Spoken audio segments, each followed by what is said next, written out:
to acquire it if he tried enough. But that was for later. His job here was to give out the story and leave the art to Bruce. We could start any minute, but are we going to work here? Aiden looked around the room, and Bruce realized that the space was too less for both of them. He didn't have an office or anything like that. As he was thinking about what to do, Aiden gave a suggestion. I have office space for my team. Both of us could work there on the idea. Are you okay with that? Yes, I'm. Like that, a new partnership began for him. Chapter 261. After coming to an agreement with Bruce, things moved pretty quickly. Being off from work meant that Aiden could spend all his time making the comic with Bruce. He wanted to get on with the novel fast, as it was a way for him to get over the nightmares. Bruce held the same thoughts as him, so they quickly started working in Aiden's office. Bruce asked him if he could just sleep there instead of walking there every day. It was a way for him to finally get away from living with his parents. Aiden also realized that, but he was completely fine with it, as there was enough space in his office. Both of them also decided to pitch it to Vikings Publishing after the draft was completed. Aiden knew Marshall well, so it was a natural decision. One more thing was that unlike other famous publications that have been publishing comics for decades, Viking Publishing's graphic novel department was pretty new, so there were chances of getting more promotional resources if the pitch was successful. Wade was a bit iffy with him suddenly getting a new project when he was on a break, but he cooled down after Aiden told him that it was something Dr. Penny had recommended to him. After all that was over, and Aiden and Bruce finally got to work, he showed him the ideas he had for the story. It soon ended up in a discussion, a more mature tone with the character. Are we going to make it for adults only? Bruce had asked after hearing a few of his ideas. Not necessarily. A heavier, mature tone really doesn't always mean gore or sexual content. I mean more on the basis of making everything in the world have a price on it. The consequences of actions need to be dire, and I want to add heavy philosophical inspiration to the characters. We can't make it a happy-go-lucky superhero story. But doesn't that sell more? Every year, there are so many superhero movies that are regarded as movies that families enjoy together. A happy-go-lucky movie with the characters being goofy and having great superpowers. These types of movies earn billions. The same goes for the comics. Not always really. They do work better as they are just stories that you could enjoy without worrying about real-world problems. Kind of a theme park ride. But life isn't like that, and you do know that there's an oversaturation of these types of movies and comics. So, you want to go opposite of that. I just want to build a universal story and build lore around the nightmare powers. I want the antagonist to actually have a story of their own. In my eyes, the main character doesn't become a hero without a villain, and the best villains are the ones with ideologies. Moreover, if there's no consequence for the protagonist's actions, then what's the fun in a story? I want to create something that would last generations. People die, but ideologies pass on. I want the exact same thing with the story. As Bruce listened more and more to Aiden, he got very excited. His words were making his body shiver like he was going to be a part of something big. At the same time, he felt like a lock was opening in his mind. He had been too engrossed in creating something similar to what was working in the market currently that a lot of ideas never crossed his mind. Following a trend was good, but it also meant that one wouldn't get out of it to create its own trend. Most classics created trends and weren't a part of them. As the discussions went on, Bruce asked one question that he was the most curious about. How are you going to create the lore around the powers? In his own draft version, Bruce had just explained the powers as an ability that he got from an evil god. He was going to add up more in it later on, but that idea was scrapped now. You probably don't know it, but there's an old Indian folklore about a king and a ghost. The ghosts were attached to the back of the king and would always ask him questions that would be in puzzles. It's a pretty interesting story. Anyway, I wanted the main character's powers to come from a godlike entity that is locked in his subconscious. We won't reveal it in the first draft itself, but we would show the godlike entity in chains, and to unlock his powers, the main character would need to answer riddles that would connect to the story and paths he would choose. That's a very impressive idea, Bruce said. He liked it more and more every second. It would give enough mystery to the readers. As graphic novels were in issues, a hook was good to make the reader wait for the next issue. Mystery was always good in comics, especially if it's done well. Aiden obviously had more ideas on it. He wanted to create 7 godlike entities and give them to different characters, one of them being the main character. Aside from that, He also made up secret clans and other power systems. In his words, it didn't make sense if an entire world followed the same kind of power system without any variety. If a world was vast, then there would be more than one path, different types of superpowers. For the main character's background, Aiden wanted to keep the character arc of being bullied and making him a high school student, but he wanted to add it in a way that showed grit and character development. Using his powers to take on the bullies was a pretty old take, but Aiden wanted to show the main character handle it himself, and as a consequence of it, his powers would start to awaken. He was also going for a more secret organization approach, with the fantastical powers being something that the normal people know nothing about, but in secret, they all had played their parts in major world events. All in all, it was a pretty daunting task, as he needed to flesh out a lot of things, but while doing so, he truly felt a kind of passion that he seemed to have forgotten in the recent months. The passion to create a good story. He and Bruce discussed a lot of things about how the story would move, but most of their focus was still on the pitch and the draft that they were preparing for it. After all, they couldn't let it be rejected again. For the pitch, Aiden had already talked to Marshall about it, and although he was very surprised by Aiden's sudden decision to make a graphic novel, it was welcomed by him. At least he could see the pitch. Marshall, anyway, wanted Aiden to do another book or at least start in it. A project like this was different, but something that was along the lines. As they worked, Bruce agreed with most of Aiden's ideas, having taken the role of the artist. Although he was missing having control of the story and feeling a bit odd that the main character he had made had changed a lot, he knew that it was for the better. Aiden's storyline was rough, as he was still making the power systems, and they needed to give more personality to the characters, but Bruce knew that it was way better than his storyline. He also felt a bit free, as the pressure of creating a good story was not on him now. He could focus solely on the art, and knowing that it was his last chance, he worked day and night. The pitch needed to be successful. In a room that looked like an office, a woman was silently typing on her laptop. Her hands were moving very fast, and from time to time, she would stop to think and read the contents that she had written. Sometimes, she would erase something, and sometimes, she would add something more to a sentence. The whole process seemed tiring, but she was making a lot of progress. For some reason, she felt like she could finish an important arc of her script today. It was at that moment that a few steps rang out, and before she could react, a hand grabbed her shoulders. She let out a small cry, scared for a second before turning around and looking at the man that had decided to pull a small prank on her. "You scared me. You should never do something like that. I thought you would notice me, but you were too busy with your script. Can I read it now? It's not completed yet. Would take more than a month easily, but I'm making great progress on it." The man sighed hearing that. He really wanted to go through the script his wife was writing. "Don't be like this. You would be the first person I would show the script to after it is completed. When the movie is finally ready, I'm going to be in the same league as you as a director. We will see. About that. It will come true. My current script has the capability to bring true cinema lovers to the theater. I'm just tired of superhero movies and heavy VFX stuff. People don't appreciate other genres now." The woman complained, and the man didn't say anything, knowing that it would cause an argument. After a while, his wife changed the subject. "Anyway, how was the meeting? Did they agree to your demands?" "No, it's still a stalemate.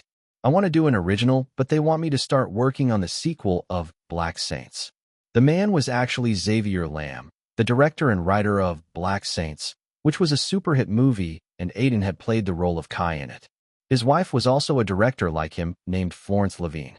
Currently, she was writing the script for her next movie. Chapter 262. "It's a pretty great morning today," Marshall said as he entered a meeting room where a few people were already there. There was a cup of coffee in his hand, and his lips were curved up in a smile. "I would say it's a strange morning," one of the people in the room said. He was Jim Haynes, the editor that had rejected the pitch of Bruce before. He was one of the oldest editors in the publishing firm, being one of the first employees. "Why is it strange? The guy whose pitch I rejected met with a celebrity and decided to do a story, and you agreed to listen to the pitch too. Ain't it strange? That could itself be a part of a story." "It could be. Do you not have any faith in it?" Marshall asked, sitting down. "I don't have a reason to have faith, you know. I saw the previous pitch, and there are only a few things that I found interesting in it. It was all very boring, and I'm sure our reader demographic won't like it. I'm curious." Jim suddenly looked up at Marshall. "Why are you here? I never saw you during a pitch before. Because I want to be surprised today. As you said, the previous pitch wasn't good, but I want to know how Aiden would do it. A new writer can change a story, you know. Yeah, either in a good way or bad way. Marshall didn't say anything at that. He and Jim were friends, so he knew full well that he wouldn't be satisfied until he saw the pitch. He had come to see the pitch by taking time out of his schedule just because he was curious about what Aiden would bring. Being the owner of a top publishing firm, Marshall would often come across authors that would amaze him. He had gotten a habit of marking them and being an overseer in their writing career. Aiden was one of the authors that he had marked. On the other hand, Jim had the perception that Bruce was still a very inexperienced creator that needed to learn a lot to improve and present good enough work. Even with him collaborating with Aiden, it didn't change a lot. After all, Aiden himself was a new writer, having only published one book. Everything would become clear after the pitch. Jim thought in his mind and checked his watch. There. We're 10 minutes to the meeting. Everyone has come early except the authors. At that moment, the door opened, and Aiden walked in with Bruce following him. I'm so nervous that my hands are shaking, Bruce thought as he looked over the meeting room. Jim and a few other people that he didn't recognize were sitting at one side. He guessed that they were high-tier employees. On the right, Marshall White was sitting. Just the presence of the owner of the publishing firm was enough to put him under more pressure. After all, it was only 2 weeks ago that he had an unsuccessful pitch. I feel like I would suffocate, he thought as he felt his heartbeat increasing. Bruce, get it together, Aiden whispered to him, and he could only give him a slight nod. His words didn't seem to have any effect. I'm pretty excited to know what you have in store for us. I heard that the same graphic novel was pitched to Jim 2 weeks ago, Marshall asked, glancing in between Jim and Bruce. No, we are pitching a different story today. Jim gave Aiden a stare. Just the main character and his powers are the same, but the story is completely different. Sounds interesting, Marshall said, and with that, the pitch began. Typically, a pitch includes a lot of things other than just a sample of the comic that the author is going for. The core idea of the novel and the future of it, several character arcs, and how they would look as well as the demographic that they could cater towards. In Aiden's own words, the story is something that looks like another coming-of-an-age superhero movie. And it is that, but at the same time, it's more than that, and the themes would just get more and more mature. He tried his best to explain every good point about the story, with Bruce chipping in during the questions about the art and characters. One of the particular ones was the unique look of the main character. Why is the main character's hair so long? He looks like someone from a boy band. It wasn't like that in the pitch I saw, Jim asked, picking up one of the character sketches for the main character. In the sketch, the guy has long, black hair and a sickly body with scars on his neck. Aiden was the one to answer it. I just envisioned him like that. At first, there wasn't a particular reason, but then, I thought I should give him a scar that he's trying to hide with long hair. It's also something that's different from the normal protagonist out there, right? Jim nodded at that, and the others didn't seem to mind it either. Mainly because it looked good. Bruce's art was really great, and no one could say anything against it. Because of that, the characters looked way better. They moved on and talked about other things. Jim was genuinely surprised that there were really a lot of changes in the story. The themes were similar, but the vibe was very different. It now looked like something that would appeal to people, and for Jim, there was a particular scene in the story that was the hook for him. It was the scene in which the main character would ask for help from one of the teachers against bullying, but the teacher would just ignore it. At that moment, a voice would ring in his ear. No one looks out for anyone in this world. People would certainly not look out for someone like you. You need to stand for yourself. Those words would haunt the main character until he would face the bullies himself and at least try to stand up for himself. Jim felt like things could be done better in that scene, but character growth was something that he liked, and the last panel in which the god in the main character's mind is shown laughing was also done very well. All in all, Jim liked it even though he had no expectations. On the other hand, Bruce was also getting more and more comfortable as the pitch meeting went on.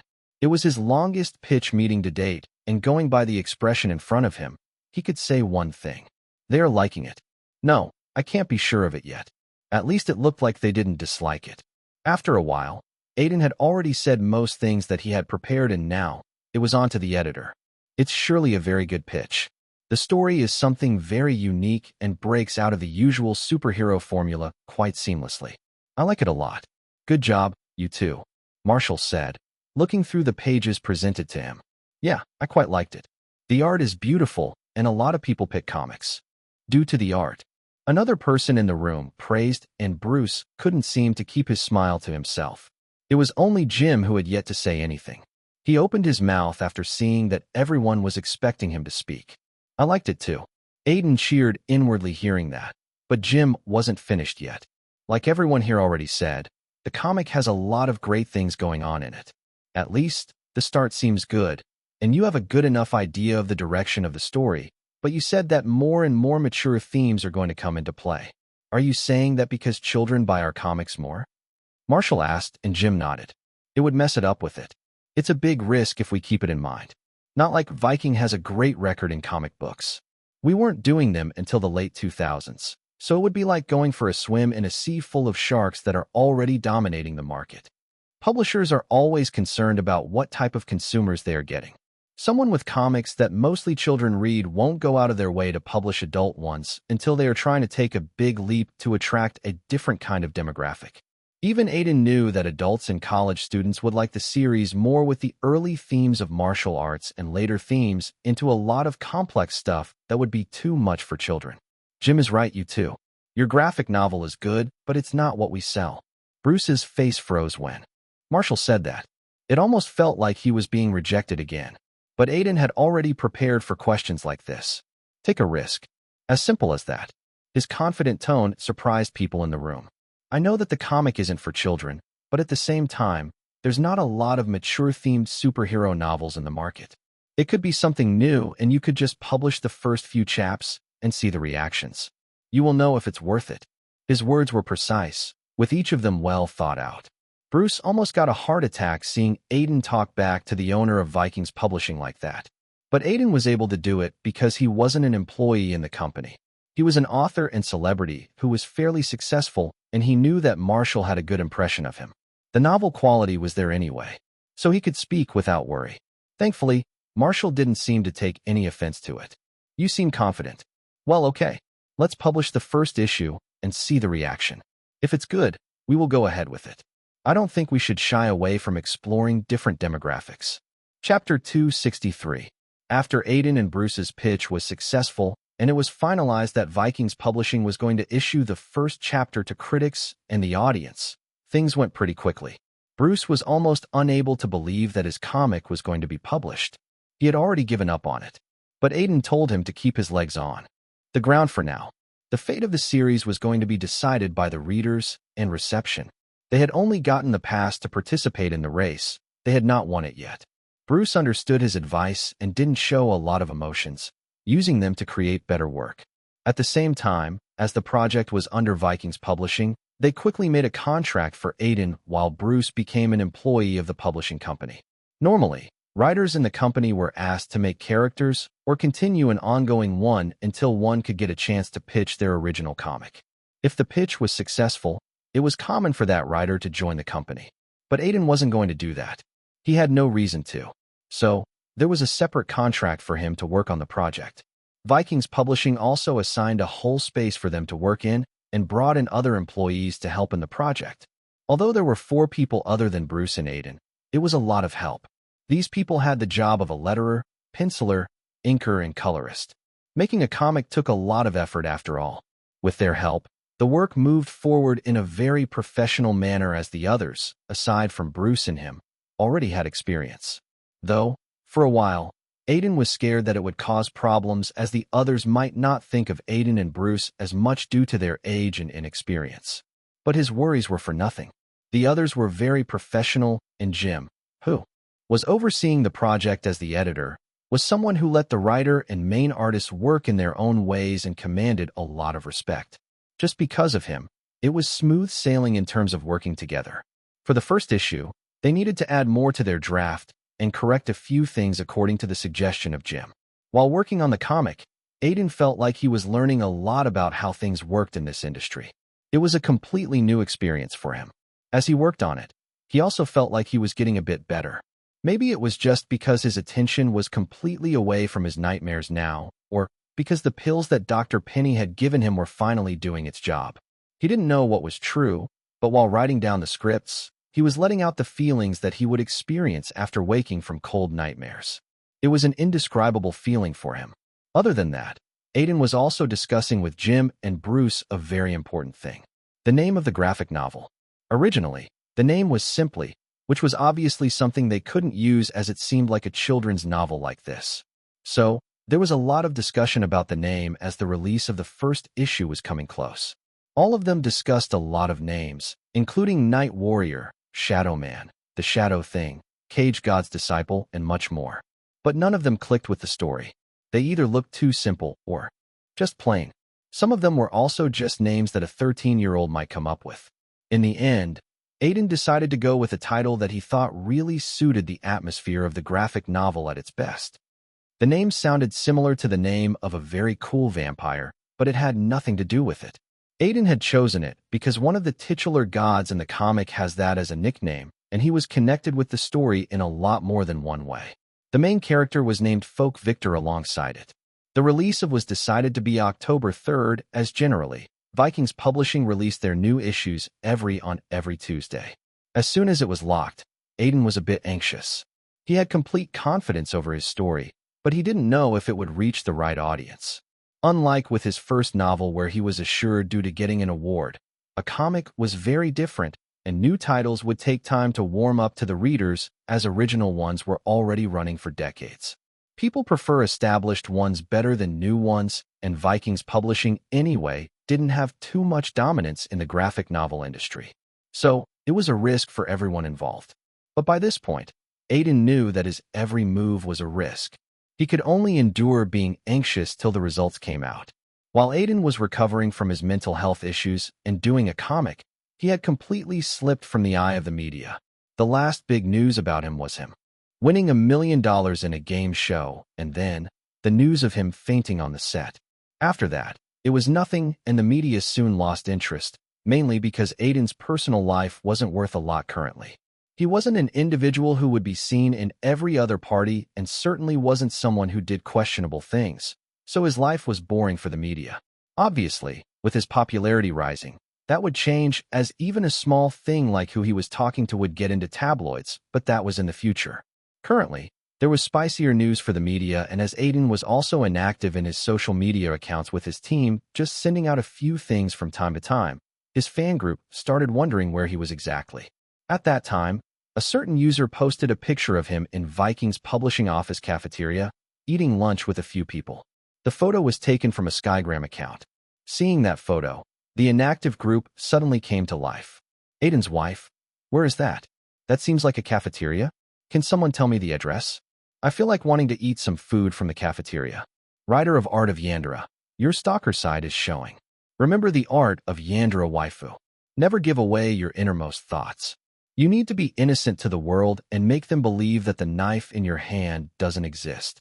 Nanny, brother, giving out a whole messed up sermon out of nowhere. Anyway, that's Viking Publishing going by the name written in the far right corner. Probably an employee posted it. Levine's wife. The question is, what is he doing there? He's certainly not on break, it seems. Arthur Morgan's follower. Maybe a new book? Man, reminds me I need to finish up. The story got too heavy for me midway, so I stopped. Hollywood Insider. It's not a book. Moaning Pikachu. How do you know that? Your godly network got more information on Aiden? Man, are you actually a Yandere, trying to know everything about Aiden? Hollywood Insider. No, my stupid friend. Just do a simple search. Vikings Publishing didn't have any novel with Aiden in their roster for the next 3 months. Even if it's a novel, it won't come out this year. Secondly, they added a new graphic novel to their roster for digital sales. Aiden's name has it as the writer and creator. He's doing a graphic novel for them. #BigBrain. Hearing that, a lot of people searched it up, and it was true. They discussed this unexpected news when another post came up in the group. It was a link to Aiden's latest post on his social media accounts. A post was talking about his graphic novel. A man entered a comic book store with his hands in his pocket. He was wearing a hoodie that covered his hair and some parts of his eyes, making him look like a shady individual. It was fairly early in the morning, and not a lot of people were inside. One of the employees was arranging the comic books in their respective shelves next to the poster of a superhero movie that had come out 2 years ago and had been a box office behemoth. With the rise of comic book movies, stores like these had benefited the most, as what was nerd culture before became popular culture. The man took a look around and headed towards a certain corner where young adult comic books were stacked. He picked up one of them about a man with metal claws and just went through it, while keeping an eye on the graphic novel shelf next to where he was standing.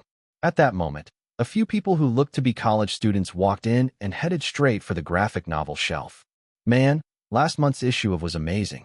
Can't believe his mom was the one to seal his powers. Chapter 264. Looks like a new graphic novel. The art looks scary. It's probably a dark fantasy. Sounds cool. Yeah, but I don't know if it will be good.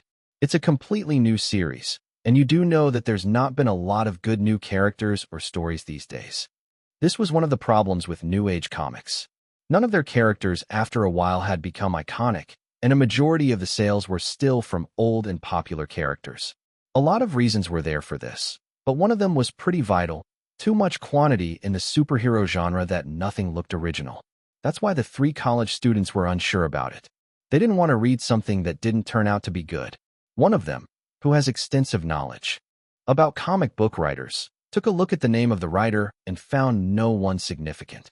So he put it down, but at that moment, the third friend who had earlier said that he didn't like comic books picked it up and marveled at the cover art. "This looks cool," he muttered. The cover was especially designed and had the art of a person screaming. The face of the person was unclear, giving it an unique aesthetic. Below it, the words, "A New Age Dark Fantasy Begins." It was then that a big belly man walked out of a door behind the counter. He looked like the owner of the store, going by the atmosphere he was giving. "Boys, you all are here again. It had already become a habit of mine to look for you three after opening up my store. I will take that as a compliment, Mr. Fry," one of the college students said, and the eyes of Mr. Fry suddenly glanced at.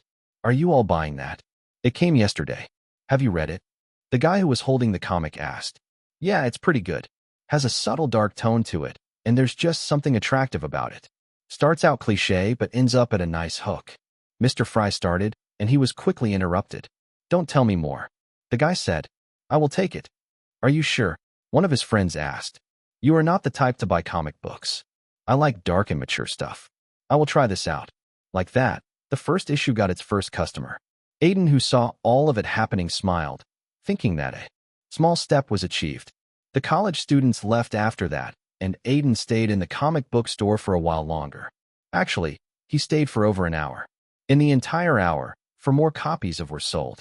They were bought by 2 young girls who probably bought them due to being Aiden's fans, an old man, and a kid whose mom bought him that. Seeing this, Aiden was satisfied, thinking that the graphic novel would do well, and he didn't have to worry a lot. He bought a few comic books to read, as he felt like it would be rude if he spent more than an hour in the store for nothing. As the store owner, Mr. Fry was putting his comics in a packet. He asked, "You are Aiden, right? Celebrity and author of." Aiden unconsciously pulled down on his hoodie hearing that, but in the end, he nodded. There was no point hiding it. "Yeah. How did you find out?" "I thought I was hiding my face just enough. I have a good memory, and it's easy to remember, as not a lot of celebrities write graphic novels. Moreover, you were suspicious enough with that hoodie and not like you bought anything for an hour. You were either a comic book writer, trying to see if people are buying his works, or a thief," Mr. Fry said before adding, "I enjoyed a lot." Aiden smiled hearing that. "Thank you. Do you mind giving me an autograph on the comic? I have a hobby of collecting them." "Sure." Mr. Fry grinned hearing that, and quickly brought out a copy of. Aiden signed it, and Mr. Fry thanked him. "Feel free to come again any day. I will be waiting for the next volume of." There were a lot of websites and apps that had communities related to comic books. One of the most popular ones was Reddit, a site that takes pride in having more quality than quality in terms of users. It had every community possible on it. From cat videos to murder tricks, everything was there. The comic book community was also very popular, especially with the rise of superhero movies. On it, one of the users suddenly made a thread. "My mom got it for today, and I loved it. Has anyone else read it yet?" The post got a lot of varied responses. "Eat your D. What's that?" "Did Zero International released a comic book for the cult classic? It's Morbin time. I would actually buy it NGL. My best friend is named Loneliness. I think it's a newly released graphic novel by Vikings Publishing."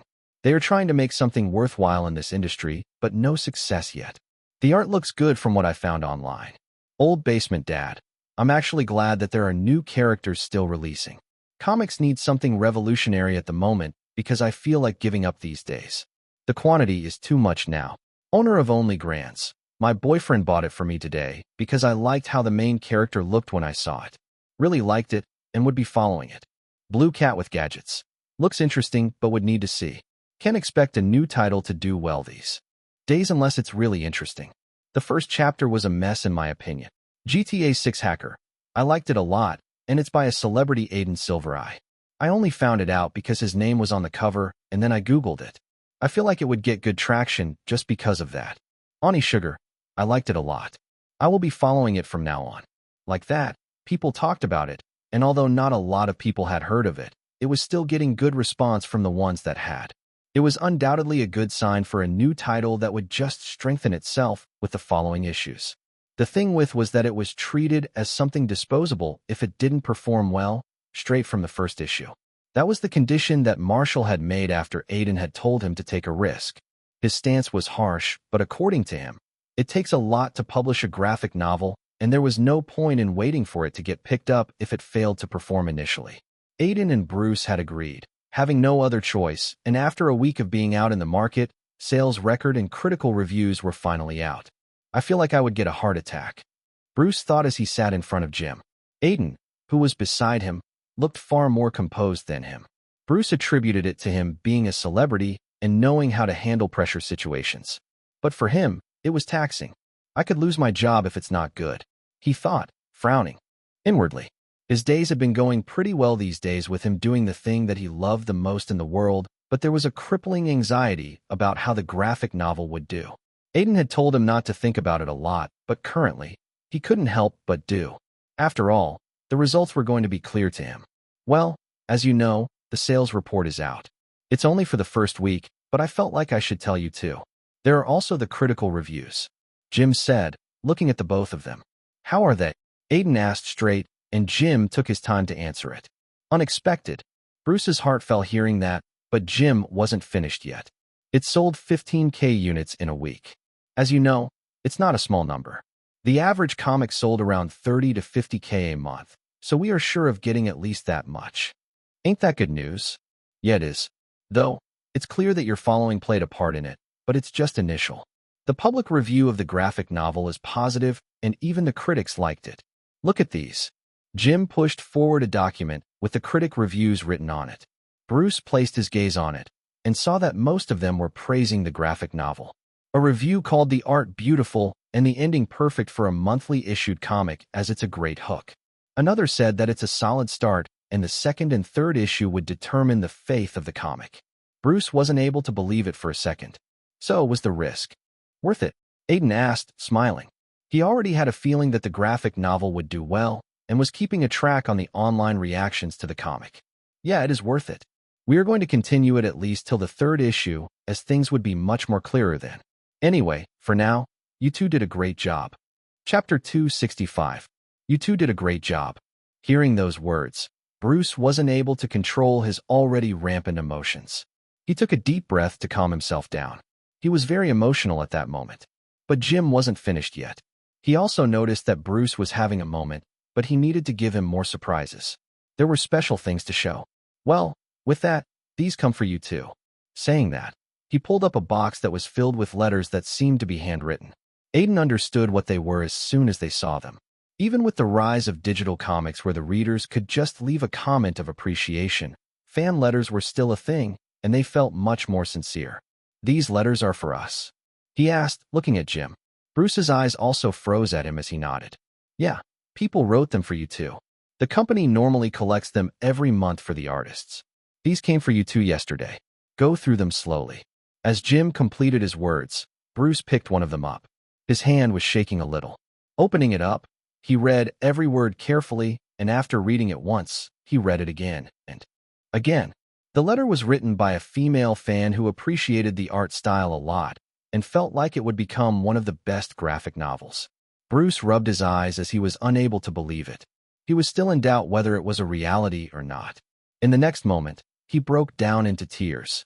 Jim was a bit surprised as he hadn't expected this, but he understood that it was because the young man in front of him had struggled a lot, and these fan letters were proof that his struggle was over now. I feel like I did a good thing in my quest to get over my nightmares, Aiden thought, smiling at Bruce. There were moments in one's life where you would unintentionally help someone, and that's what had happened. Aiden just wanted a medium to jot down his thoughts, and that turned out to be making comics. As he didn't have any skill in drawing or illustrating, he naturally turned to Bruce, who he had accidentally met.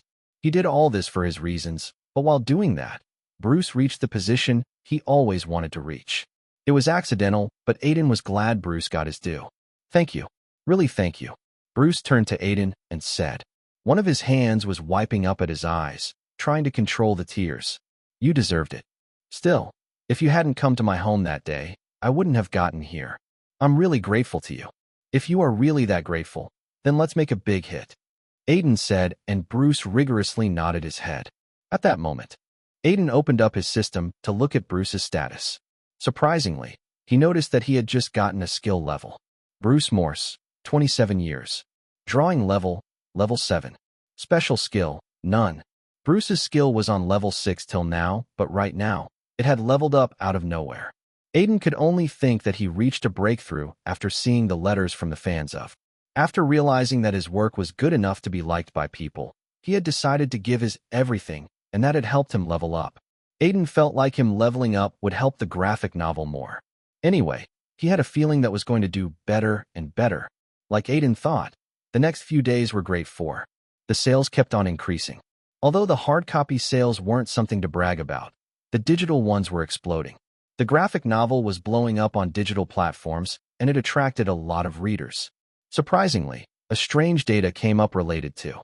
It was that more than 40% of the audience was female. A lot of women were taking an interest in it out of nowhere, and it was hard to pinpoint a reason. After all, women comic book readers were comparatively less than men. After looking for it, one of the reasons was the appearance of the main character Folk. With long hair and a slim body, he was someone that a lot of women felt attracted to. Moreover, the themes of the graphic novel were a lot universal, and it was catering to any demographic. That surely helped the graphic novel. Out of nowhere, Vikings Publishing had a winner, and one that was breaking a lot of tropes. They had never targeted the female populace, but they surely liked the female readership. Unlike initial thoughts like the mature theme would hinder the graphic novel to reach its potential, it had all been proven incorrect. Adults liked what they saw, and it was the only thing that mattered. Critics were also showering praises on the work, as a lot of them felt like it was a breath of fresh air. A major comic book website did a review of the first issue and wrote, "Is great in its art style, and that's always a plus point, but it has the heart too, as the story takes its time to settle in, but when it does, you connect with the main character, and the ending of the first issue gives one enough reason to keep reading." Another review came from a MeTuber who normally made comic and movie reviews. He wrote, "This is a new character, someone not in a shared universe, meaning that he's trying to create his own universe, but we have not seen anything of it. Art is great, but the book wasn't able to sell me in the first half, as it takes a lot of time to get to the main thing. I could see why it does that, and although admirable, it leaves a lot to be desired. Though, I won't drop it, as the work surely needs more time to shine." In his review, he was less positive about the graphic novel and seemed unsure of the next issue, pointing out the world-building factor. Aiden had actually taken it to account too when he was working on the first issue, and the major reason why he hadn't given a lot to build the world was because he wanted to get a connection between the main character and the readers first. There was enough time to build the world after that, as in the second volume. The fantasy side of the comic was going to be explored more, and in the third, the powers of the main character would be the main topic. As was working well, Aiden hadn't forgotten about Sherlock of the Shadows. The Netflix series was going to be released in November, and before that, Aiden had to promote it and follow a round of media interactions and other promotional activities. It was a hindrance to the graphic novel work, but Aiden had already completed the script for this one's issue, so he left everything to Bruce. Phineas had been working on the post-production of Sherlock of the Shadows since the day shooting had ended. He wasn't the type to take rest before getting into it, and was someone who treated his work like the world until it was over. The VFX of the series took a long time to correct, and Netflix didn't give tight deadlines to the VFX artist unlike other companies in the market. It was mostly due to Ava, who knew that not giving enough time would just ruin the series. At the same time, she was also working with the marketing team to promote the series well. Posters of it were released one after another, and aside from that, she used the media to thoroughly make interest in the project. It was interesting to note that most of the promotion was done around Aiden. This was done by promoting things that had happened during the shooting, like Jeremy giving an interview about how Aiden surprised him and how he didn't think much of him before that. There were also articles on how Aiden got too much into the role and needed to take psychological help to get out of it. This type of tactic wasn't original at all. A lot of movies were promoted like that, trying to create an image that the actor gave his all. Although it was true most of the time, there had also been fake cases about it. Once, a movie was promoted like this, but when it came out, critics bashed the acting, and it was clear to everyone that it was just fake marketing. Thankfully, it was true in the case of Sherlock of the Shadows, and it did make headlines.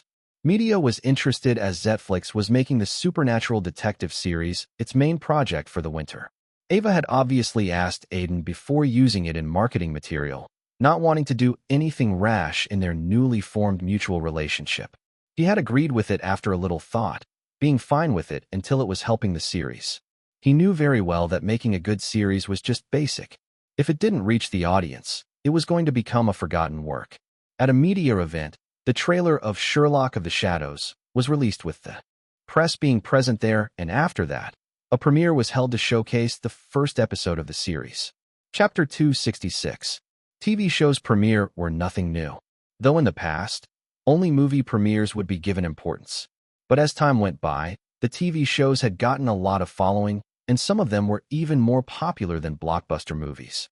This has been strengthened by the rise of streaming platforms.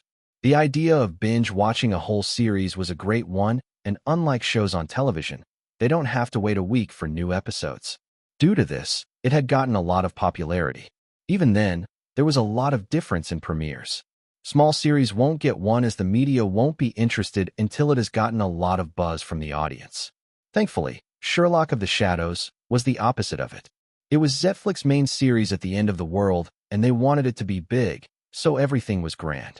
Aiden went through interviews with every major magazine in Hollywood, with a lot of photo shoots for promotions. The questions were pretty simple. Most of them focused on Aiden's accident on the set, why he signed the project, and how he feels to be the lead in a major Netflix series. The streaming company mostly used unknown faces in their series, so it was considered as a breakthrough if one managed to land a major role. But Aiden's case was different. His popularity was surging every now and then due to multiple projects in different industries. Netflix was glad to get him on board rather than it being the opposite. Aiden just conveyed that in the interview, trying to imply that he wanted to do the series not because of the streaming platform, but because of the interesting premise. Aside from that, there were also questions related to his mental health.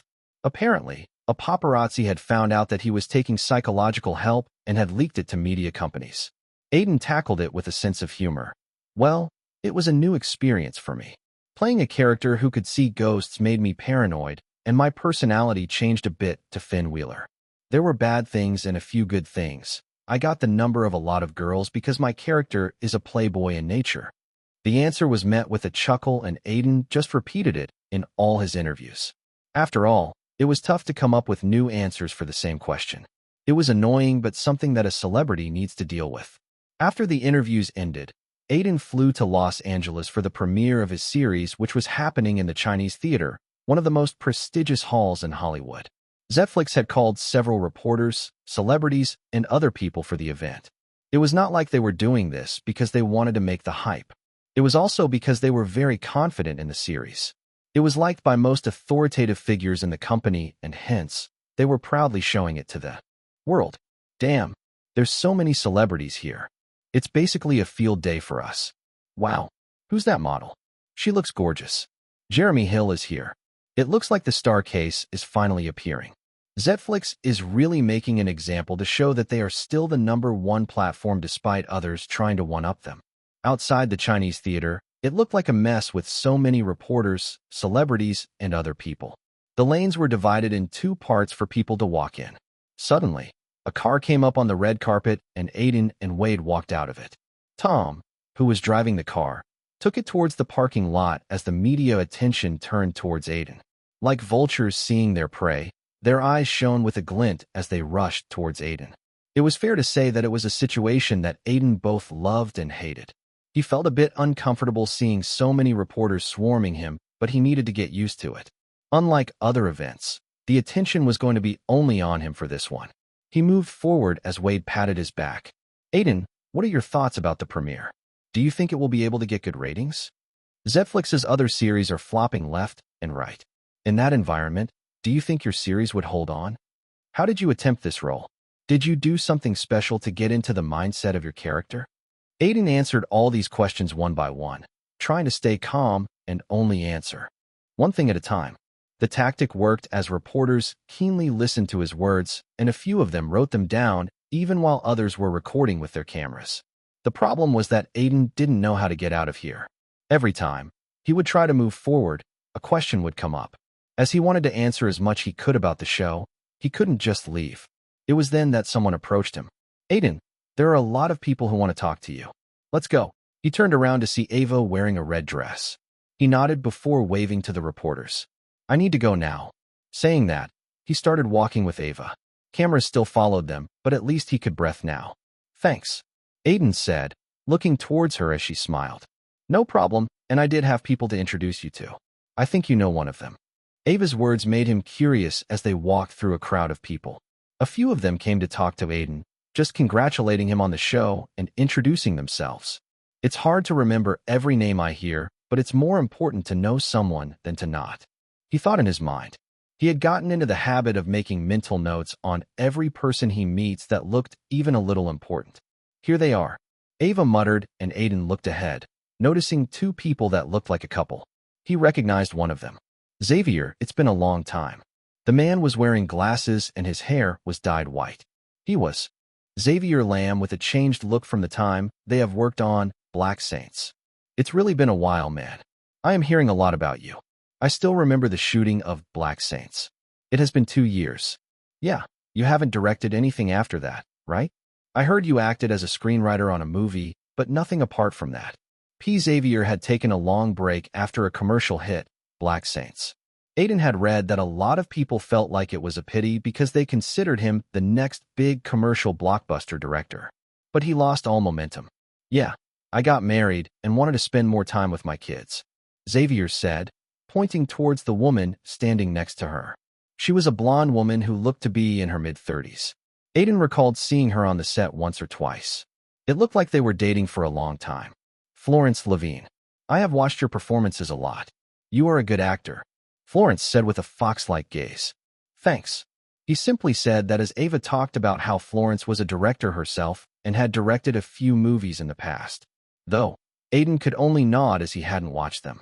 2 of them were horror movies, and one was directly on streaming platforms. After that, both Florence and Ava left to talk to some other people, and Aiden couldn't help but think. Ava is probably collaborating with her on a movie. It was pretty obvious, knowing that Ava was a business-minded individual. You have grown a lot since playing Kai, Xavier suddenly said, grabbing Aiden's attention. They were left alone now. Yeah, I've been trying something new every time since playing him, Aiden said, smiling. Kai was his first impactful role, and it has stayed with him till now. Weren't there sequel plans for it? I remember you discussed it on the set, wanting to show Kai's origin. Xavier nodded at that question. I have several ideas written down on it, but I got busy in life. Now, I'm trying to pitch a romantic story to a few studios. Granite Films still want me to do the sequel, but it's a dark territory. My life's very happy now. I don't know if I want to approach it. I can understand that. You should send me your script whenever it's ready. What? You want to audition for it? I will need to see if the idea works for me. I am going to sign new projects at the end of the year only. I will send you the script in a few days. It's good to have actors interested in it from the start. As a creator, Aiden knew that there was a time for everything, and it was important for one to know when was the right time. If he would have tried making something like a few months ago, it wouldn't have worked because his mentality was completely different then. He hadn't gone through the experience that was necessary to write such a story. Although it would be a lie if he said that he didn't feel disappointment. Kai was a beloved character of his, and he wanted to see how he would play him now, especially with the bonus he gets on villain characters. For now, let's focus on the premiere. Chapter 267. The premiere was only for the first episode of Sherlock of the Shadows, but the critics were still very excited about it. The trailer was well cut and had intrigued people a lot, including critics. Phineas' past records and well-proven star cast was part of the reason too. They were particularly excited for the no-nonsense detective drama that it promised. The supernatural setting was thought to be just an added effect to gain more eyeballs. After all, VFX was a huge factor in more people turning in these days. As they sat down to watch the first episode, they couldn't help but wonder how it was going to be and where it would stand among the plethora of detective shows that were already out in the market. A lot of these shows would be hampered by the subplots that won't connect to the main plot, and a lot of characters that are not needed. Would Sherlock of the Shadows be the same? Or would it do something different? Something that could create a platform for the new age of detective shows. When the first scene started after the initial credits, everyone in the theater realized that the show was trying to achieve something different. Just in the first scene, Finn's character started off by telling the father of the church about his gifts and the things that had happened to him in the last few months. One of the critics in the audience, Liam Days, felt like it was a very interesting scene and a strong start. Unlike his expectations, it didn't start it off with a murder for the main character to solve, but it tried to establish a connection between Finn and his father. It was a good creative choice according to Liam. Aiden's acting was also a standout for him. Having followed the work of the young actor, he knew the kind of roles he had done, and Finn looked different compared to those. At least his last role in Disconnected gave a very different vibe. It was a great change in the eyes of Liam as it signified that Aiden was trying to expand the variety of roles in his filmography. One more thing that he liked was the soundtrack that gave a sense of eeriness even though it was adjusted to be on a low volume. The color palette and how everything looked a bit heavy also suited the atmosphere of the series. If the series could maintain this level of technical ability, I would need to write a separate article on it. Liam thought in his mind. Then, the episode moved forward to a crime scene where a woman has jumped off a clock tower. Finn hears the news on the radio as he's flirting with a girl in his room. He quickly left towards the crime scene hearing that, not really caring about the girl who could only be stupefied. Again, this scene was to establish a playboy self to Finn as well as showing his willingness to go towards crimes and mysteries. Liam felt like it was an interesting contrast as in the first scene, Finn seemed more serious, his voice having a strength that was not present in the second one. It was clearly a hint towards the character growth. After that, the episode moved at a rapid pace as it began to establish the police in the town and their connection with Finn, which was a hot and a cold one, as well as trying to show Finn's personality scene by scene. All this was obviously connected to the murder that Finn was trying to solve. But till the first half of the 50-minute episode, nothing supernatural had happened. This changed as soon as the second half started, as Finn wasn't able to understand how the murder had happened. Things didn't match in his mind, and even when he knew who the murderer was, he wasn't sure how the murder had happened. As he tried to figure this out, strange things started happening. It was reported that the dead body was suddenly losing her flesh, and Finn had started to hear strange things out of nowhere. This leads him to investigate a house that he felt like was connected to the murderer. By this point, only 5 minutes were left in the episode, and it was then that Liam and the other critics were truly scared. Although one of the genres of the series was horror, they did not expect it to be like this. No, rather than the scene, it was more due to the performance and camera movements. The last scene had started with a long shot, but it has slowly become a close-up shot, as weird noises had erupted from here and there in the room. The fear and uneasiness on Aiden's face was displayed really well to the point that Liam was becoming more immersed in it. He felt like there was something different about it. Having watched several movies in every genre possible, Liam had seen great performances. Some of them were even on the level that seems unachievable to most actors. Aiden's acting was not on that level, but there was something different about it. There's a deep sense of realism in it. A bit of chaos, and it's making me feel uneasy just by watching it. As soon as Liam thought that, ghosts appeared out of nowhere. The audience was expecting it as the atmosphere was hinting towards it, but when they appeared, it was hard to not scream. A few audience members had that reaction, and even Liam was holding his hand on his heart. Only one person in the audience had a disappointed expression on his face. Those ghosts look bad. More like, the VFX isn't up to the standards of what I saw. Aiden clicked his tongue.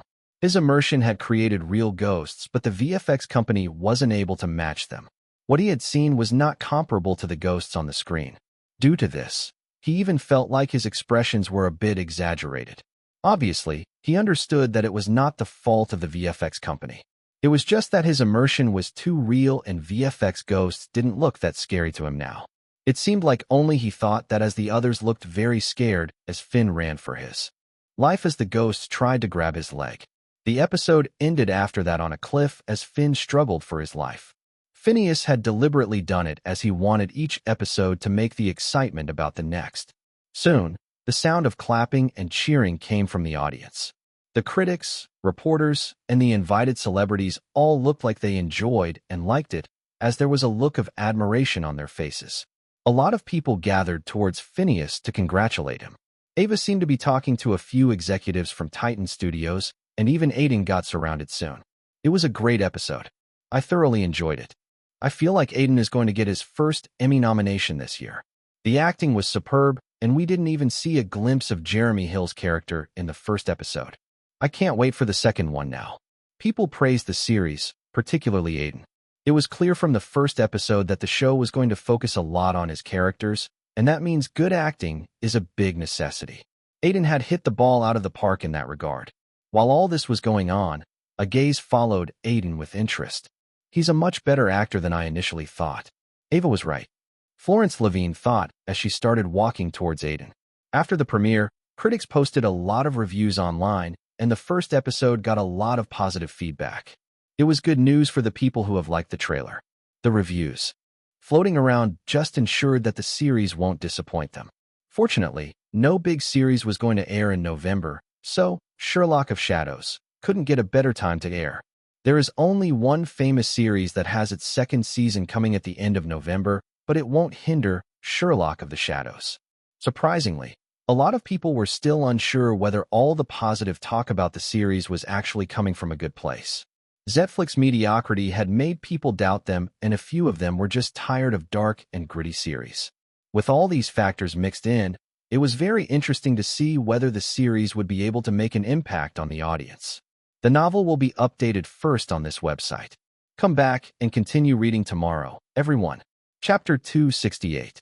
It seems like you are showing improvement. It's rapid too, which is a very good thing. Are you feeling light these days? Dr. Penny asked as she stared at Aiden. He was currently in the middle of a session. It had been 2 months since she had told Aiden to release his thoughts in the form of writing. Yeah, I think I'm feeling way lighter than before. I'm getting a good sleep these days. No nightmares. They ended a week ago. My paranoia is less even though it's not completely gone yet, he said with a smile. Compared to 2 months ago when he kept feeling restless and not in sync with his real personality, he was now slowly becoming like himself before the shoot of Sherlock of the Shadows. Not everything was healed, obviously. He still felt like some habits of Finn had stayed with him, but his personality was becoming less like him, meaning that he was finally getting over him. It's a great sign, Aiden. Dr. Penny smiled. Now, we could decrease the pills and lower sessions every week. Your new graphic novel certainly helped you, and the images in it are certainly very interesting. She picked up the first issue of the graphic novel. On the cover, there was an image of a ghost with the shadow of a man. The ghosts were similar to the one Aiden would see in his nightmares. He had described it to Bruce, who had taken a few tries before he got the exact same grotesque image. The ghosts were going to be species living in a dimensional crack in the novel. Bruce, the artist that I worked with, made it. He's talented. I could see that. The topic moved to different things after that, about other aspects of Aiden's life, particularly his work life. He had decided to only take a break till the release of his Netflix series because his health was now getting better. Though, Aiden would still not return to another film set till next year. Dr. Penny had told him to not take any more roles till he totally heals, especially ones that could have a negative effect on him. So, you have not signed any new movies till now, right? Not yet. I'm busy enough with the new issue of and the promotions, Aiden said, but Dr. Penny noticed that his tone was a bit different. You sure about it? She pushed on, and Aiden had no choice but to reveal what he was hiding. I have a meeting for a new movie in an hour. Dr. Penny glared at him hearing that and frowned. Focus on your health for now. You have not completely gotten over Finn. Just listen to me. The movie won't go into production till next year. It's not an immediate project, and I would be in discussions with the director till December at least. Only after that I would sign it. I only know the premise till now and haven't read the script. Aiden didn't say that it was because his stakes would be higher after Sherlock of Shadows, so he would be paid more then. It's only talk, right? Yes. Aiden looked at her. Dr. Penny, I'm taking your suggestions and following them as best I could. I care for myself and won't do anything that would put me at risk. It was only after that Dr. Penny calmed down. She knew that Aiden was a very calm and mature individual from the talks she had with him. The session ended soon after that, and Wade picked up Aiden for the meeting. How's the session with your shrink gone? You didn't hit on her too, right? She looked pretty fine when I saw her, Wade said, looking at Aiden with a snarky smile on his face. Aiden ignored it as he replied. It went as usual. My sessions and pills are going to decrease, so it's a good thing. I'm improving and Dr. Penny is married. Then just wait till she's divorced. Wade shrugged, but Aiden could see that he was relieved due to his progress. She looked pretty happy to even think about divorce. Say that to the divorce rates in America. They both bantered like that as they entered the elevator. Both of them were in the headquarters of Titan Studios and were going to the office of Ava. It was the first time Aiden had set foot in one of the big 6 studios in Hollywood, and he had to say that everywhere he looked, he felt a bit surprised. The place was enormous, and he could see a lot of notable figures from time to time. Established actors, directors, producers. It seemed like the hub of Hollywood in a way. Though that was the same for every big 6 studio. They were the ones to give the biggest blockbusters in the last few decades after all. You are sure about the meeting, right? Wade turned towards him and asked as they reached the 7th floor and got off the elevator. Why? Well, you told me about Ava, and I think it's great to have someone influential behind our backs, but Florence Levine doesn't inspire a lot of confidence. Her filmography isn't great. I know that well, but I like the idea she told me, and directors hone their craft with every project they do. It's the same with actors. If I don't mind doing a project with a debutante, I shouldn't be wary of bad filmography. There are directors who take time before finding their niche. Florence had approached him right after the premiere of Sherlock of the Shadows. During their conversation, she talked about her next movie idea. Aiden had found it interesting. The idea was basically a full-blown drama set in Hollywood. It wasn't similar to something like as that story was far more gritty and serious. By the way Florence had explained the story, it looked like an over-the-top production with an emphasis on power struggles in the industry and a character's journey to rise up in a dark industry. For the most part, Aiden had felt like the story was similar to his, but in a more exaggerated and explicit tone. I can't refute your words, but don't sign it just because you like a girl. Wade smiled, and just as Aiden was about to refute his words, Ava's assistant approached them and led them to her office. Unsurprisingly, her office was one of the biggest that Aiden had ever seen. Florence was already present there. As Aiden and Wade entered, both of them got up to greet them. As it was a professional meeting, they quickly got to the topic without wasting any time. There were a lot of things to talk about the movie, mainly the plot and the characters. Sadly, the script wasn't present as according to Florence, she was still setting off the rough edges of it, and would only be able to give the script to Aiden in 2 weeks. He and Wade were fine with it, as it looked like Florence had a good grasp of characters. Aiden, I feel like you would suit in one of the supporting roles in the movie. It's a character called Falcon Nelson, and he would have a significant role in the movie as the main villain and rival of the female protagonist. I thought you were going to go with an old, influential person as the villain. No, it's too cliché. Falcon Nelson is the heir to a billion-dollar studio. Kind of a shrewd business who would try to hinder the path of the protagonist. He's clearly a bad guy, but he has a lot of charisma, so I'm sure that you would enjoy playing him. Florence's movie was called, and the movie had a female lead who would be a dreamer, trying to make it in Hollywood. As for his role, Aiden liked villain roles, especially due to the boost that he would get, and the role of Falcon sounded nice as Florence narrated it. He felt like the role was similar to someone like Tyler Reed, and it was funny because he was fighting against those people since the beginning of his career. Maybe because of that, Aiden felt like doing it. According to what Ava said, the scale of the movie was going to be big with a $60 million production. A drama wouldn't cost so much, but they were going for huge sets and costume design, with a particular bright tone for the whole production. One more reason that Aiden felt like it was a good opportunity was because the award shows generally liked movies based on Hollywood. A $60 million production meant that they were trying to go for commercial and critical success. Moreover, Florine felt pretty serious about wanting to make people go to cinemas not only for superhero movies. As he listened to the narration, Aiden raised a point. I liked the overall tone of the movie, but the female protagonist, Lucia, I have some doubts about her. What doubts? Florence raised an eyebrow. You said that early in her career, she would try to sleep with powerful men for roles, and I do believe that those types of things happen, and it's a big problem in the industry. But then, in the second half, you described a scene where she would talk down to an actress who did the exact same thing to gain the role that was supposed to be her. I understand her anger, but isn't that hypocritical? Hearing that, Florence froze. Chapter 269 Binge Watching. The atmosphere became a bit weird, and everyone could notice it. Florence's face was frozen. She had not expected a question like this to appear from Aiden. Thinking a bit and composing herself, she replied. There are other underlying meanings in the whole conversation, and she was angry, so she retaliated like that. But that doesn't change the hypocrisy. Aiden pushed on. And I don't have a problem with a hypocritical protagonist. The whole industry is like that, but by the way, you talked about her character. It's almost like she's a glorified personality, the heroine that people need to like. Each word made Florence's face more blank. Her eyes were wide, and she looked like she was trying to decipher Aiden's words, but failing to do so.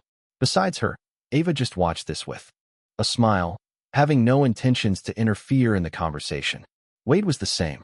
He even looked to be enjoying himself, probably thinking that Florence looked funny. Well, she's the soul of the movie, so people are going to like her either way. That doesn't always work. It's really how you are showing things. I don't think people would like hypocrisy if the character isn't shown to be that. Actions make characters what they are. Words are just that. Words. Aiden tried to explain it as best as he could, though he kind of wished that he had a script to go through at first. What he was speaking was mostly what he had gotten from Florence's words, and by the look of her face, he wasn't wrong either. His intention was not to go against the director who had worked hard on the script, but give his thoughts about the story. You are. Let's end it here, shall we? Ava interfered as Florence again began to speak. I think you should take Aiden's advice. They might help you in setting off the rough edges. Her words were a bit cold, but they were precise.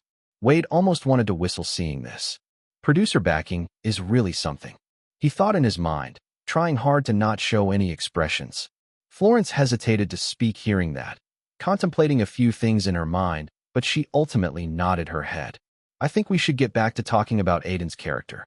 Like that, the topic moved to that, and it was mostly smooth sailing from there on. Florence was a bit bitter, but she knew that she needed to be professional. She wanted to leave a good impression on Ava, being only the first time they were working together. The small argument in the middle aside, it was a good first talk for Aiden on the movie that could become his next venture. Days quickly went by as Aiden promoted Sherlock of the Shadows in various events and even went on an online talk show for it. In the middle of it, the second issue of was released, and it again got a great response. At the same time, the female readership kept being high. Vikings Publishing was very happy about it, and they felt like they have gotten lucky here. They were planning to increase the promotion from the third issue and see the reactions. As the genre of the comic being dark fantasy meant that it still had a niche audience, they needed to take cautious steps to keep the good response going. Though, their biggest worry was still Aiden, who has a completely different career rather than being just a writer. There was no way that he could solely work on for at least a year, so there was a sense of restlessness because they knew that they would need to prepare for the time when Aiden would leave.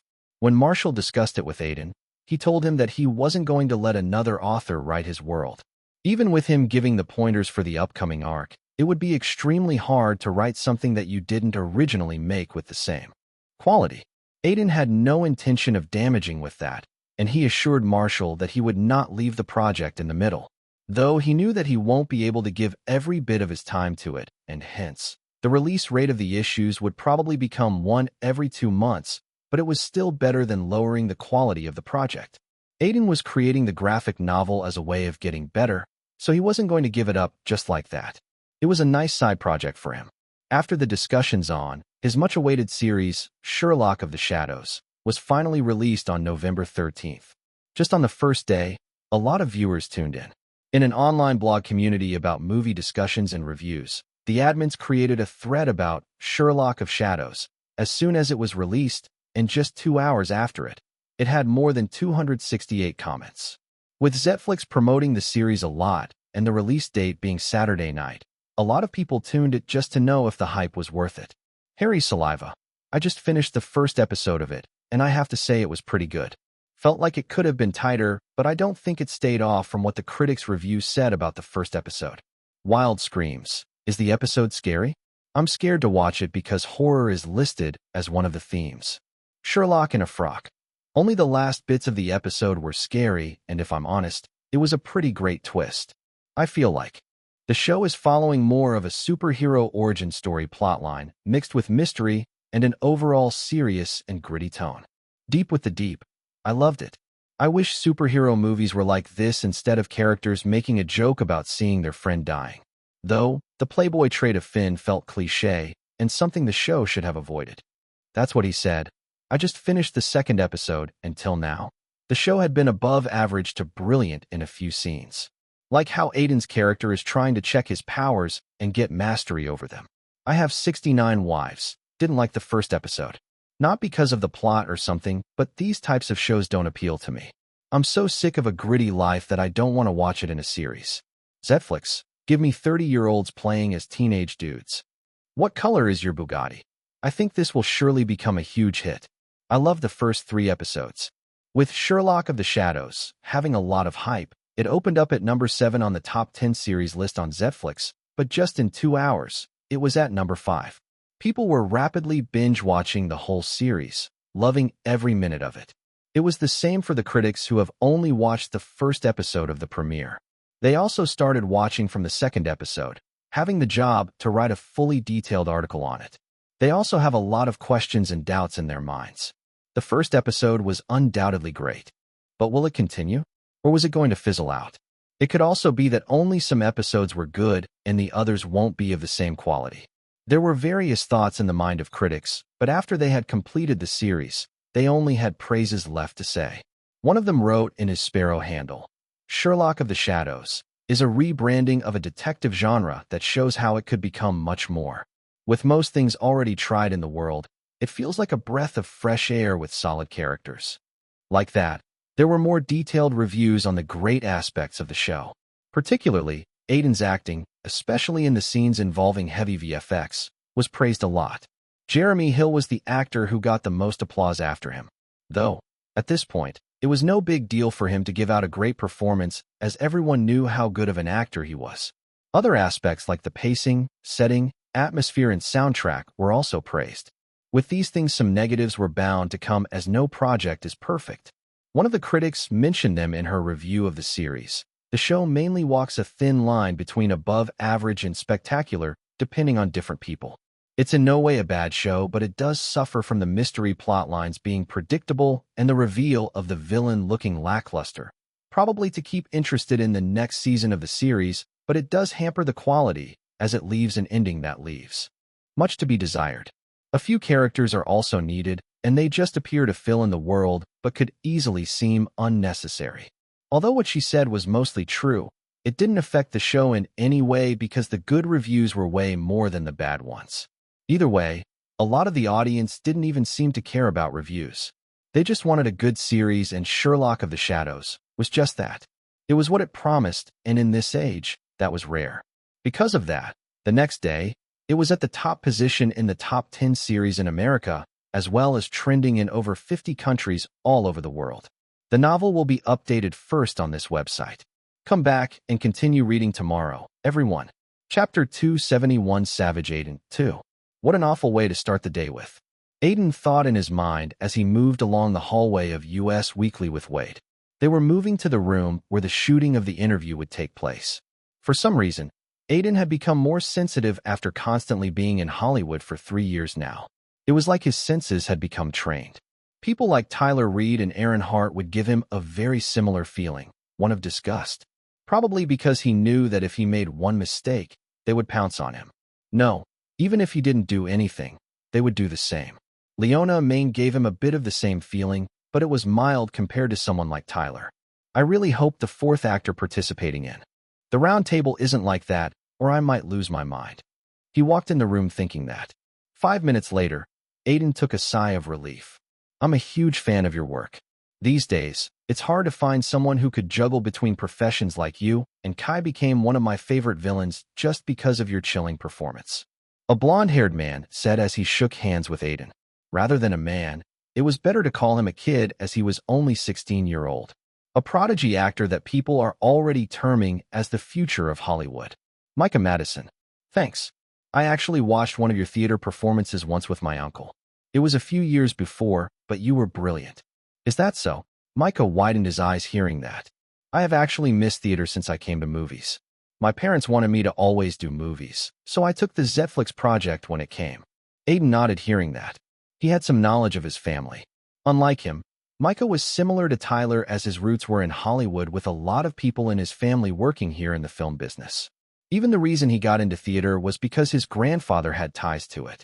It's pretty strange how even if both Tyler and Micah are from Hollywood backgrounds, they both are very different.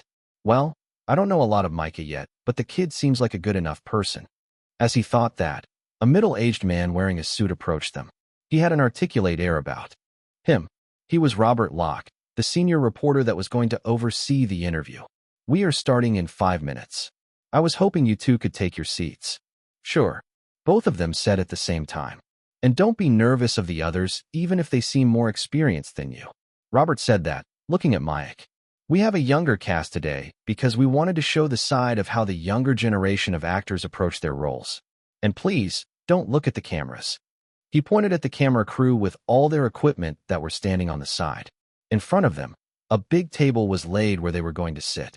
Aiden could see Wade talking to a few people in the crew. All of them sat down after a while, and for some reason, Aiden was sitting next to Tyler, and in front of him, Leona was sitting, giving him a sinister glare. Aiden was sure that it would change after the cameras rolled, but he didn't like the seating arrangement.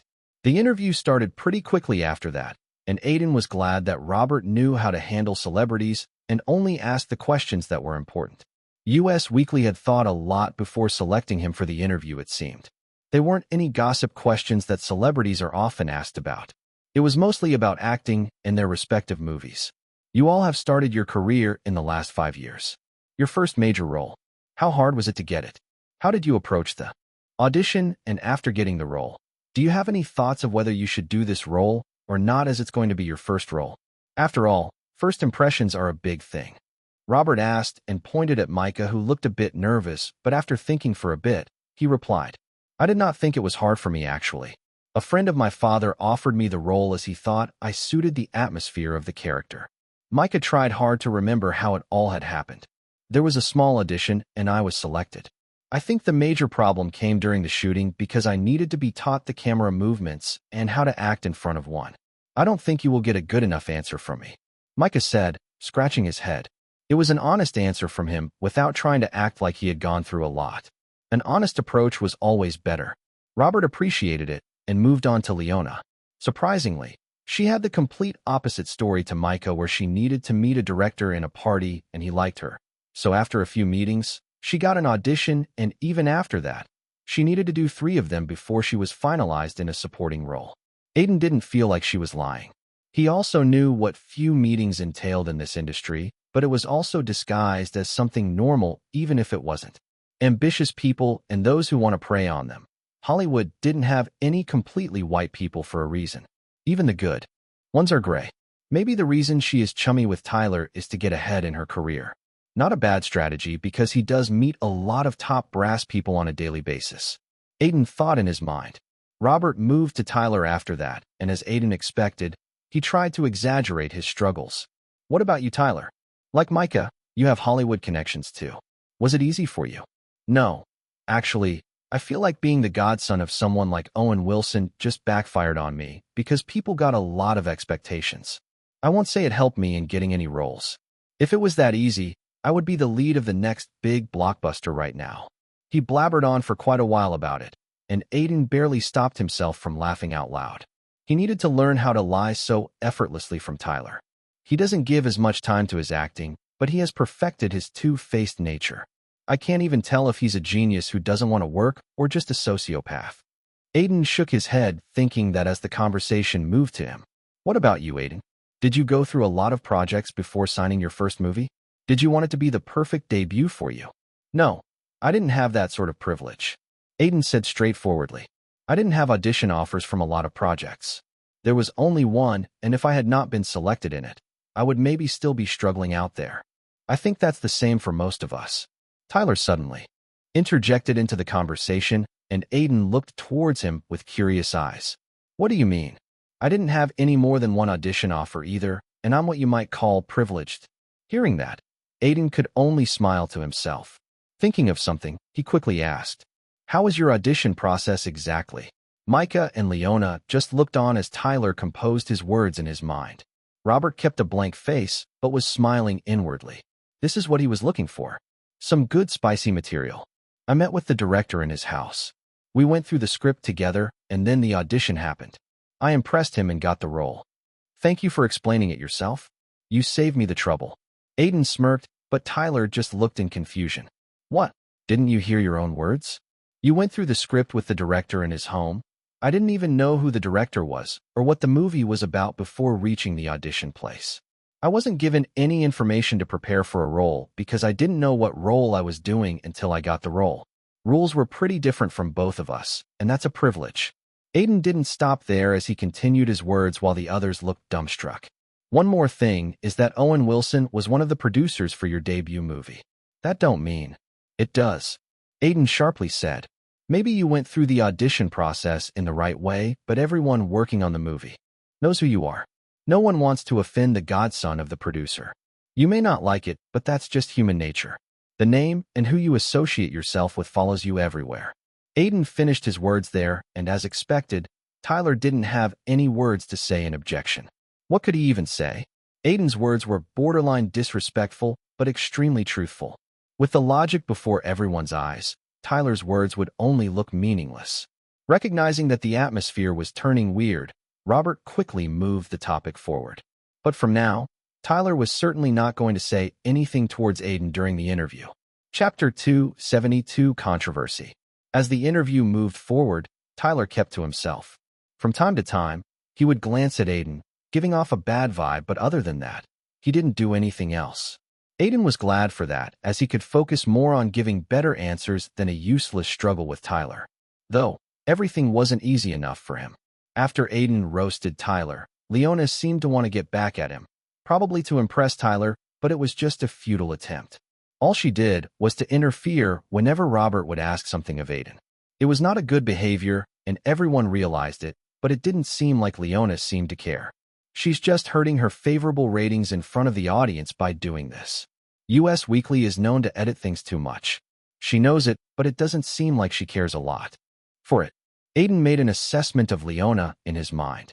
She probably thought that it was a small sacrifice for a larger goal. At least Tyler seemed to appreciate her moves. Sadly, she didn't take into account that Aiden could also retaliate. It happened when Robert asked a specific question. "What do you think has changed in the current climate of Hollywood, particularly in female-led movies?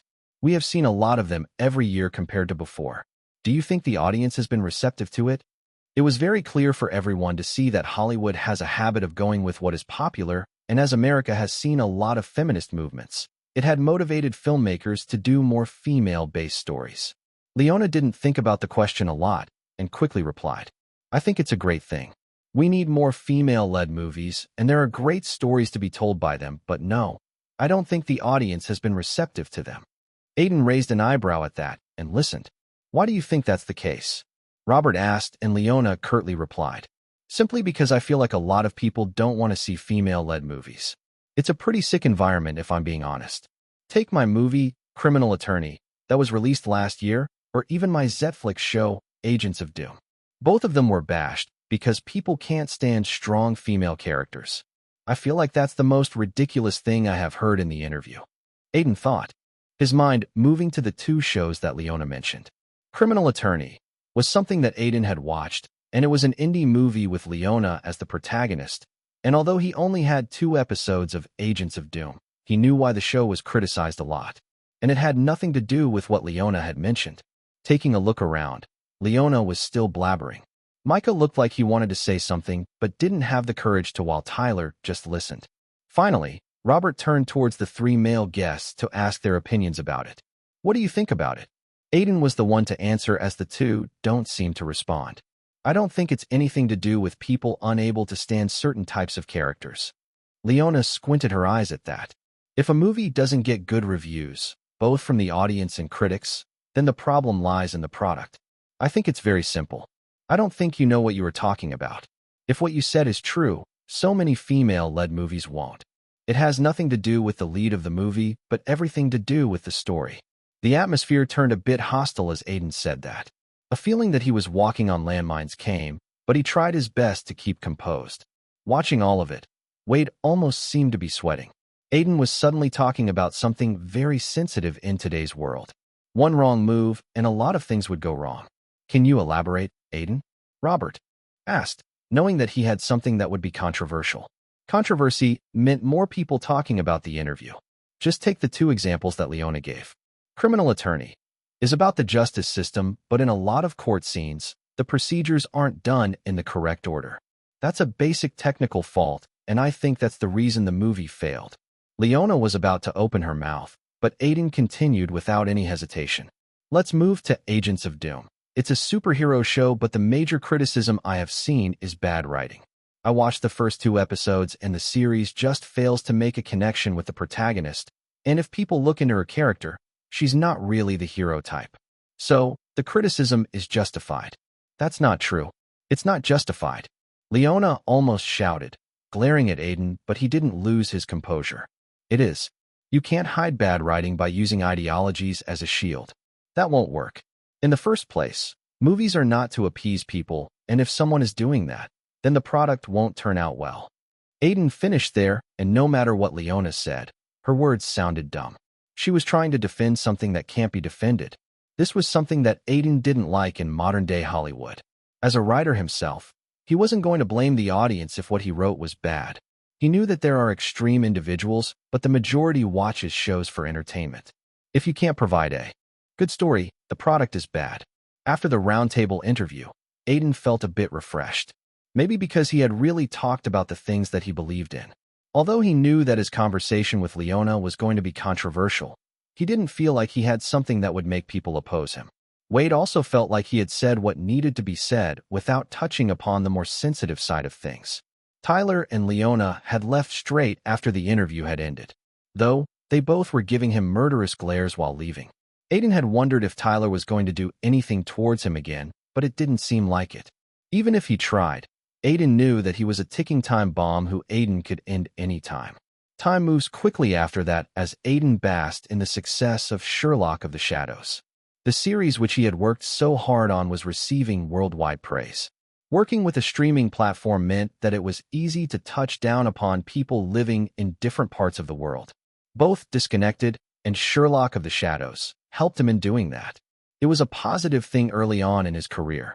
1 week after the shooting of the roundtable interview, it finally released on the MeTube channel of Zetflix.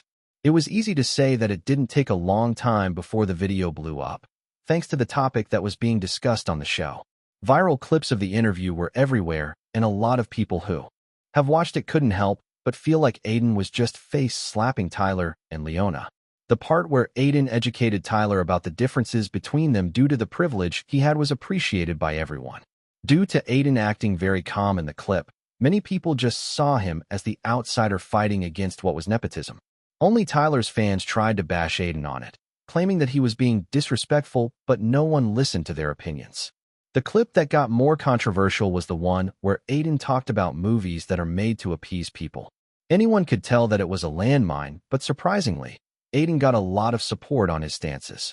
One of the reasons was because a lot of people were truly sick of it, because most of the time a movie or a series don't focus on entertainment because of these things.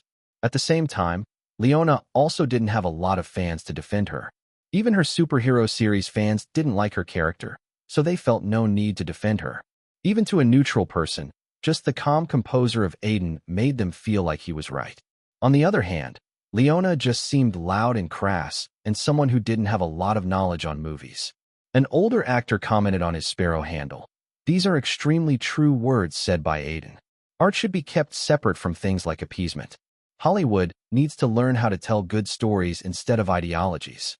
The latter don't work mainly because the characters in these movies are very hypocritical. Another female filmmaker also supported this, saying, Hollywood do have a habit of using whatever is popular in the media. There's a reason why they can't come up with new and better franchises and are still dragging what came in the 90s. Her words were supported by many, but due to how many people were discussing it on Sparrow, trends related to it popped up on the trending section. Tags like hashtag interview, hashtag appeasement, hashtag Aiden, and hashtag Leona started trending. In the controversy, Aiden's fan group played a major role by leading an attack on those groups that were trying to portray Aiden's words as hateful. Led by the user Chad Putin and Moaning Frodo, the fan group supported Aiden in the controversy. Chapter 273. On Sparrow, Aiden's fan group was currently busy fighting out with people who were trying to bash him by calling him misogynistic for his comments. It didn't make sense, but who needed logic when you were online? Just because he said that one shouldn't do a project for the appeasement of people even without taking any name, people were suddenly after him. Thankfully, a lot of movie lovers hated how filmmaking isn't about entertainment and telling a compelling story now, so they sided with Aiden. Valhalla is sad. Anyone saying that Aiden was on the wrong side during the interview should really watch it again. He stood against both privilege and bad appeasement. Probably the first time I have seen an actor being vocal about things. Twerking with a flute, that was very disrespectful of Aiden. He needs to learn how to talk to people. Chad Putin, listen, you peanut. My eyes see no wrong in what Aiden did. If you have any problem, take out your eyes and throw them in the ocean. Just because you think you have an opinion doesn't mean it's true or relevant. The man from North Korea, you said it, my friend. I'm eating a hamburger while enjoying this controversy. Call me if you need big guns. I will deploy a cyber army for you. Half in my grave while waiting for Daredevil. This discussion is very silly. In the first place, Aiden made sure to not be too obvious about things and stayed on the technical side of things, calling out Leona's entitlement to blame the audience for the flop. People getting enraged should really think a bit logically instead of being a part of a mob. Catfishing on Tinder. Another day, and Sparrow users again got offended by something that shouldn't offend anyone. I'm just waiting for the day people get offended by someone breathing. Humanity is truly doomed. Let's hope dogs take over the world soon. Skyneves, fight for Aiden. We can't let the fan group of a guy on steroids and a squirrel-faced girl to defeat us. It's not a pretty picture online. Aiden said, scrolling down on the comments. They disturbed him a bit as he wondered if he really said something wrong. But then he shook his head. Over 90% of the comments were either neutral or in his favor. Moreover, he had just said what he felt. Hollywood do have a habit of using the same template for years for movies and then using whatever is mainstream to make profits. It was a business disguised as an art. How many days do you think it would take for it to die down? He looked at Wade, who was in the middle of eating a pizza slice. Bruce was working behind him, not focused on anything else but drawing. The next issue needed to be completed soon. So, Aiden was spending time in the Vikings publishing office. 2-3 days, I guess, Wade said, finishing the slice and picking up another one. Something new would pop up unless Leona and Tyler's agency tried to flame the issue by using bots. It's a bad situation, but they must be happy that people are talking about them. Whatever to get their name out. You don't know how hard it is to get a topic about you in the trending page, and look at this, Sherlock of the Shadows is getting benefited from the controversy. Wade showed him his phone. It was a photo of a few tweets that were about people wanting to check on the detective series just because they liked Aiden's view on movies. December had already begun and the series was in its third week. It had slowed down and was in the 7-8th position in America according to Netflix, already becoming a big, impactful hit. As the controversy became big, the roundtable interview got a lot of views, crossing over 2 million in a few days. It also gave the series a lot of viewers, so it would climb up the rankings again. I guess something good came out of it. Aiden muttered, deciding to take his mind away from the controversy. Only because you were on the right side. You dodged a bullet there, Wade said, and at that moment, Aiden changed the topic. Anyway, Sherlock of the Shadows is already a thing of the past now. I feel like I'm over Finn too. When are we going to go for the script narration 4 stars on the ground? Aiden asked, thinking that a lot of time had passed since his last meeting with Florence. They were keeping in touch via text messages, but it was very short as she was busy dealing with the sets that were being made for the movie. In 2 days, Wade said, and Aiden smiled satisfied. Stars on the Ground seemed like something right up his alley. A role that was going to be a challenge for him in a different way because the character he was offered has a lot of charisma.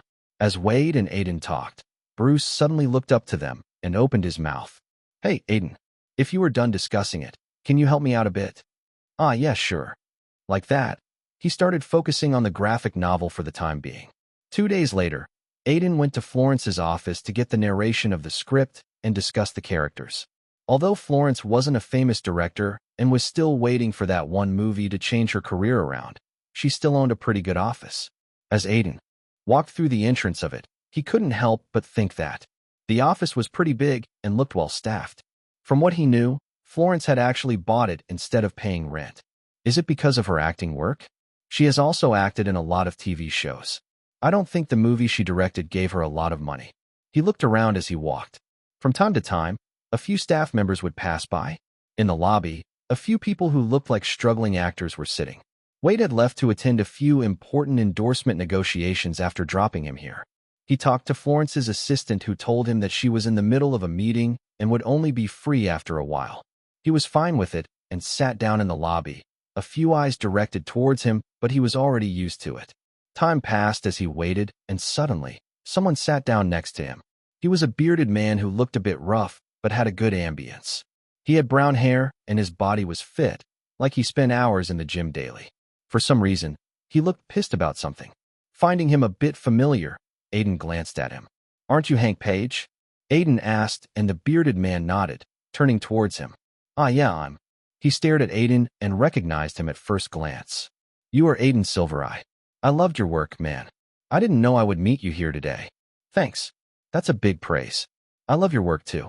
You are one of my favorite action stars. Hank was a Scottish actor who had been a part of a lot of action series and movies in the past. His career was just filled with action and adventure movies, making him a staple in a lot of franchises. Though, as he normally played second or third fiddle to the leads and sometimes villains that are not written well, he had never been able to get a big popularity for himself. I'm far from being a star, Hank said laughing, then suddenly frowned, like he remembered something bad. Aiden saw it clearly, but he didn't think that it was his place to ask about it. Instead, he changed the subject. What are you doing here? I am here to talk with Florence. She refused to talk to my agent, so I came here personally. Hank muttered, his mood becoming worse for some reason. Why are you here?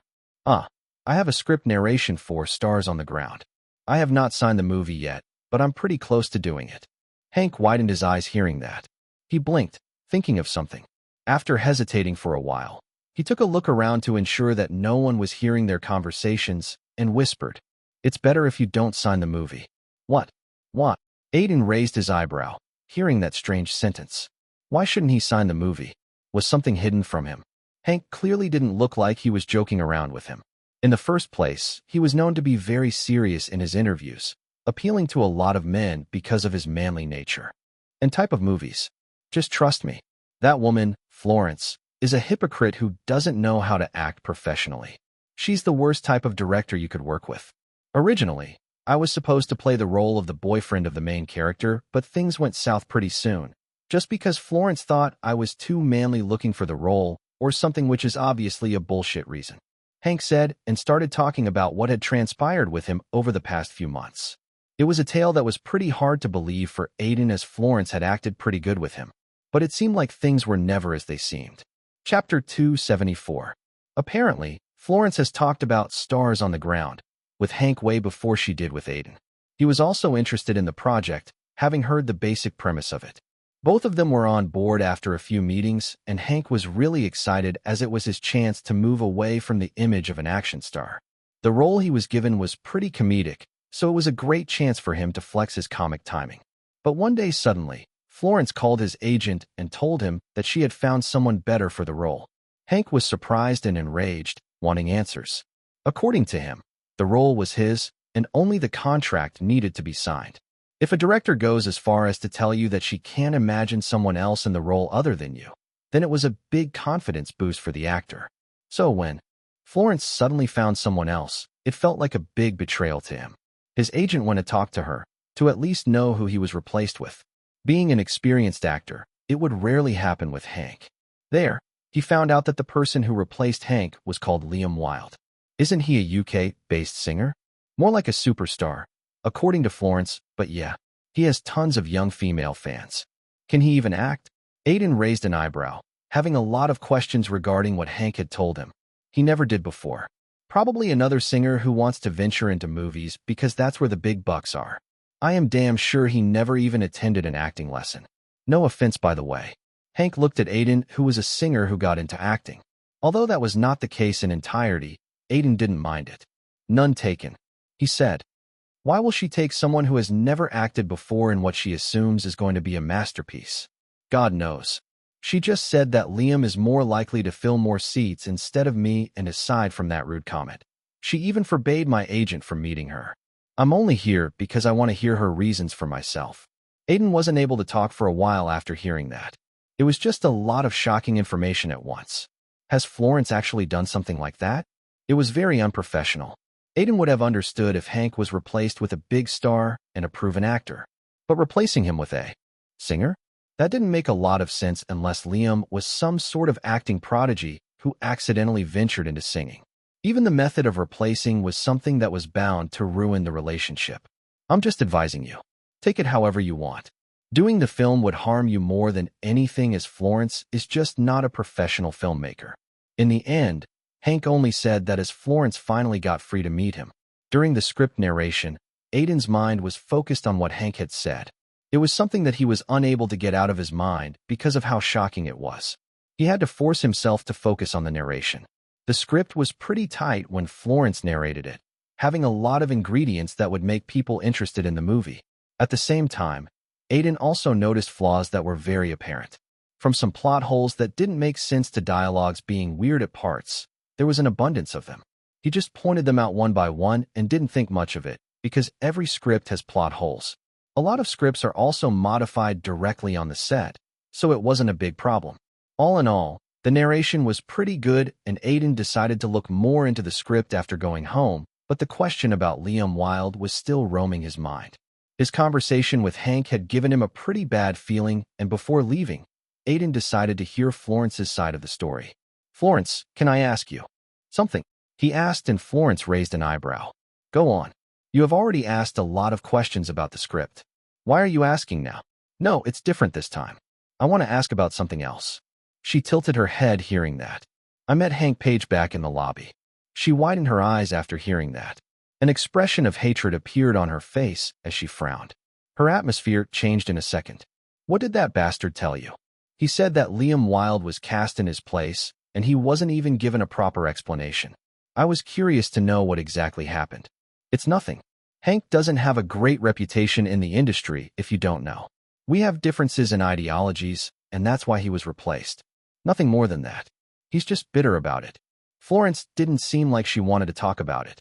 Her voice was curt and sharp, like she hated Hank with every fiber of her being. She hates him. That's the feeling Aiden got seeing her talk about him. He knew that the best thing here was to leave without asking any more questions, but he was curious as to why she selected Liam out of everyone else. It was an answer only she could give. Why did Liam come to his place, though? He never had an acting job. He's a good actor, believe me or not.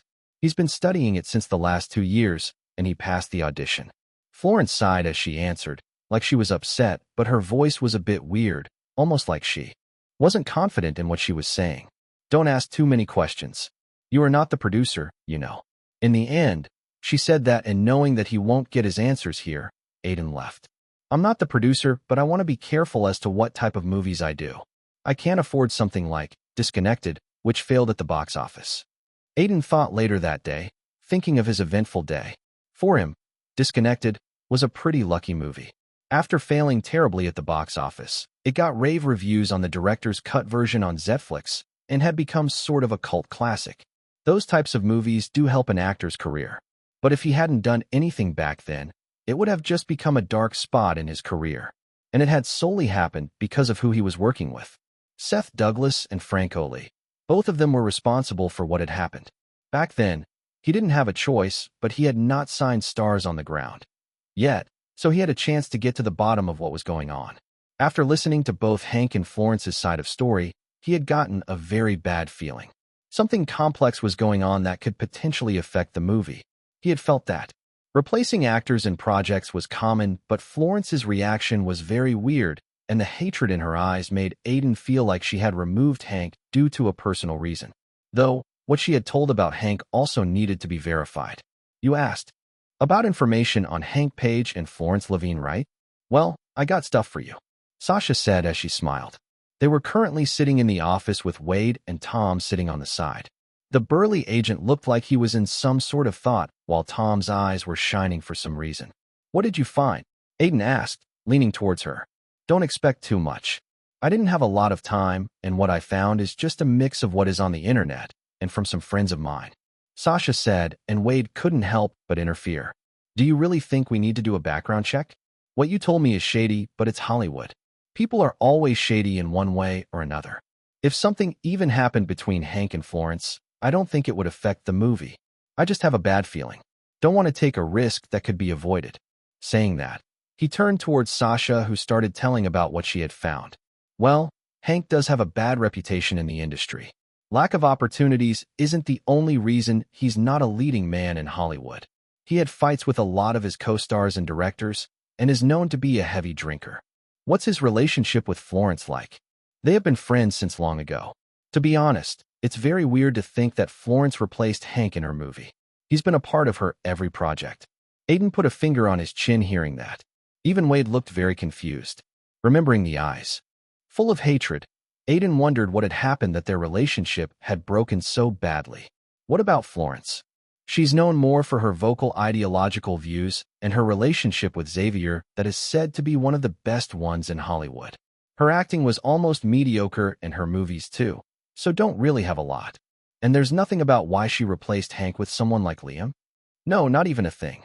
UK media hadn't even reported that Liam is going to be in the movie. He's like their top musician for half a decade. So even if there was something like a rumor, there would be an article, but there's none. Aiden fell into a thought hearing that. What was going on? Was he really thinking too much, or was he just missing something? He didn't know even if Hank was lying or Florence was lying. Both sides seemed to be in the gray zone. Chapter 2, 75 Red-Haired Reporter. The next few days, Aiden read the script of Stars on the Ground, again and again, and he had to say that the story was pretty good. It had most of the things that normal people would associate Hollywood with, and although it was over the top and a few scenes and dialogues looked a bit immature, a good execution could make it feel right. After all, in movies, execution of the script was as important as the script. There were many cases where a script was good, but the execution had made it average. The plot of Stars on the Ground mainly focused on Mary White, a white woman with the dreams of being an Hollywood actress, inspired by the top Hollywood actresses of the 80s and 90s. The movie was set in that decade too. The story was just her trying to do anything to move up ranks in the industry. From giving bad advice to an actress doing the same audition as her to sleeping with a director for the role. The decisions were not morally right, but they didn't need to be. One of the major aspects of the movie was the PR team that celebrities have. In many parts of the script, Mary's PR team would show her as the actress that all top Hollywood men had their eyes on. They would even call paparazzi deliberately to spark up scandals. Aiden's character would be one of these men. A shrewd businessman who seems to live in a shell, not knowing a lot about life outside Hollywood and the rich circles. A classic elitist jerk that doesn't care about others and treats normal people as disposable. There was even one scene when he would frame a struggling actor of a crime he did, very smartly. He liked the character a lot. A negative character that was an important part of the plot, but in Aiden's mind, the thing that Hank had told him was still roaming around. He wanted to know what had gone wrong between Florence and Hank and why he felt like it would affect the movie. He wasn't getting a wink of sleep due to that. He wondered if he was thinking too much, but after playing characters like Kai and Finn whose instincts were very sharp, Aiden felt like he had gotten that ability. Because of his instinct, he even told Wade to delay the signing.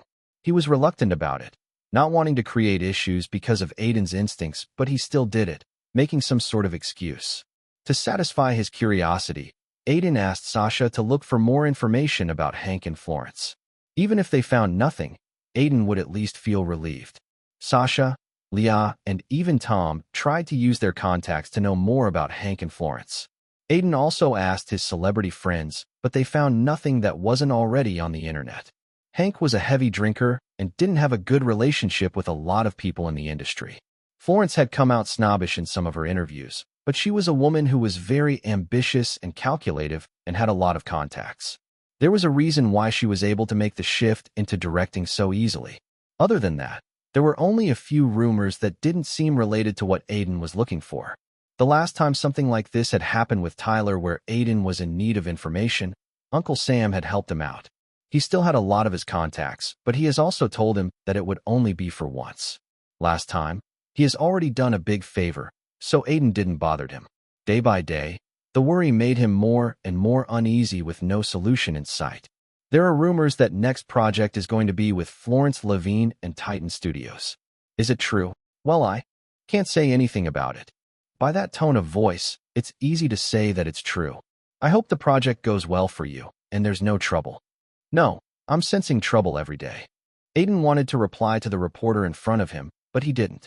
He just politely said a few words and left. Currently, he was doing a round of interviews these days. Most of them were because of Sherlock of the Shadows, but as Aiden could promote his graphic novel in them, he had not rejected them. Aside from that, there were also a few photo shoots. You don't look good. You have that stern expression on your face these days, Wade remarked as they were walking towards the parking lot. Tom was following behind them, and even he agreed. Yeah, like you were sick. It's just that my instincts are still the same about stars on the ground. I feel like it's a red flag, but I'm not getting the reason why. When Aiden said that, Wade frowned. He stopped in his tracks and opened his mouth with a click of his tongue. Then, just leave the project. He said, we have not signed it. You can still leave if you want. I know you think that it would damage your relationship with Ava if you did it without any reason, but it's better than you acting like some heavy burden is on you. Anyway, we can't delay the signing any further. I know that. Let's talk about it later. Aiden said and changed the topic. The corridor of a media company wasn't a good place to talk about this. Anyway, what's the next place we need to go? Hollywood Weekly. The interview is with Catherine Hough. You remember the one who was hitting on you? That senior reporter. Yeah, she's divorced. Maybe go on a date with her after the interview. Get off some steam. Wade laughed, but Aiden didn't say anything. His expression changed for a bit as the appearance of the red-haired woman came into her mind. She had looked at him very favorably. He looked up at Wade and suddenly asked, a senior reporter has a lot of contacts, right? Yeah, obviously. Why are you asking? It's nothing. Let's hurry. Aiden said and quickly moved. He had made a lot of contacts in the industry till now, but he wasn't close with any particular reporter. It feels like it was time to change that. They quickly reached the office of Hollywood Weekly, and it didn't take them a long time to get straight to the interview. It seemed like Catherine was just waiting for them. Though, throughout the interview, she was looking at Aiden with a bit of a cold glare. He ignored it and just focused on the interview.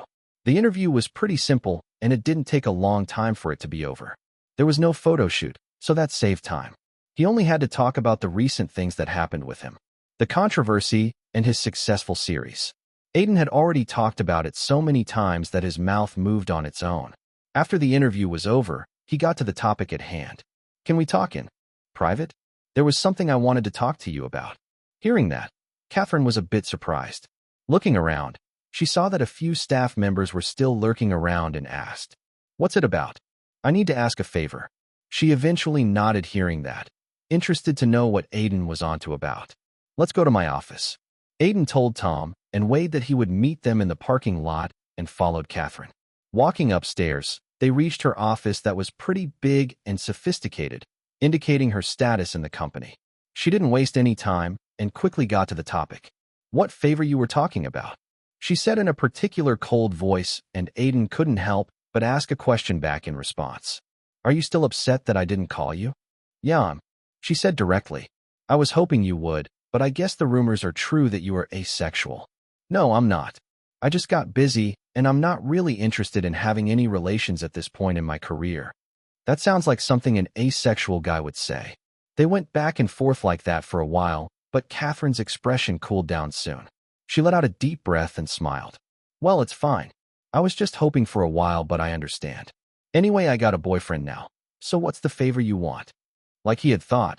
She was an adult and wouldn't drag such a small issue. At the same time, her being his fan also made her unable to dislike Aiden, especially because he hadn't really done anything too rude. I need information. I'm not a detective. Catherine joked, but her face was someone who was keenly listening to Aiden. It's something of the industry. You must hear a lot of rumors, both true and false, and going by your stature, you have the ability to know which one is true and which one isn't. That's why I need your help. Aiden started talking about what information he needed and what exactly had prompted him to look for it. On every word, Catherine's expression kept changing bit by bit. It was like she was unable to believe what Aiden was saying. I don't know how he got to this, but his instincts are on to the point. Chapter 276. Why do you think there's something wrong between Florence and Hank? They could be friends that just have differences too, right? In the first place, there's cases where Hank had been problematic. Very problematic, while Florence had been known to be stubborn with her views. Catherine asked, looking at Aiden with a strange gleam in her eyes. He hesitated for a second before shaking his head. No, there's something more. I'm very sure of it. Aiden didn't know why, but his instincts were buzzing at the very moment. He also observed that Catherine wasn't laughing at his observation, treating them as something of a joke. She looked very interested. Being in the industry for so long, Aiden hadn't gotten used to observing people's facial expressions. Catherine wasn't even trying to hide it. Finally, she accepted. Well, I can't say you are entirely wrong. I'm just surprised you got to this conclusion after just one meeting with Hank. So, there's indeed something. Aiden took a deep breath. He was feeling very paranoid, wondering if he was really thinking too much into it. Even Wade and Tom seemed like they didn't believe him even if they wanted to. It was mostly because it was deemed a very little thing. Such things happen quite a lot in the industry, and no one would think twice about it. Unless it was Aiden, of course. There's something, and it's pretty big actually. Catherine said, and Aiden quickly asked, what is it exactly? Actually, I don't know. Aiden squinted at her, not in the mood of a silly joke, but Catherine shook her head, implying that she was actually serious. You just said that there's something big. Yeah, and that's the only thing I know. Big media companies like us have a lot of contacts as we work in a field where connections are everything, but as we are too big, we do need to have a good relationship with celebrities and everyone working in the industry. You don't know how many times media companies have been sued in the past. Catherine said, clicking her tongue. Hollywood Weekly had been sued a lot too in the past. So, Hollywood Weekly doesn't really break out scandals until it's something that would become global news, but we do get the scent of what's going on, who is likely to break out a scandal. We just wait till it releases and then try to cash in on it. Catherine was basically saying that Florence and Hank weren't big enough globally, and Aiden did agree to it. After all, he didn't even know Florence was meeting her at the Sherlock of the Shadows premiere. But her words also contained one more thing. There's a scandal growing, and you know who's going to break it? Yes, a company is actually investigating it for a while. I heard about it from sources, and they are waiting for a chance to reveal it. Probably before the release of Chapter 277. The Big Reveal. Where were you and why are we here? Wade asked as they walked in the hallway of Titan Studios' office. Tom was following them with a curious look on his face. He was carrying a laptop that Aiden had given him. As they reached near the elevator, Aiden replied, I was trying to get something. Meeting a reporter. You mean Catherine? Yeah, and someone else. Anyway, let's go upstairs. I have something to show to Ava. Aiden simply said that, and no matter how much Wade and Tom asked, he just said that they would know it in a while.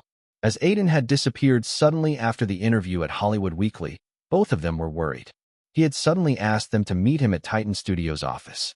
I don't know what's going on in your mind, but you know what you are doing, right? Wade asked just before they entered the office of Ava. Aiden looked at him and gave him a calm smile, trying to reassure him. Yes, I have thought it through. Just believe in me. I do, Wade said, taking a deep breath. They entered the office and Aiden felt surprised, seeing Florence already present there. She had an angry expression on her face as she sat with her legs crossed. In front of her, a good-looking guy wearing sunglasses was sitting. Aiden recognized him as Liam Wilde and was mildly surprised to see him here too. I wasn't expecting this, but this would be very interesting. Both the main players of the game are here now. Only Hank is missing. He thought as Ava's eyes landed on him. Aiden, we were just talking about you, she said, wondering what was going on. Aiden had suddenly called her and said that he wanted to meet her to show her something. Before Aiden could reply, Florence opened her mouth.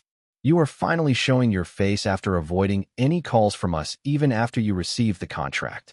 There are better ways if you don't agree on the supposed pay. It seemed like she had assumed a hell lot, but Aiden didn't give it much heed. It's not about the pay. I am here for a reason. What? Florence asked, but Aiden didn't look at her, but at Ava instead.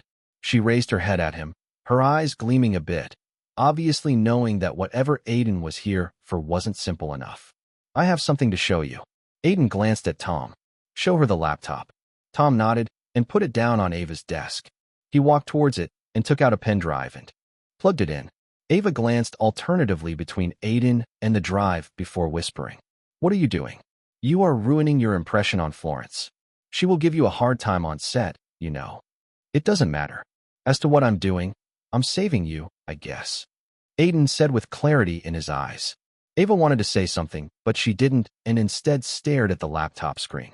From the side, Tom was also glancing at it shamelessly, too curious to stop himself from knowing what was going on. Slowly, both the faces of Tom and Ava changed. They looked stunned, like they had seen something that they never thought existed. It was the same expression Aiden had when he had first came across the ghosts in Sherlock of the Shadows. Hello, I don't think I have introduced myself. I'm Liam. You must know me, right? As Ava was busy going through his laptop, Liam, the snarky guy, stood up and introduced himself. He had not bothered to do anything till now and was watching Aiden. I do. Nice to meet you. Aiden said, and Liam smiled. I'm going to play a part in Stars on the Ground too, so we are going to see each other a lot in the next few months. I know that, but... He hesitated for a bit before forming words in his mind, and while trying to be a bit polite, he completed his sentence. I don't think I will be a part of Stars on the Ground. What? Liam tilted his head, and Florence besides him also has a bewildered expression before it turned into anger. Her face also turned red, like a ripe tomato, as she sweared under her breath. What did you say? Are you really trying to back off the project after agreeing to it months ago? I should have known it would happen when you were avoiding signing the contract. You have a lot of problems with the script too. Bastard. Aiden kept calm under her gaze. Calm down. I have my own reasons. What reasons? I would love to hear them. I don't think you would. It was not Aiden who spoke, but Ava, who has a calm expression on her face. After the initial shock, she has calmed down. There was one more thing that Aiden noticed. She was emitting a bit of a pressure as her eyes were very sharp under her calm expression. Why? See for yourself, she said and turned around the laptop. At that moment, the room froze and not even one breath was heard.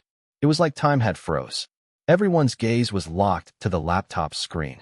Wade was the first to move as he walked in front of it and squinted his eyes, trying to see if the things displayed on it were actually real. Photoshop. We can get them checked, but they are very genuine. You can see for yourself. A bit blurry, but everything could be seen in them. What the fuck? His reaction was expected by Aiden. Damn, it's like the biggest clusterfuck I have seen in years. How did you get all this? He was still unable to believe it. I made a deal. I will tell you about it later. For now, we could see that it's going to be a big deal. Big deal? This is going to be the biggest scandal of the year. Fuck. I could see 4 to 5 known celebrities there. If it's real, Hollywood media is going to be having a field day for months. Wade laughed, and it was only then that Florence and Liam moved. They were shell-shocked, like their souls have left their body. Liam was even shaking. What the hell is this? What nonsense are you showing everyone? Florence was the first to erupt out of the two of them, a reaction that was expected by Aiden. She looked rigid even if she was Angie. Shock was too much for her to handle. It's not nonsense, Miss Lamb. Aiden deliberately called her by her husband's surname, making her shoot out a glare. All these are Photoshop, right? These days, you can do a hell lot with a computer. Liam asked, glancing at Aiden, hoping that he would say that it was Photoshop. They are not. Believe it or not. Aiden answered. I got it from a media company that was looking into it. They have better shots. The ones they gave me are blurry. What I saw in their hands was high definition. Rest assured, they don't have videos from what I know, but in this case, photos are enough. You are just trying to blackmail. Yes, that's what you're doing. Florence said, trying to give herself reasons. I don't have a reason to. Moreover, these photos are going to be public soon by the media company that has it. They apparently already sold it to someone, and you yourself know if it's true or not. You should have thought more before attending an orgy when you are married. Aiden frowned and looked at the laptop. On the screen, a few photos were displayed, all naked. Two of them were of Liam and Florence. One more familiar figure was there, Hank Page. They were in a position that was better left to imagination. Though Aiden had to say that Liam has a very unique fetish. In the back, two more married actors were present, all cheating on their spouses together. Aiden scrolled down on the photos, and a few more came up. In one of them, Liam's tool was on full display, and seeing it, Tom couldn't help but glance at his crotch and chuckle. Tom seemed to be the only one who looked like he was having the best day of his life. Who would have thought I would come across something like this? Aiden thought silently in his mind. At first, the only suspicion he had was of cheating, and that was indeed involved, but when he dug further, an entirely different story came up. Hank Page and Florence was indeed in a relationship behind the back of her husband, but it was more than that. They used to attend orgy parties invited by their friends, and in these parties, they have met Liam. Florence was quickly attracted to him as he was UK's most popular pop icon and a handsome guy, younger than her. He also seemed interested in her, and hence, she had started seeing him besides the orgy parties. Hank had gotten to know it, and in an ugly spat, their relationship, which was never really moral, broke. He was ousted from the next day too as Liam and Florence began a relationship. Aiden guessed that the reason Hank had given him warning and lied was because he wanted to cause trouble for Florence, but it had given Aiden the necessary imagination to think that there was something much more graver going on. In the end, the only victim was Xavier Lamb, Florence's husband, who actually loves her. The novel will be updated first on this website. Come back and continue reading tomorrow, everyone. Chapter 278 Blockbuster Franchise. Originally, a media company was going to release these last month, but they got wind of Stars on the Ground, so they halted it. They probably wanted to release it at the time of its promotions, completely destroying any goodwill towards the movie. It's fortunate I got to it first otherwise. Aiden didn't finish his sentence, but everyone knew what he meant. He had just saved a whole movie from being a box office disaster. Knowing the budget of Stars on the Ground, it won't be a small loss either. Ava looked at Aiden with grateful eyes while Florence stomped her feet while looking at Aiden's laptop. I will destroy the evidence right away. Are you not listening to me? Have you gone deaf? Aiden sneered at her. The media company already has it. Better pics. They are going to release it soon now that I have it. Tell me the name of the media company right now. Florence shouted, but Aiden shook his head. I can't. I don't have a habit of betraying people unlike you. She was almost ready to scream hearing that, but Ava's voice silenced the whole room at the moment. Florence, shut the fuck up. Don't shout at Aiden when you are the one who fucked up big time. You are making a movie, supposedly to empower women when you are not even someone who's moral. Has Hollywood really managed to make you such an awful person, or were you like that from before? Florence wasn't able to say anything hearing that. Ava's voice was deafening. Hey, Liam. Wade looked at the snarky guy, who was still silenced. He was too stupefied by the whole reveal, even a bit embarrassed. When Wade called him out, he looked at him. What? I think you are just wasting your time here. You are contracted with Intra Entertainment in London, right? Go and tell them what happened. The PR team might be able to stop this from circulating outside. Your female fan following is going to take a massive dive after this, as you have got involved with a married woman. Liam took a second to take his words before nodding furiously. He quickly left after that, not even looking at the others. Liam, wait for me. Florence also followed her boyfriend, who apparently didn't even look at her, before fleeing towards the parking lot. Aiden was able to hear him talking on the phone from a distance. Something about calling his manager about it. He's fucked. There's no way any media company is going to let this get away from them. As for Florence, I hope her true face comes out to the public now. He thought, and took a deep breath. He had just dodged a bullet. If he thought about it clearly, the movie would not have suffered a lot if it was just an affair. In the West, these things don't have a huge impact on movies and people forget about it after a while. But going to an orgy with the UK's most popular pop star, that was big. What a mess. Ava muttered, frowning. She had not expected today to turn out like this, but a day being ruined was much better than a couple of months being ruined. Looking up at Aiden, she opened her mouth. Aiden, can I talk to you for a while? In private. She glanced at both Tom and Wade, who nodded. For some reason, Tom was muttering. This will be a whole arc in the reality show. While leaving, after they were alone, Aiden sat down in front of her. You didn't know anything about it, I assume. Not even a clue. She sighed. I was only producing a movie for Florence because she seemed to have a vision and I expected her to give her everything to it. I never knew she was such a time bomb. It was thanks to Hank Page that I got a clue about it too. I was completely oblivious before that. What? Aiden explained what had happened and how his instincts made him feel like something was wrong. Hearing that, Ava widened her eyes. It was only after a while that she took in the whole matter. What now then? I'm pretty sure this news will be out in a day or two. They won't wait now that I got my hands on the leaks. Stars on the ground will be dumped, Ava said like it was a matter of fact. I will pull out as the producer and Titan Studios won't have anything to do with it. It would take a bit of PR as media reports are going to include our name in it for clout anyway. She put a hand on her forehead, thinking about all the troubles she would need to go through. Then, she glanced at Aiden and maybe for the first time today, she smiled. Thanks, you saved me this time. I just did what I needed to do. I didn't want to be associated with stars on the ground too. Ava shook her head upon hearing that. No, I got you in this movie, telling you that it would be a big hit. I should have looked a bit more into Florence's background. You have done me a huge favor. If you say so, Aiden said then asked, how are you going to return the favor? He wasn't a fool to let go of something like that. He and Ava were friends, but there was also a business relationship between them. Aiden was going to use their relationship to propel his career. Actually, I have something. Something pretty big actually, Ava said, with a meaningful smile. Leaning against her chair, she kept her eyes on Aiden, a gaze that made him a bit uncomfortable as a pressure mounted upon him. She finally opened her mouth. Do you know what type of movies are sure-shot blockbusters at the box office? Superhero movies.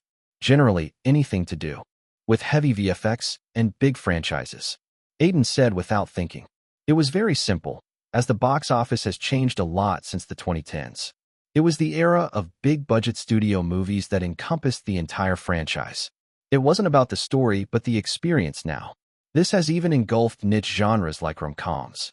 Actually, at the box office, Aiden's 30 Days of Happiness was the last rom-com to be a box office success, and that movie had a lot of goodwill due to how it had performed in film festivals. Rom-coms were only for streaming platforms now. Of course, there were exceptions, but they were few. The normal condition was pretty bad, especially with inflation rising. Yeah, and Titan Studios is planning something like that. It will take a while, obviously, but if the project goes ahead, it would have the potential to become the next big blockbuster franchise. Are you saying? Yes and no.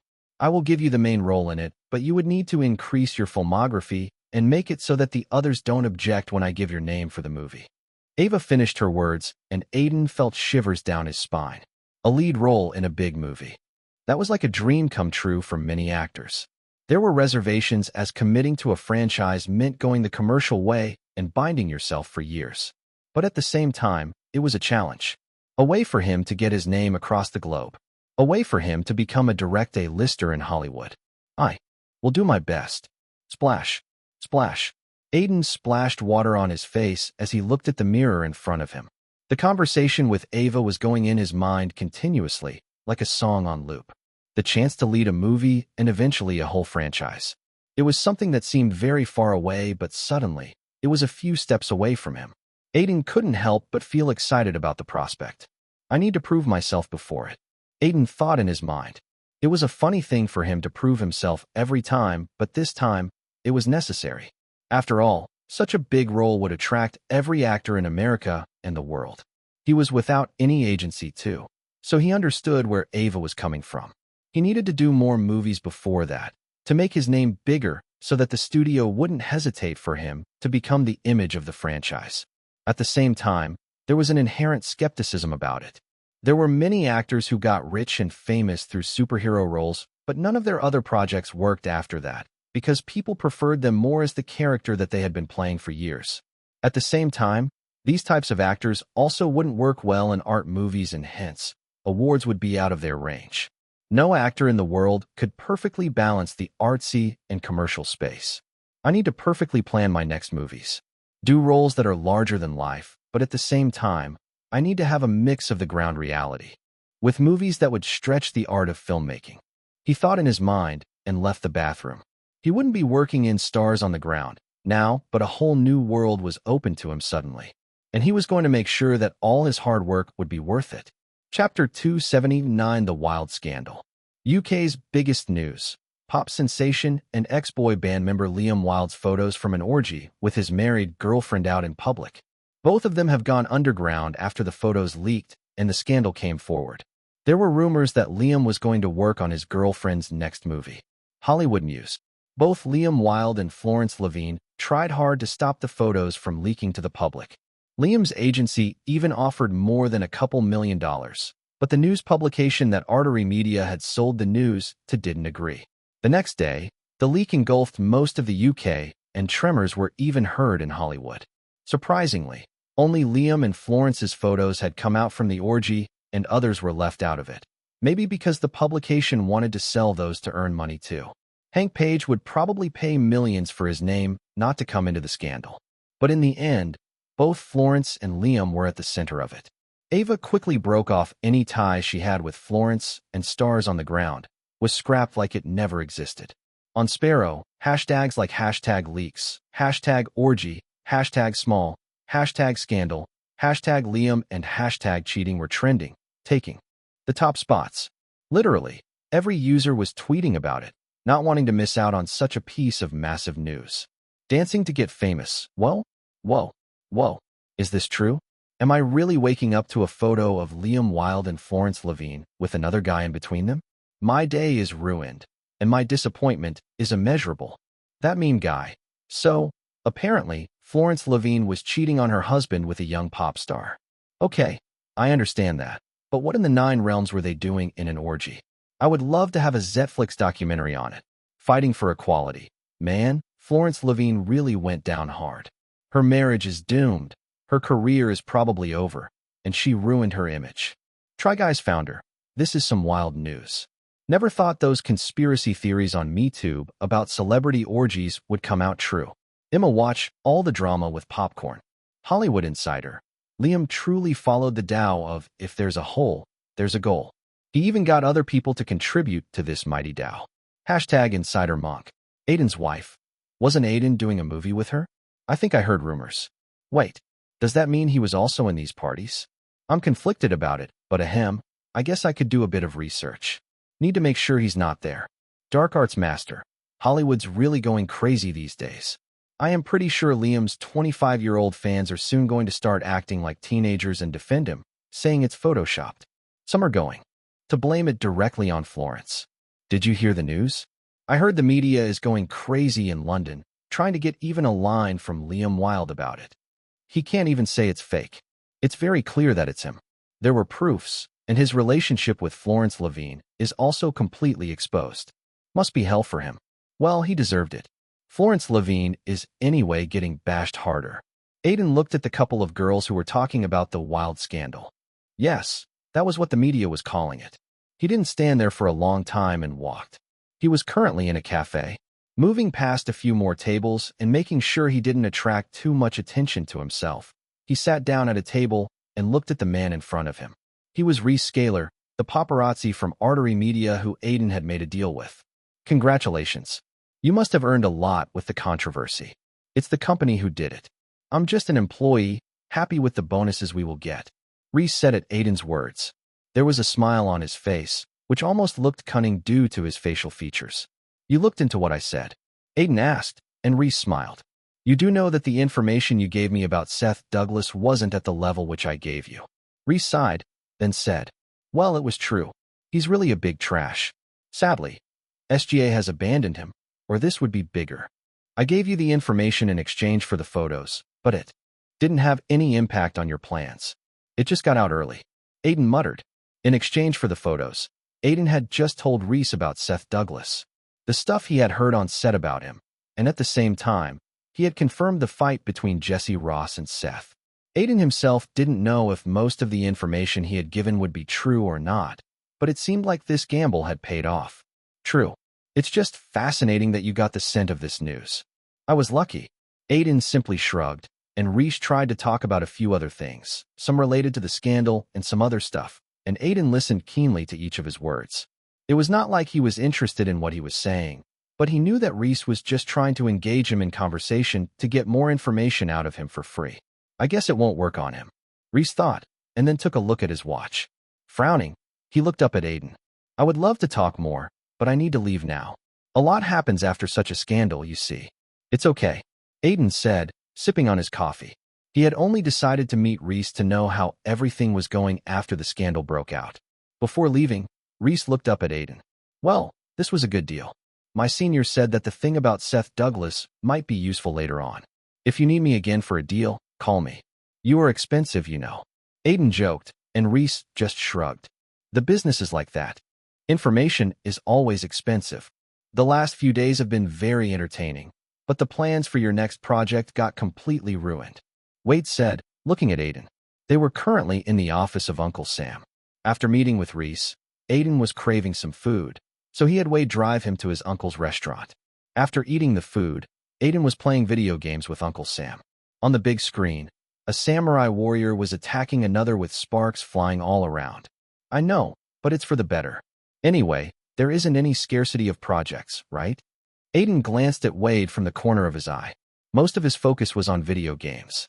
There isn't, but you told me you were going to be very specific with the type of project to choose. Mixing both commercial movies and artsy stuff, I don't really know what would attract you. You do reject a lot of stuff. Aiden wanted to say that it was because his skill told him which was a good script and which was not. Unfortunately, most of what he got were bad, and the good ones had too many people aiming for them. But he remained silent and focused on the game. I lost. After a while, it ended, and the samurai that Aiden was controlling had a sword pierced in his chest, while Uncle Sam's character was smiling with a maniac smile. This sage has won again. I'm still the only one worthy in this world. It's truly lonely at the top. Both Aiden and Wade squinted their eyes at Uncle Sam, hearing those weird words. Cringe, Wade muttered. What are you doing? I'm just imitating a character from an online novel I'm reading. By the way, Aiden, I forgot to ask you something. Uncle Sam suddenly turned towards Aiden. What? You got the photos of the orgy from a paparazzi, right? Yeah. Hearing that, Uncle Sam gave him a smile that was best termed as perverted. No, it was very creepy. You didn't get any video of it? I have friends who could give like 100K for. No, I need money for a collector's edition. I don't have anything like that, Uncle. I will tell my aunt about it if you don't stop. Uncle Sam sighed upon hearing that, and Aiden didn't know if he was serious or just joking. Anyway, a lot of careers would end due to this scandal. I'm pretty sure Florence won't get any work for a long time. People do forget, so she will make a comeback after a few years. For now, she's going to hatch onto her boyfriend. Uncle Sam muttered, being very aware of how scandals were perceived. It was generally based on public outrage. Then, he suddenly thought of something and asked, by the way, she was married, right? Yeah. I feel bad for her husband. Must have gotten a shock out of nowhere. Hearing that, Aiden frowned, thinking about Xavier. He was the victim in all this, and no one knew how he was coping at the moment. The novel will be updated first on this website. Come back and continue reading tomorrow, everyone. Chapter 280. Heartbroken Director. Thinking of Xavier, Aiden thought about the last time they had met during the premiere of Sherlock of the Shadows.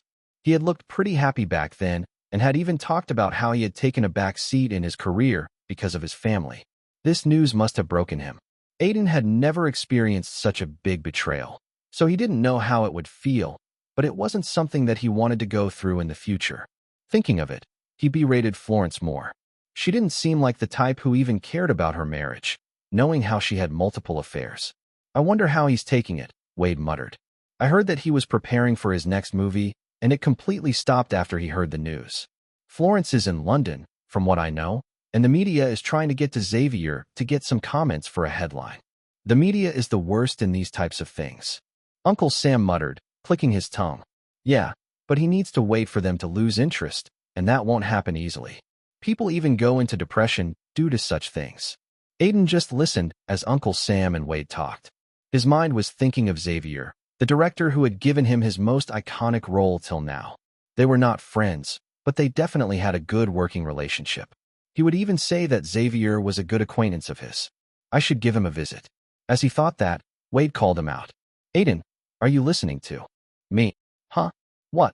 I was talking about your new script. When he was in thoughts, The topic had changed back to his next movie. I have a few scripts from good directors in mind. Most of them would be happy to have you on the cast as a supporting actor, Wade said, and Aiden slowly nodded his head. Okay, just send them to me. I will read all of them as soon as possible and get back to you. You don't have a specific genre in mind, right? Or a type of role? He raised one of his eyebrows and asked. No, I don't. Though, any role which is impactful and could stay in the audience's mind. Uncle Sam laughed at that. Actors don't get those types of roles. They need to make their role like that by their acting. Even then, they are as rare as a role could be. I know, but there needs to be something in the character for me to hold on to. If I'm given a character with no traits, I don't know what would fit. Aiden said. His conversation with Ava was still in his mind, and he wanted to aim for roles that could be larger than life. Characters that stay with people. I would try to look for those types of roles, but don't have a lot of hope. Those types of stuff don't come every day. Wade muttered with a sigh. After leaving Uncle Sam's restaurant, Aiden and Wade parted ways. He didn't go home and instead drove toward Xavier's house. Both of them lived in New York, and knowing their relationship, the least he could do was to give him a visit in these tough times. Xavier lived in a pretty high-end neighborhood, and when Aiden reached near his house, he saw that a lot of people were standing outside it. On another look, he saw that they were reporters and paparazzi who were there just to get some news material. Aiden frowned seeing them and parked outside the house. Hey, it's Aiden Silvereye. What's he doing here? Click pictures. They might sell well. Aiden, what are your thoughts about the whole saga? Do you have anything to say about Florence Levine? There were rumors that you were doing a movie with her. Please give us your views. As Aiden came out of his car, the reporters barged at him and surrounded him, asking different types of questions. I'm sorry, but can you give me a little privacy? He said and tried to walk towards the main door, ignoring every question that was thrown at him. With every step, a photo of him would be clicked. Reaching the door, he pressed the doorbell, but no one answered. After the second ring, a voice came out of the smart doorbell. Aiden, is that you? It was a very melancholy voice. Aiden recognized it quickly and opened his mouth. Yeah, it's me, Xavier. I wanted to see you to know how you were doing. Come in. As soon as those words came out, the door opened automatically and Aiden entered. The house looked like the typical millionaire's house, with everything clean and a lot of space. Aiden walked inside slowly and found Xavier on the sofa. A bottle of wine was in his hand, and a few other bottles of wine were on the floor. Pizza and other food items that were barely recognizable were also on the floor. It seemed like Xavier was living on fast food these days. One more noticeable thing was that the TV was broken, like someone had hit it with a baseball bat. Aiden, you are really here. Come, sit down, Xavier said, turning around and pointing at a seat adjacent to him. Aiden sat down and glanced at the TV. What happened to it? I broke it, Xavier replied. By his breath, Aiden could easily tell that he was drunk. I needed something to let out my feelings. That TV became the victim in the bedroom. I wanted to hit Florence's head actually, but that bitch left. Where? London. To her fucking boyfriend with my fucking kids. Fucking bitch, you know. Actually, you don't, but it's a very heartbreaking feeling when you see your cheating wife leave with the kids. I talked to my lawyer about it, and apparently, mothers have an edge on these things. World is very unfair, my friend. Every word of his slurred a bit, and his eyes were red. Black circles were under his eyes like he had not slept, and his hair was disheveled. He looked like a person who had lost his entire world, and it was true too. Why are you here? Aren't you busy? Xavier asked suddenly. I was worried about you. Aiden replied, and Xavier looked a bit surprised. Ah, that's surprising. You are the only person that came to see me, Xavier said. Surprising, Aiden. None of my friends did as they don't want to do anything with this scandal. I saw a few comments online. A lot of them were saying that I was probably involved in the orgy too, and some of them were saying that I'm a miserable person. Well, the second one ain't wrong. He blabbered on, happy that he finally had someone to talk to. It had been a few days since the scandal had broken out, and from reports Aiden had read before coming here, Xavier hadn't left his house. Aiden had felt like it was really dangerous, as someone who was going through such a big thing was bound to have some sort of reaction. He was glad that it was only the TV who had become the victim and nothing worse had happened. Thank you for coming here. I was very lonely. Do you want a drink? Yeah, sure. As Xavier poured out a drink for Aiden, he talked more. Aiden realized that rather than talking, he needed to act like a listener here and let Xavier let out whatever was in his head. You know, I met Florence on the set of a TV series. I was a college dropout. She was just out of high school. We became friends. She was very sweet back then. It was only after a couple more years that we started dating, and it quickly became more than that. I actually thought I had done something right by marrying her. Xavier frowned, the memories haunting him somewhere in his mind, and continued. There were signs, now that I think about it. She used to be too busy sometimes, more than necessary. And additions would pop out of nowhere. I thought it was nothing. Never thought she was cheating all along. I even took a year break to handle the kids as she worked. For the entire night, Xavier told Aiden all about their relationship and what had happened after the leaks had gone viral. For a moment, he hadn't believed it, but the photos were too real. He had called her, and they had fought about it. In the end, she left without explaining and even took the kids with her. He had obviously tried to stop her, but she had threatened to call the police if he touched her. Maybe that was the breaking point when Xavier realized that the person he loved never existed and the true self was cold and bigoted. He spent the next few days crying about it and trying to get over it, but it wasn't easy. Whenever he went outside, the media trailed him. So, he had just stopped and decided to finish up every wine in his collection. As Xavier talked and Aiden listened, time flew by very quickly and both of them didn't know when they had slept off. When Aiden woke up, he saw that Xavier wasn't on the sofa. His head was hurting a bit, probably due to the wine. He stood up to look for Xavier and found him making breakfast. He looked like he had woken up a while ago. Hearing footsteps, he turned around and asked, "Want toast?" The novel will be updated first on this website. Come back and continue reading tomorrow, everyone. Chapter 281. Want toast? When Xavier asked that, Aiden nodded and sat down on a chair. When did you wake up? Aiden asked, and Xavier looked at him as he put a slightly burned toast on a plate. 2 hours ago. I slept a lot in the last few days. He passed on the toast. Here. Aw, thanks. Sorry, I never really cooked before. It's perfectly fine. They didn't talk for a while as Aiden chewed on the toast. It wasn't the best toast he had eaten, but it wasn't so bad that it was unbearable. It was just average. After a while, Xavier opened his mouth. I wanted to say thanks. Aiden looked up at him, still chewing the toast. No one else came to meet me after the scandal, and only you did. It's a big thing for me.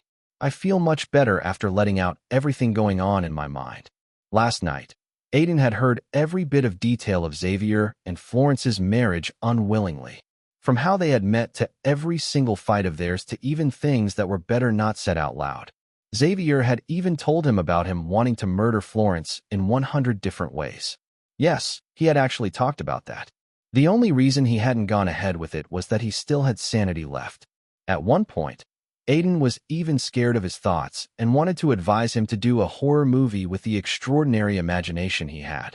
It's not a big deal. What are you going to do next? Aiden raised an eyebrow and finished up the toast. I'm going to hire the best divorce attorney in town and get custody of my kids. They don't deserve to suffer with a filthy mother. That's a good plan, Aiden said. Watching the whole drama pan out in front of his eyes had made him remember once again why Hollywood marriages rarely worked. It was as rare as a normal movie beating a superhero movie at the box office. Children are left with broken homes, and parents are too busy in their professional life to give them time. It was sad, but that was the reality. All this is going to cost a lot. Lawyers take a lot these days. Xavier muttered as Aiden was thinking of relationships that were purely based in Hollywood. Are you short on money? He asked, and Xavier sighed. Not exactly, but I have not worked in a long time. A lot of my savings went into getting that bitch her office. Aiden ignored the fact that Xavier was calling Florence as bitch and finally understood how she had gotten a great office without much accomplishments. Are you going to get into directing again? Ads might get you money quickly. A lot of directors actually did ad shoots to get some short-term income as they were easier than movies and didn't take a long time. No, I want to direct a movie. I will go crazy if I don't get to work straight away. I need something to distract my mind as I file the divorce case. Your rom-com movie? Aiden still recalled Xavier talking about it on the premiere of Sherlock of the Shadows. No, never in my entire life, Xavier muttered. I already tore that script. If I made a rom-com movie currently, it's going to come out as a dark and disgusting movie that would be rated R. He frowned and continued. I was actually thinking that I should work on the sequel of one of my previous movies. It's better to follow the same characters that I have created instead of making a whole new batch of them. That means, you talked about a sequel to Black Saints before, right? I think this is the right time to bring Kai back. Aiden widened his eyes hearing that. He hadn't thought that he would get a chance to go back to Kai, as all plans for the sequels that he knew of never became something more than an idea. Xavier had never been able to execute the ideas, so a script was never made, and he moved on. I thought you didn't want it. Things change. I feel like I'm in the right mindset to write a good enough story that would suit Kai. Xavier said, then smiled, thinking about it. A dark villain story that would make people gasp. The major thing that was the worry in something, Black Saints 2, was the fact that there were a couple of ways that the story could be taken forward. Whether Kai died or not at the end of the movie was something that was left to the viewers. So, was the sequel going to focus on that? Or, instead, was it going to be a backstory of how he became that sort of a maniac?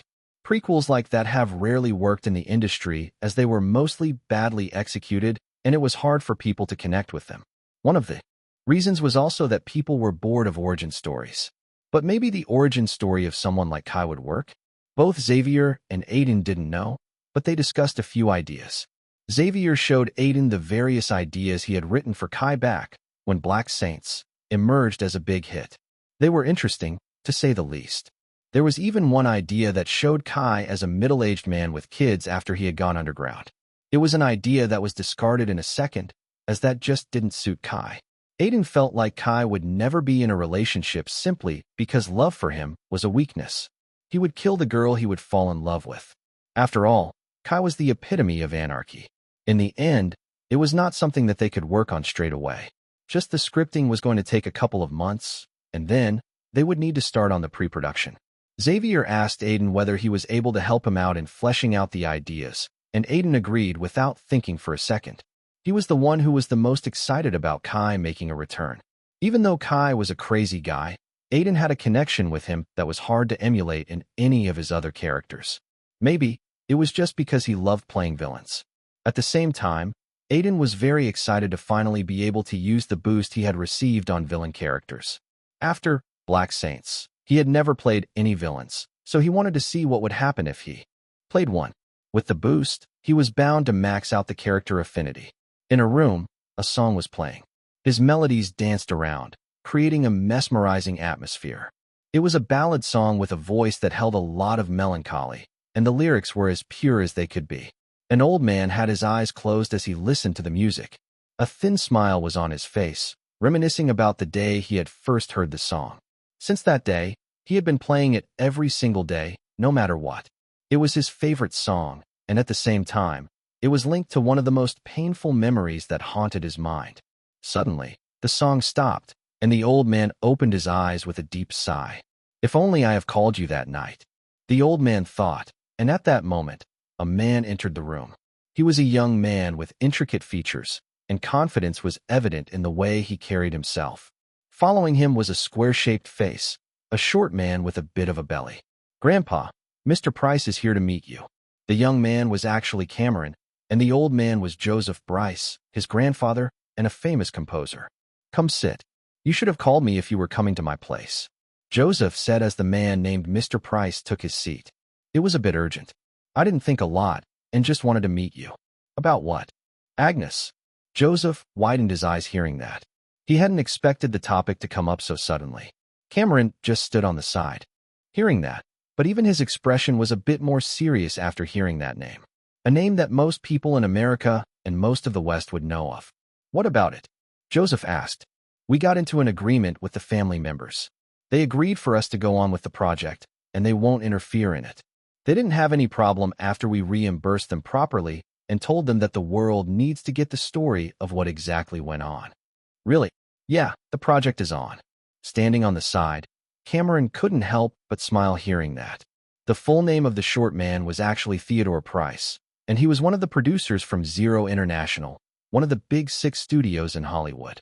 He was currently talking about a movie that had been in the works for years, and just when they had gotten a script ready, it had gotten into trouble. "If that's the case, then we should start the production right away. It had already been delayed a lot. I'm here to talk to you about it for that reason. More importantly, I want to talk about Joker. The novel will be updated first on this website. Come back and continue reading tomorrow, everyone. Chapter 282. I'm here to talk to you about Joker. Hearing those words, Joseph was in a trance for a second before looking at his phone on the table. The song that had stopped in the middle was displayed on it. Joker, a memory that was incomplete. A painful past that Joseph had never been able to forget. What about Joker? I thought we were over it. We need it, Theodore insisted. It's incomplete, and it would be like that for eternity. Joseph shook his head. If he could, he didn't want to talk about it, but it didn't look like Theodore was going to leave it be. He had come here with determination. You are someone who could complete it. I don't know anyone else who could, Theodore said. Joseph was the only composer he knew who could complete Joker. No other modern-day composer would be able to do it other than him. Do you think I have never tried? I have. Many times, but it never worked. It didn't match well. Something was always missing. It's not my song, and the one who could do it is already dead. Do you really need it for the movie? We want to use it if we can. We feel like it would be the best possible farewell to Agnes.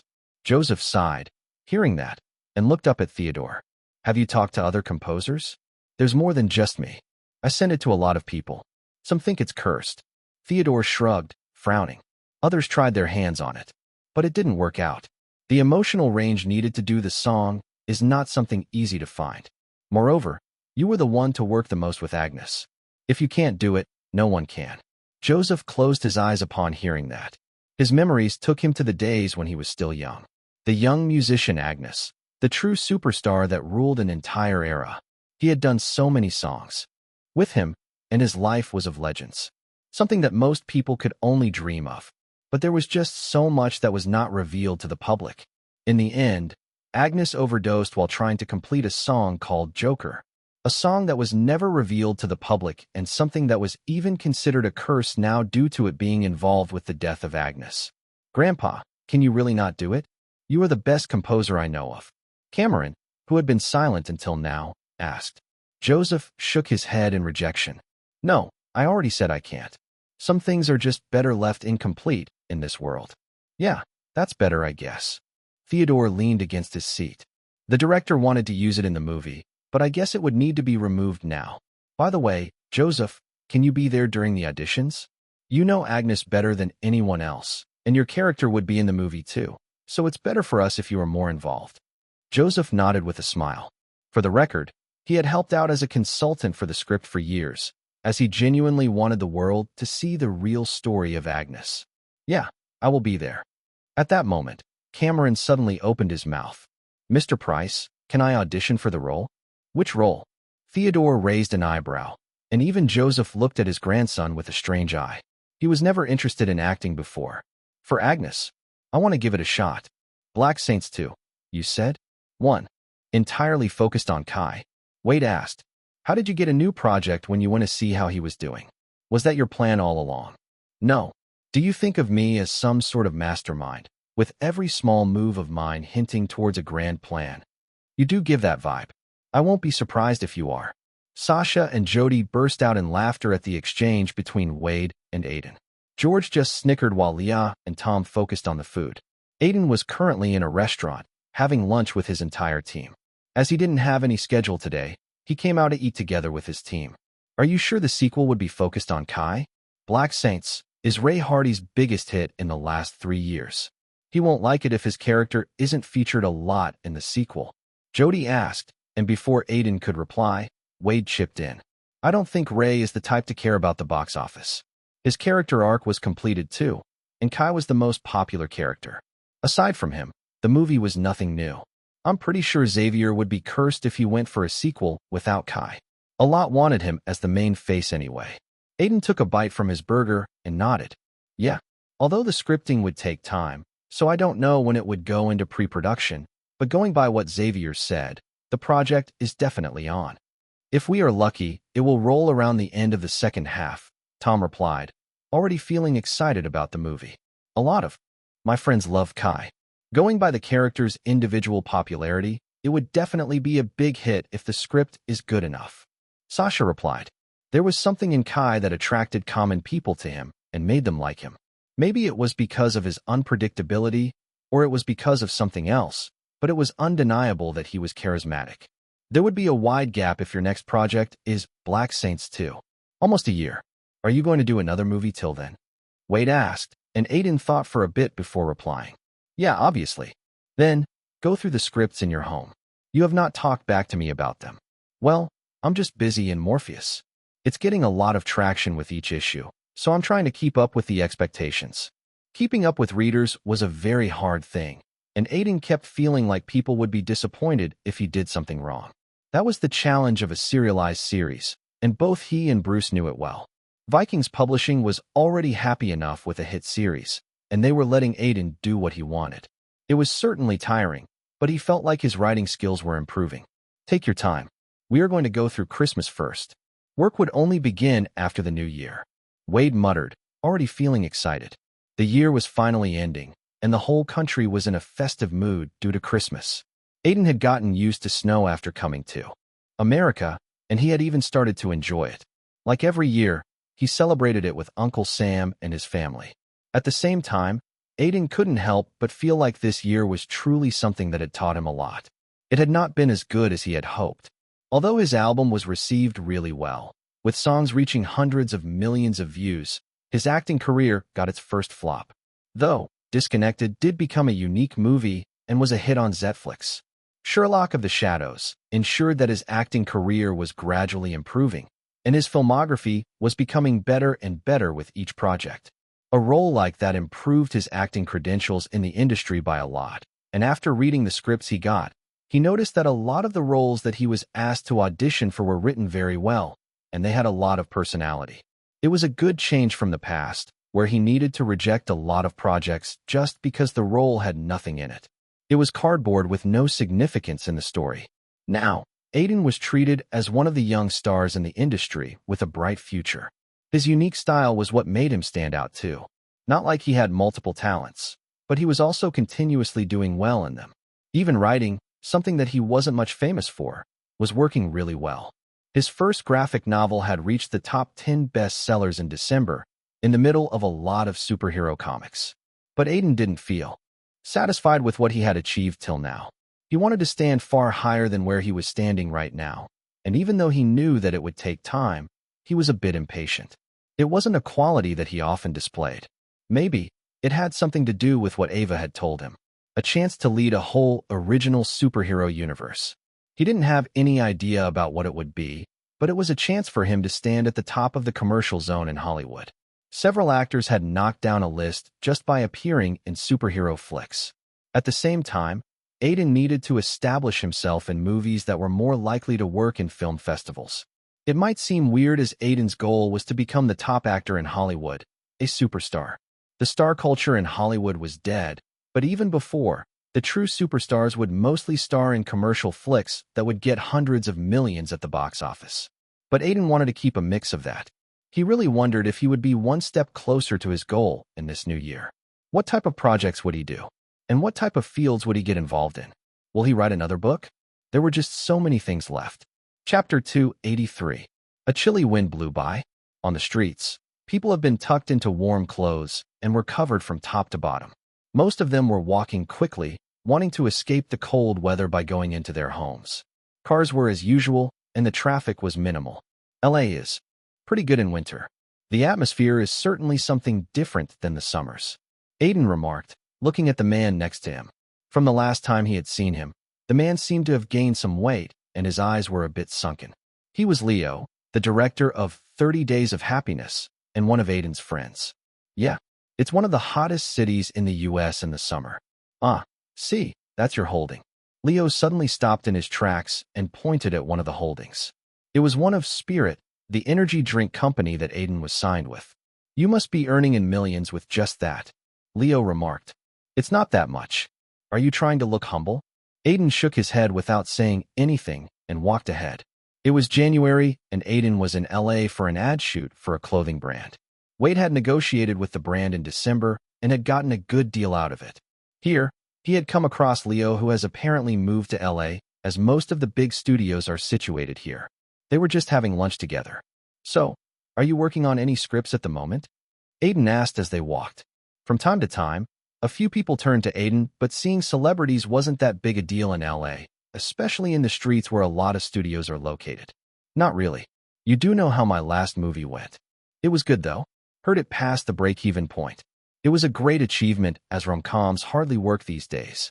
Studios these days don't care about it. I pushed for a theater release and they were happy about it as 30 Days of Happiness made a lot of money, but this one didn't really connect at that level even though the reviews were nice. I'm lucky I'm still in demand to direct a project. Leo frowned. His second movie had released last year, and like his debut one, it was a light-hearted rom-com with similar themes, but the results were not the same. So you were seeing the market, studying up stuff, and then, would you start the script for your next? Aiden asked, a bit disappointed. Yes, I am not the type to take chances. I have scripts ready, but none of them are movies that I feel like would work in the current market. They are so nuanced that people won't want to go to the theater for it. Leo muttered, almost like he was complaining about the current state of cinema. You still haven't found a good script to sign? Leo looked up at Aiden as they passed by a cafe. Not yet. Aiden sighed. I feel like I'm too choosy these days. Even if I like the story and writing of a script, I reject it as I feel like it won't work at the box office. There's certainly a difference between a good project and a successful one. You need to choose one that could be both. Aiden nodded his head. This was something that he had understood very well. There are so many good movies every year, but are they all successful? No, they are not. A good movie could easily flop in these times. A lot of the scripts have high ratings by the system, but Aiden felt like those were the type that people would more likely watch on their couch instead of driving to the theater. Having no luxury to choose a project without thinking of box office, Aiden was being very careful, so much so that he was hurting himself by wasting time. It was already January, and by this time, he would have started on Stars on the Ground if the scandal hadn't happened. Both Leo and Aiden passed a few more buildings as Aiden talked about the various scripts that he had read recently. Thrillers, mystery, a kid's fantasy, dramas, more thrillers. It was endless if he was being honest. The problem was that the scripts he was getting weren't those from the big studios as they are more tight-lipped about stuff unless the director or the writer wanted him. After listening to Aiden's worries, Leo thought for a bit before asking, "What are you doing after this?" "I will go back to the studio and complete the photo shoot. I'm free in the evening, so I was thinking of just reading over the scripts that I have again. I could have missed something in them. Then go meet Omar." Aiden raised an eyebrow for an explanation. He hadn't been much in contact with Omar in the last couple of months other than the normal small talks. Why him? He was talking about a script last time we met. It was a month ago. He said that he's in a dilemma because the script was problematic. Problematic? Yeah, I don't know a lot about him. Just go and meet him. Like Leo suggested, Aiden drove to Omar's office after the photo shoot was done. Wade wanted to take him to a meeting with some writers and studio employees, but he told him that he had something else to do. After the success of 30 Days of Happiness and Omar's second production, he had opened up an office in LA too. It wasn't grand or anything compared to bigger studios that Aiden had visited, but it was still a place where people could focus on making great entertainment. Omar had given more emphasis to the comfort and making the office more environment-friendly. After talking to his secretary, Aiden directly entered his office. "Omar." Aiden called him out. Omar was busy in a pile of papers, and there was a different look on his face than usual. It was like he was in some sort of dilemma, and it was affecting him a lot. It was very different than seeing the happy-go-lucky Omar. "Ah, Aiden, you are here," he said, standing up. His eyes seemed to shine a bit, looking at him. "Sit down. Do you want some iced coffee?" "Sure. Let me get it then." He sat down as Omar prepared 2 iced coffees from the coffee machine. Aiden just looked at him with a discerning eye. After Omar placed the iced coffee, he sat down. "How's everything going for you? Heard you survived the wild scandal by the barest of margins." "Yeah, I was almost scratched by it." "You have a knack for handling those types of situations. I still remember how you handled Tyler back then. You surprised me with your witty charm and—" "Stop." Aiden interrupted him in the middle of the sentence. "What happened? Don't act so weird. It's sending chills down my spine. Your compliments only work against drunk girls." Omar widened his eyes hearing that, but his facial expressions soon relaxed. Shrugging his shoulders, he took a sip out of his iced coffee. "Are my compliments that bad?" "They are, but I knew from the time you offered to make iced coffee for me. You are not the type to do something like that. More like, You are the type to hire people for the smallest of jobs. You were even fumbling your way through making this coffee.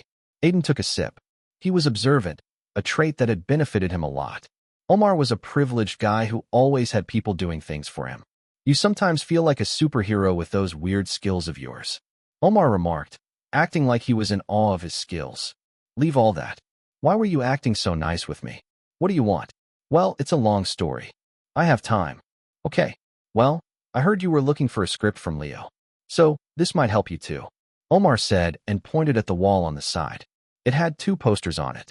One was of 30 Days of Happiness, and the second was of his streaming movie called Night Assassin. Both the movies have done extremely well and were pretty safe projects for Omar as the producer. What about them? Aiden asked. Those are my first 2 movies. Both were very successful, and I got a lot of profit. Now, a few months ago, I wanted to move above them and get a way better third movie, and I did get one of the scripts that I felt would do extremely well in the era of turbulent box office. So, what's the problem? Aiden raised an eyebrow.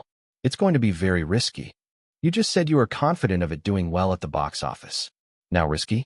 Are you going for a $200 million blockbuster that would be hard to get back the money? Aiden asked. Omar wasn't making much sense to him. He was easily contradicting himself. Sighing, Omar opened his mouth.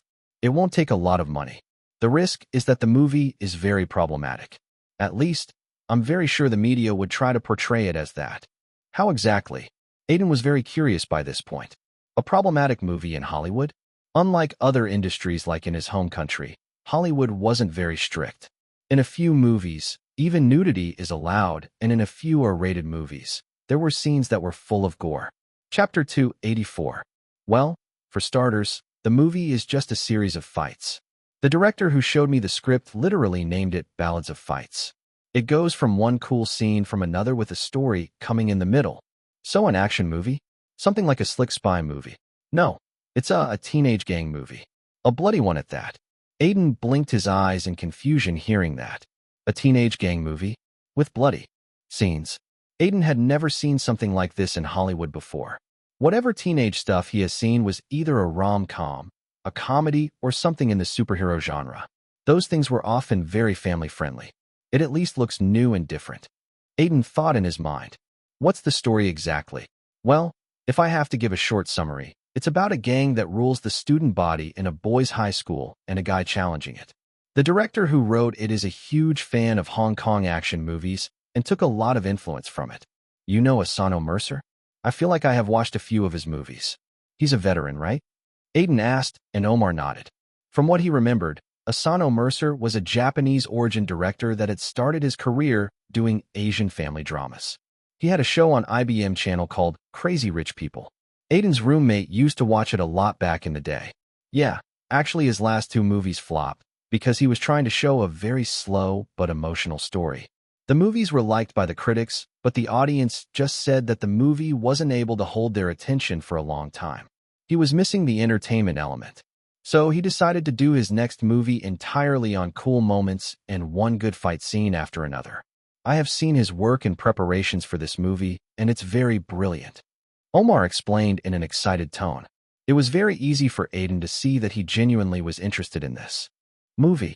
It certainly doesn't look like something that one would see often, although risks would be there. Aiden thought in his mind. He would only be able to tell if he read the script, but he was able to imagine a movie with only fight scenes. It looked like a weird concept, but it was possible, and one needs to just make it entertaining enough to capture the interest of the audience. A lot of movies work on just visual spectacle because they are beautiful to watch. So, a movie that has a story in between fight scenes could certainly work if done well enough. Though, Aiden saw the problem. The media could make issues because it's basically high school students fighting it outright. If it's too violent, people could term it as a bad influence. A lot of people could target it just as being toxic. Yeah, that's the problem. The movie looks promising and I have read the script. The execution is really good. Most of the fight scenes that Asano is planning are very slick and would look great on the big screen. It would make you feel very excited, but I'm in a dilemma as I don't really want bad press against it. Omar muttered. Having only recently gotten a good foot in Hollywood with producing movies, he was a bit concerned about getting into controversies. Aiden was also thinking about it. Hearing what Omar had said, He had felt like it was a very innovative idea. It's trying not to follow a template by prioritizing entertainment above everything else. It was a strange thing for most Hollywood directors, as they focused more on realism. But people would only move ahead by doing something different than the rest. Take the risk. Aiden said, coming to a conclusion. What about the controversy? Your job as a producer is to make a good movie. Focus on that. Controversies are there in the past too. India has controversies regarding movies every month. It don't stop people from telling great stories. If it's good enough, audience would enjoy it. The common audience don't really care a lot about these things and just want good entertainment. Aiden recalled the various controversies that he had followed in the past. Some were from religious reasons, while others were due to portraying certain characters in a particular way. Movie making was such a tough business also because you don't know what would offend them. One just can't appeal to everyone. You are right, Omar said, his chest feeling a bit light after talking with Aiden. Thinking of the reason why Aiden was here, he asked, "So, are you interested in this movie? If you say you are, I will give you any role you want. Send me the script first. I will go through it, and then, it's better for me to do an audition, so the director knows whether I fit in the role or not." Although Aiden could easily get the lead role in this case, he would rather not do it. A good actor needs to know which role he was most interested in and which role he could play to its potential. Sometimes the lead role wasn't the most lucrative. Okay, I have the script here in my office. Take it with you and call me after you have read it. I would arrange a meeting with Asano. Okay. As Aiden was talking, his phone suddenly vibrated in his pocket. He took it out and saw that it was from Wade. Wade, Aiden, I got a great project. It's something that others would kill for. It's really a big opportunity, and I feel like it would suit you a lot. After talking with Omar, Aiden left with the script. In his mind, he wasn't thinking of his meeting with Omar, but the text that he had received from Wade. Wade had never seemed so excited about any movie before. So, Aiden knew that it was going to be something big. The question was what? On the whole way to the hotel where they were staying, Aiden kept thinking about it. When he reached the hotel lobby, he saw Wade standing here, walking in circles like he was waiting for someone. He noticed Aiden and quickly walked towards him. You are finally here. What happened? You look very excited. Am I? Yeah, there's a wide smile on your face. When Aiden pointed it out, Wade finally noticed that he was smiling. Shaking his head a bit, he gestured to the sofas on the side and sat down in the hotel lobby. At this time of the evening, not a lot of people were present in the lobby. So, what is this project that you got your hands on? Wade's face was making him more curious about the project. You won't believe it. He muttered. Do you know Agnes?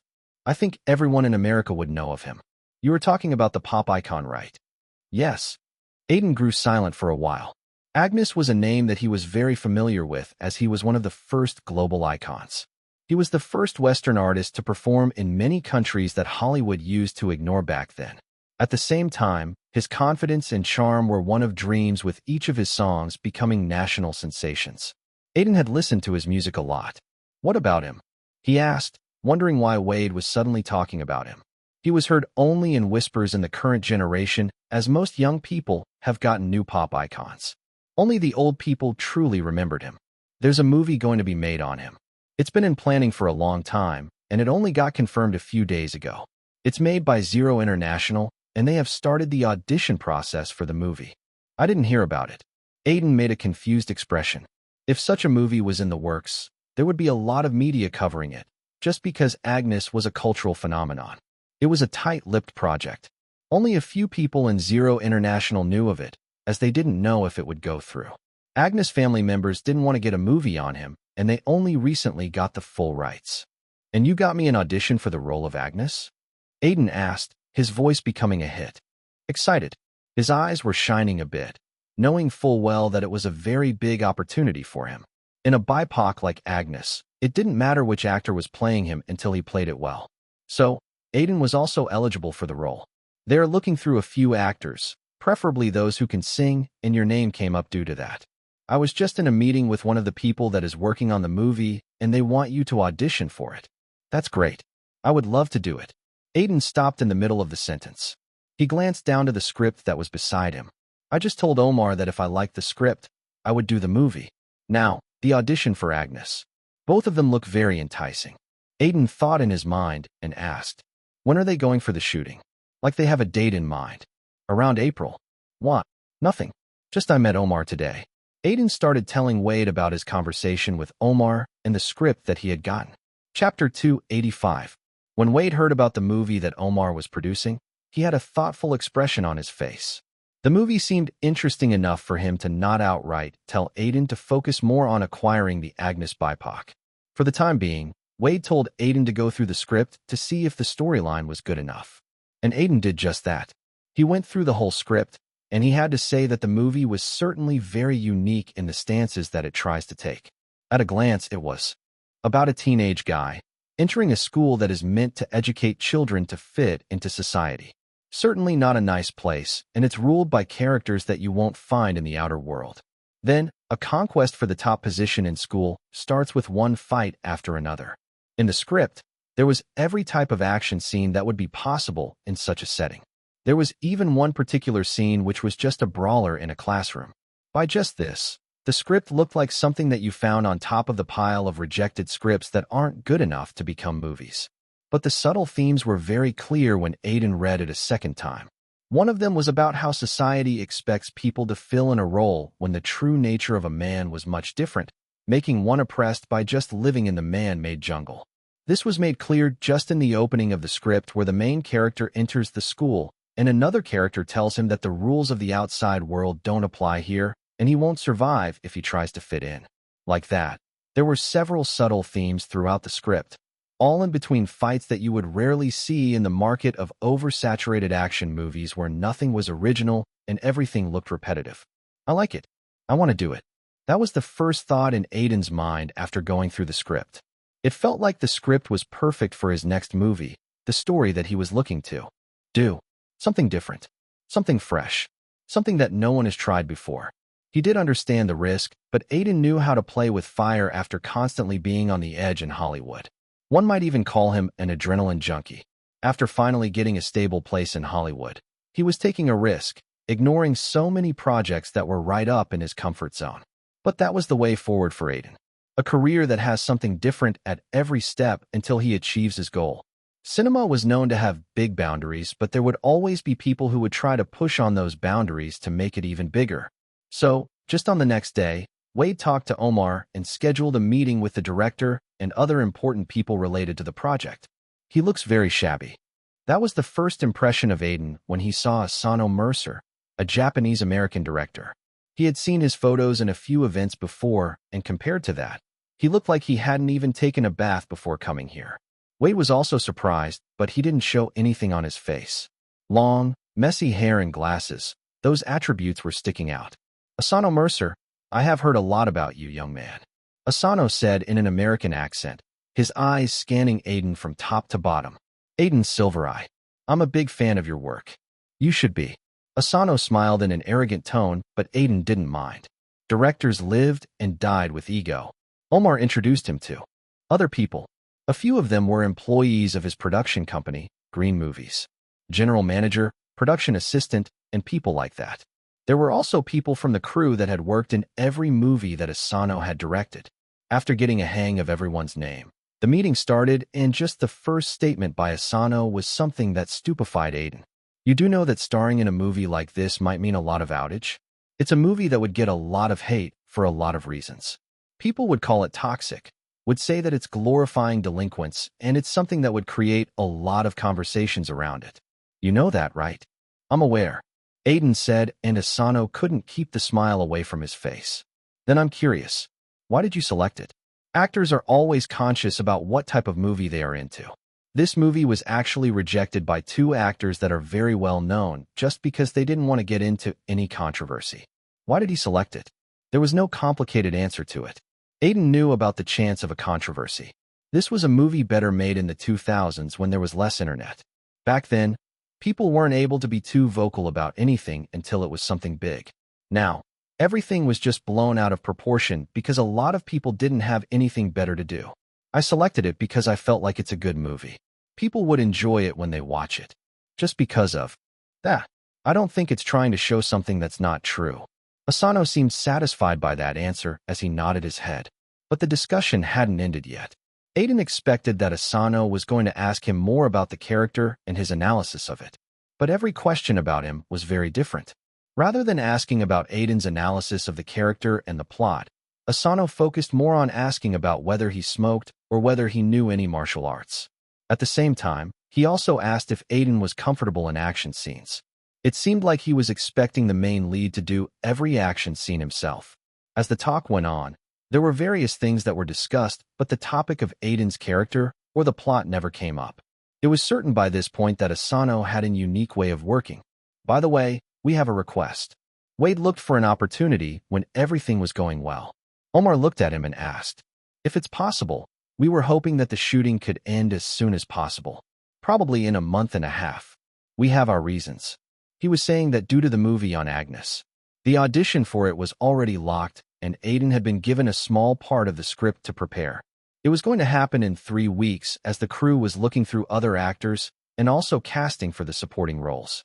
Omar was about to agree when Asano suddenly opened his mouth. Are you already assuming that Aiden has gotten the role? The atmosphere cooled in an instant. Employees started glancing at each other, and Wade blinked his eyes, realizing that he was too early to ask something like this. He had just taken his chances with Omar. It was mostly confirmed that Aiden would get the role. Even Asano seemed to like Aiden, but he had messed up. I'm sorry. I didn't mean it like that. He quickly said, but Asano waved his hand around as a calm smile appeared on his face. No need to be so stiff. I am not angry. Wade took a sigh of relief. Omar looked a bit more relaxed too. Asano turned to Aiden. Though, Aiden still hasn't gotten the role, and that's true. I am ready to give an audition. Aiden tried to say, but Asano shook his head. The role doesn't need an audition. At least not the main role. Moreover, I have seen your works. You are good. One gets an eye for a good actor after several years in the industry, and my eye tells you that you are good. Then, how do I get the role? Aiden raised an eyebrow. Asano's words were very confusing. Even others in the room didn't know what to expect from him anymore. In my eyes, the main characteristic of Ray isn't his emotions, but his attitude. He's the guy who everyone would look at when he enters the room. He's someone who doesn't mind taking on 50 people at the same time. He's reckless, but he has an attitude. Asano said, let's have another meeting in 3 days. If you show me that attitude that I envision in Ray, then you get the role. Saying that, he glanced at Aiden's hair and opened his mouth again. One piece of advice for you. Don't cut your hair. Ray has long hair that he puts in a ponytail from time to time. Oh yes. He turned towards Wade. Yeah. He asked. If Aiden gets the role, I don't mind finishing up the movie in a month. I like finishing up my movies on time. The meeting ended after that. Asano hadn't really asked for an audition, but he had given Aiden a challenge. A challenge to see whether he had that factor that would attract people to look towards him. That inbuilt charisma, and can he really project it like the main character Ray? It was something new for Aiden. But when the meeting ended, he didn't seem to be in a dilemma. Contrary to that, he was smiling. Aiden was someone who loved challenges. Chapter 286. What type of test is this? Ray Stark is a delinquent. Are you going to have to beat up people for real to show an attitude like him? Wade muttered. In his entire career, he hadn't heard about such an absurd thing to get the role. Rather than doing a scene or talking about the analysis of the character, Asano had asked Aiden to show him the attitude. It was a very ambiguous request, and it could mean a lot of things. There were eccentric directors all over the world, and in the past, Wade had pestered directors for roles a lot. Some roles would take months to get as it was hard to persuade directors. Compared to that, this was simpler but very different. I don't know, but I guess I would need to find out. Aiden said, looking outside the car window. They were just out of the meeting with Asano and Omar. An attitude. His mind immediately started thinking about it. A delinquent normally has an attitude because he's a rebel. They don't really care a lot about things and are rebelling against various things for a lot of reasons. But Ray, the main character of the movie, was someone who had reasons at every point. He wasn't that way because of being a rebel, but because he had seen his father being timid all his life and knew that he needed to stand up for himself no matter what. If he could make others fear him, no one would cross him. Thinking of that, Aiden glanced at the packet of cigarettes that was just lying around. It belonged to Wade. He picked it up, and Wade couldn't help but ask, "Are you going to smoke? You never did that before." Ray smokes. It does make one seem cool with the correct posture. Even you need to accept that. Only kids smoke for such reasons. I smoke because I got a habit of it due to my job being stressful. My body would rather have lung cancer than give up on it. Wade shrugged his shoulders, and Aiden took one of the cigarettes. He didn't light it up, but just took it in his mouth, trying to get a feel of it. He touched his hair with his left hand and realized that it had grown a lot in the last month. His hair always grew fast, and Aiden didn't like it too big, but this time, he decided to just leave it be. Let's hope I look good with long hair. As he had only 3 days to get the right attitude, Aiden quickly got into work. To get a better understanding of delinquents, he started watching various movies that featured them and read articles about it. Most forms of media always showed them in a negative role, and rightly so, as delinquents were not morally good, but Aiden felt like there was also another side to them. Aside from that, Aiden also practiced different postures for walking and got used to keeping a cigarette between his fingers. A character's walk was a very subtle feature, but it was a very necessary one. Certain characters' whole body language was timid while others walked with confidence. Every small detail was necessary. He also went to buy a few jackets that he felt Ray would wear. Black jackets, tight jeans, and anything that suited his atmosphere. As he didn't need to remember any lines and only work towards his atmosphere, it felt like a bit of easy work to Aiden. His charisma had reached a certain level after doing so many roles and leveling up, so that was already helping him portray Ray as close to Asano's imagination as possible. Finally, 3 days later, Aiden and Wade again went to have a meeting in Omar's office. Why is it so noisy in that room? Is someone swearing or something? An actor and his agent are in the second meeting room. They came here because they are angry that a lot of the actor's scenes were cut in Night Assassin. Both of them are from an agency that doesn't have a lot of great rumors about them. I heard they are involved in a lot of criminal cases too. What a headache. Asano muttered as he lowered his head. Omar sighed and gestured to one of his employees to go handle what was happening. They were currently sitting in a meeting room, waiting for Aiden to appear. To change the subject, one of the general managers opened his mouth. Do you think Aiden would be able to pass this test? It was an easy question to start a conversation with.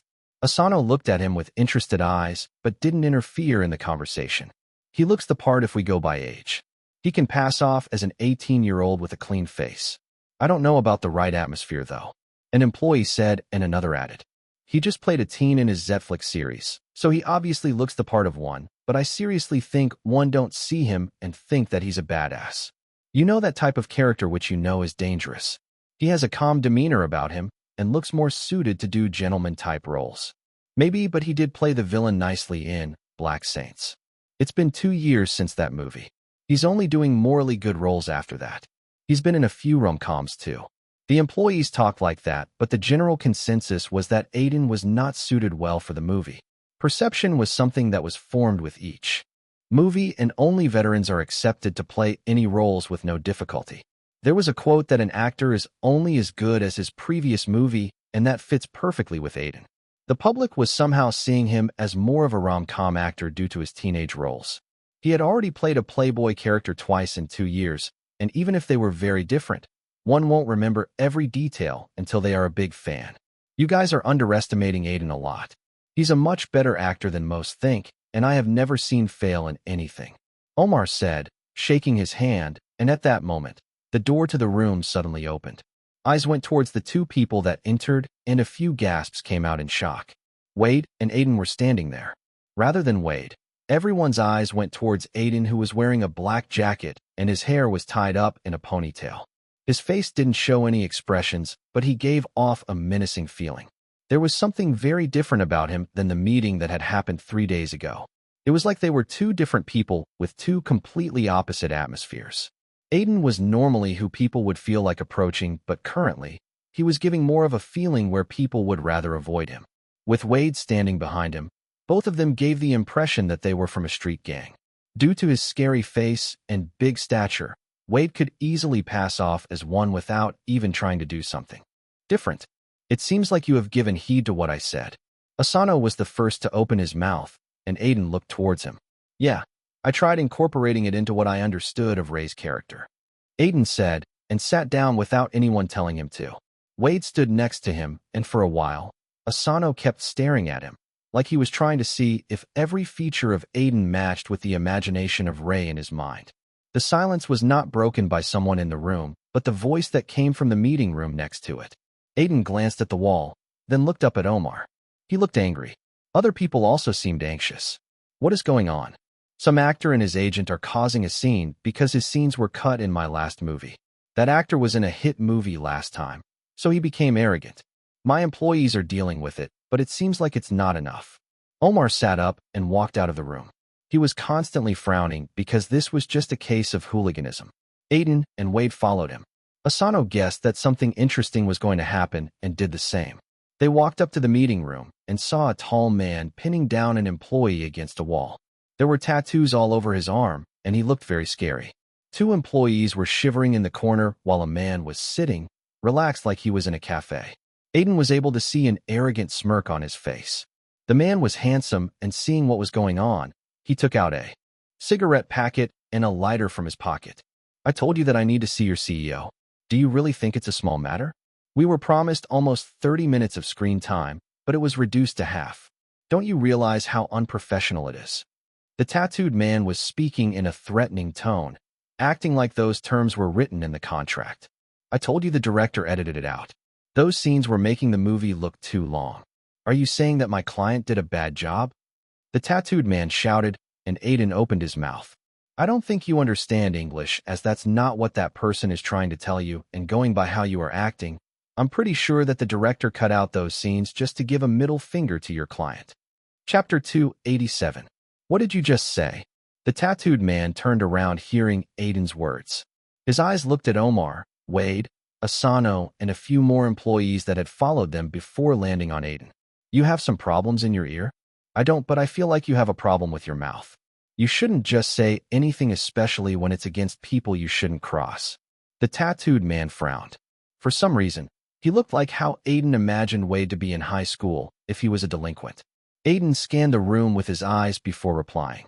I don't see anyone I can't cross in the room, and let's stop with the bullshit. You are harassing a guy for a reason that's as dumb as it gets. How is it? It's breaching a promise. Those types of promises are made daily in Hollywood, but a good movie takes precedence over everything. That's what professionals think, which your client isn't. He's just sitting while his agent harasses a poor employee of a new production company. Aiden looked at the actor who was about to light up his cigarette with a glare. Wade chipped in at the moment. When this goes out, I'm pretty sure production companies would love to work with someone who sends his agents to harass their employees because his scenes were cut. You would surely be rewarded the nicest actor award in Hollywood. His sarcasm made a few employees chuckle, and the actor's face went red with anger. Enough. The tattooed agent finally had enough and tried to swing his arms around, trying to hit Aiden. He moved a few steps back, dodging the strike, and gave out a glare. Okay, now, it's in self-defense. Thinking of that, Aiden didn't hesitate and thought about Finn and the boxing training he had gone through for the role. The next second, a punch landed straight on the agent's face, knocking him down. A ripping sound came out like the punch had fractured something. He nearly fell onto the employee he was harassing as he struggled to get out of the way. The atmosphere froze in a second. What the fuck? Someone muttered on the back, and the sentiment was shared by everyone as they were too shocked. The tattooed man was taller than Aiden and due to him being very bulky, he looked like a wrestler, but he was knocked down in just one punch. Obviously, there was a factor of surprise as the agent hadn't expected Aiden to do that. Still, it was a big deal. The actor on the side had dropped his cigarette and was shaking now. Damn, it hurts. It's really a different thing practicing boxing and punching someone. On the other hand, Aiden was flinching with pain, but he tried hard to not show it. After all, he noticed a gaze that was continuously on him. Asano was looking at him with shining eyes and enjoying what was happening. He was the only one with a smile on his face. Hey, leave with your agent. Leave as fast as you could and never be back. I'm the CEO of the production company, and we are not going to work with you from now on. Not you or any other actor from your agency. Omar opened his mouth at the moment and glared at the actor. Why you can't do that? I can. Omar scorned him. Do you really think I fear you or your agency? I wouldn't have opened up a production company if I was scared of thugs like you. The actor was about to say something more, but he saw Wade glaring at him from behind Omar. Going by what Aiden had done, he felt like he would be beaten up if he didn't leave right away. In his mind, Aiden and Wade were already looking like people from a gang. He picked up his agent and left with him quickly. The tattooed agent was glaring at Aiden all the way, but Aiden didn't seem to give it any heed. After he left, Omar scratched his head. What a headache. His gaze moved to Aiden, and it was not his usual carefree one. It was a serious one. Other people were also looking at him with the same gaze mixed with admiration and fear. Aiden, you should not have punched him. That guy would surely try to get you in a lawsuit. It won't work. See that? Aiden pointed at the security cameras. There's enough evidence to prove that I was acting in self-defense. Pretty sure that guy has previous offenses. He seemed like the type to get riled up at everything. That's true. Omar sighed. Just call me if that guy tries something. It happened in my office. You were trying to save my employee. I will get you the best lawyer. Sure. The conversation moved back to the meeting room after that, but before Aiden could say anything, Asano opened his mouth. I think I have seen enough. He smiled. I feel like you would be as good as Ray Stark. With that, it was fixed. Aiden got his first role after Sherlock of the Shadows. In one of the meeting rooms of Zero International, Theodore Price was handling a meeting related to the movie based on Agnes. The draft title was also Agnes, and although it wasn't official, they were going to use it if no better title came up. Besides Theodore, an old man with a long white beard was sitting.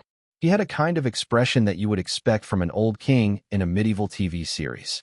With long hair, beard, and a serious-looking face. He was Baz McCarthy, one of the most prominent directors in Hollywood, and he was also the script writer and director for Agnes. Currently, they were looking through the resumes of the people they have selected down to play the role of Agnes. I never thought Joseph's grandson would be interested in playing Agnes. He hadn't acted before, right? He hadn't. Theodore replied to Baz. But I think every musician would want to place himself in his footsteps. He probably was interested in acting before and just took his chance. He's a great singer, but I can't really say anything about acting. His voice is pretty good, and there's hints of Agnes's music in some of his songs. Joseph probably told him all about Agnes growing up big. I also don't think he would be a great actor. Maybe in a rom-com. In the last quarter of last year, Cameron had released an album that had been hit. 2 of the songs have gained over 100 million views, and after years of not being in the limelight, his name was again getting thrown in among rising musicians. At the same time, he has also worked on the soundtracks of a few movies. Baz didn't find Cameron to be unpleasant, but he didn't like him enough to give him the main role. With the face he had, he was way better suited for rom-coms than anything. An eye candy for young girls. Then, we have Greg Hendricks. He acted in a few musicals before. I think Aiden Silvereye is a good choice. Theodore suddenly changed, and a couple of employees in the room chipped in. Aiden was a much-known face than any other name that had came up. It was due to the fact that Baz wanted people to see Agnes and not the actor when the movie finally releases. If an actor is too famous, people tended to see him like that rather than the character he's playing. The old man was being extra careful this time. He had good past roles. Nothing extraordinary, though. No, his performance in Sherlock of the Shadows was great. I heard he might get an Emmy nomination for that. Netflix seems to be pushing his name for it. He sings nice. A few of his songs are on my playlist constantly. Hearing that, Theodore looked at Baz, who had one of his fingers touching his chin, seemingly in thought. What do you think? He's good, but I would need to see more of him to decide. He has past acting performances and a career in singing, but I don't know if he would feel like Agnes on the screen. The resemblance isn't there. His words clearly meant that Aiden would have a lot to do to persuade Baz. He's half Indian. Maybe because of that. Nah, his features aren't a problem. He just seems like an actor who looks good when you see him for the first time, but you know that he's not a generational talent. Someone who would meet a wall too hard to climb as he moves in his career. We ain't looking for generational talent, are we? Those actors get famous the fastest because every script passes through them due to their sheer talent. Theodore laughed. Obviously, there were other factors in play like agencies, luck, but a generational talent was someone who was bound to reach the top of Hollywood sooner or later until he didn't destroy himself. Agnes was also one of these. A bad example in the context. Yeah, anyway, let's move on. Ain't this guy going through a massive scandal? Baz looked at the photo in front of him. It was a familiar face that he seems to have seen in every newspaper he had read in the last month. Liam Wilde. I heard his agency push for the audition a lot. They probably think that the scandal will be left behind if he gets a big role. Chapter 288. After Asano was satisfied with Aiden and began to see him as Ray Stark, things moved pretty quickly. No, It seemed like most of the things were already decided, and the director was just looking for the main character. In the next week, a lot of auditions for other roles happened with mostly teenage actors getting the part. A few of them were even new and just making their debut. It was like the director hadn't bothered to cast any known faces. Only two other actors aside from Aiden were well known among the public. One of them was Melissa Grace, who was playing Ray's love interest.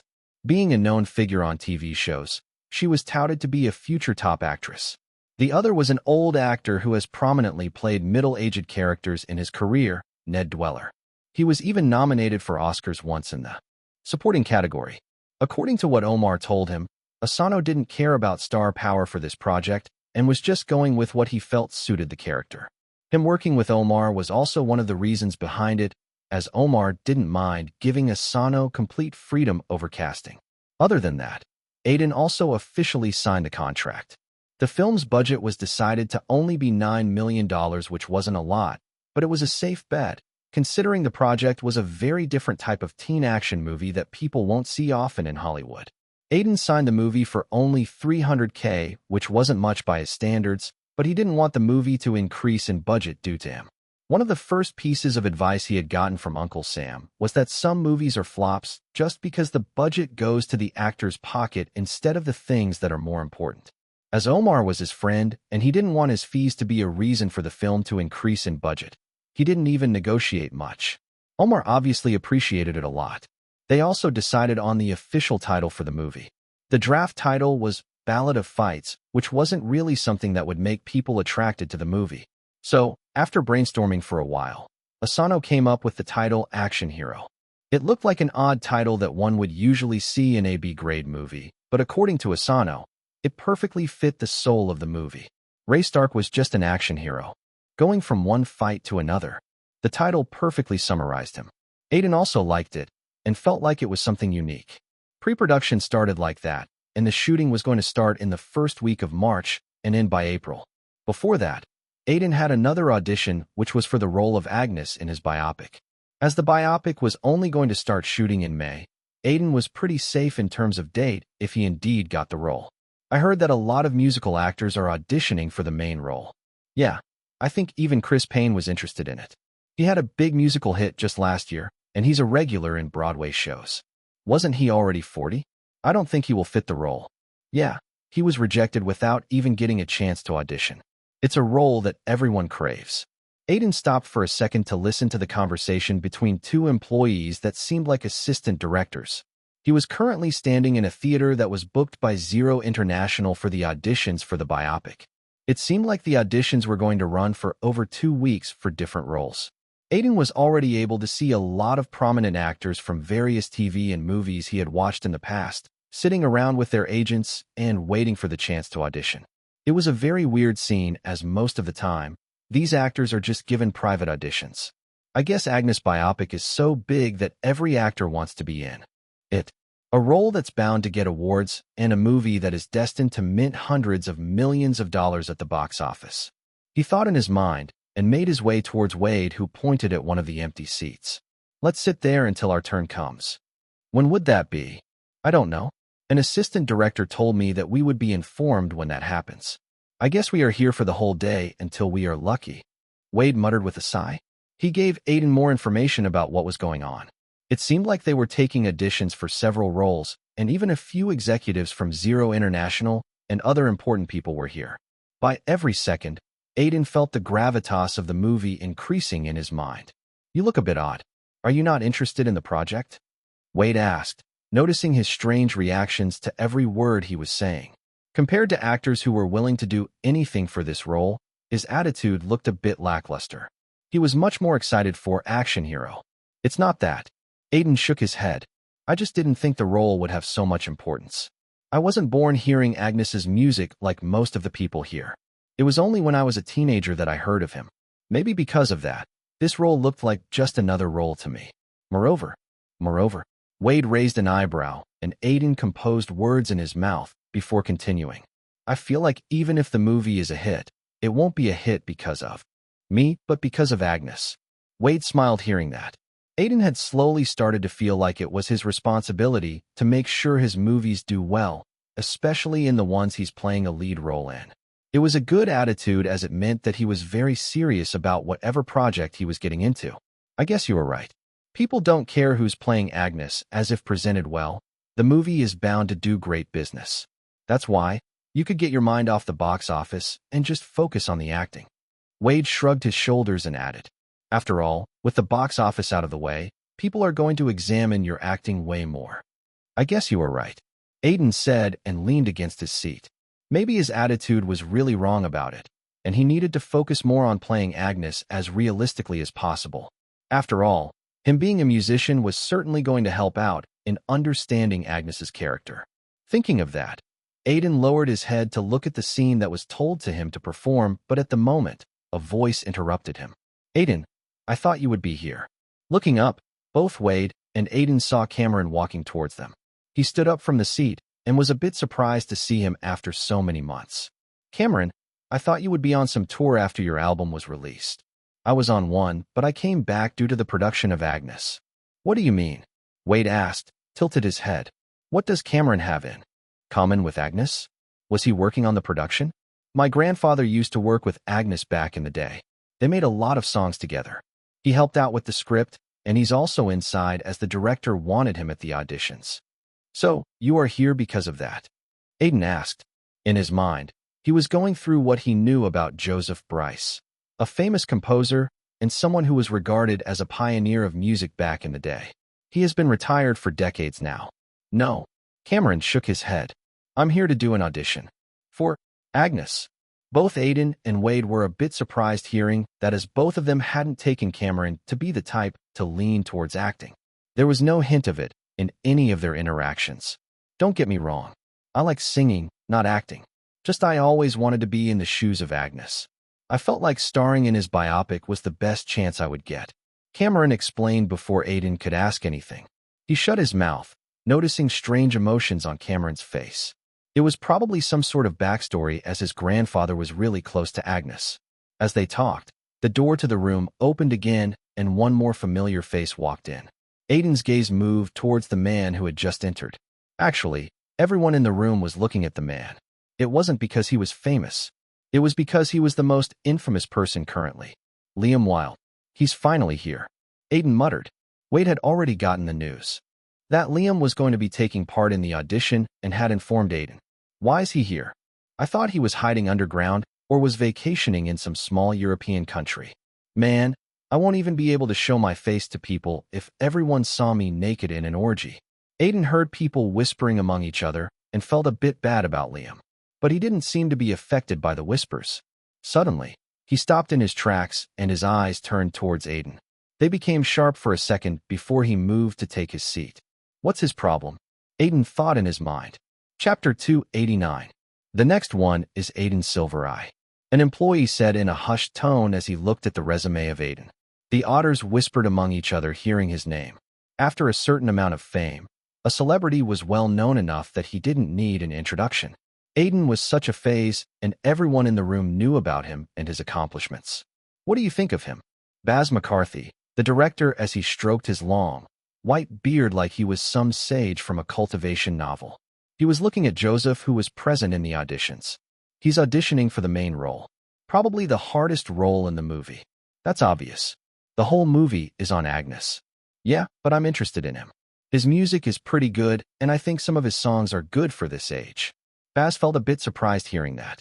Joseph wasn't the one to compliment any composer until they are pretty good, or according to him, make music with their souls.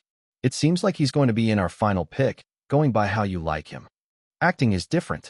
I won't do that until he's very good, and if that's the case, then you yourself would select him. Baz nodded as Theodore, the producer, gestured to them to stay silent. He's entering. In the next second, Aiden entered the room. Several eyes fell on him, some scanning him, and some of them trying to glance between his face and the photo of Agnes. His face, suiting the one of Agnes, was important for people to see him as him. Making a biopic was difficult due to all these things. Aiden, what made you interested in the biopic of Agnes? Baz McCarthy was quick to ask a question, and although it seemed like a generic question that he had asked everyone in the interview, Aiden answered it a bit differently. At first, it was greed. Greed. Theodore raised one of his eyebrows. Yeah, When my agent first told me about the role, I thought this won't fail at the box office no matter what. There's an experienced director and a story that is synonymous with Hollywood's golden age. A story that won't fail. It seemed like Aiden was just trying to butter up the director, but he wasn't finished yet. But after looking through Agnes's past, my perspective about it changed. How? Joseph asked, curious. Well, first of all, I feel like his life didn't seem what many people thought it to be. I saw one of his photos in my research to know more about him, and he was smiling in them, but there was an internal sadness in his eyes that seemed like he didn't actually want to be here. Then I read one of his interviews, and there's one thing he said that really struck me hard. What's that? Aiden took a look around at the curious faces in front of him before replying. He said, I'm the servant of the myth that is Agnes. That line displayed what he was feeling through most of his career very well. People who would reach the top of their fields would also think that. They are not being their real selves, but people who the audience wanted them to be, and although they would attain an unreachable amount of fame, a lot of things would be lost in the process. The room silenced hearing that. What Aiden had said was a very deep thing, and actually, one of the central storylines in the script was also that. Becoming a star was as rare as trying to find a needle in the haystack. Sacrifices needed to be made, and for someone like Agnes who was bound to be a star, sacrifices were abundant. One of them was that he lost himself as a musician due to trying to play the part of a superstar. Aiden had picked that part up quite easily. It was something of a warning for him who wanted to be a star.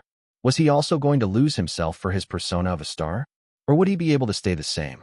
It was an interesting topic to think about. You have picked up some interesting things about Agnes, Joseph said.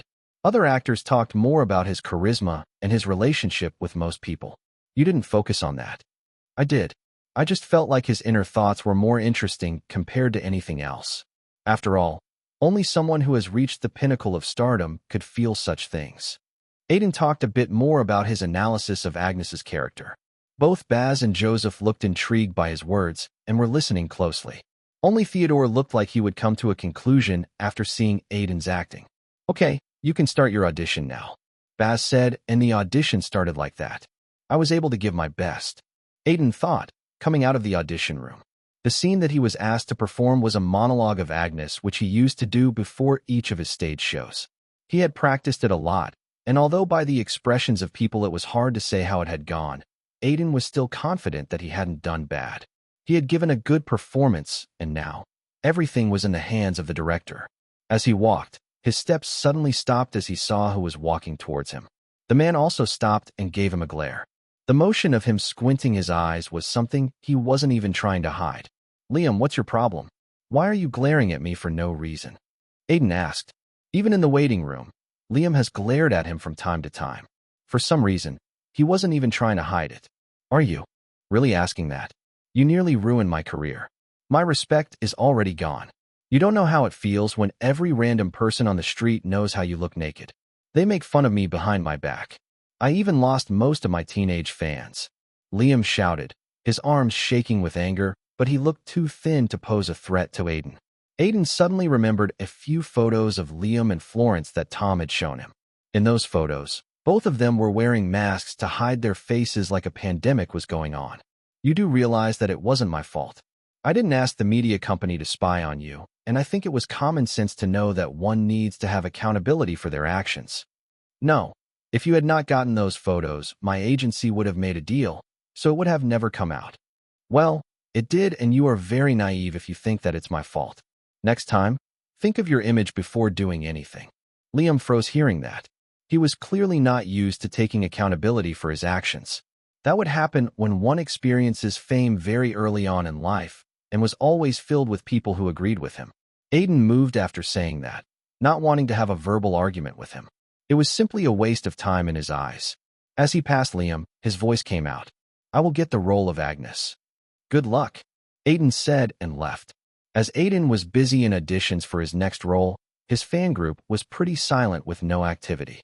From time to time, people would come online to talk about what was going on in Hollywood, but aside from that, nothing much was happening. Aiden had almost gone underground after the Wild scandal, and every rumor of him being in Stars on the Ground has dissolved into the ground like it never existed. So, people were waiting. The anticipation was worse this time because Aiden had not announced any project or anything for months now. Sherlock of the Shadows seemed like a thing of the past. Skyneves, why is everything so boring these days? My boss and my job is making me work day and night, and I feel like I'm living in a simulation where everything is repeating daily. Chad Putin, unlike you, I'm very busy these days. Me and some of my old friends are going to have a go at a FPS game, and I'm just waiting for them to make the first move. Under the table of a president, I felt a chill run down my spine. I feel like I should shift to Asia from Europe. Harry Styles' Spit, I'm busy reading through. The novel is becoming better and better. Though, I'm scared the main character is going to become a Dark Lord. London and I both lost a queen. What is Aiden doing these days? His social media doesn't have any posts other than the occasional endorsements. Moaning Frodo, I heard from my sources that he signed a movie. Hollywood Insider, your source is me. And yes, I found out. Don't ask how, but I did. He signed an action movie with Green Movies. I think there will be an announcement about it sooner or later. Arios, really? What movie is that? Give me more information, Insider. Hollywood Insider, call me esteemed Insider. My ego is way bigger than anything you have, so treat me with respect. J.K. Fowling's tweets. A post was just made on his account. The new movie's name is Action Hero, and it's starting to shoot in a couple of days. Chapter 290. The shooting for Action Hero started very quickly as Asano wanted to see the movie on the big screen as soon as possible. The cast was ensembled to shoot at a school on the outskirts of New York. Asano had specially chosen it because it had a cold atmosphere to it and wasn't really famous. As they didn't have a lot to prepare, the shooting started in March and a film that was going to be a unique addition in Aiden's filmography began. You should go to give those students a few autographs after the shot. I was thinking of it. They are continuously looking at us. Some distance away from where Aiden was sitting, there were rows of students lined up just to see the shooting. It was early morning, and the crew was preparing for the first shot. Some students were pointing at Aiden while others were gawking at the cameras and how the crew moved. They had been told not to come close to the shooting, so all of them were watching from far away. It was an interesting moment in their otherwise repetitive life, so they were watching it at the expense of their classes. In my time, there were enough people to fill up a stadium that would come to watch the shooting, especially in big productions with multiple famous stars. Aiden and Wade turned their faces to look at Ned Dweller, an older actor who was standing beside them. He was a short man with a rugged beard. One of Aiden's scenes today was with him. Although what he said was definitely exaggerated, Aiden was sure that his words did contain a bit of truth. Before the internet, the era of stars reigned. In that era, just catching a glimpse of celebrities outside their movies was a rare thing. So, such a thing wasn't too uncommon. Times have changed sadly. Aiden muttered, and Ned nodded. Stars are a dying breed in Hollywood. They say that you find a lot of celebrities, but stars don't come down on the earth now. Saying that, Ned looked at his assistant who was standing beside him. He looked in wonder and laughed. Hey, isn't that a great quote? Yeah, it is. Both of them seemed to get along well as they talked, and after a while, Wade also joined them, showing his extraordinary social skills. Stars don't come down on the earth now. It feels like there's no true way to describe current Hollywood, Aiden thought in his mind. The current scenario of Hollywood was mostly on studio-based big productions with top celebrities acting in them, collaborating on projects to market it better for the audience. Stars were the people to make the whole project stand on their shoulders, and it didn't matter who the director or supporting actor was. It felt like a distant dream in the age of the internet. Is this even possible? Agnes was probably one. Aiden. He raised his head to look at Asano standing in front of him. He instantly came out of his thoughts and blinked his eyes. Yeah. The shot is ready. You didn't hear me shout. No, sorry. I was spacing out. Aiden stood up and apologized. Asano clicked his tongue in a bit of disappointment before pointing towards the crew. Look at that crew.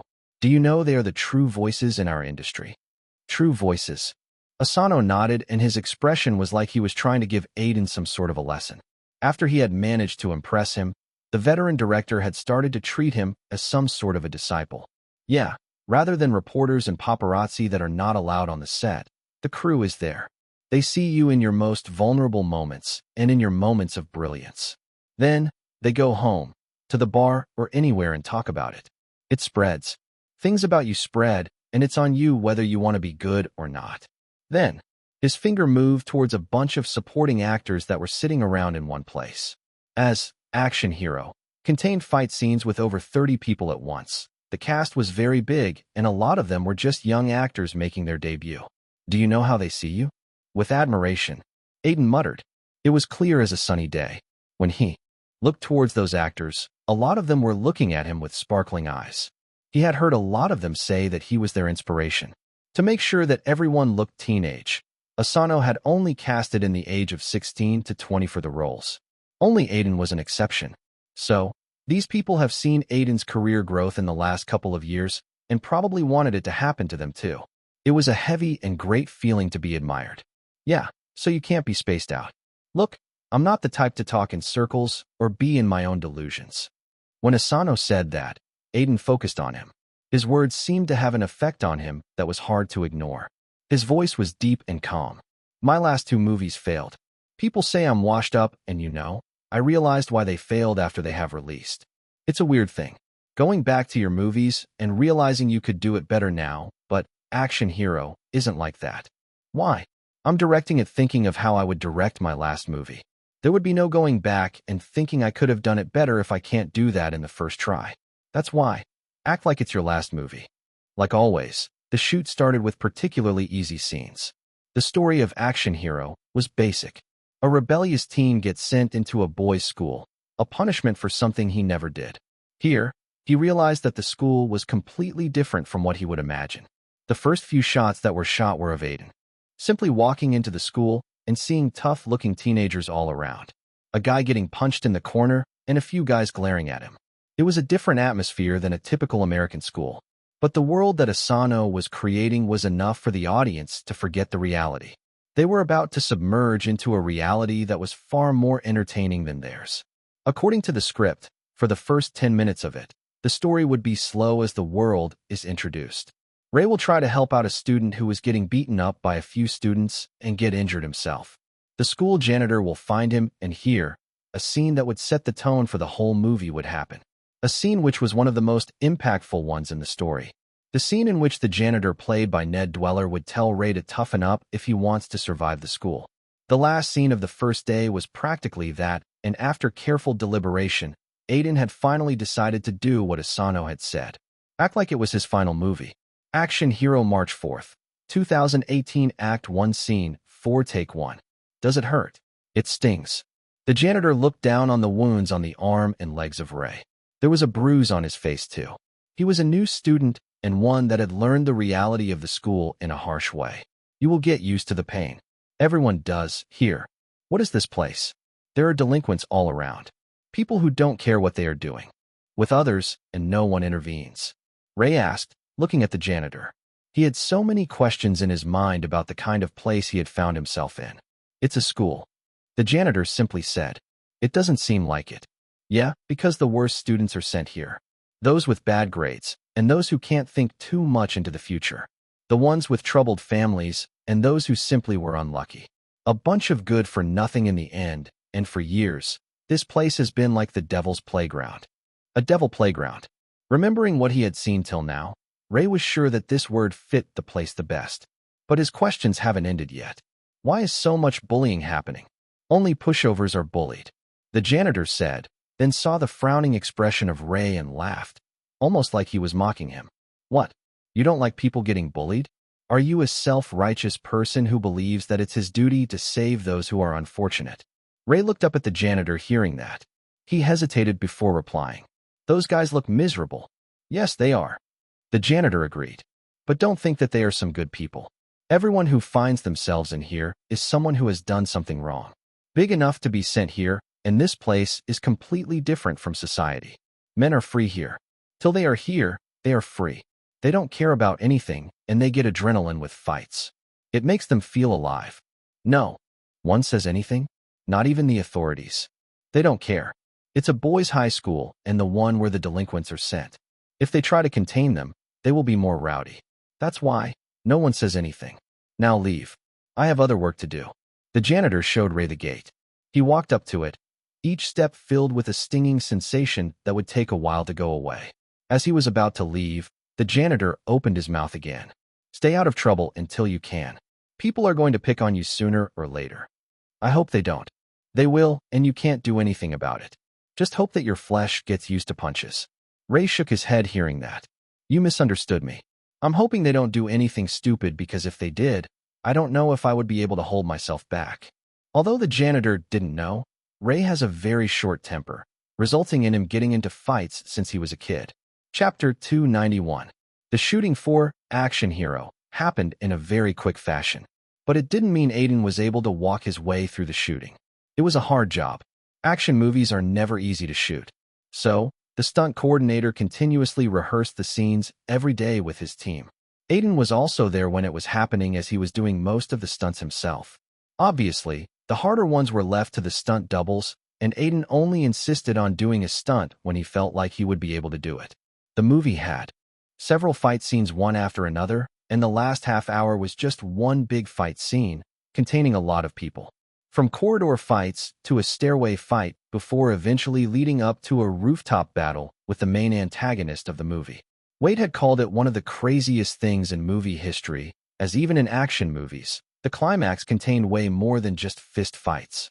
Currently, the stunt coordinator Heath was explaining one of the scenes to Aiden. It was the stairway fight scene. We need to really make it simple in a way that it gives a sense of anxiety to the audience. It's not metahumans or super-trained spies punching each other for 2 minutes before one throws the other from the building. It needs to be grounded and filled with human emotions, Heath said, looking over the set that was prepared for the scene. His stunt team was going to rehearse it for Aiden. Ray needs to look exhausted after taking on so many people, Aiden said, and Heath nodded. The bearded martial artist smiled before replying. In normal fights, people are exhausted after taking on a couple of people, and I'm talking about trained martial artists. Movies go for coolness, but there's something special about the grittiness and realism that they don't try to explore. We are trying to explore it with this scene, Heath said, and looked over at his team. At his gesture, the team got into position and performed the scene in front of Aiden's eyes.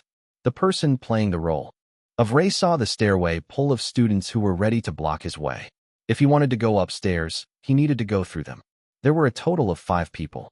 The stunt artist moved, jabbing at the first student's neck and then throwing him down the stairs before moving on to the next. A punch came his way as he tried to parry it and pushed the second student down. In the whole scene, the stunt artist's feet kept moving and they didn't stop. Moreover, after dealing with every student, he looked more and more exhausted. He sat down when he reached the top, having dealt with so many people. Aiden was observing every minute detail of it, and one thing he noticed was that it didn't look impossible. He felt like any well-trained martial artist with heightened senses would be able to do it. Maybe that was the thing that Asano was going for. How's it? Heath asked after the rehearsal was over. I would like to take part in the rehearsals. After that, I feel like I would be able to do it. It's a very well choreographed scene. Heath smiled at the compliment. He was the type to enjoy people praising his work, and Aiden was very respectful to everyone on the crew, a habit that not a lot of celebrities retain. Because of that, a good impression was bound to be made around Aiden. Yeah, I tried to incorporate the styles of Hong Kong and Korean movies in it. It's a pity that Hollywood is straying more and more away from good action. Action movies do earn billions. That's VFX. True action isn't just a spectacle. It's more than that. You need to feel what the main character is feeling. We are behind in that in Hollywood just because not a lot of projects like Action Hero are made here. Heath ranted like he was letting out his frustration.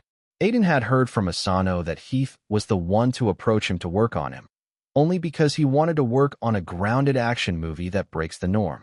He was clearly very passionate about his work. His words also gave Aiden more insight into action movies. Your knowledge of action scenes is increasing. You would be able to do action more efficiently. You have gained experience. Aiden smiled seeing the messages. To better understand action movies, he was studying up a lot of old classics these days. He was also spending a lot of time with Heath, just listening as he talked about action. Those things are now helping him in the form of experience. It would take a long time before I reached the next level. Currently, Aiden was an intermediate grade 6, which was a pretty high one according to the level of actors in the industry. But Aiden wanted to improve more to break through to the next grade. He hoped that he would be able to reach there by the end of the year. So, shall we start the rehearsal? Heath asked, and Aiden nodded. Yeah. Action Hero March 9th, 2018 Act 4 Scene 4 Take 4. Ray moved through the hallway.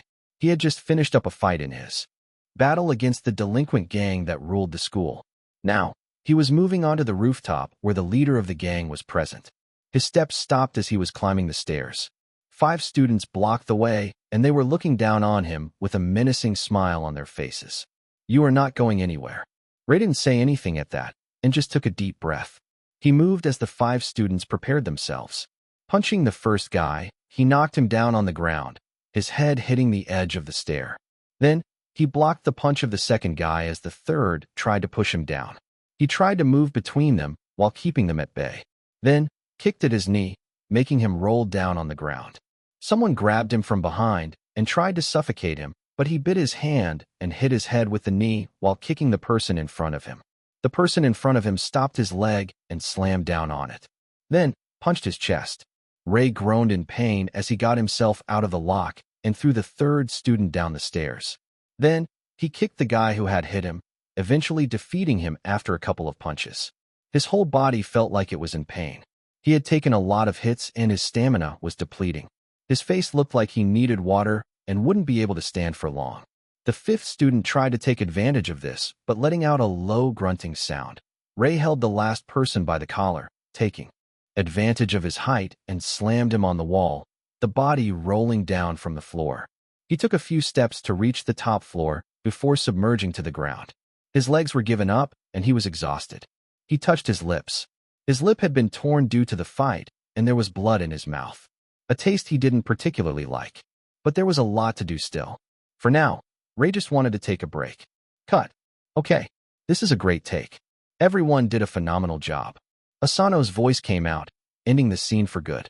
We have gone through most of the candidates that came to audition. We need to select the cast, especially the role of Agnes. I don't think we should delay too much, Theodore said, looking at everyone in the meeting room. Presentations about each actor and the public interest in the movie and some other statistics were on the screen. Theodore's eyes were locked on Baz. Baz. The only reason they have not been able to come to a conclusion was because Baz was taking too much time. I know we need to make a decision, but the image of Agnes doesn't come to mind when I see these actors. He looked at the photos of the actors that were going through. Aiden's photo was there alongside Liam. Unfortunately, Cameron's audition wasn't that great, and he was instead being looked for one of the supporting roles. Which one is the closest?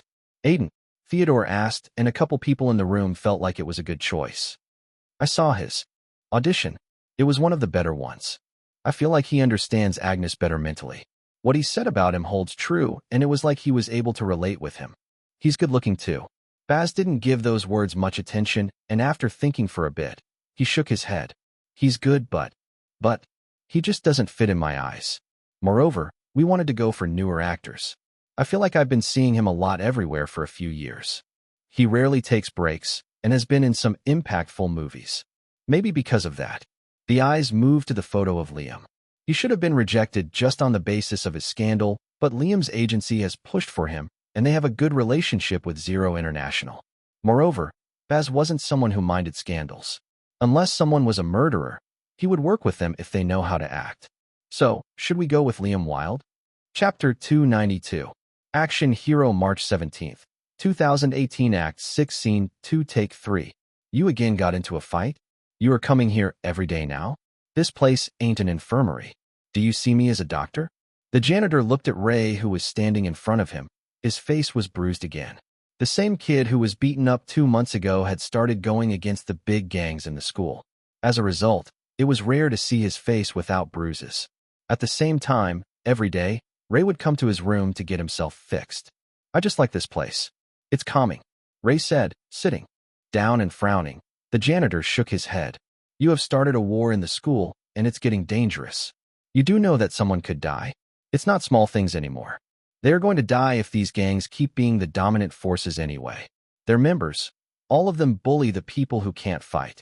Do you really think no one would feel like they can't take it anymore? Do you think no one had felt like that in the past? Something flashed in Ray's eyes as he said that. The only way he saw out of this problem was to stand on top of the gangs. To eradicate something, you need to get to the core of it. It doesn't mean you are trying to do something. You are going to regret it if you go too far. If karma really existed, then we wouldn't have rich people controlling the lives of others. You trying to be heroic means nothing. You are going to regret it. The janitor said, advising again despite knowing that Ray wasn't going to listen to him. I'm going to regret it if I don't do anything. I have done so in the past. Ray said, thinking back to the reason why he was here. In the God-forsaken school. Looking at the janitor, he again opened his mouth. I used to have a friend. I didn't know back then, but he was being bullied. One day, I got to know about it, but I didn't do anything. I thought it's not my place. I was already getting in too much trouble due to my temper. That guy wasn't able to take it one day and jumped off a bridge. The room's temperature seemed to have cooled down suddenly as the janitor didn't know what to say. I regret it every day, every single day. The people who bullied him, there was no proof against them. It was a small group, and the leader of it was the son of the sheriff. He got saved because a father ignored a dead body to save his son, but I wasn't able to stay silent. The janitor suddenly remembered why Ray was sent here. He had beaten up a person so badly that people were scared and ran away from the scene. Sighing, the old man put a hand on his forehead.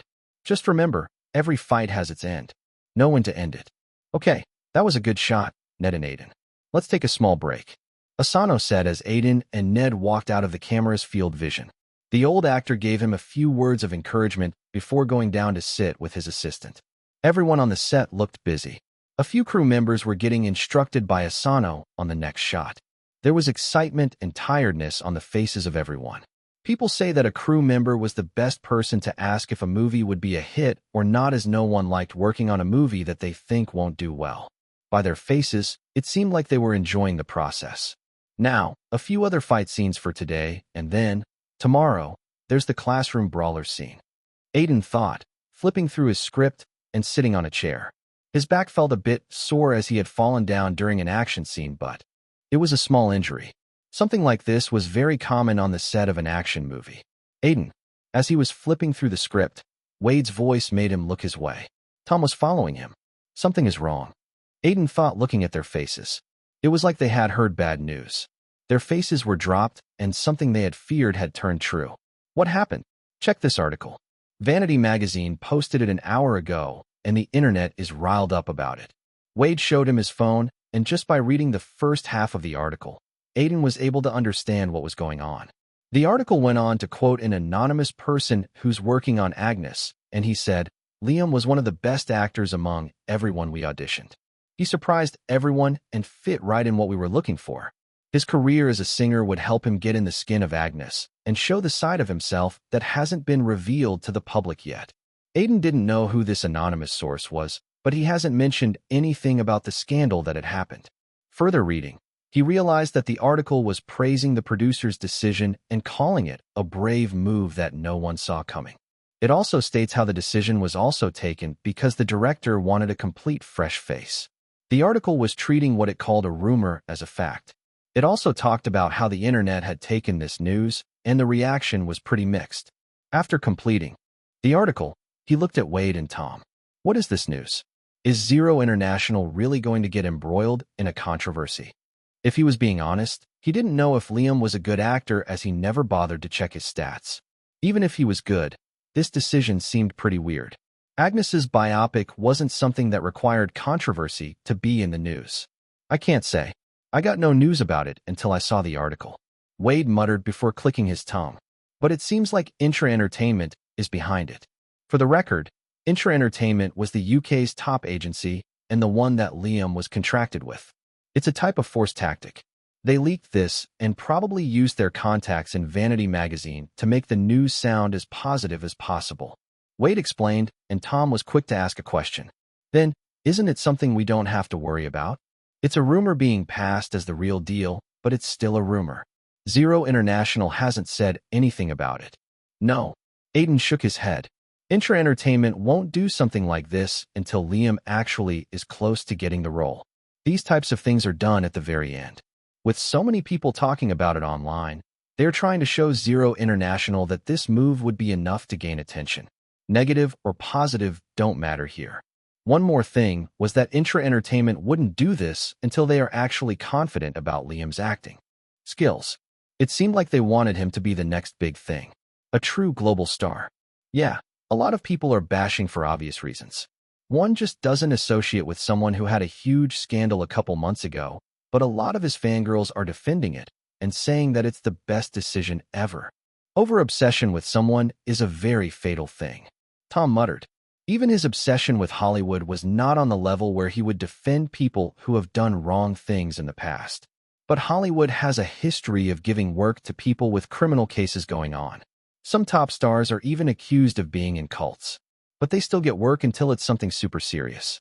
The rule, no one minds if you do it, just keep it a secret, applies to the industry. I still don't understand. I thought Liam wouldn't make it past the first round just because of his scandal. Not like it's even been a year. Aiden said, feeling like something was still missing in the puzzle. Every actor in the audition didn't treat Liam as a competition because of the scandal. Let me answer that for you. My friend who works in Zero International gave me a hint of why this is happening. Wade said, checking up his phone. It seemed like a message had arrived from someone. Why? Tom raised an eyebrow. Well, Intra Entertainment had dealings with Zero International in the past. They probably pushed for him. Most rich people know each other after all. So he wasn't rejected in the first round itself. They are told to treat it like the scandal never existed, probably thinking that Agnes is too big to get affected by such things. Wade shook his head, and the question of what next lingered in everyone's mind. Aiden didn't want to lose the role because of stupid politics. But he didn't know what to do to make a case where he would be seen as the perfect candidate to play Agnes. As he was wondering about it and asking Wade for a solution, his phone vibrated, and he got a message. Cameron, are you free? My grandpa wanted to meet you. We are currently in New York. Chapter 293. Aiden and Wade talked a bit more about the problem, but a solution was hard to find as they didn't have enough power to interfere between big companies like Intra Entertainment and Zero International. They just hoped that in the end, they would go with what the public wanted. Unfortunately, politics in these types of big roles was always a constant. In the end, he ignored what was going on for the time being and focused on the shooting. After it was over for the day, he sat in Wade's car to go meet Cameron and his grandpa. As Joseph Bryce was working closely on the Agnes biopic, he guessed that he would be able to get more news. At the same time, it was also a very exciting prospect to meet personally with one of the top film composers of all time. On the way there, Aiden received a message from Ava. Ava, you auditioned for Agnes biopic, right? Did you see the rumors spread by Intra Entertainment online? Aiden, I did. Ava, what are you going to do about it? If they are spreading rumors about it, then they are pretty serious about getting him the role. Intra don't often do that. Aiden, I don't really know. I'm still counting my options, but I don't think it would be in my hands. Aiden typed, and a text that made him widen his eyes came right away. Ava, wanting to help you out. Aiden, how? Ava, I can give a few calls to Zero International and some other people. It won't take a lot of time. He didn't type for a while as he contemplated those words. He was sure that if Ava vouched for him to get the role, it would help him immensely. By the way, she hadn't even hesitated to offer help. She must have a plan already. But I can't rely on her. I told her I would prove to her that I'm good enough to carry a franchise. I need to do it on my own. He thought in his mind and wrote back a reply. Aiden, I will ask you if there's really no option. Thanks anyway. Ava, good luck. The conversation ended after that, and until the car stopped, Aiden was in a thought, thinking whether he would really be able to get his hand on the role of Agnes. Getting out of the car, he looked at the house in front of him. Rather than a house, it was almost a small mansion. Cameron's really from a lot of money, he thought. He had once told him that his family was also in real estate and had tons of properties. Let's go. Inside, Wade said, and walked in with Aiden. There were guards standing outside the main gate, and as soon as they saw Aiden, they let him in. It seemed like they were already notified of his visit. As he walked inside the house, Cameron's image in Aiden's mind began to change bit by bit. From a foul-mouthed guy who had matured to someone that could pose as a British noble, and he won't be surprised. The whole house was filled with servants, and it was a bit surprising, considering Cameron didn't live in New York. Finally, after a while, he saw Cameron waiting in front of the stairs that led to the first floor. You grew your hair, Cameron commented, his eyes going towards Aiden's hair that was tied up in a ponytail. Yeah, it's for the movie I'm shooting. What are you doing in New York? I have a few shows here and a meeting for Agnes biopic. I lost the main role. Cameron shrugged as he gestured towards the stairs, prompting him to climb them. Aiden wasn't surprised that he lost the role. After all, not all singers could act. Even the singers who would make their acting debuts would do it in a musical, a genre that they are more likely to succeed in. That's unfortunate, Aiden said, and Cameron smiled. I got a supporting role, though. Both Aiden and Wade were surprised to hear that. It seemed like they thought that I would better suit the role of my grandpa, because I resemble his appearance a lot. As it was a biopic, most of the characters were going to be real-life people. One of them was obviously Joseph Bryce, as he was a close friend and a work partner. Cameron playing the role of his grandpa made a lot of sense. They walked for a while before Aiden asked the reason behind Joseph wanting to meet him. They have never talked in private before, after all. Why did Joseph want to meet me? He has a habit of meeting every musician who impresses him. I think he liked your album and wanted to see you for a long time. When he heard you were in New York too, he asked me to bring you. They walked to the room in which Joseph was staying. Cameron entered first, followed by Wade and Aiden. As soon as they entered, they stopped as a peculiar tune entered their ears. I have never heard of this tune. In the room, a piano was there in the corner, and on it, Joseph was playing a tune that seemed like something straight out of heaven. The sound of it was mesmerizing and calming. At the same time, it felt a bit sad. No one disturbed Joseph as his fingers pressed on the piano and his hand manipulated the notes. Experience was clearly visible in his moments, and it was a performance that was at a level that was hard to match. He's truly a master, Aiden thought in his mind as the performance ended. Even after it ended, the song that Joseph was playing stayed in his mind. He wasn't able to remember which song it was. The tune was very unfamiliar, and it was good enough to be very popular. At least Aiden was sure of it. You are here. Joseph looked at Aiden after noticing his presence in the room. He woke up from his seat and walked up to shake hands with him. It's a pleasure to meet you. We weren't able to talk during the audition. You have very interesting thoughts about Agnes, and I enjoy your music. Anyway, let's sit down before talking. He gestured towards the sofa, and like he was getting a signal, Cameron left with Wade, giving privacy to Aiden and Joseph.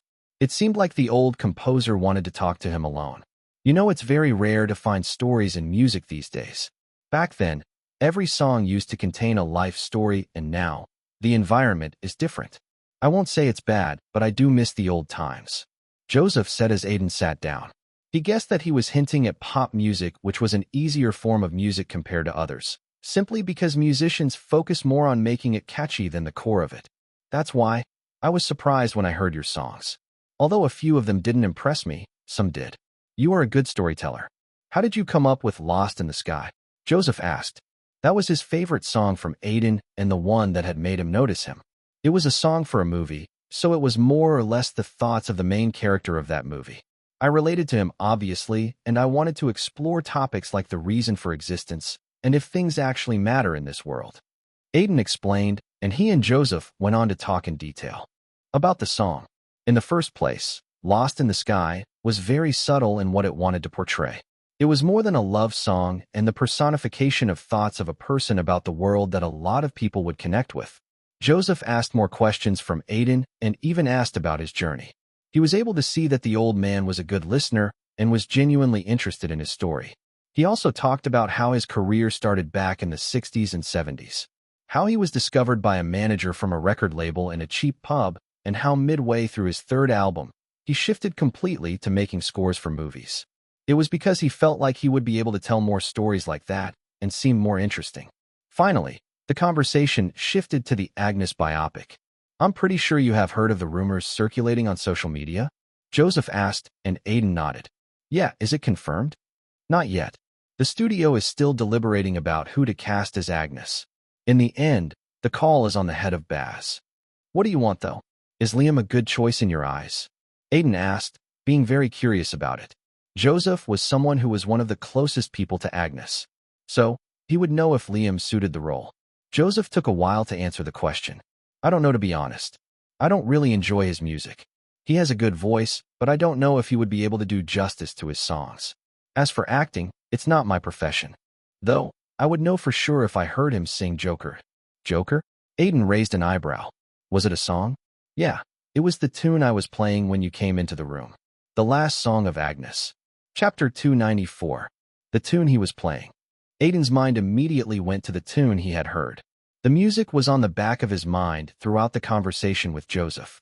He was even going to ask him about it, but hearing that it was the last song of Agnes was very surprising. He had researched Agnes to prepare for the audition and had listened to each of his songs. Even the covers he had done when he was relatively new in his career and had read books about him. But he never found anything about a song named Joker. If it was really the famed musician's last song, then won't it be famous? Aiden had such thoughts in his mind as he blinked his eyes in wonder. I never heard of that song before. Yeah. Joseph nodded. It was never revealed to the public, and only few people who are close to Agnes knew about it. Why wasn't it released to the public? I'm pretty sure Agnes's fans would appreciate that. Joseph shook his head with a grimace on his face. It's incomplete. The song, that is. He frowned, telling everything about it to Aiden. No one was able to finish the song after Agnes's death. I tried a lot too, but I failed. I don't think anyone could finish it in this world. Hearing that, Aiden quickly checked the skill level of Joseph, and like he had expected, it was at the peak. Level 9. It was the same skill level as Richard Allen, the author who had helped Aiden with his first book. He wondered if no human had reached level 10, but in the first place, only geniuses could reach level 9. Not everyone has a system.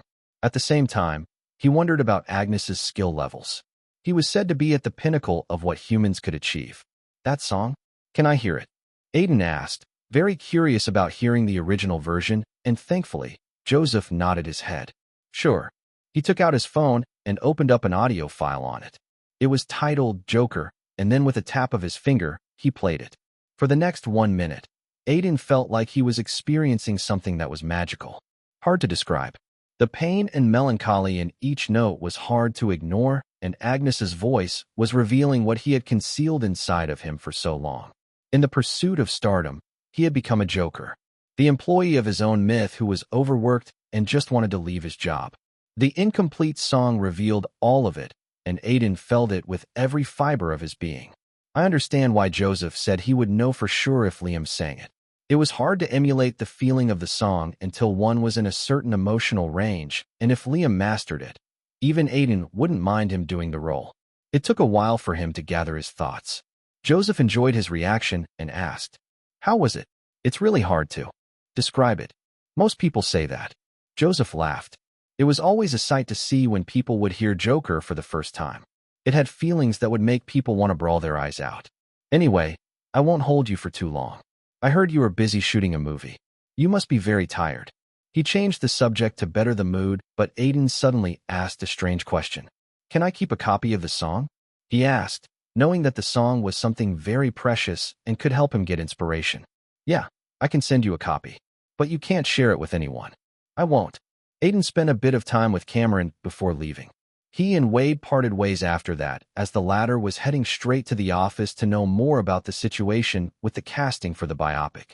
Wade was going to see if he could get more information on how the casting meetings were going on at Zero International and try to push Aiden's name.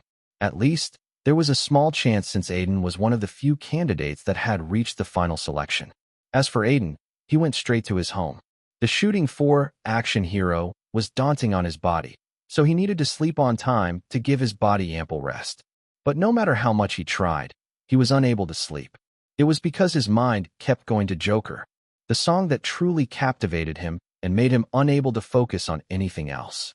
He was repeatedly listening to it on repeat and feeling a new wave of emotions every single time. It was like his mind was filled with new inspiration for his next songs. He also felt dejected that such a song was left incomplete. From what Joseph had told him, even he wasn't able to complete it. He's probably at the last stages of level 9, yet he was unable to do it. I'm still in the early phases of level 8. Aiden thought in his mind.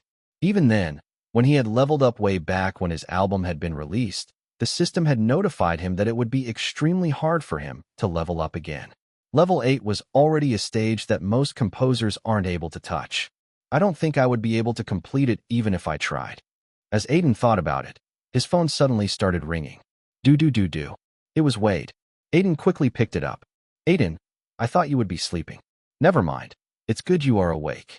What happened? Your voice seems a bit odd. Wade's voice sounded a bit somber, and he was also hesitating in his tone. Something was wrong. It's just, I think we can't do anything about the Agnes role. I found out Intra Entertainment is very serious about getting Liam the role.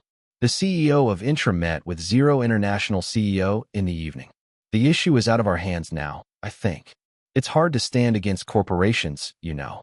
Aiden frowned hearing that. His mood completely fell, and he didn't know what to do now. Even if he had prepared for such a situation, it still felt bitter to him. Okay, I understand, Wade. These things happen, he said in a dejected tone. Yeah, don't worry, I would get a way better project for you. I'm pretty sure the public reception won't be any good if Liam really got the role. They talked a bit more before Aiden cut the call. He sat down after putting his phone away and sighed. His mind was thinking of a lot of things. Getting rejected for a role was common, but it never felt good, especially when he had finally gotten interested in portraying Agnes. It made him strengthen his resolve to become so big that all roles in Hollywood go through him. To keep his mind away from thinking about this, he again played the audio file that he had received from Joseph. For a minute, his mind was completely away, seemingly in some other plane, basking in the sadness and wonder of a song. When it finished, Aiden wasn't able to say anything for a while, a reaction that had become very repetitive. Suddenly, an idea struck his mind. What if I can complete Joker? It felt like an absurd thought, considering that he wasn't good enough yet. But he didn't really have any other option. Even if he was thinking of something absurd, it was still better than doing nothing. Not like I have reached this place without doing absurd things. Aiden thought and looked at the time. It seemed like the night was going to be long. Are you sure that I'm going to get the role, right? I worked extremely hard for it. Liam looked at the scrawny-looking man in front of him. He had a face like a rat, but Liam still treated him well, as he was his assistant. Yes, sir.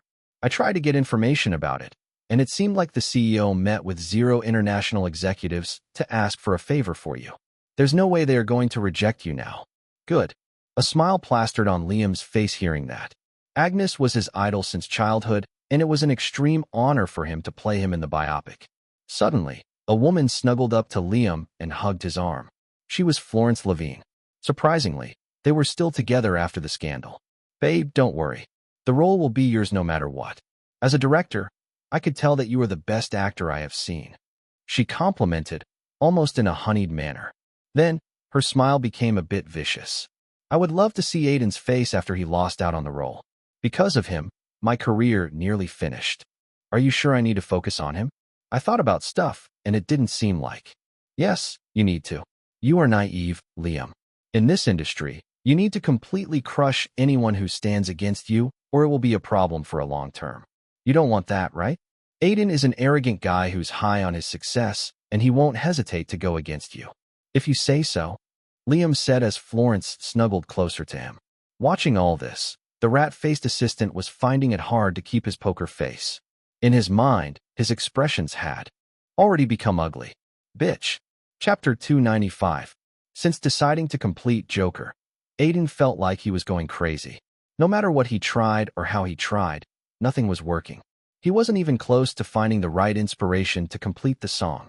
Every time he tried a melody, a tune, or any instrument, it didn't fit. He had prepared for this since he knew that it was way harder to complete someone else's work.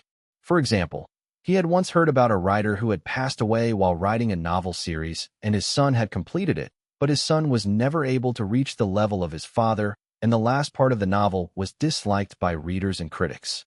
Actually, the son of the writer wasn't a bad writer himself, and despite that, he wasn't able to give the novel a deserving end. Just because it wasn't his creation. Aiden was feeling the same. He didn't want to ruin the song by doing a job that was just not good enough. The problem was that a lot of times the light he would see would be silver, meaning that he was on the right track. But it would still feel lacking, like a piece of it was missing. He had even started doubting himself as a musician in the last few days because of that. Can I even do it? That was the thought in his mind all the time. What are you doing? Aiden came out of his trance as he heard the familiar voice of Asano. He blinked his eyes, looking over from the book he was reading. The sound of the busy set made him realize where he was. They were shooting the climax of Action Hero. Just reading a book, Aiden said, looking up at Asano. The director squinted his eyes and looked at the cover of the book. Isn't that book about Agnes? Yeah, it is. Have you read it? Yeah, I am a fan. I made a movie about a singer back in my early director days. that was partly inspired by Agnes. Asano smiled. Why are you reading it? I auditioned for his biopic. It made me interested in knowing about his life. So I have been going through every book and article I could find about him online. A lot of it is just how the media portrayed him, so I don't know how he was exactly. To complete Joker, he had decided to take a different route in the end as his skill was not enough. He instead decided to understand Agnes first, then complete his song. Because of that, Aiden started reading up more on him. Every book or article he could find about him, he was going through it. But the media portrayed him in various ways, and his story seems distorted. It was like there were several versions of it, making it difficult to know which one was real. It's very difficult to know everything about him. Some people just become more than mortals in the eyes of people, and people start thinking of them how they like. Asano shook his head, and Aiden couldn't help asking, do you know a book that would help me know the real him? Can't say. You have better luck asking people who were close to him. The biopic about him, it's not adapted from some book, but by interviewing people who used to know him. Talk with them if you really want to know more about Agnes. Aiden nodded his head hearing that, wondering if he should meet Joseph again to ask about Agnes. As he was thinking that, Asano clapped his hands. Anyway, you are on the set, so focus on filming for now.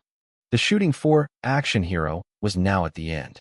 Like Asano had promised, the shooting was progressing very fast.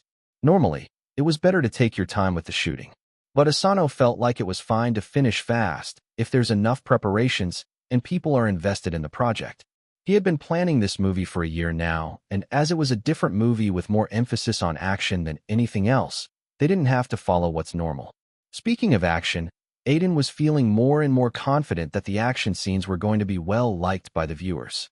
They weren't something that people have not seen before. It was more about how they were planning to show them. Every fight scene was filled with tense moments, and some have goosebumps-inducing moments. There were ones with 50 people and ones that seemed straight from an anime. A live-action anime. Maybe that was how the movie was going to be perceived in the future. Although Aiden wasn't having a lot of problems with the action scenes thanks to the stunt doubles, he still needed to portray a confident, borderline, arrogant body language. It was a very hard thing for Aiden, especially when he was shooting the last act of the movie. Throughout the movie, Ray would change as a part of him would start taking a liking to the fights that he was getting involved in. In the past, he had always been scolded after getting into a fight. But here in this school, he was celebrated and admired. That made his whole self transform bit by bit, and it truly manifested when he started his own gang in the school. To perfectly portray that kind of body language, Aiden got help from body language coaches and started adding little things about his walk and postures. Maybe it was what evolving with the movie meant. Are you missing me a lot these days? I didn't expect the workaholic you to come meet me when we saw each other a few days ago. Cameron said in a snarky tone, and Aiden glared at him. I'm here to see Joseph. The shooting for today had just ended an hour ago, and without wasting any time, he had decided to come meet Joseph. Why? Cameron raised an eyebrow. I have something to ask him about Agnes. Hearing that, Cameron ruffled his blonde hair and nodded, like he didn't have to ask more questions.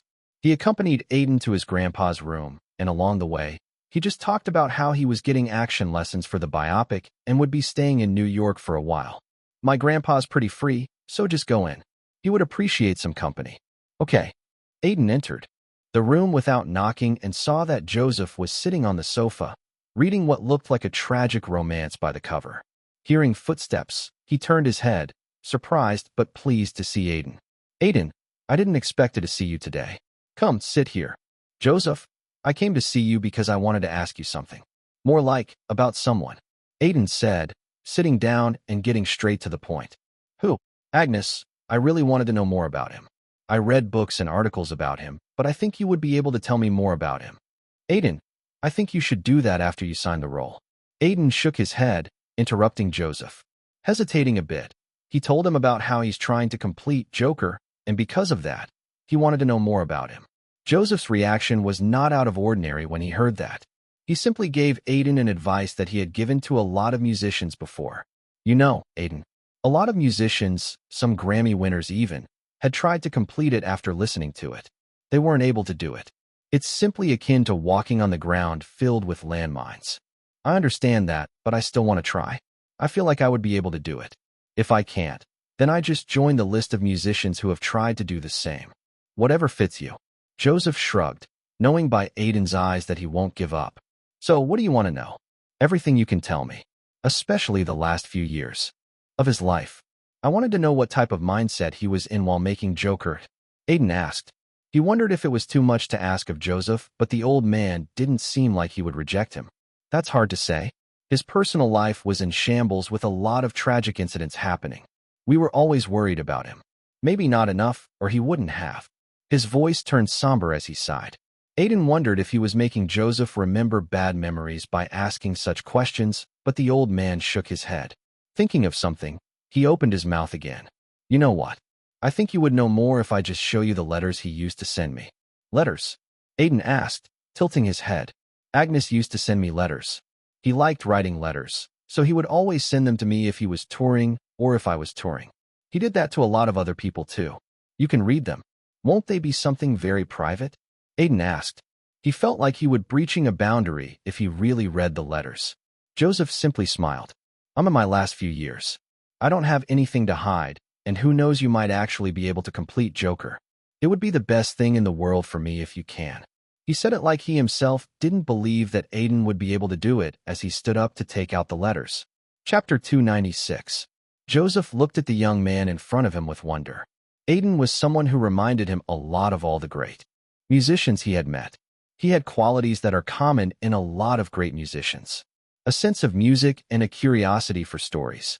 Both of these were extremely important to any musician. Maybe because of that, he had taken a liking to him.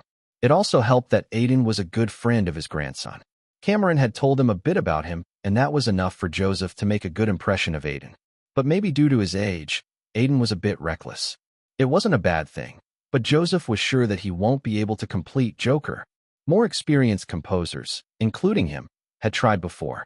All of them have given up in the end. There's no harm in him trying anyway. Joseph thought as he took out a box in which he had kept all the letters that Agnes had sent him. Picking them one by one, he breathed in, his mind going back to the time when he had received these letters for the first time. Thank you. I really appreciate it. Aiden said as he picked up one of the letters. You should. Joseph smiled.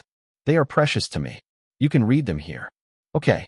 Aiden opened up a folded letter, and the scent of an old ink entered his nose. The letter looked worn out, like it had been read a lot of times. One more thing that Aiden noticed was Agnes's handwriting. It's pretty. It was almost on the level where Aiden won't be surprised if Agnes was a calligraphic on the side. Taking a deep breath, he started reading them. Joseph, I hope you are okay these days. I heard you were in Norway these days. I had a lot of fun when I toured there. The girls could be a bit crazy there, but it's a pretty normal letter. Aiden thought as he read through the first letter. He felt a bit disappointed, but he quickly shook it away and picked up another. I'm sorry I have not been able to talk to you for a long time. I'm currently going through a blank and can't put my mind to making music. I hope we can meet soon and go for drinks. Another letter was very normal, just consistently on Agnes writing about his plans with Joseph after he's back in town. He also talked a bit about novels he used to write. He was particularly a fan of a linguistic author who was treated as the greatest in the fantasy genre. He picked up another letter, but it was at the same time. Letter by letter, it felt very normal. Is it useless? Although he was getting clues about his relationship with Joseph and a few of his hobbies from the letters, he wasn't finding anything about what he was looking for. He picked up another letter, deciding to give up if it was useless, but when he opened it up, he saw that the beautiful writing was a bit odd in this one. It looked a bit messy. My girlfriend left me. She fucking left. I told you that she was pregnant, right? But apparently, she didn't want a kid. I thought it was my chance to settle down, have a family, but no. You know what's worse? My agent told me that I can't marry. I could have as many girlfriends as I want, but my sex appeal among the young females would go down if I settled. I sometimes feel like I have no control over my life. Aiden read the letter twice before putting it down. He sighed before picking up another letter. The writing was back to normal in this one, but the overall feeling of the letter was the same. As he read it, Aiden felt like he was reaching close to what he wanted. You know, my friend, my mama always used to say that I should smile no matter what, and I'm doing that for a long time now. I don't know why, but I feel like I have not smiled genuinely in years because of this. I wanted money and fame all my life, but I never knew I was going to lose my smile for this. Feels like a tad bit too much to pay for fame. The same type of things were written on the next letter too. The writing became more distraught in this one. Mary had a miscarriage. I lost my child, Joseph. My own child. I somehow persuaded her to start a family with me, but maybe it was never in my fate. Mary left me after it too, telling me to leave. She didn't want to see my face. I lost her. I completely lost her. I sometimes wonder if I'm a bad person. Why do these things always happen to me? Can't I be happy? Maybe not. Aiden felt sadness grip his heart as he read that.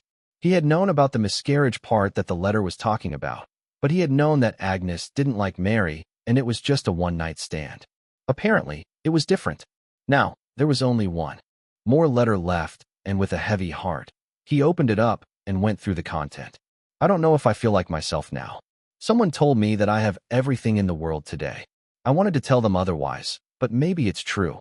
I have everything that normal people desire. A man who has everything but nothing. Very ironic, but I realized that this is just the life of a musician. A superstar to be exact. I realized I'm the employee of my own myth, and I need to play the part till my last breath.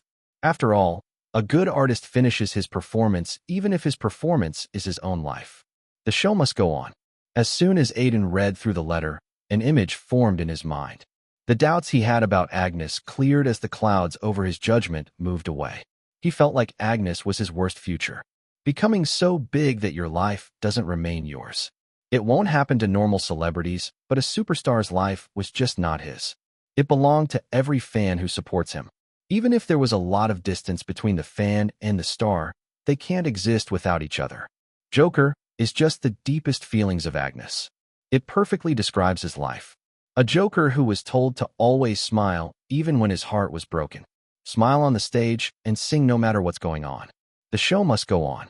As soon as Aiden thought that, his system suddenly opened as notifications shadowed his vision.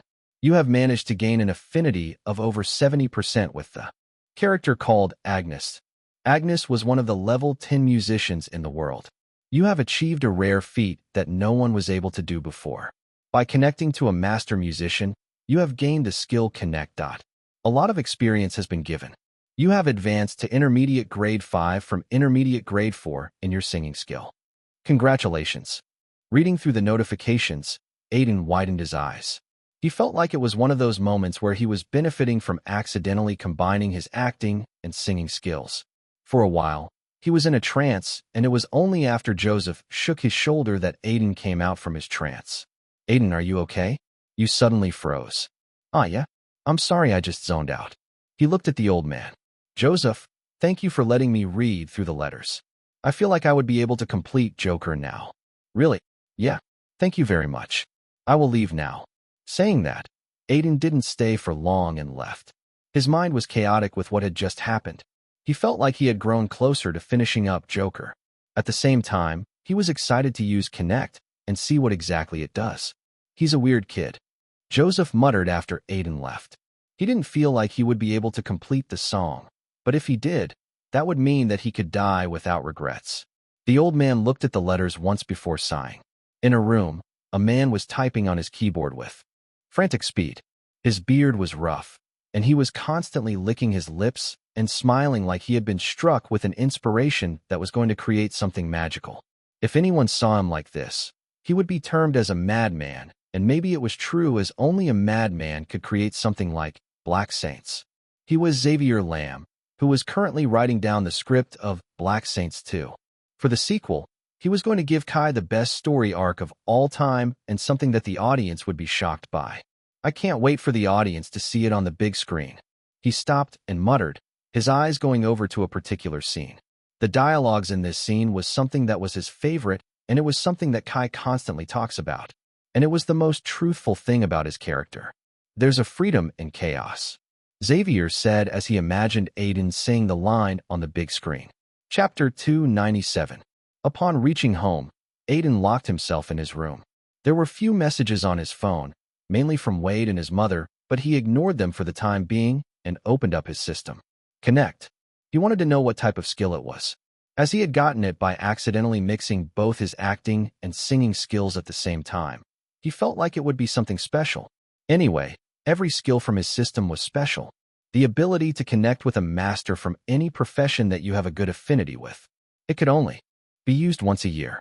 That was the description of the skill according to his system, and it was also the first skill he had gotten that had come up with restrictions.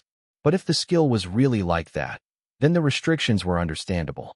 Otherwise, it would be too overpowered. If I used it, maybe I would be able to complete Joker. Aiden thought in his mind and took a deep breath. A lot of things were going in his mind, and his phone was continuously ringing, but ignoring that, he muttered, "Connect." Rows of notifications immediately appeared in front of him. You have used the skill Connect. The only master you have a high affinity with is the master musician Agnes. A connection is being made. You would be experiencing the connection soon. A connection has been made. You are going to experience a whole life now. As soon as Aiden read through the notifications, the world around him started to shake. The walls in his room disappeared. The chair and his desk did too. The next thing he knew was that he was in the middle of a concert. He wasn't the one performing, but just a spectator. It seemed to be the concert of a local band, and people were cheering them on. With one look, they seemed to look strange, wearing clothes that Aiden would only see in old movies. Wait, I feel like I'm suddenly very short. He thought as someone picked him up. Agnes, are you looking at it? They are cool, right? Yeah, mama. His mouth moved on its own, and Aiden could just stare at the woman in front of him. She looked young. Do you want to be like them one day? You like music, right? I do. Music makes me happy. I would be like just those people one day. People would love me, and we would have money. You would be happy then, right? Yes, I will be. The woman gave the brightest smile Aiden had ever seen, and the world changed again. This time, he was in the bathroom. His body was shaking a bit, and he felt anxious and nervous, like he would pass out at any moment. He was repeatedly splashing water on his face. Someone barged through the door at that moment. It was an old man. What are you doing here? People are waiting for you on the stage. I can't do it. Mr. Jefferson, I'm very nervous. I feel like I will pass out, and my voice won't reach anyone. You can't think that, son. You need to perform. Let the music flow through you, and everything would be fine. If you back out of this, everything is fucking doomed. The old man shouted, and the vision changed. It keeps changing. It was like Aiden was seeing a movie, and although everything was too fast to make sense, he was feeling a plethora of emotions. At this point, he had already realized what was going on. He was experiencing the life of Agnes. He was connected with him. And he had to say, it was a sad life. A life he won't even wish for his enemy. Aiden experienced a scene when Agnes was crying in the bathroom because he lost his mom before. Doing a show with a smile. He became too big, and his agent controlled every aspect of his music. Even then, he smiled and performed. His friends died. His relationships broke. His pet dog died. One thing that never died was loneliness in his heart and the smile on his face that he had mastered till that point. One of the incidents Aiden experienced was something extremely painful. Agnes used to have a girl he loved, but she got pregnant in high school and married someone else. Years later, they met when Agnes was a star.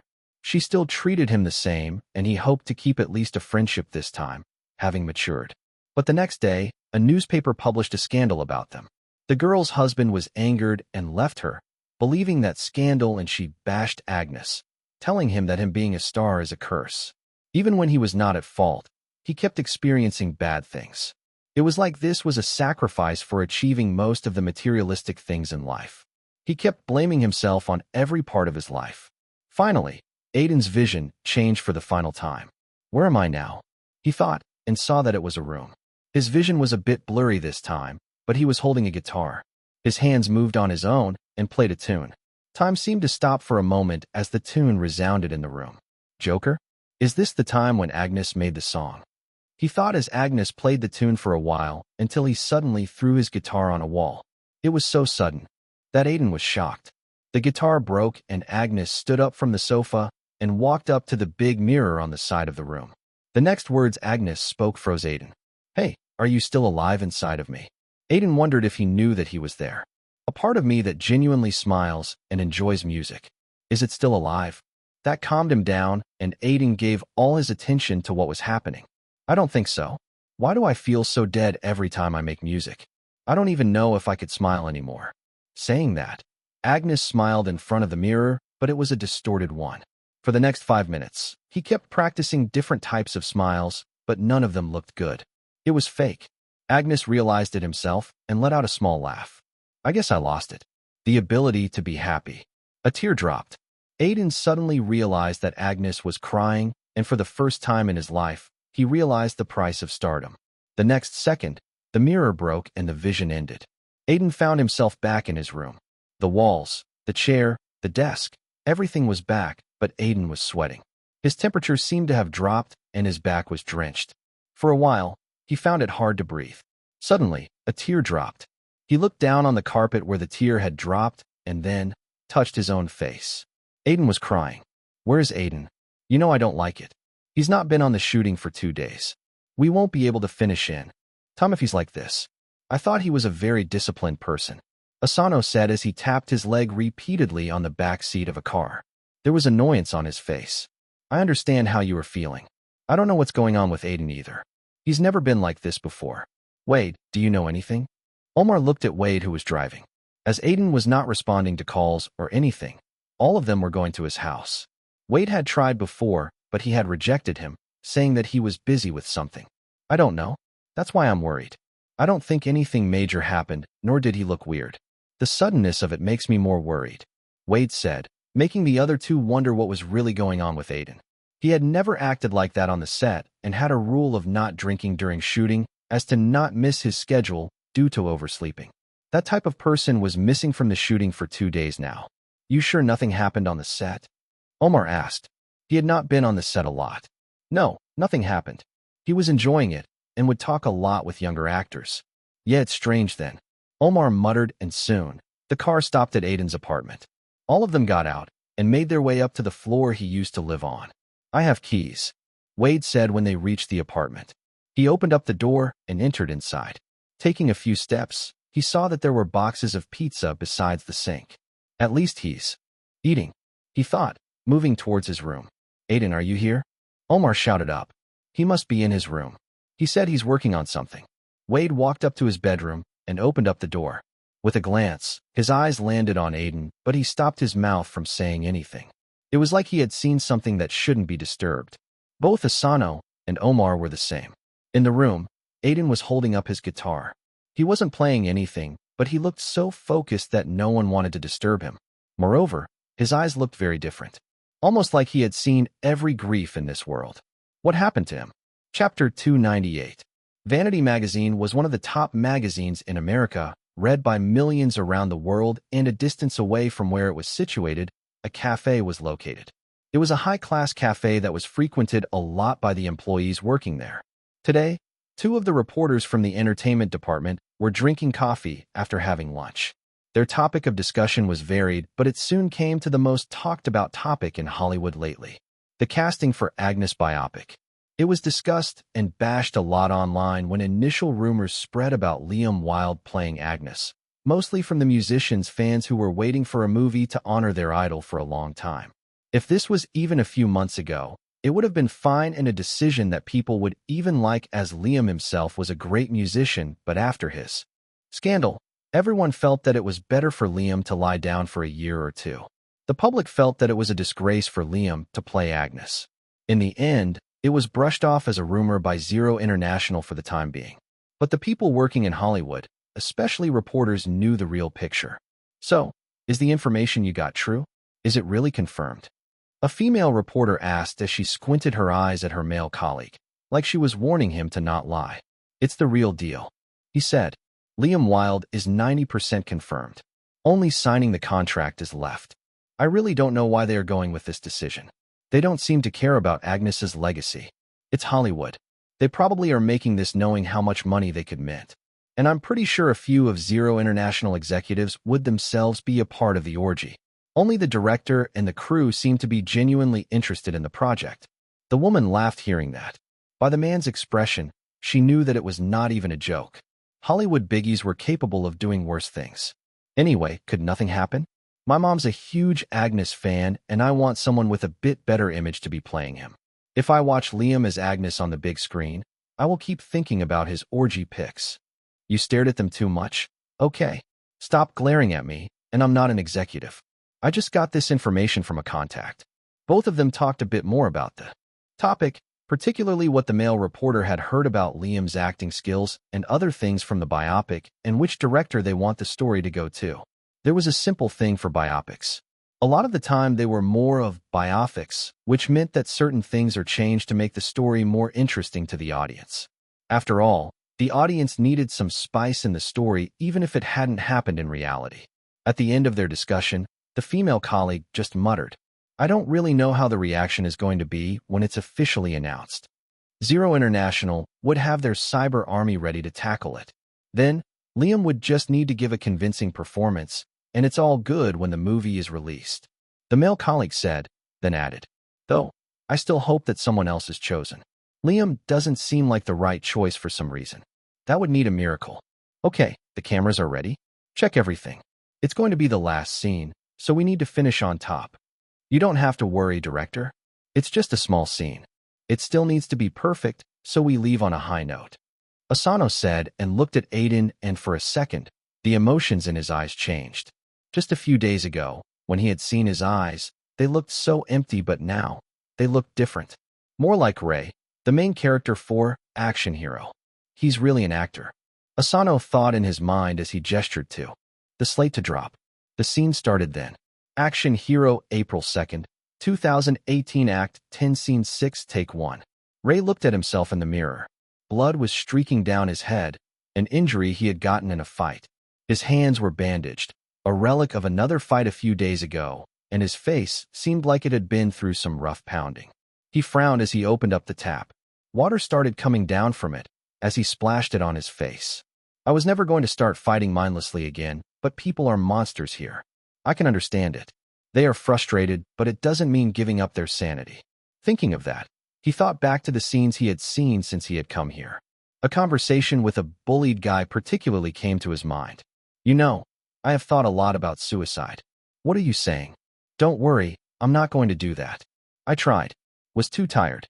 When you see death, it's only then you realize how much courage it takes to approach it. I'm a coward. I can't do it." A trace of anger appeared on his face thinking of it. ABC. The next second, a punch landed on the mirror as Ray screamed, "Fuck it. The only way to destroy something is to become that." A voice came out as he said that, and immersion broke. Aiden came back to the real world and heard a lot of whistles and cheers from the crew and other actors.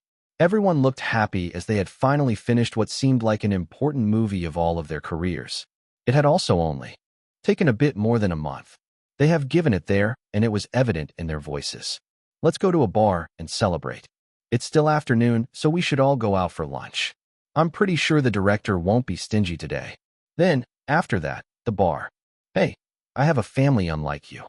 Aiden heard all those voices and then turned towards his co-actors. A lot of them were young, but they were nodding towards him, applauding his performance. He had truly given a good performance that they could look up to. The shooting finally ended. "I completed one more movie." Aiden felt a surge of positive emotions in his heart. He heard footsteps and saw Asano walking towards him to give him a hug. They shared a small hug, and he looked at him with a smile. "Thank you for making Ray a reality. I don't know if I have gotten a better actor for this project. I hope you say that even if the movie doesn't work." Aiden said, shaking his head. "Hey, you should not say that. It's bad luck.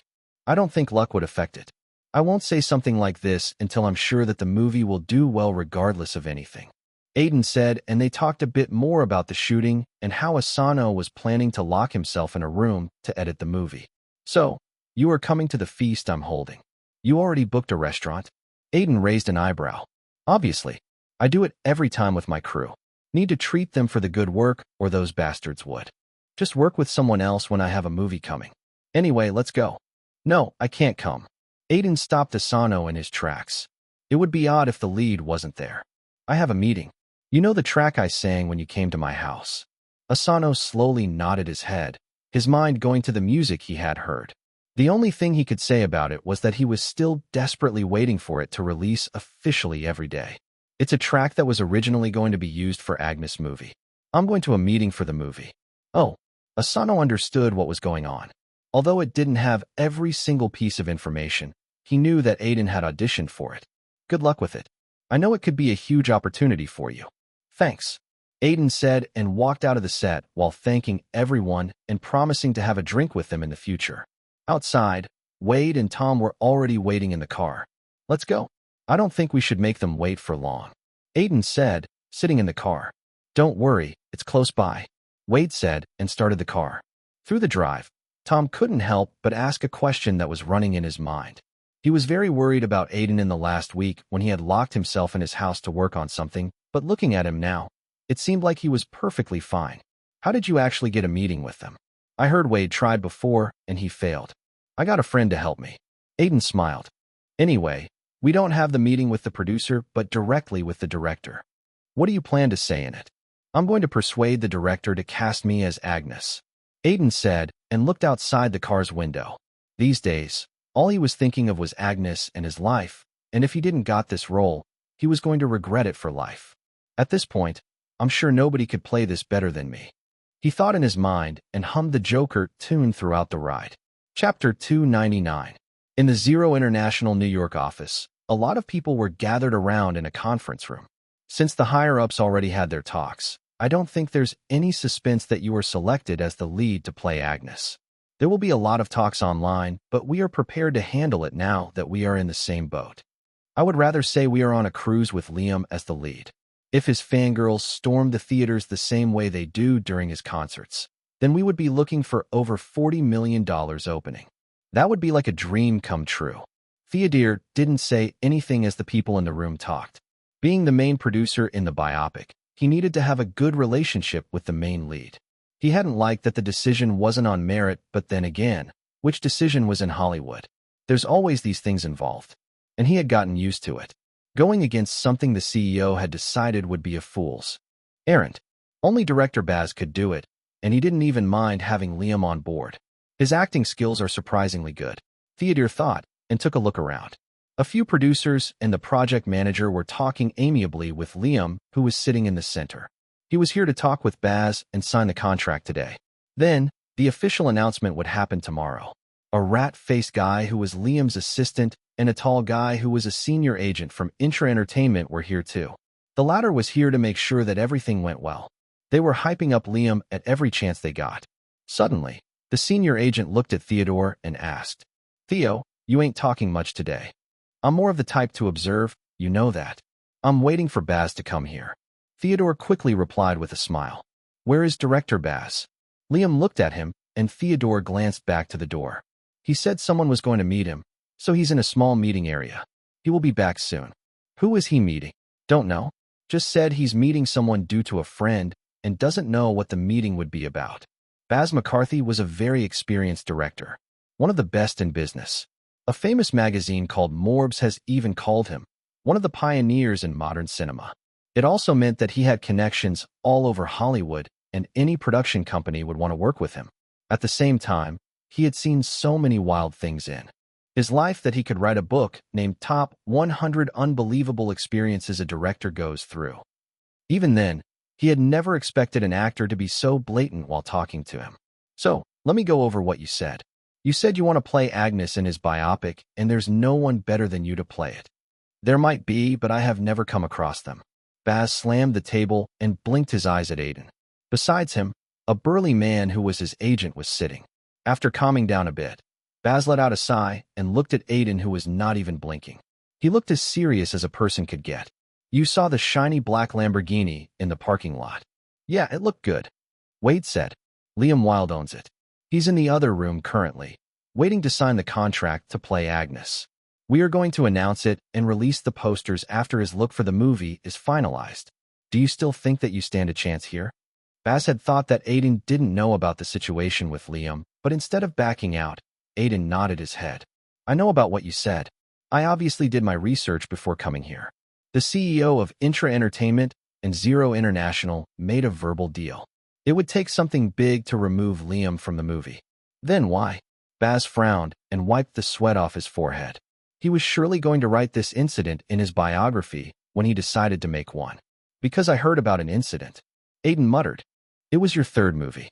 First two movies have an average box office, but you were good enough to get a third. The production company wanted another actor, but a new actor had impressed you so much that you got into a fight with the producers. It was a very famous incident in Hollywood, and it takes balls of steel to do something like this." Baz had done it when he was still a young director whose one mistake would send him to make B-grade movies. Baz licked his lips as Aiden recounted that incident. In the end, Baz had gotten his actor, and the movie earned over $150 million at the box office, becoming a huge hit. The actor went on to be a huge star named Ray Hardy. "You have not impressed me that much," Baz said, and looked at Aiden, who simply smiled. "Yet," he said, "I'm here to just do that. Give you something that would be enough of a reason for you to back me to play the role." It was at that moment that Baz realized that he hadn't seen anyone with that much confidence other than Aiden.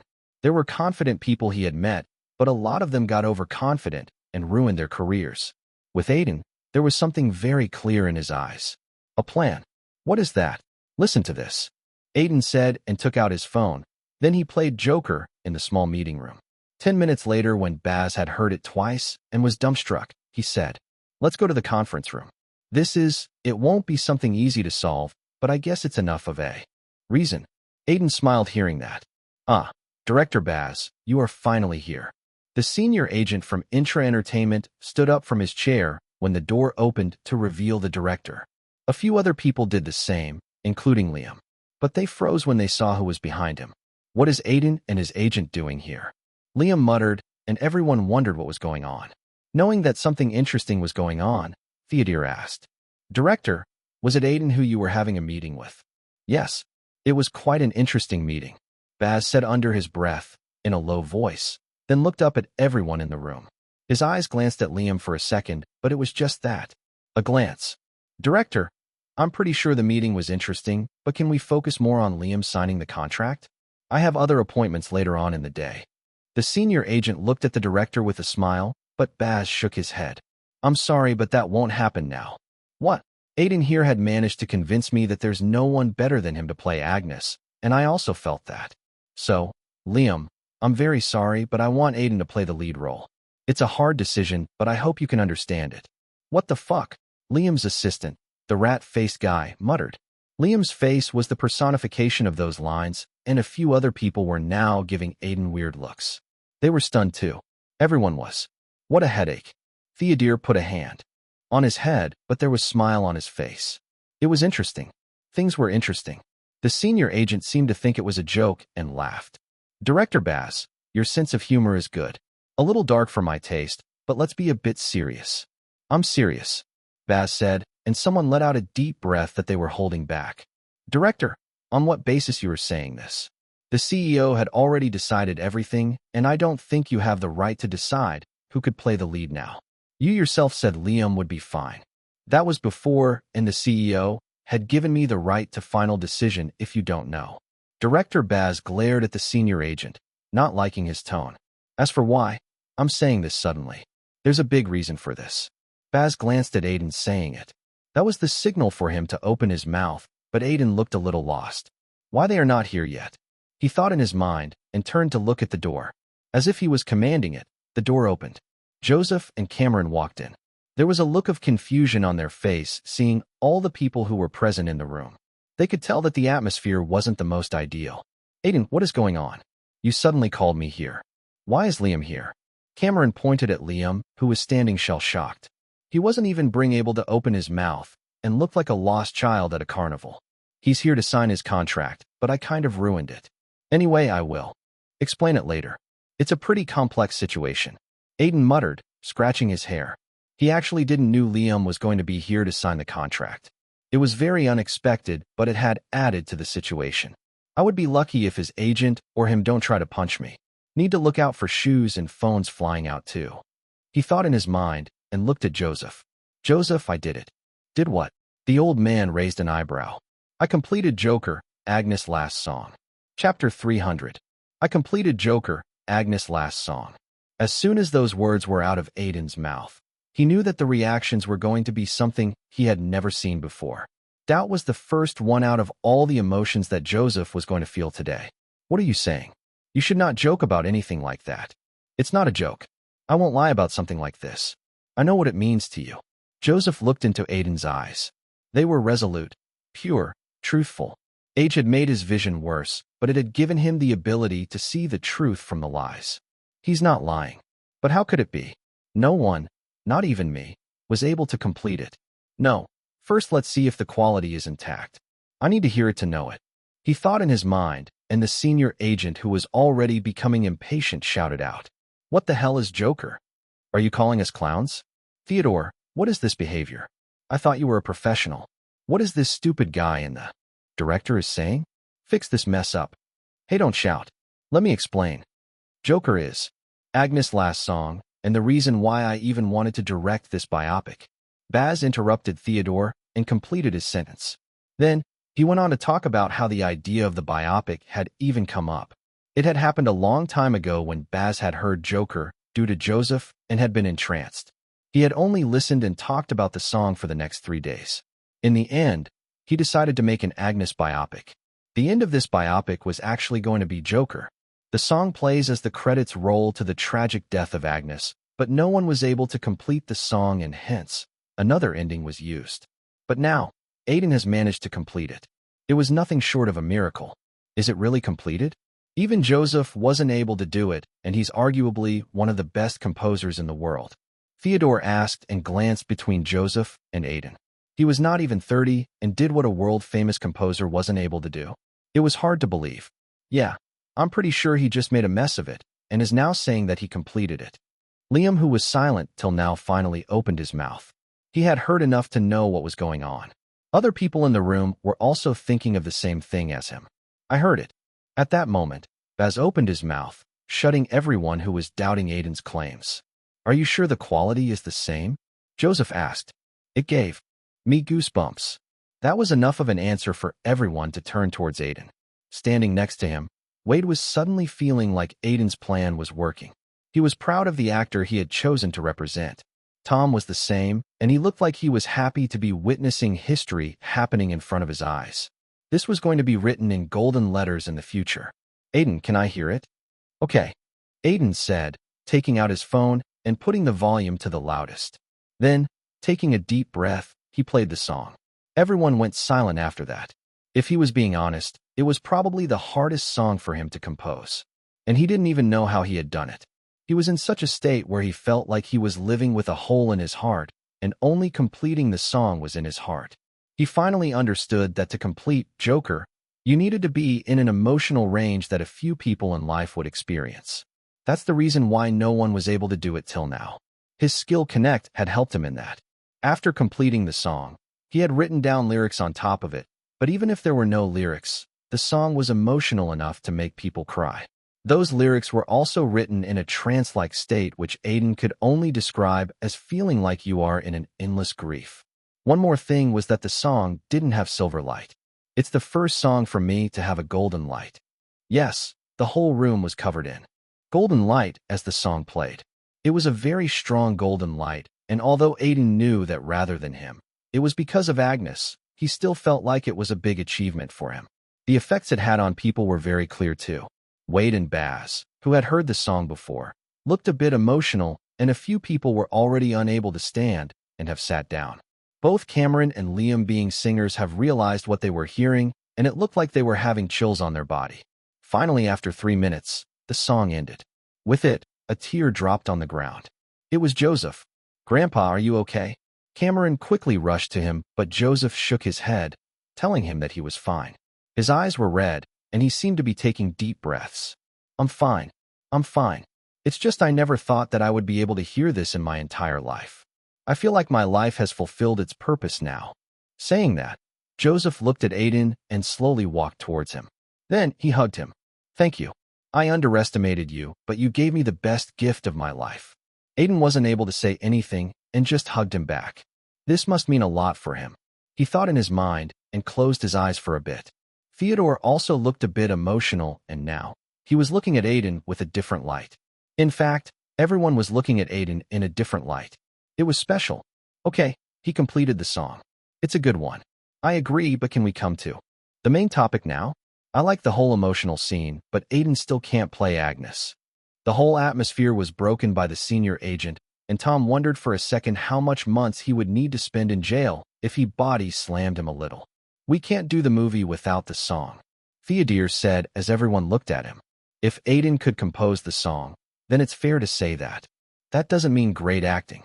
If he was that good in acting, you would have selected him on the spot. He was among the actors who was nearly casted until Intra Entertainment interfered. Baz replied, and the senior agent shrugged. Next to him, the rat-faced assistant was shivering, thinking that the agent was stupid to show this type of attitude to the director. Even if Liam kept the role, Baz would make his life a hell on the set just because of his grudge against the agent. Every agent wants his actor to get the role. That was decided. The senior agent said firmly. Then, his gaze landed on Aiden and his face showed an evil smirk. If it's only about the song, we could just use it. We are using other Agnes songs in it anyway. We will just put Aiden's name in the credits. It will be fine, right? Bastard. Wade muttered and glared at the senior agent. He was saying to just get it over with since Aiden completing the song meant good for the movie, but it didn't mean that they needed him. He wanted to throw Aiden out. Theodore was going to interfere when he suddenly saw Aiden smiling. Why is he smiling? Wait a minute. He widened his eyes, and in the next moment, Aiden looked at the senior agent. I don't think you know, but the copyright of the song isn't in Agnes' name. What? He died while making it. Only people close to him knew about it, and his family wanted nothing to do with his music. The song was with Joseph because of that, but even he never copyrighted it. No one did. There's no record. It was a sight to see everyone's face when Aiden revealed that. All of them looked at Joseph, but going by his face, it was true. Aiden could just say that it's his song, and everyone would believe him. You copyrighted it? I did. 2 days ago, Aiden said. Of course, my intentions are very pure, and I only did it because I knew someone would say something like that. I know the cockroaches in the industry very well. I won't take any credit from Agnes. Don't worry about that. With that, it was a checkmate. The game was in Aiden's hand. The senior agent was baffled, but before he could say anything, Baz opened his mouth. I have already decided that Aiden would be the lead. My decision won't change. The CEO? I will talk to him about it personally. I know how to convince the production and distribution company. It was sealed then. The senior agent gave a glare to Baz and Theodore before motioning Liam to follow him. The rat-faced assistant did the same. Before Liam could pass Aiden, he stopped him. We all try our best to get roles in the industry. I'm not against you, nor do I hate you. I just don't have a habit of losing out on something I really want. I heard you have a movie coming out. Good luck with it. Saying that, Liam left the room. Chapter 301. After the fiasco in the office of Zero International, things moved very quickly. Aiden knew that a lot of noise was going to generate due to what had happened. It was pretty inevitable. Wade said that Zero International was pretty abuzz with what had happened. Although the normal employees didn't know what had transpired, there were several rumors. People like Tom were having a field day with all the rumors. As Baz had said that he would handle everything, Aiden wasn't worried. Joseph was also going to put in a good word for him by using his connections. That old man looked like he would even give Aiden the biggest piece in his will from the looks he was giving him. Even Cameron said that his grandpa was going to treat him very close now, and he was already declared a family friend. He also had meetings with Theodore, the main producer, and a few other people on the movie, and in the end, they all looked pretty receptive to it. He knew that it was a lot because of Baz, but Aiden didn't mind it. Even with this, he needed to wait a while to formally sign a contract. During this time, he just lied and kept a watch on what was going on. He was also a bit tired from shooting Action Hero, so a break was necessary for him. Like he had expected, Intra Entertainment quickly acted upon what had transpired and started having meetings with Zero International and making them feel responsible for not keeping their verbal agreement intact. They were going all out to make sure Liam gets the role. But Zero International seemed to be going with what Baz had decided. A director's word is everything, they told Intra Entertainment. Aiden didn't know what the director had talked with Zero International CEO, but it was surely effective, and he was easily able to protect himself under the director. He guessed that it was also because Baz's personal production house was also one of the investors. Every big director normally had one. A lot of it was also because of the influence a big director had. They enjoyed the top view in the hierarchies in Hollywood. Moreover, Aiden heard from Wade that Zero International was very confident in Agnes that they didn't really care about the main lead. Their previous support of Liam was mainly due to their deals with Intra Entertainment. But it seemed like they didn't mind offending them as the deals were expiring soon and they might have gotten better offers. It also meant that the internet was filled with a lot of rumors. A few of them Aiden felt were planted by Intra Entertainment themselves.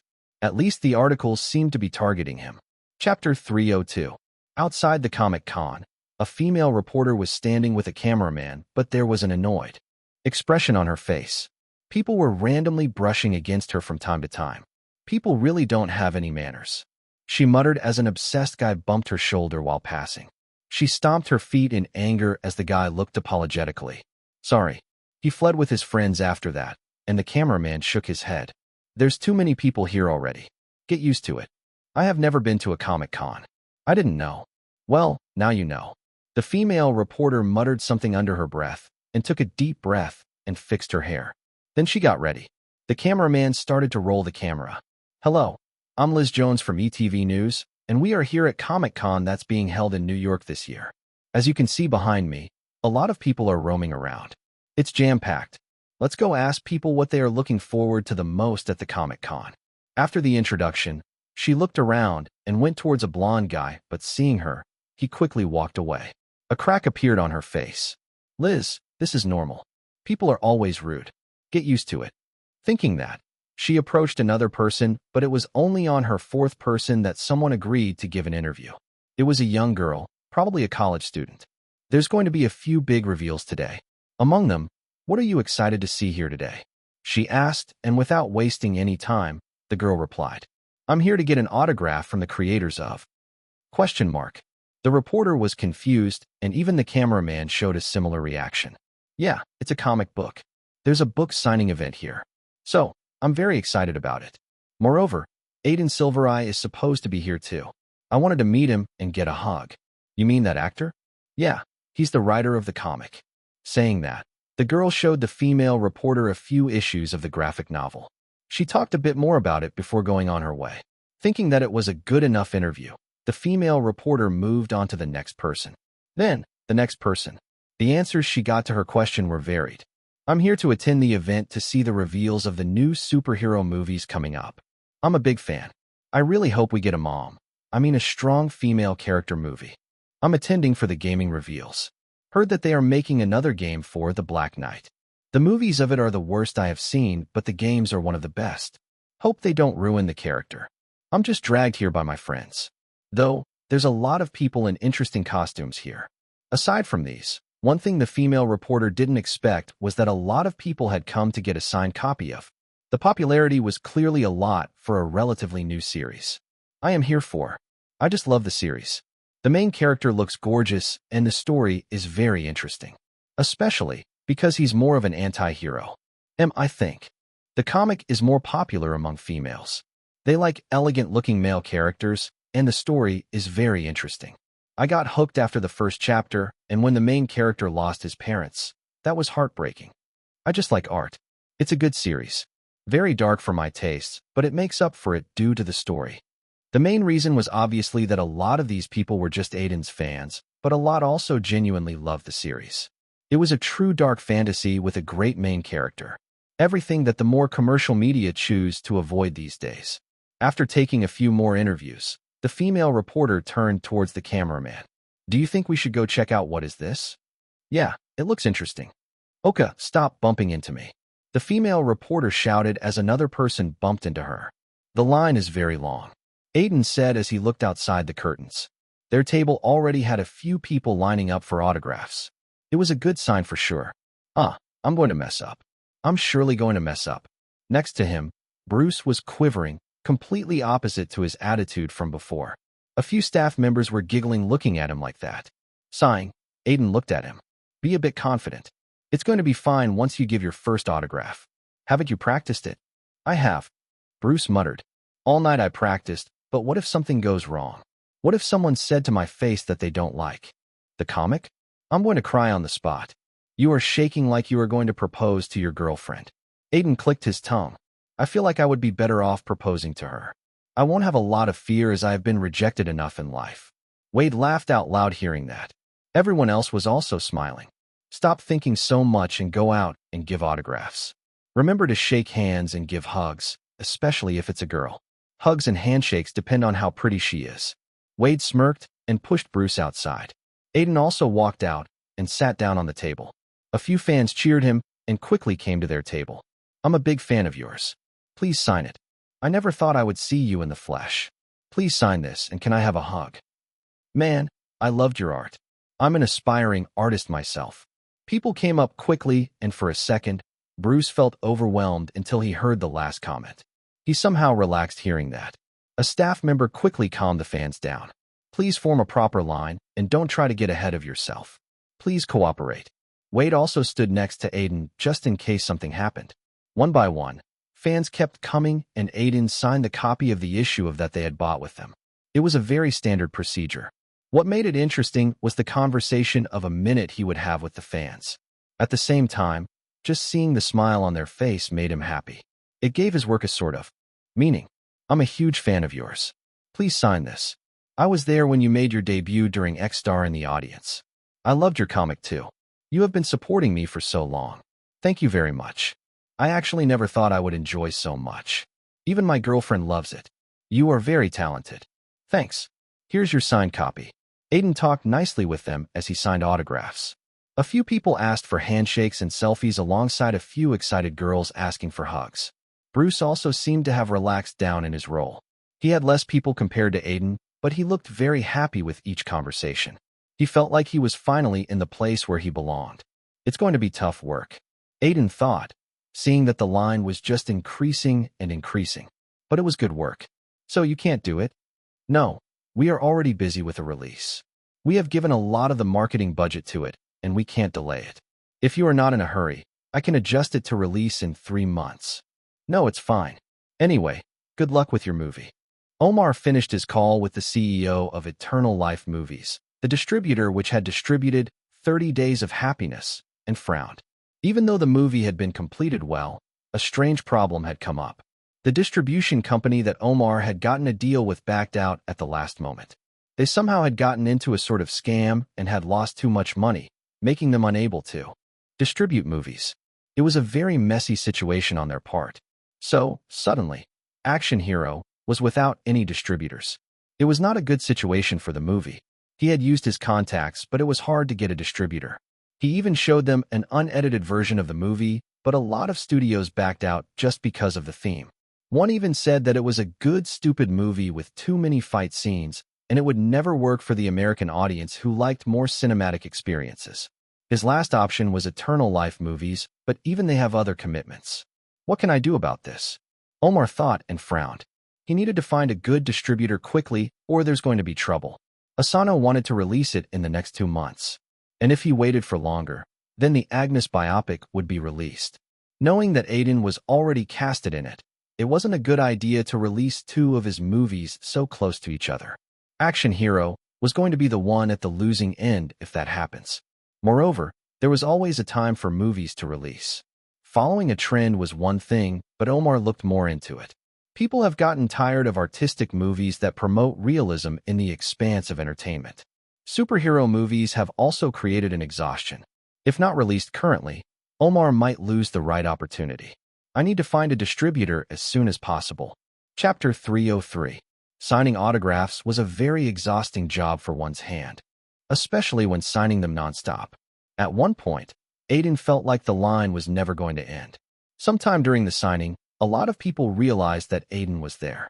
Celebrities attending Comic-Con was a very common scenario now, but any celebrity would amass more and more people when they were doing such an event. A lot of people also got to know about because of this. Many had heard of it, but they had never tried it, so knowing Aiden was the writer was something they didn't expect. Only die-hard fans would know it. Most people see the product, but the writers still keep being the people who are working in the shadows. A lot of them never even get recognition. Aside from his hand feeling a bit numb, most of the event was pretty peaceful. Though, there was one instance when a girl hugged him and refused to let go. It was creepy behavior, and the staff needed to remove her. Aiden had felt like it was very unexpected, but someone told him that these things happen from time to time. These days, some people would deliberately do it for social media too. Anyway, Aiden didn't take any action against her, and the guards escorted her out of the Comic-Con. Thinking about what had happened the last time he was at Comic-Con, Aiden wondered if the incident was going to repeat itself. But in the end, he consoled himself by concluding that he was overthinking. Those types of things were not an everyday occurrence. Anyway, the girl was out of the event now. After the comic book signing event closed off, Aiden had a lot of time, and he finally decided to enjoy himself. How's this looking on me? Idiotic. Wade gave a snarky smile at Aiden's question. They were currently in one of the rooms allocated to them, and Aiden had just changed his clothes. He was currently wearing a cosplay outfit, a flamboyant blue shirt, brown leather pants, and high-heeled boots. Alongside that, he was donning a black-colored bandana that hid half of his face. Yes, it was a cowboy outfit. It was from an anime that Aiden had watched, and he had purchased it online, thinking that it was the perfect get-up to move around at Comic-Con. I thought you would say that it looks cool, Aiden said, wondering if a cowboy outfit didn't just match him. Anyone who wears it would look idiotic. It's wacky and out of time. It doesn't matter when everyone is wearing something wacky outside. Aiden shrugged. You are too old for this. Wade's face cracked hearing that. He frowned, wondering if that was really true. He had never tried anything that was popular in the current times. Guess he was really old. As Wade was in that predicament, Aiden walked past him. I'm going to go check out a few gaming stalls. Need to get autographs for Uncle Sam too. Aiden left after that and roamed at the convention. A lot of people were walking in groups, but no one seemed to recognize Aiden. In such a crowd, he could easily stay hidden with his cosplay outfit. Now, I should get done with Uncle Sam's list. Apparently, Uncle Sam wanted to be here today, but his aunt had dragged him to a wedding. He had sent Aiden a photo of him standing in front of a wedding cake with a depressed face. Uncle Sam. Aiden, if you can please get me autographs from a few game creators, I'll make sure to give you a big piece of my will. By the way, get me a few indie games too. Love you, my favorite and only nephew.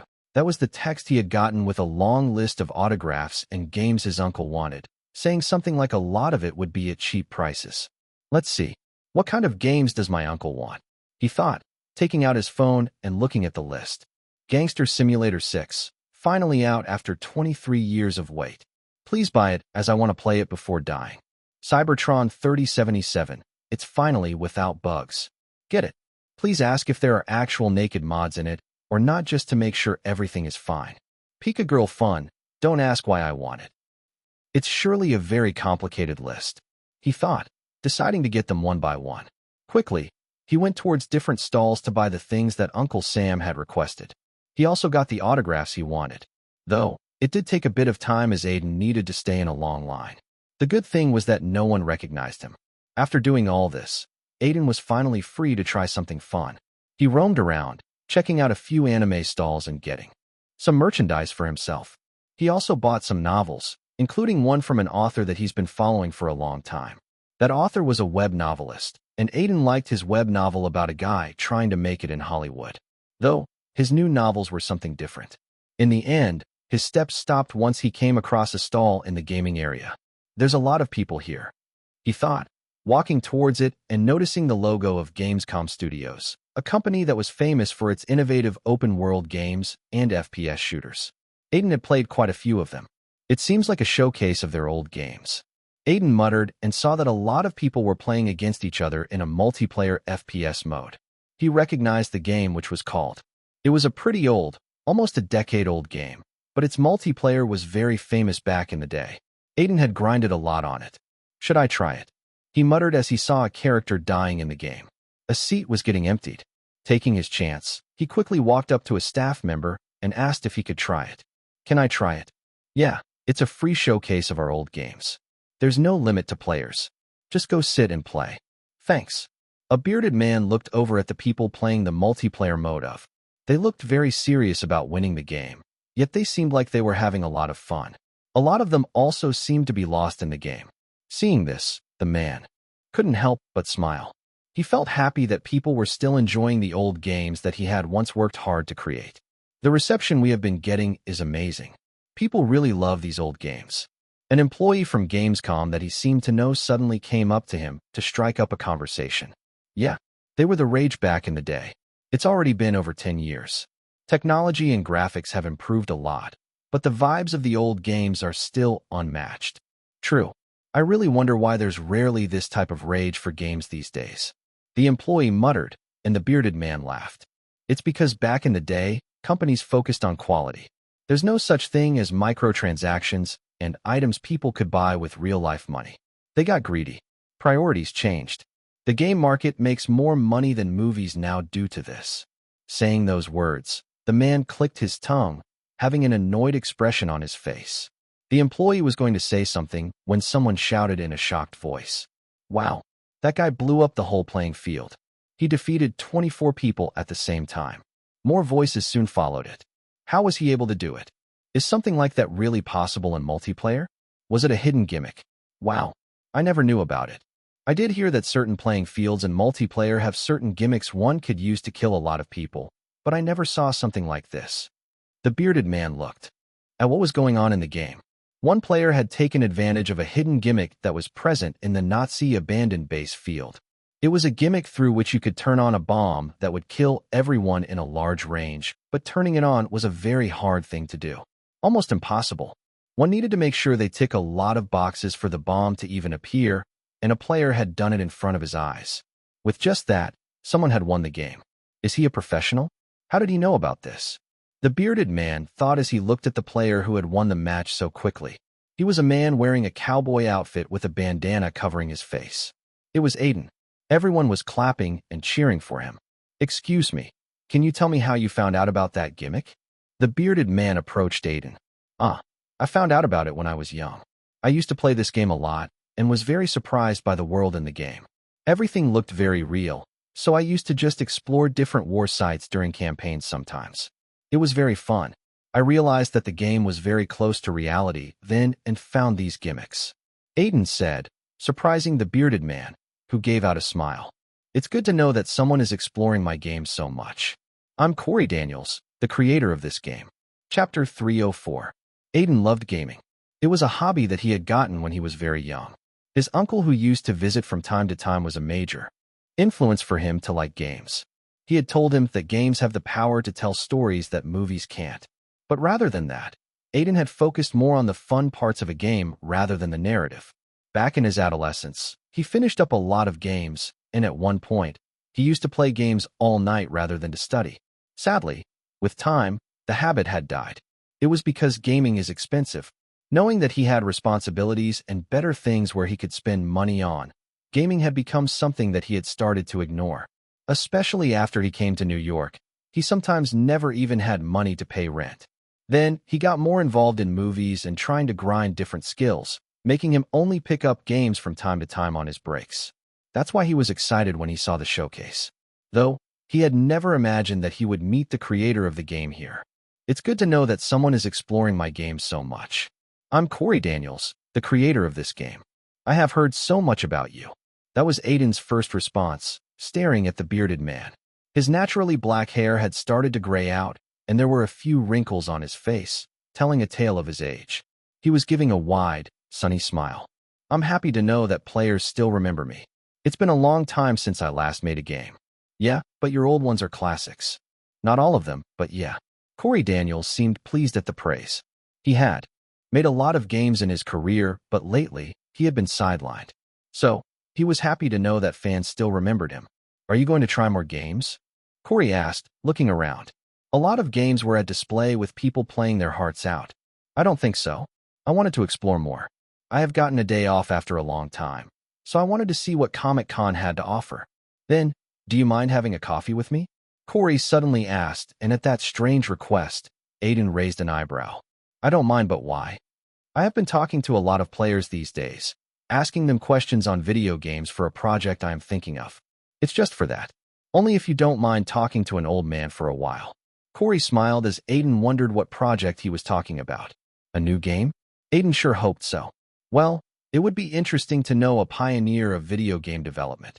Aiden thought before making his decision. Okay, let's go. Just steps away from the convention center, there was a coffee shop that Aiden and Corey went to. It was pretty full with a lot of people in cosplays taking a break from the convention. They still got a seat and sat down before ordering coffee. When it arrived, the conversation finally started. By the way, I still don't know your name. Corey asked, and Aiden looked around in the coffee shop, making sure that everyone was busy in some discussion before pulling down his mask. He didn't feel like he needed to hide his identity in front of Corey. Aiden Silvereye. Just call me Aiden. Corey gave a surprised expression seeing Aiden. He blinked in his eyes in wonder before calming down. He was a man who knew how to control his emotions. Didn't expect to meet a celebrity like this. I could say the same for you. Aiden smiled. Actually, I'm reading your comic. I read a lot of comics monthly, and I get the monthly issue of yours too. It's a very fascinating story that you have made. Corey's eyes shined when he said that. Aiden hadn't expected him to be a reader, but it was a good feeling. For a while, they just talked about the comic book as Corey presented his various thoughts about the book and even talked about his own theories on the story. Aiden listened to them intently and answered appropriately. It was only after he had finished his coffee that he realized that a long time had gone by and they had not even started the main discussion. Realizing that, Aiden quickly asked, what questions did you have for me? And what project were you talking about? Is it your new game? Ah, yeah? Sorry, I got lost in our conversation. Anyway, it's just basic gaming questions. As you know, gaming changes every generation with new technology and trends. It's necessary to keep up with the times. He said then smiled. And yes, it's for my next game. A Corey Daniels game. That was a line that would make any gamer excited, as every game of Corey had been very good. Some of them have standards in the industry. Sadly, he had not made a game for years now. His last game was a space exploration game called, and it had been regarded as a benchmark for exploration with a nonlinear focus and players getting the freedom to go to any planet they want. After that, he had just worked here and there in small roles. What type of a game is it going to be? Aiden asked, a bit excited. If his uncle was here, he would have acted like a child. An action-adventure game, but to be really clear, I don't have anything more than that. There's no vision yet as I don't know what kind of story I want to tell, but I want it to be epic. That's why I'm talking to players, trying to know what they would want to play in the genre. Well, that genre is almost oversaturated. Moreover, there's not been a lot of epic games lately. It's more like companies are following a formula. Isn't Gamescom Studios the same? Aiden recalled seeing the last 2 released games from the studio. They were good games, but both of them had several similar side quests with a lot of microtransactions. Uncle Sam had said that greed had finally seeped into the gaming industry too, making a lot of things mediocre. They are. The company policy has changed as they have expanded. It's a complicated situation, Corey admitted. Anyway, this game doesn't have anything to do with them. What? I'm leaving the company next month and opening my own. I think it's the right time. Indie stuff is getting more traction now. Corey smiled, and Aiden felt like it was certainly big news. A big game creator leaving the company he had worked hard to establish as one of the best. He was sure that there would have been differences between Corey and the company, explaining why he hadn't made any game for a while. It's a good step. Might make you a millionaire. I'm happy until I present a good enough game. So, tell me, what kind of game would you want to play? Aiden didn't immediately answer that question. It was a hard one. What type of a game would he like to play? There were various games that he had loved in the past, but then, there were only a few who were able to make him a total addict. First-person shooters are very repetitive and common now. Same with a lot of fantasy games. Moreover, no one really loves grinding out levels and stuff every time, especially if you are doing the same thing. Need to bring in the feeling of exploration too. Aiden thought about all these things, and in the end, his answer was ready. A game that doesn't follow any formula. I will first of all throw away every formula that game developers use. You simply can't make an epic game by formulas. Then see what the players actually want. I think most players would like a great narrative game. If you are not even caring for the characters, then do anything really matter? The gameplay is one thing, but a game needs a soul, and that is a good story. Hearing that, Corey nodded his head. Actually, Aiden's thoughts were on the same wavelength as him. A game that feels like a chore wasn't something he wanted to make. But every story is already done. There are just variations. That's true, especially if you are talking about fantasy. If you really want to create something original, then you need to go to the place where most fantasy ideas came from. Corey made a confused expression hearing that. Was Aiden talking about a dead English author? It was only after a few seconds that he realized what he was saying. Mythology. Yup, there are epic stories there. Anyone could create their own versions of it. A few games in the recent past have done that though. Corey muttered, thinking of a few great games. One of them, including a bald guy, was exceptionally great. Yeah, but you don't need to completely set it there. You can just take inspiration from it and use that in your own world. A world you control. Aiden said, and it was at that moment, he suddenly thought of something. Something that might be a great idea for a video game. Looking at Corey, he asked, "Do you know how the world will end?" Chapter 305. World ending? Probably due to something done by humans? Nuclear war. Corey said, tilting his head. It was a very interesting question. The end of the world was discussed a lot, and he was one of those who believed that humans are going to end themselves. History was proof that the top brass of countries have always killed people for their own goals. So, an all-out war could wipe out humanity. But Aiden wasn't talking about that. No, I mean in mythology. They talk about the end of the world, right? Ah, yeah, they do. Corey nodded his head. The word Ragnarok came to his mind. The event that would end the world in Norse mythology. Hollywood and the video game industry had used it a lot. So, why not make a game about it? The end of the world. It's an interesting idea, but mythology has already been used to make video games a lot. I myself made one such project. Aiden shook his head hearing that. He wasn't really talking about using everything directly from mythology. The idea in his mind was a bit different. No, just take inspiration from mythology to present an original tale. Your own iteration of how the world is going to end. You can use a lot of mythologies in it. Have you ever heard a ballad's tale? No, but I know enough about them. Think about how ballads talk about stories. Everything in it is over the top and epic. Normal humans fight wolves in it and get out unscathed. It might or might not happen, but they talk about stories like that. In an over-the-top fashion. In an epic way. You need to make a video game akin to a ballad's tale. Saying that, Aiden went on to talk about Indian movies because they were closest examples of focusing more on the vibe than logic. Even if there's something unbelievable happening in it, emotions are portrayed so well that it looks epic and nothing could top that. Aiden felt like video games have power to tell stories that movies aren't able to sometimes. A truly monstrous story of gods and the end of the world could only be told by video games. Moreover, a player could actually play them, feeling like the protagonist. Your ideas are very interesting. Corey's eyes were shining, hearing Aiden's thoughts. He felt like the clouds of doubt in his mind were becoming clearer. Focus more on the vibe than anything else. That was certainly good advice. I'm a writer too. I need to have good ideas. Aiden said, making Corey chuckle. So, you got anything out of our conversation? I did. I feel like I kind of know what kind of game I want to develop. Originally, I was just going for a simple fantasy with a great emphasis on battles, but you opened my eyes. Are you busy these days? Corey suddenly asked, and Aiden thought a bit before replying. My schedule is pretty tight. I have a shooting coming up.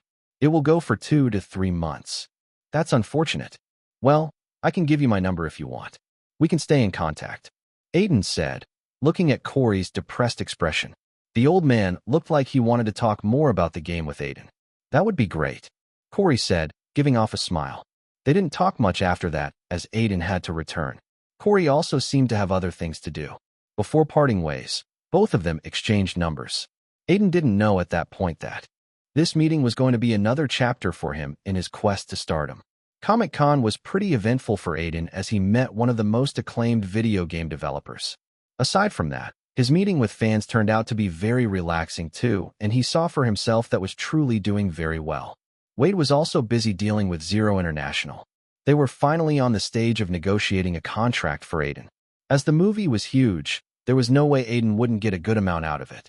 Wade was furiously negotiating with the corporation and was confident of getting a very good amount for Aiden. In between this, Aiden got a message from Omar in the morning 2 days after the Comic-Con. Omar, can you come to my office?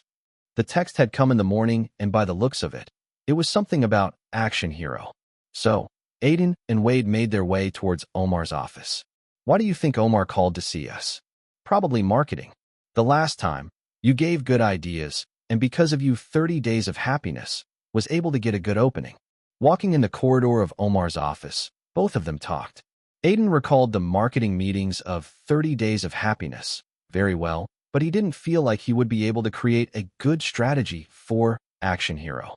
The movie was something that would make people excited if they watched it. It was filled with cool moments. Something like this was going to spread easily if it struck a chord with the audience. Something is strange. When he was close to Omar's office room, Aiden felt a weird vibe. 2 employees walked past them, and their faces weren't really good. They didn't even notice Aiden and Wade. As they came across the door to the office, it suddenly opened up and a guy with glasses walked out. He stopped, being a bit surprised. Hello, he said, looking at Aiden. He recognized him, but Aiden had never seen him before. Before Aiden could say something, the man opened his mouth again. I am sorry, but I'm in a bit of urgency. Saying that, he walked away, almost like he was in some sort of hurry. The entire interaction was very weird. When Aiden walked inside, he saw that Omar was frowning about something. It was clear that something was not going right with him. Who was that man? The vice president of Ligma Pictures. It's a small distribution company, one of the few that showed interest in an indie movie starring you. Due to 30 Days of Happiness, some people in the industry think of you as a dependable star to make a successful indie movie. But why was he acting strange? Because he's one of the few that rejected Action Hero. No one wants to distribute the movie. Omar went on to explain what was going on after Aiden sat down. How they lost the original distribution company and how every other distribution company in North America refused. A lot of the indie distributors just didn't want to do something with a movie that has students fighting against each other.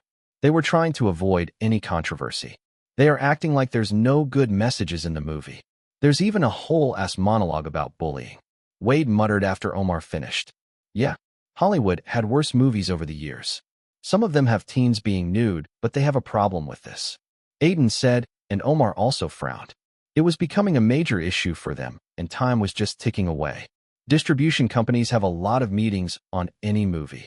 They probably talked a lot about Action Hero, too, and they feel like the way it is shot is going to make it rejected by the audience, and it doesn't have any aspect which could make it successful in film festivals. So, have you gone through most of the distribution companies? Aiden asked, noticing that Omar was looking worse every second. He seemed to be aging due to stress. Mostly, not every company distributes. It's a complex business, and a lot of the screens are allocated to the big six. I went through major indie distributors.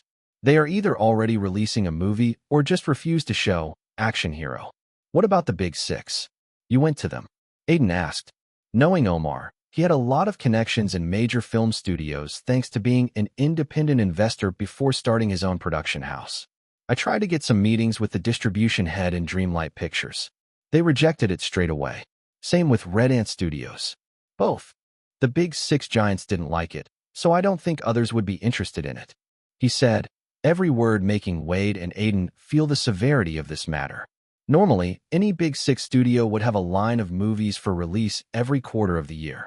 They would be announced 1 to 2 years before, and they would always try to be ahead of the industry. Even Agnes' biopic was announced a long time ago to be in development.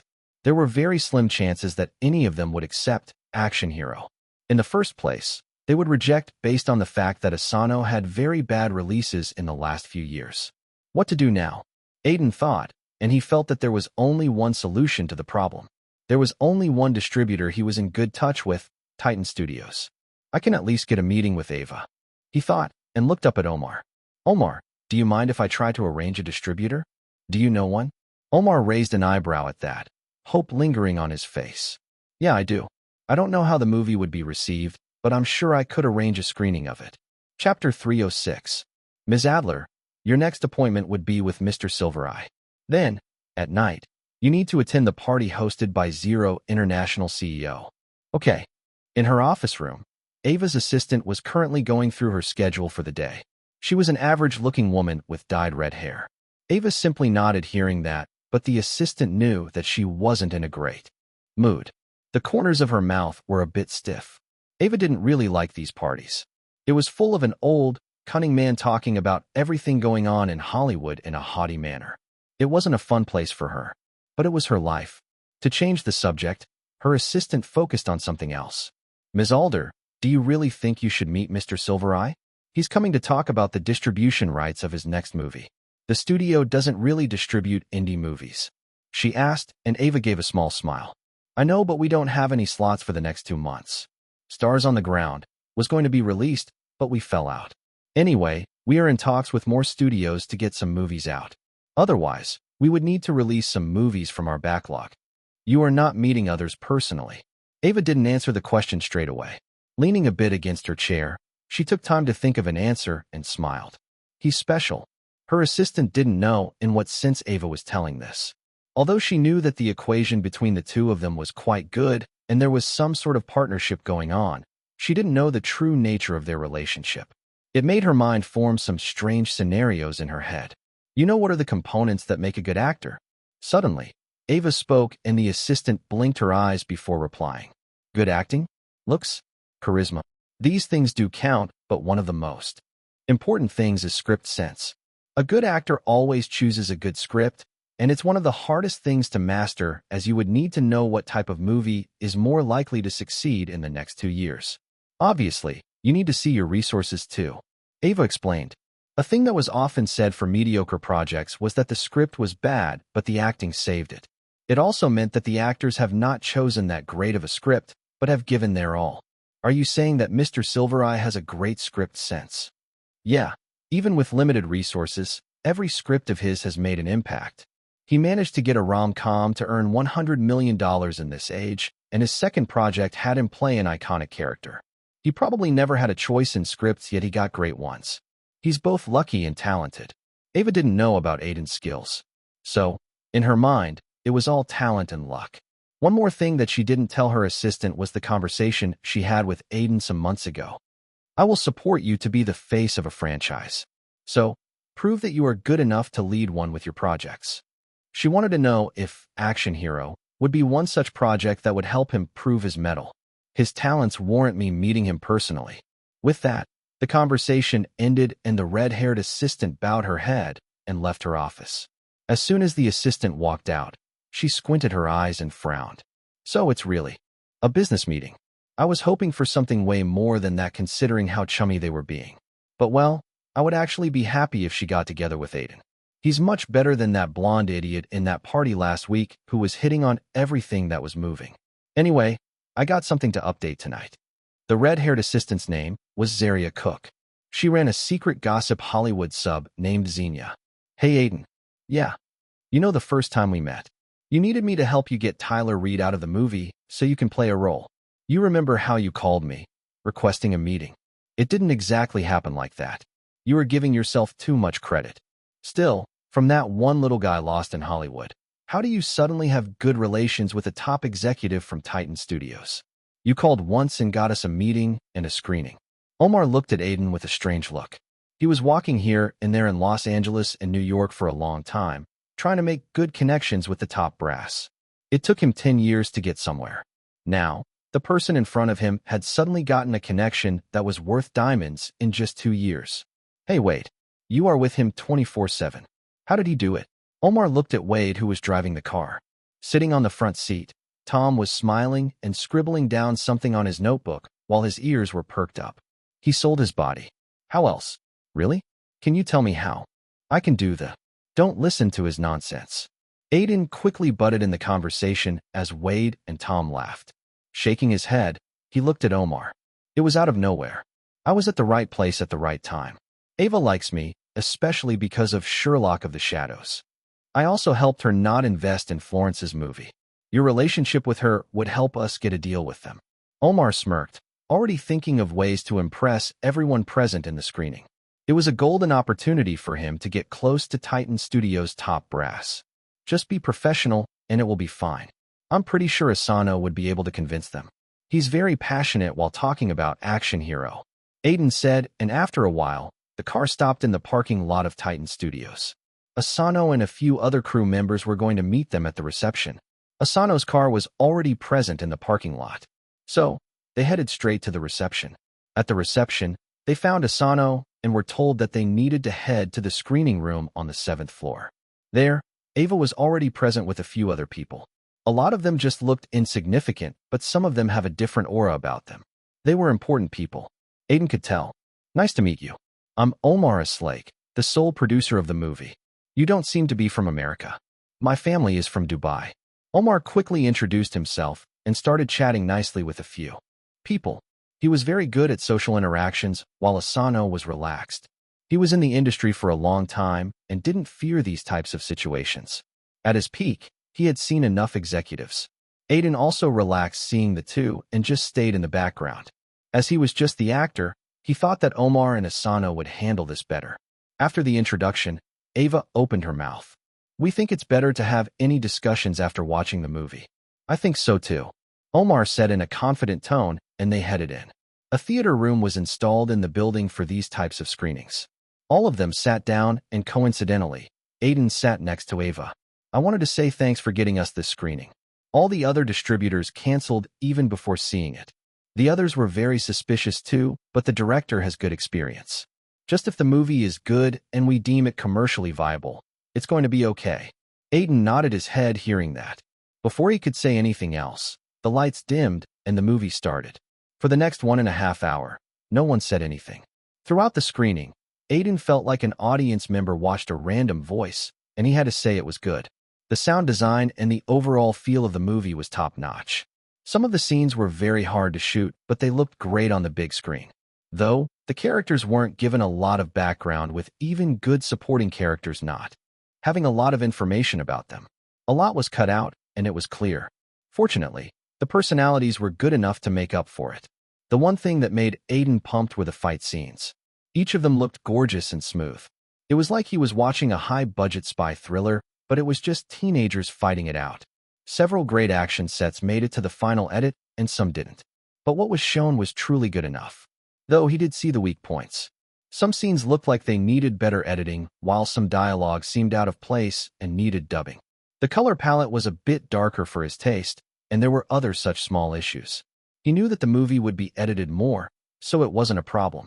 Every director does screenings and then tries to make his movie better. At the end of the screening, there were complex faces all around. Some of them seemed to like the movie, while others had expressions like they didn't understand what they had just seen. It was the perfect iteration of mixed reactions. Chapter 307. It's a very unique movie. Someone muttered in the crowd. Maybe those words were the best way to describe the movie. Soon, others also joined in. Whispers filled the theater room. It's surely a unique experience.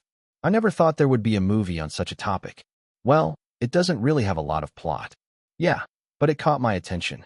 I think it's great since the director actually tries to break the formula and do something new. It's a good effort. But is it something commercially viable? Yeah, that's the question. Aiden perked his ears to listen to the reactions.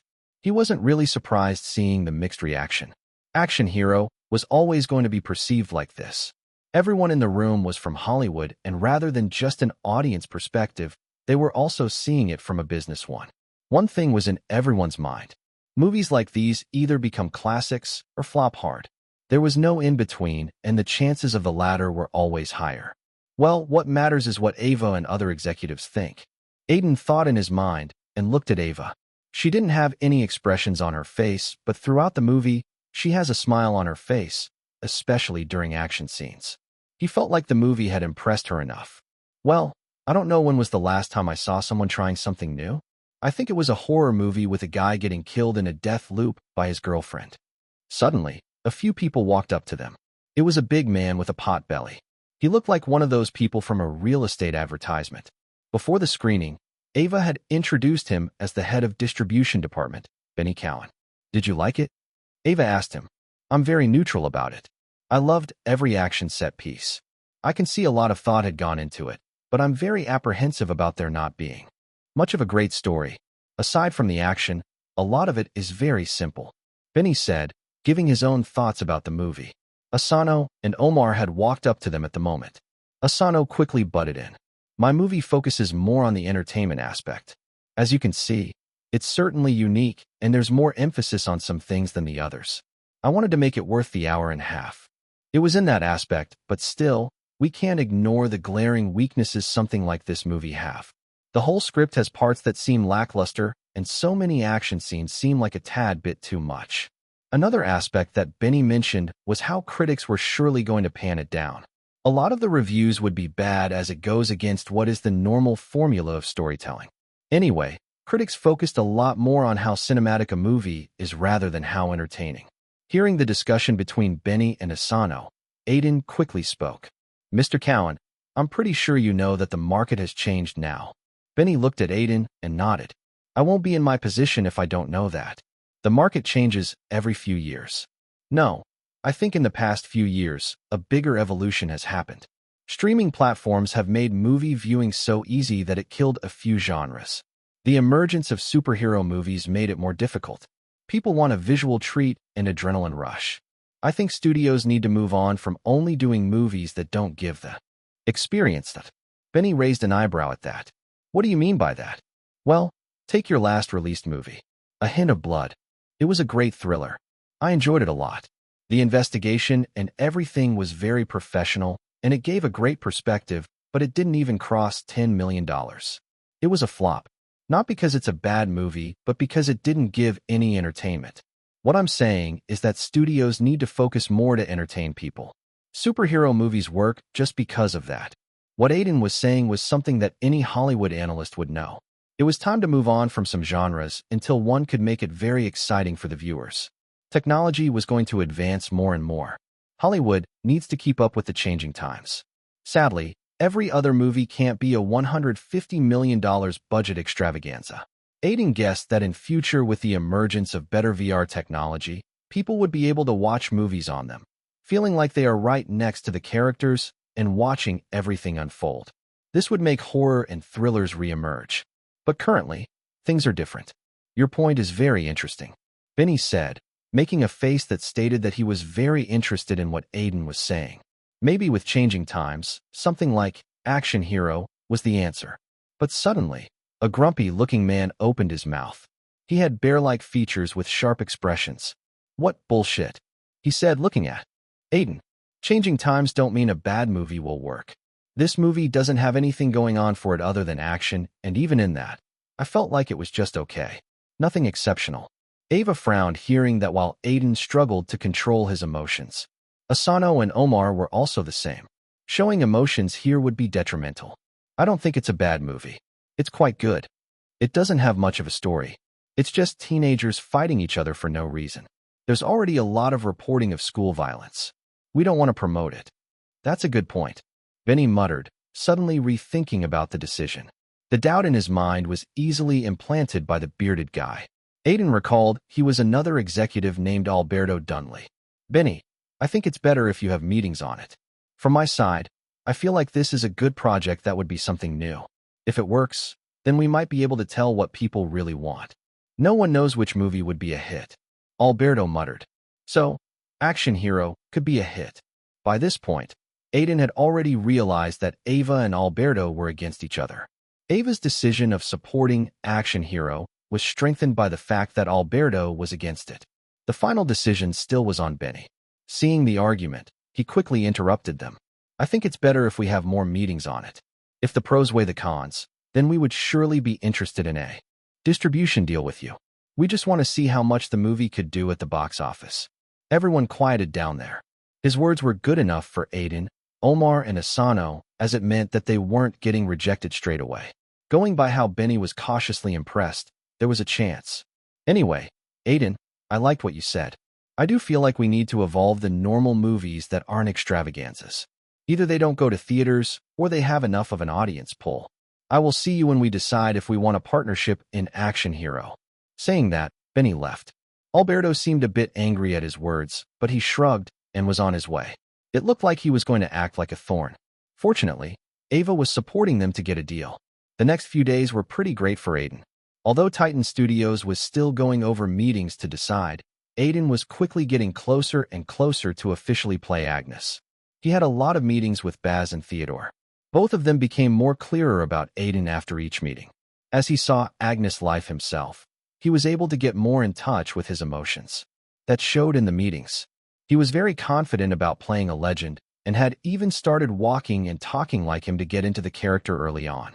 Finally, it was time for him to sign the contract. With this, you are officially Agnes, Theodore said as Aiden gave multiple signatures on the contract. In a room within the Zero International office, a lot of people were present. This included Wade and Aiden's legal counselor. He was getting a high amount of $1.5 million for the role. It was his highest paycheck till now. The company had only given him this much because they were very sure of making a lot of the money with the movie. Thanks for having me. Aiden shook hands with Theodore as everyone smiled around him. After so much trouble, he actually got the role. We will have a poster shoot tomorrow and then a few others over the next few days. Then we will go straight to shooting. That's fine by me, Aiden said, already anticipating the set. Chapter 308. Articles quickly flooded in as soon as it was announced that Aiden was finally confirmed for the biopic. Several big publications followed it, and thankfully, the reaction was mostly fine. With Aiden's acting skills proven and his 7 million subscribers MeTube channel a testament of his popularity as a musician, people felt that it would be a good performance. Though, it still needed to be seen whether he would be able to put forward more than just a good performance. In the past, people have gotten Oscar nominations, and in some cases, they have even won the award by acting in biopics. Some biopics just make up for a great story, especially if the main character is someone who has done things that are deemed impossible by others. A larger-than-life character. People were very curious to see how this biopic would portray Agnes' life. Just last month, a biopic was released on a famous actress, but it was nothing like most people have anticipated. It just seemed like a story of exploitation and sex that was bashed a lot. No one wanted such a thing to happen with Agnes. That's why there was a lot of speculation on the story and how it would be taken. Give me Thor. I hope it's not all drugs, woman, and whatnot. They have become a staple of every celeb. I understand people become like that in Hollywood, but I personally want stories that everyone could relate to. Hollywood has forgotten topics such as hope, healthy relationships, and kindness. And founder, I will pass on this one. The last time I watched a biopic, it made me depressed about not doing anything in life. Aiden's wife. Yeah, finally something big. I was worried Aiden is not getting good opportunities, but we are going to see him in a big movie finally. Hollywood Remake Factory. At least it's not another uncreative story or a remake of something old. Though, I don't know how to feel about biopics either. I really feel like Hollywood is creatively empty now. Orange face supporter. I'm waiting for them to go woke and make Agnes secretly gay. I will pass on this one. Buying Sparrow from My Home. Seems like an interesting movie. I really hope they don't go just what every biopic does. Either making it extremely cliché or showing the lead as a bad guy even if it's not true. I want something authentic that I could relate with. Hollywood Insider. Going by how the movie would at least reach $200 to $300 million at the box office easily, with the influence of Agnes and marketing, it would be interesting to see how it fares critically. Also, there are several cases of actors getting lost or not being able to move on from a big project. It practically means that they are never able to get the same results with any other movie. So, this movie would be a very big chance in Aiden's career. #Watcher. In the office of Titan Studios, a meeting was going on. It was a meeting to decide if they were going to get a partnership deal with Green Finance for Action Hero. The people who watched it were present in the room. The meeting was led by Benny Cowan, the head of the distribution department. A lot of opinions were given by people with a few vouching for it while others saying that it was a crap movie.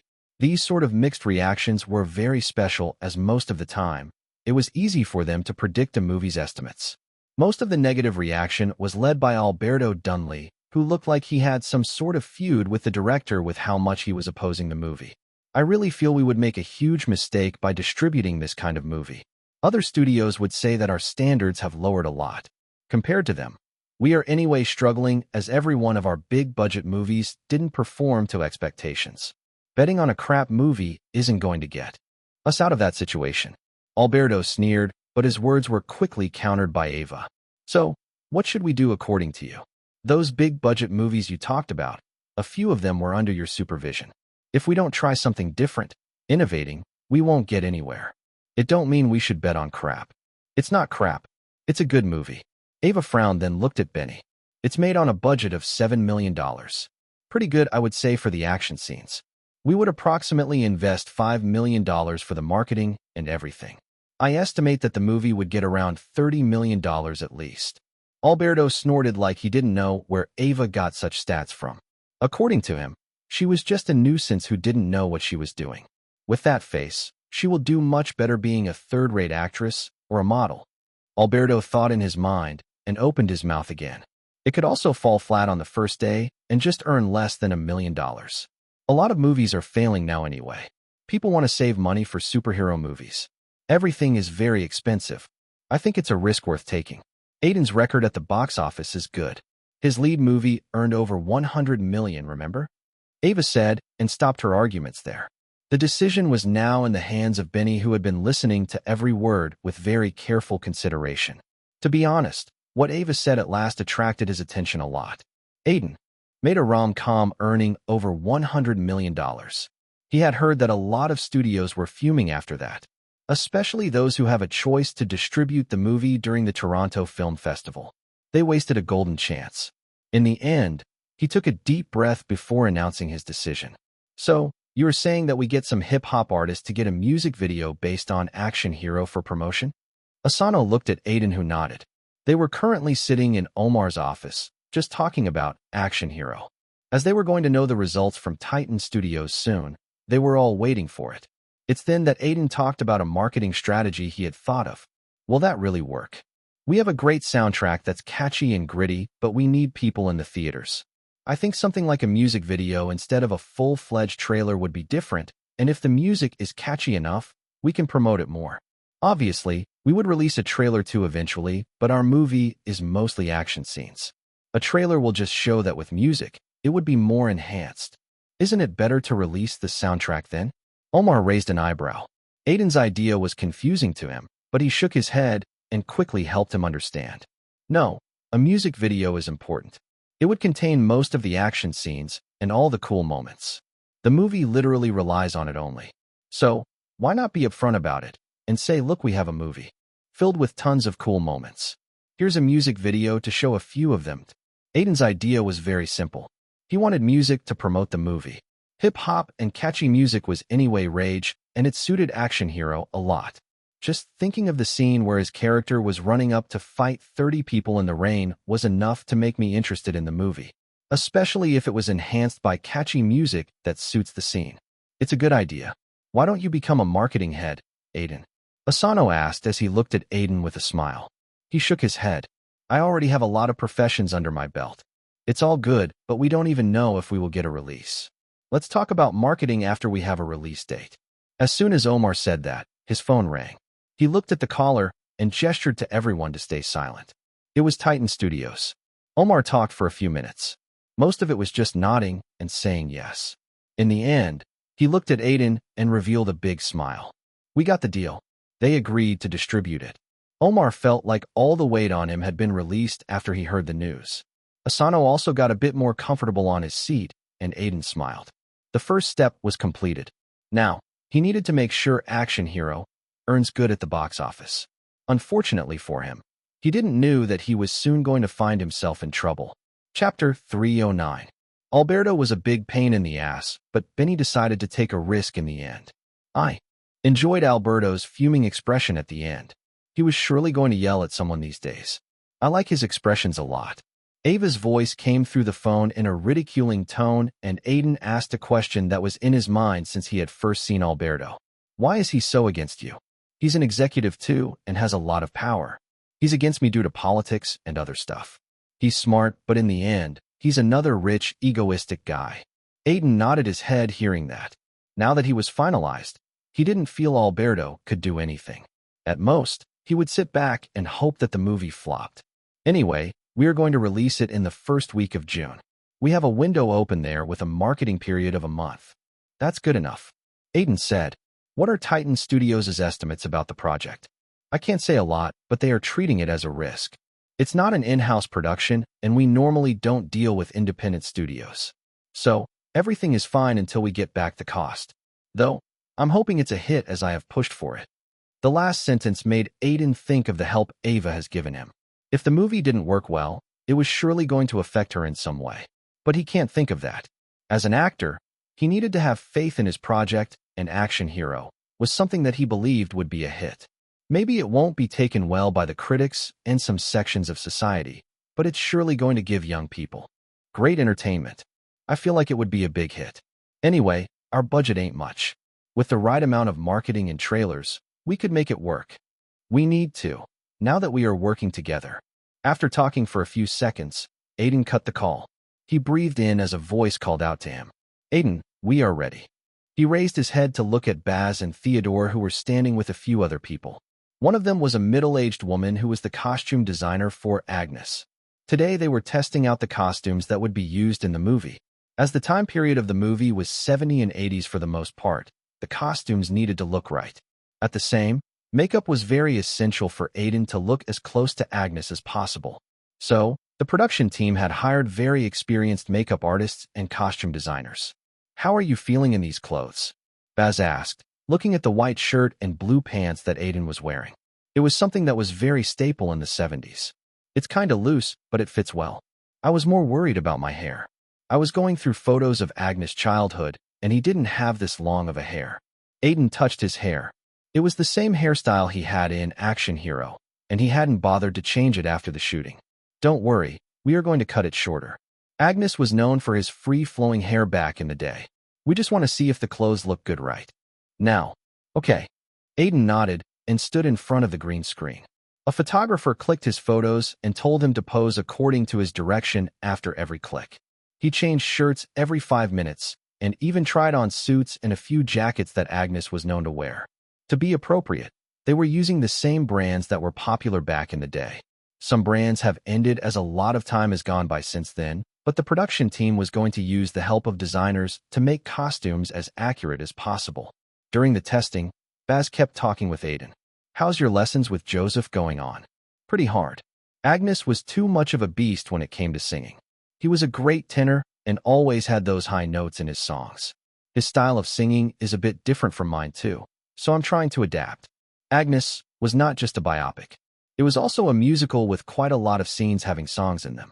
In some scenes, the movie uses music to display Agnes' emotions.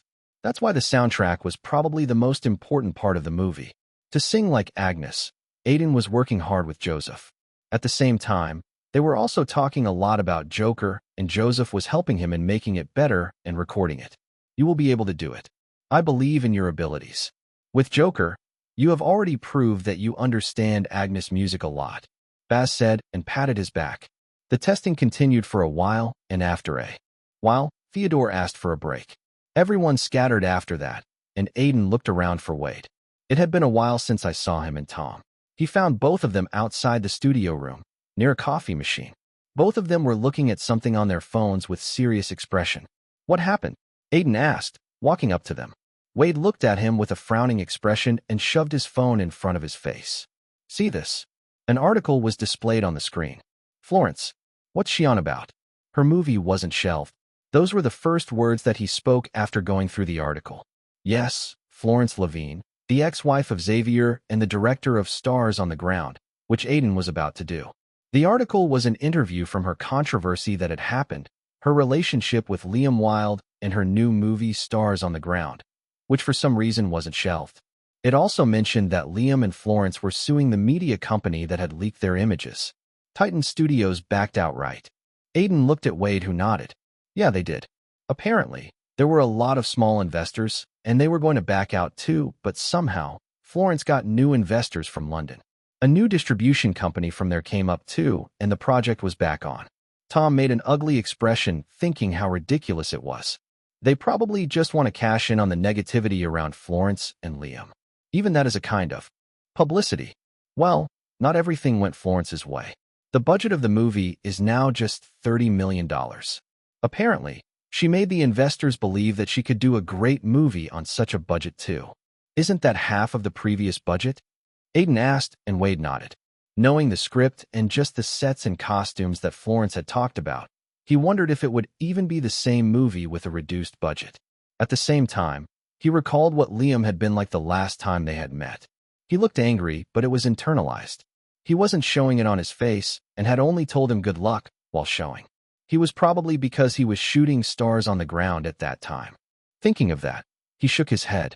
Something like this shouldn't bother him, as even if their movies clash, he felt like he would have an advantage. But Wade's face was saying something else. "The movie isn't a problem, but..." Aiden looked at him strangely. "Florence is supposedly using the movie to throw shade on you. What type of freshly baked nonsense is that?" Aiden asked. In the article he just read, there was no mention of this. "It is nonsense, but it's true," Tom said.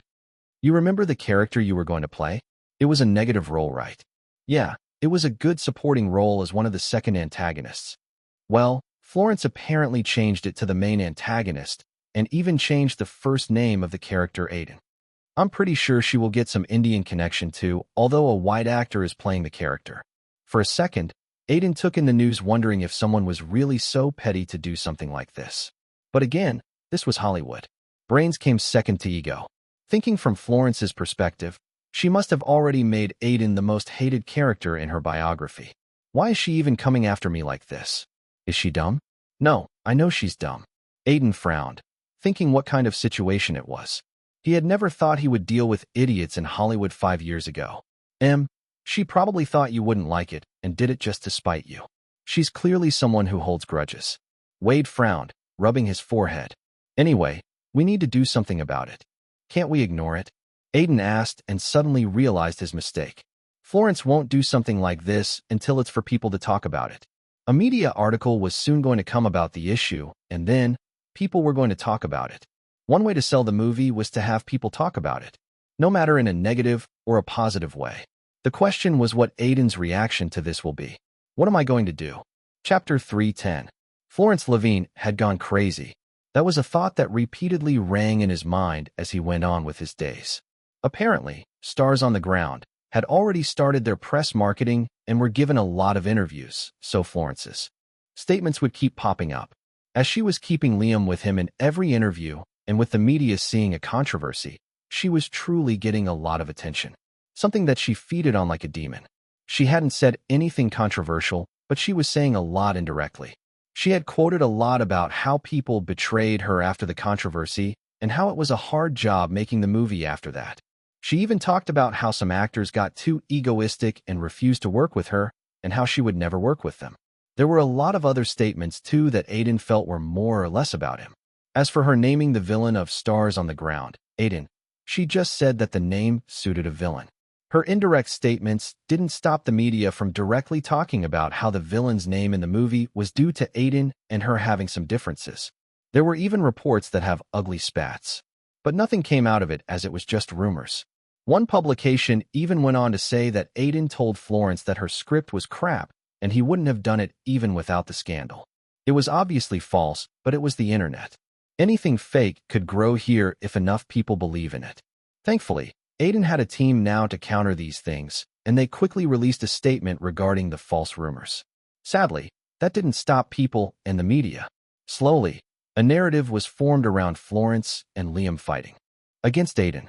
After a couple of days, Florence even stated that she knew that the movie would work and she was prepared to see all those that berated her and her work to burn in anguish when that happens. In all this, Aiden didn't do anything other than to stomp down on the fake rumors. He wasn't the type to go head-to-head with someone, especially someone who had gone crazy. A crazy person was dumb, and that's what made them scary. Though he was indeed angry. With Agnes, preparations going so well, and a movie of his releasing soon, he had enough things to be happy about. Coupled with the fact that several Hollywood articles were claiming that he was just a step away from breaking into being an A-lister. Studios were slowly looking at him as a bankable star. Yet, there was anger inside of him that he was trying not to focus on. Anything from his side would make the flames stronger and Florence would just benefit from it. That's why he controlled. A meeting with Xavier, who was in the middle of writing Black Saints 2, also helped. The director/writer showed Aiden on what name he had saved his ex-wife's number. It was that crazy witch. They had a good laugh about it, and Xavier told him to focus on his work. Agnes was a big opportunity for him, and it could be his biggest movie, and action hero was a unique project. He can't get distracted due to someone who wants attention. So, Aiden followed those words. This looks really good, Omar said as he looked at the screen in front of him. He was wearing headphones and was watching the trailer that the editing team had made. Rather than a trailer, it was more of a music video with few dialogues mixed in. The color palette and tone of the trailer and the fast cuts made it look grounded and gritty. Like Aiden had suggested, they have gotten a rapper to make a song for the movie. Apparently, when the rapper watched the movie, he cried just because he loved it too much. He was a guy who showed a lot of emotions, and his music displayed that too. The rapper said that the movie made him feel like he could take on 30 guys at once. It made him remember the action movies of the 80s and 90s. As that was something scarce now, it was nostalgic. Maybe it was because of that, but he made a great song that was keeping up with all the trends and was super catchy to listen to. Coupled with the trailer, it was surely something that Aiden could vouch for. I feel like this could actually work. If the trailer reached enough people, we would surely get our money back. Omar muttered as the trailer came to an end. We need more than that. especially with only 300 screens allocated to us. Aiden replied, taking a glance at the people working on their computers around them. They were in the marketing area. The studio would probably increase it once they know for sure if there's more interest in the movie among the audience. We can just give our best to things in our hands. The last sentence was said with a sigh. Omar wished that one day he would be making movies that would be termed blockbusters even before the release and would have wide releases with thousands of screens just in America. But for now, he needed to make sure they don't mess up Action Hero. The release date is June 6th. Thankfully, we don't have any competition for at least a week. Our goal is to break even in the first week itself. Stars on the Ground is releasing a week after that, right? Aiden asked, and Omar nodded. Yeah, I heard the buzz is good in London with Liam Wilde playing a big role. He can get people to come into theaters there due to his teenage influence. Although it dwindled recently. Here, it's getting way more seats than us with United Pictures and Intra Entertainment working together. For the record, United Pictures was another Big Six studio. They were working with Liam's agency. Then, we need to get to the required numbers fast. Stars on the Ground is being promoted as a movie with an experience, and it's having an effect. Aiden muttered, well, rather than promoting the movie, they are promoting Florence and her hatred for you. Liam is now being called her boy toy online. It's truly funny. As for the movie, the trailer got 9 million views, and it looked grand. Aiden recalled the trailer. It wasn't bad, but he felt like too many things were happening. In one of the scenes, there was even a tiger that came out of nowhere. True to the tagline of the movie, it tries to show an over-the-top view of Hollywood. A lot of people are talking about it now, but I feel like they are missing a mark. Aiden suddenly said, and Omar raised an eyebrow. How? Florence made it about me rather than the movie. Even if their marketing team is trying hard, if people are trying to drag me in this, then they are not properly invested in the movie but the controversy. True that, but they probably think more people talking about it is equivalent to more people turning in. Aiden didn't say anything back and just wondered how the trailer of Action Hero was going to be received. They were going to release it tomorrow, and he could only hope for the best. A black man sighed as he looked through the MeTube feed in his laptop. He had completed his video games, and his MeTube had nothing interesting. Normally, he would just sit back and watch through political commentary channels and laugh at them because of how ridiculous some people get to prove their points. But today, even that was boring. Netflix series and other things have also become stale for him, and it was hard to pass time for him these days. He was also just waiting for a new video game about a war god and his son. When that release, he at least would have something to pass time. Suddenly, he got a notification on his phone. Bro, where are you? Let's go out to drink and score girls. The man frowned seeing that. His friend was an idiot in his eyes who never went to a bar and club to enjoy with his friends. It was an excuse to score girls. It just seemed stupid and meaningless to the man after he had gotten older. He ignored the text and looked again at his computer screen. Let's see if there's any new movie trailers I could watch. Muttering that, he searched trailers and saw one trailer at the top. It was the trailer of Stars on the Ground. He clicked on it and watched it and felt that it wasn't bad. He was just not interested in a story like this. It was fine in the genre, but the man liked something more. Something that has a bit more action. He scrolled down, and after going through a few more trailers, he stumbled upon one that attracted his eyes. Action Hero? Sounds like some sort of action parody. As soon as he clicked on it, a tune entered his ears, and he widened his eyes a bit. It was an extremely catchy tune, and soon, the trailer started.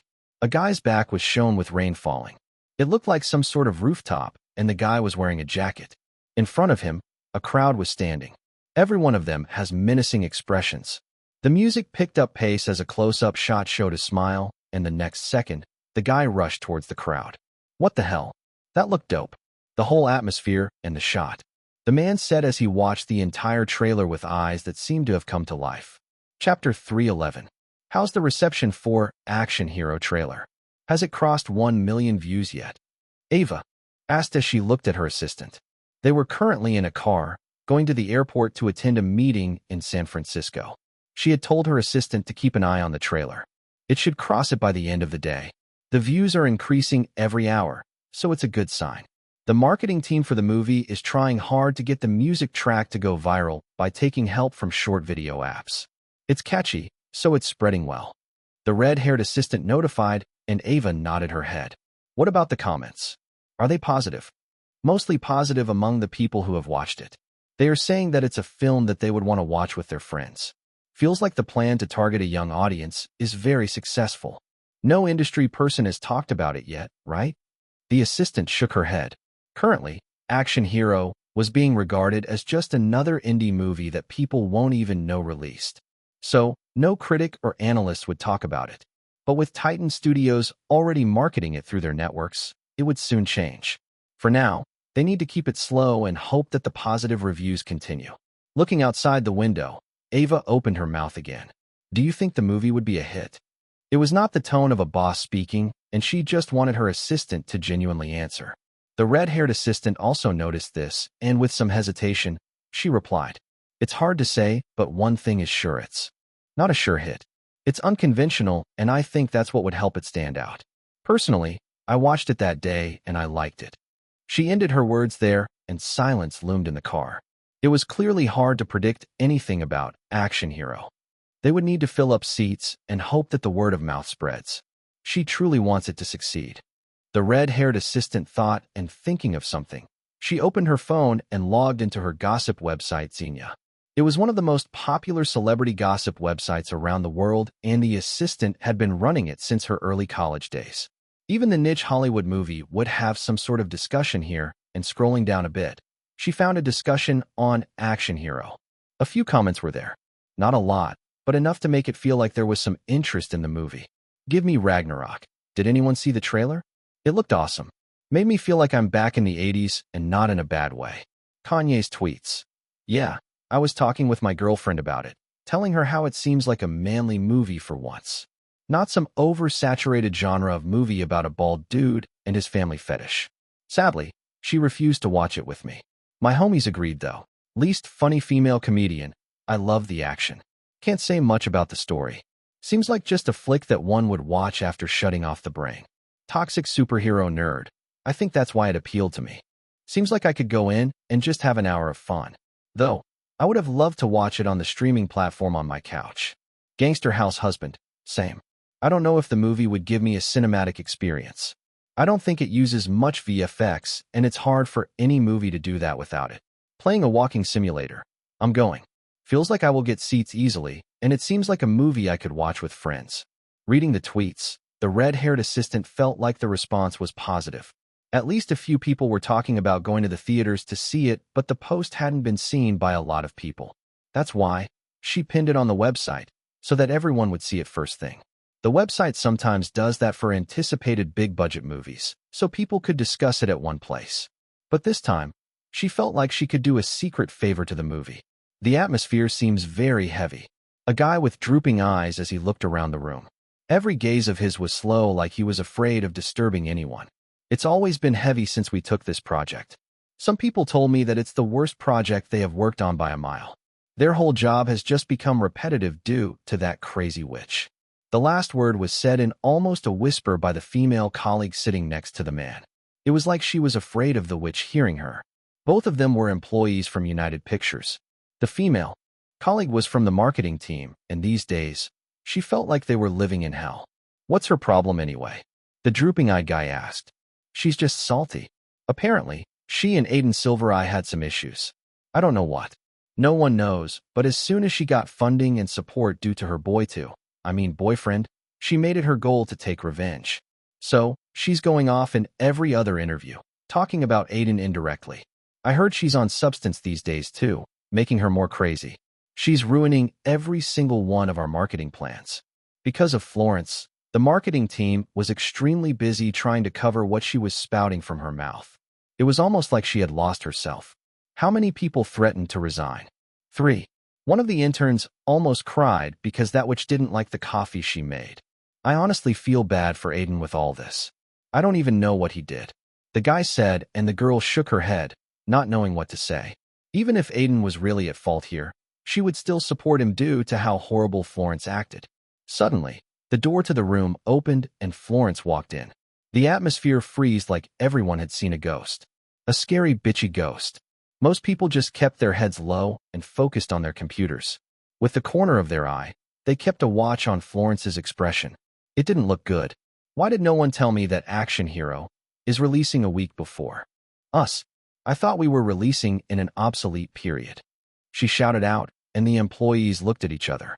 One of the braver ones stood up to answer her questions. Because it's an indie movie. Titan Studios recently picked it up, but even they are not sure of it doing well. It has minimum screens and less promotions. We disregarded it. A smile crept on her lips hearing that. She clearly hated Aiden for being happy on this news. But she didn't drop the topic yet. How was the trailer received? It looked bad to me. Mostly mixed. I heard they are aiming for young people. I have not been too invested in this. The same man replied, and Florence's smile just grew. Okay, then our plans are going to shift a bit. I will inform you all after having a meeting with the investors and distributors. The room's temperature dropped immediately. More trouble was going to come to the poor employees. That fucking crazy bitch. Omar rushed into the marketing room, cursing wildly. Aiden and Asano, who were going through comments, looked at him with the other employees. They waited till he had calmed down a bit to ask what was going on. What happened? Stars on the Ground is now releasing on the same day as us. What? Both Asano and Aiden were confused and shocked hearing that. A few marketing employees also immediately got to work, trying to see if it was actual news. One of them opened his mouth. Yeah, they just announced it on their social media handle. I don't know why they did it. Probably because she hates me. Aiden frowned. I won't be surprised if she has some dolls of me with stab marks going by her obsession with me. What are we going to do now? Our whole plan of getting to break even in the first week is in the drain suddenly. Asano asked, still being calm in this situation. He had icy nerves, and it was clearly showing. I don't really know. We can't move our release date. If Stars on the Ground got momentum, we won't be able to break it. Omar stomped his fist on the table. Aiden took a deep breath. The only option is to clash head-on. Either we lose or we win. No two ways about it now. It's not a battle. Asano said. It is to her, and I'm tired of being silent. If she wants to provoke me, she needs to bear the consequences. Aiden said with a conviction in his voice. He had chosen Action Hero because of the innovative script and his trust of Asano. He wouldn't choose it if he felt like it won't do good business at the box office. If he had felt that, he would have gone for a streaming movie. Before studying acting, Aiden had started studying the market. He was extremely sure of the movie doing well. It was to be seen if his thoughts would become reality. Chapter 312. In a room, Aiden raised his hand and gently put it down on the piano keys. A low note covered the ground. Above that, he started to calmly manipulate his left hand.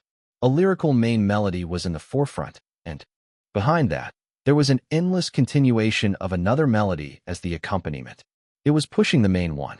Glancing at the piano, his right hand seemed to be moving with an emotional pace, while the left hand flew across busily and appeared peculiar. He was smiling while playing the piano. It wasn't perfect, but he didn't need to be. He just needed to get a basic understanding of it, and he had mastered the basics quite quickly. He focused more on subtle things like the expression and the weight on the keys. Everything made a difference and made his performance felt better, even by a little margin. The song ended after 3 minutes, and Aiden let out a breath. I hope I did well, he said, and looked at Joseph, who had his eyes closed. He was listening to the entire song, and after a while, he opened his eyes. His face was stern, an expression he would often have during their sessions. Finally, he nodded his head, and Aiden took a sigh of relief. Joseph was strict with his lessons, and more often than not, he would criticize Aiden. It was better than the last time. It seems like you are learning the basics well. Not even close to mastering them, but good enough. Thanks, Aiden said as he saw the skill level of his piano hovering in front of his eyes. Piano, level 3. It was the basic level that he was able to reach in the past month. The journey from level 2 to level 3 itself was very hard enough, but somehow, Aiden was able to get a basic grasp on a new instrument. As there were a few scenes in Agnes where he needed to play piano, he was learning it. He also has memorized a few of Agnes' songs. Singing them was still a bit unfamiliar to Aiden, but he felt like he would get used to it more and more as the shooting progressed with his character affinity rising. Have you been preparing for the song segments? Joseph asked as Aiden looked at him, sitting on the piano. Yeah, I'm practicing The Dream of Millions and Remedy every day. These were the songs that Joseph had composed for the movie, and there were segments in the movie where Aiden would perform these. The Dream of Millions was a song about dreams, obviously with it talking about a young Agnes' dreams, and Remedy was a track about a relationship Agnes had. For Aiden, both of these tracks were important, but Remedy was given more priority. It was a better track in his opinion and talked about Agnes's anxiety in a relationship and how it had turned out. It was also his favorite alongside Joker. That's good, Joseph said and talked a bit more about Aiden's lessons before looking up at the clock. The time was over. I think the lessons end here, he said. Don't you have an interview or some promotions to do today? No. Aiden shook his head. Actually, we are doing some public screenings today, so I need to be there. Ah, yeah? I heard the screening for critics already happened. The movie is releasing in 2 days, right? I would go and check it. Aiden nodded his head. He has given a lot to marketing and promotions by giving interviews, and in the past couple of weeks, more interest has been generated in the movie. So, they were doing some early public screenings to see how the normal audience would react to the movie. Sadly, the critics hated it. Aiden thought with a wry smile on his face. Chapter 3:13. Reviews were a big part of any movie, and bad reviews were bound to have an impact on first-day collections. Especially with indie movies, they always need good reviews, and then good word of mouth to spread. So with early bad reviews in the critics and reporters screening, it was evident that the mood of people working on the movie would instantly become worse. Rather than saying they were upset, they were devastated. It even spread it in Titan Studios' office, and it was already getting considered as a flop movie among the employees, and people were saying that it was money wasted. Ava was naturally upset and had to deal with taunts from Alberto. Asano was angry too. He had poured everything into this project, and it had come out as he had visioned. Even the marketing had gone very well. Despite all that, critics hated it. He had drank a lot after the critics' screening to drown his pain. Wade and Omar were kind of in the same state of mind. The former was already planning what to do with the movie failing, while Omar was just not ready to face failure. In all this, only Aiden was calm. Critics' screening was just the first base. He was upset due to the reviews too. He had read all of them, but even the best of the publications have only given the movie 3 stars, and a lot of them have criticized teens fighting like this. It was panned as soulless. But in the first place, critics were the last thing on his mind when he had signed the movie. It was the audience and making an entertaining movie that were the priorities. Even if the critics hated it, it's fine. This movie is not for them. It's to give a good time to people, and the audience needs to like it. He had appeased himself thinking that. And right now, in front of him, he felt like those words had come true. The audience had clapped and cheered the whole screening. No one had left their seats even after the movie had ended. They were still chatting with their friends about the movie, and Aiden was clearly able to hear a few comments. The movie was so good. The time went by in a flash. What an experience. Wasn't that staircase fight scene so dope? He looked like he was about to fall down, but still kept going. It was so awesome. I feel like we should recreate a few scenes from it for our MeTube channel. Feels like they would soon go viral. I'm bringing my friends with me to watch this again. I'm pretty sure they would love it. Same. I finally got an excuse to go on a boys' night out. It had the desired effect that Aiden was hoping for, and smiling to himself, he walked up to Asano. I think the movie did what it was intended to. Are you happy? He asked this precisely because of how depressed Asano looked in the past couple of days. Yeah. I didn't know the audience reaction would be so good. The critics were never this harsh towards my movies. Asano frowned thinking about those. His ego and confidence was severely hurt by the reviews. I'm sure they would change their ways when the movie earns well. Do you think it would? Asano looked at Aiden, who didn't hesitate even a little bit before answering. I feel like it would earn way more than its budget. So much so that studios would run after you, asking you to direct their big blockbusters. After the initial public screenings, the movie was finally released in the first week of June in 300 screens all over America. Due to the early reviews from critics, Aiden expected it to start low, and it only earned $568,000 on the first day. An opening that was considered low as their total budget including marketing was $12 million. For context, 30 Days of Happiness have break-even in just 3 days, but it didn't seem possible for Action Hero. The verdict was always whispered as a flop among Hollywood analysts. Compared to that, Stars on the Ground earned $5.7 million on the first day, which was considered average but much better than Action Hero. They would be able to break even the production cost in a week if the movie keeps the momentum. Though, the team of stars on the ground wanted something much better. Though, one thing was sure, the next coming days at the box office would be something big. You bagged the role of Agnes recently. There are reports that director Baz McCarthy personally vouched for you and even requested Zero International CEO to get you to play the lead. How did all that happen? Aiden looked at the female radio jockey in front of him. He was currently giving an interview in a local radio station to promote Action Hero and talk about his future projects. Taking a moment to think about the answer, Aiden opened his mouth. I first met him during the audition.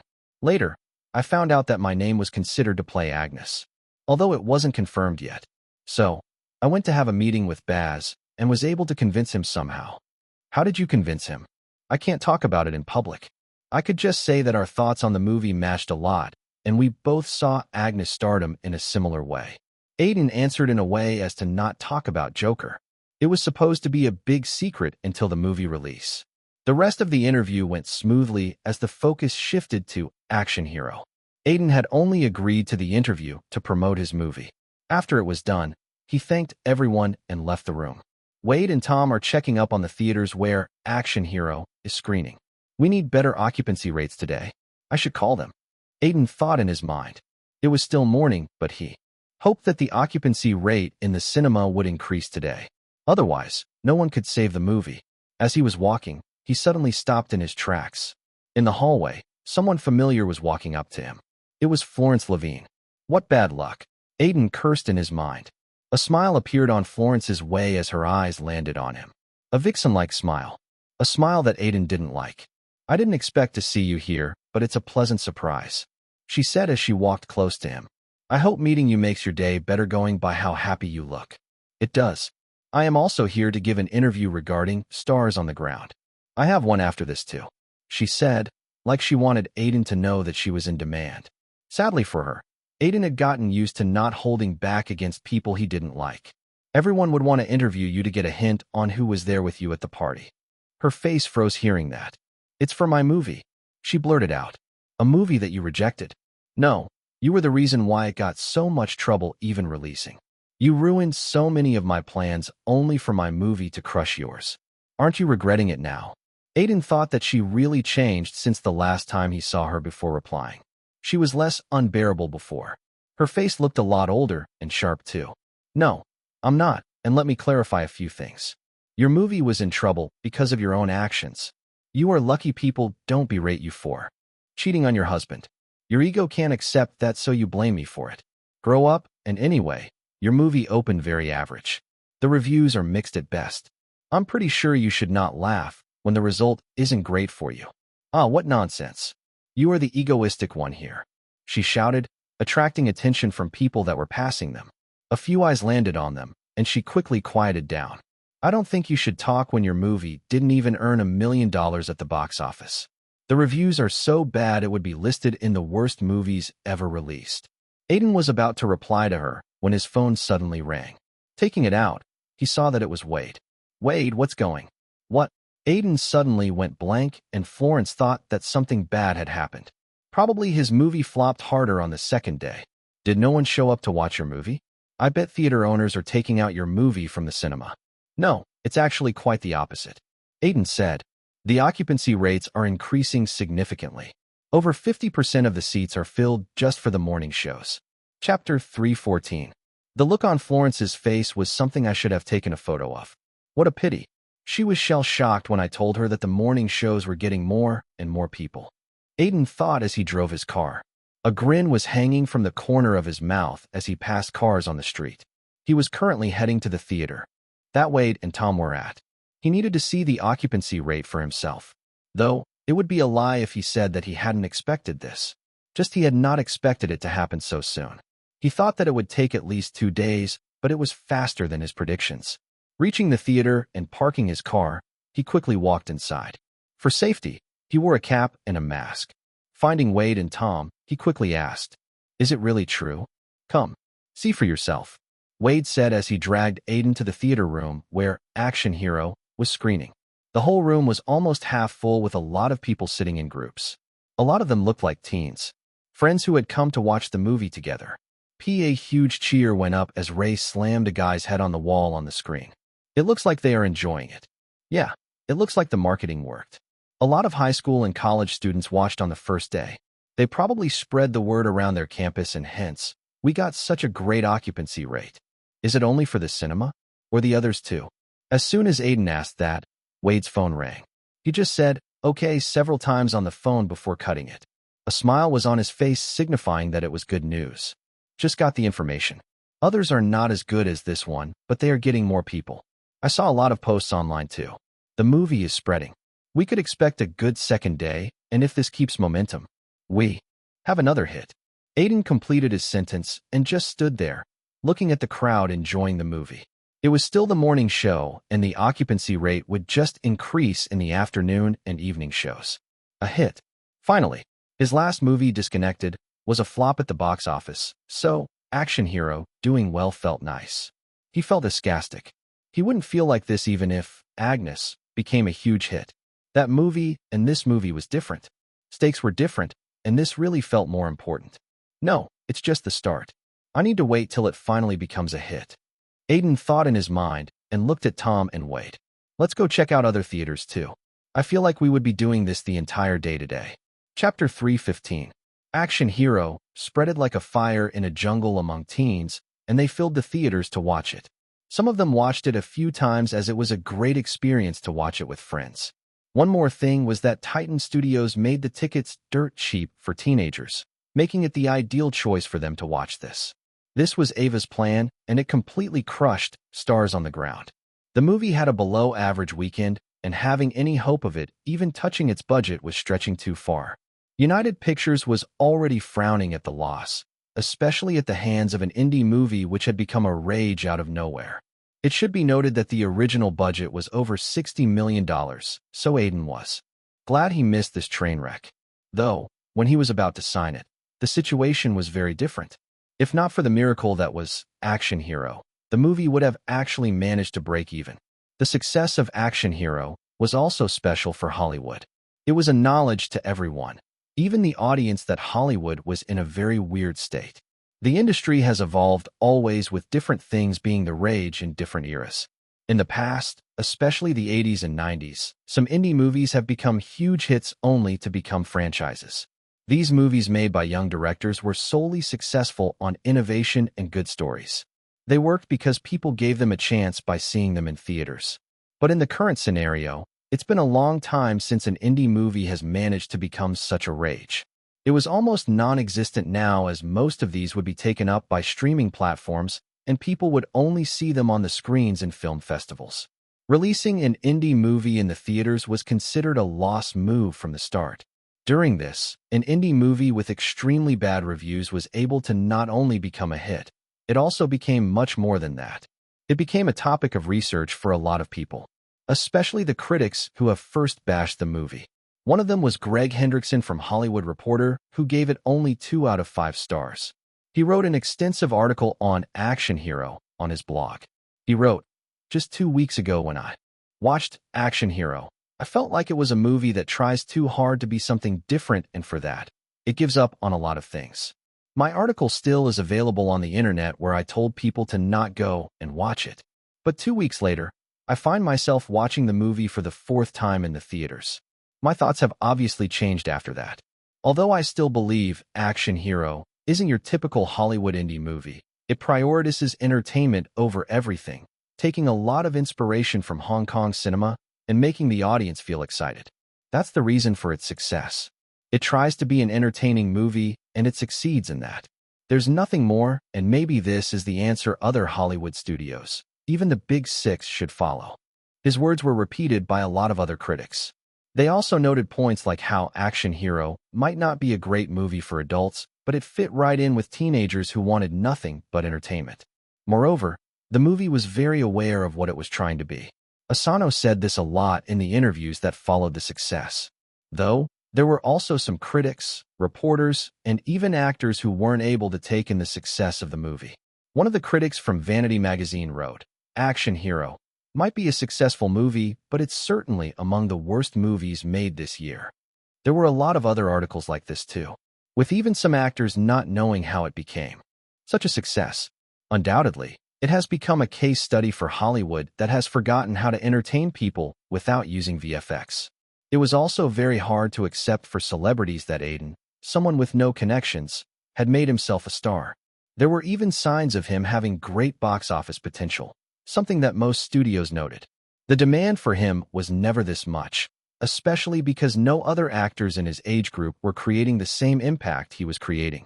First with singing and now with acting, Aiden was now without a doubt one of the faces of Hollywood. With Agnes and Black Saints 2 releasing after it, it was his golden chance to break into the A-list. For now, he was basking in the success of Action Hero, which collected over $39 million in the second week, taking the total to $62.3 million. With low ticket prices and more screens, it was expected to cross $100 million in the next 2 weeks, making Aiden's second indie movie to do this feat. He's there. Look, he finally came. He looks more handsome in person than I thought. People are calling him the next superstar of Hollywood already. Isn't it too exaggerated? It is, but he just delivered one of the biggest hits of this year out of nowhere. It will die down, but for now, he's going to get a lot of praise. I should get a chance and introduce myself. Although Aiden wasn't able to hear the hushed-up conversations that were happening all around him, the eyes with which people looked at him were giving him all the information he needed.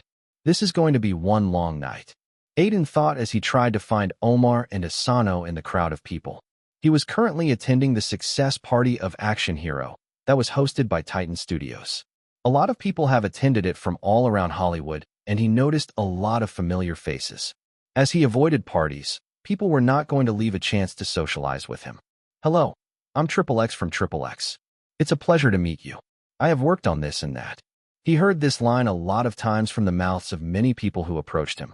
The words were the same, just the name and occupation was different. He met studio producers, executives, actors, actresses, and for some reason, a lot of struggling actresses and models came to him to make a connection. Wade besides him took all the business cards thrown at him. It was only after talking to 15 people that Aiden found Omar and Asano. Ah, Aiden, my lucky charm, you are finally here. Wearing a suit that looked more expensive than his car, Omar came to greet Aiden and immediately hugged him. I'm your lucky charm now, he said, getting himself out of the uncomfortable embrace. Aren't you? Omar smiles cheekily. You made me tens of millions. I'm going to give you a big gift for it. Just wait and see. Your pay was too low for Action Hero, he said, looking intoxicated with alcohol. Then, I would wait for it, Aiden said, and looked at Asano. The Japanese origin director looked like he couldn't get the smile off his face. There were a lot of reasons for him to be happy. After all, this movie has cemented his position as a great commercial director. His career had gotten a second life. They talked a bit before Asano gestured to a table where a few people were drinking alcohol and talking to each other. They looked like important people. Who are they? Aiden asked.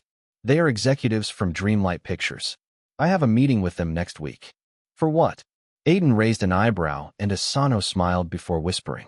They want me to direct a superhero movie in their universe. A big $150 million blockbuster made for the big screens. It's not something that is confirmed, but they seemed keen to have me on board. He struggled to not have a reaction to that news. Dreamlight Pictures were stalwart in getting superheroes to become the face of Hollywood. They have tens of billions, and this has made them the highest-earning Big Six studio in the industry. Even Titan Studios were just planning a footing in this. It shows how much Dreamlight Pictures were ahead in time. Them being interested in Asano was a sign of his great future as a commercial director. Don't forget me after crossing $1 billion at the box office, Aiden said, and Asano shook his head. Actually, I would even ask the studio to get you for the lead. Roll in the movie if you want to. I owe a lot to you, and we work well together. You didn't lose hope when I did. I feel like I want to work with actors like you more and more, Asano said, looking very sincere, and for a moment, Aiden almost wanted to accept his proposal. I'm sorry, I already have enough movies on my plate for now. In the end, he rejected it. Yeah, I forgot how much in demand you are. Asano gave a wry smile. I would still do a cameo if you want me to. Just give me a call. I will. Saying that, Asano walked up to the table of executives from Dreamlight Pictures. For a while, Aiden's eyes followed him and stopped at the table. Just for a second, they changed and showed some kind of conflict before the emotion died down. He sighed and walked away to talk to a few other people. Chapter 316. With action hero doing so well, Aiden's mind was at his peace. He enjoyed the feeling of growing his popularity slowly. With each movie and song, new people were discovering him and enjoying his art. But it also meant that he was working a lot. That did put pressure on him, but he was now used to it. Moreover, acting in movies meant that he got to be a part of so many amazing stories. Just the experience of being in immersion was something he looked forward to. Though, even with a small amount of lack of concentration, his immersion could easily break. It means he needed to be at a certain level in his mind to do a good scene. So it was hard work. Still, Aiden was extremely happy as the shooting for Agnes began. It was a new project, a new beginning. The first big project by a big six studio that he was going to head. A project that has a lot of expectations, and Zero International was even hoping it would cross at least $400 million at the box office. Originally, the project was supposed to start in April, but it got delayed due to casting and the pre-production taking longer than expected. As Baz got Joker now, he could also use the ending that he had originally planned. Aiden was kind of reserved about working with Baz, knowing that he was someone who wanted complete obedience on the set. There was an old rumor about how he had asked an actor to give a take 70 times for a small shot that he hadn't even used in the final edit. The actor had cried watching the movie in the theater and refused to work with him again. Still, he was a top director, which meant that the movie would be top-notch. What Aiden wanted was just to get into his brain a little and learn how he directs his movie, especially because he was someone who writes his own script too. As a writer and actor, Aiden was very excited. That's why, on the first day of shooting, just before the first shot, Aiden asked a question. How did you develop Agnes's story in a movie? They were standing in the back as the set was getting ready. It was a scene that would come in the first 20 minutes. The scene where Agnes Parker, who was still a teen at that point, would talk to a local musician. He has an interesting life. Baz shrugged. Yeah, but it's still a life. Not a movie. A movie needs to truly hold your attention at every moment. I have seen so many biopics that do get boring, or they just make fictional scenes that didn't happen. I heard from Joseph that Agnes isn't like that. Aiden said, and Baz nodded his head. Yeah, his life was good enough for me. I just took certain things, incorporated them together with a theme. When I make a script, I use two things. Aiden listened keenly as Baz explained. His stature in the industry made every word of his mouth valuable, so any advice from him was going to help him understand a good movie from a bad movie. First, the theme. What you want to say with your story. If that's not present, there's no story. Then, you bind the theme with scenes that connect to each other. I believe that movies are remembered in scenes. Some scenes are better than the others, and people like them more, and every scene needs to have at least one of three things if you are making a drama. What three things? Comedy, emotion, and drama. You need one of the three to hold the audience's attention. Give them that, and you give them a reason to stay in the theater to watch the movie. Otherwise, it's just lacking. Baz explained. He also talked about how one needed to give interesting perspectives to the audience through the characters and Agnes' story, while being a biopic, had a lot of moments like this. He talked a bit more before telling Aiden to get ready for the shot. He also explained the scene a bit and how he wanted the scene to go. Standing alone, Aiden thought of the theme that they were going for in Agnes. The story of a superstar becoming an employee to his own myth. A heartbreaking story of a man who made people smile. Agnes, June 15th, 2018, Act 1, Scene 1, Take 1. Do you like my performance? A man with a mustache and long hair asked as he looked at Agnes. They were currently standing backstage as the man gulped down a bottle of water. He had just returned from a performance that he and his band had put on. They were a local band that were trying hard to go mainstream in the past year. It was great. How did you come up with this song this time? Agnes asked, excited to know the story behind the song the man had just performed. His band would perform every year in their town, and Agnes has formed a friendship with this man, getting him access to the backstage. I got it from a man I met in a bar. Man was a fucking racist in real life, but loved 5 Malawian Kwacha's songs. I felt like it was an interesting contrast, so I wrote a song on it. 5 Malawian Kwachas was an all-black band that was very famous throughout America. Agnes liked them too. They have a lot of style in their performances. But he didn't quite get what the local singer had said. Why would a racist like 5 Malawian kwaches? He's liking something he hates. That's the thing, isn't it? Interesting. The local singer smiled. It is, but I don't quite get it. Let me show you then. The local singer then walked up to the curtains that connected to the stage and opened it up. A cheer was heard, and Agnes saw that Marcus, the drummer, was doing a solo performance. He was a black guy who loved beer. That's the only thing Agnes knew about him. He looked towards the local singer and noticed that he was looking towards the crowd. A crowd that was cheering the performance that was going on with enthusiasm. Did you see that? See what? Agnes raised an eyebrow. How they are enjoying it.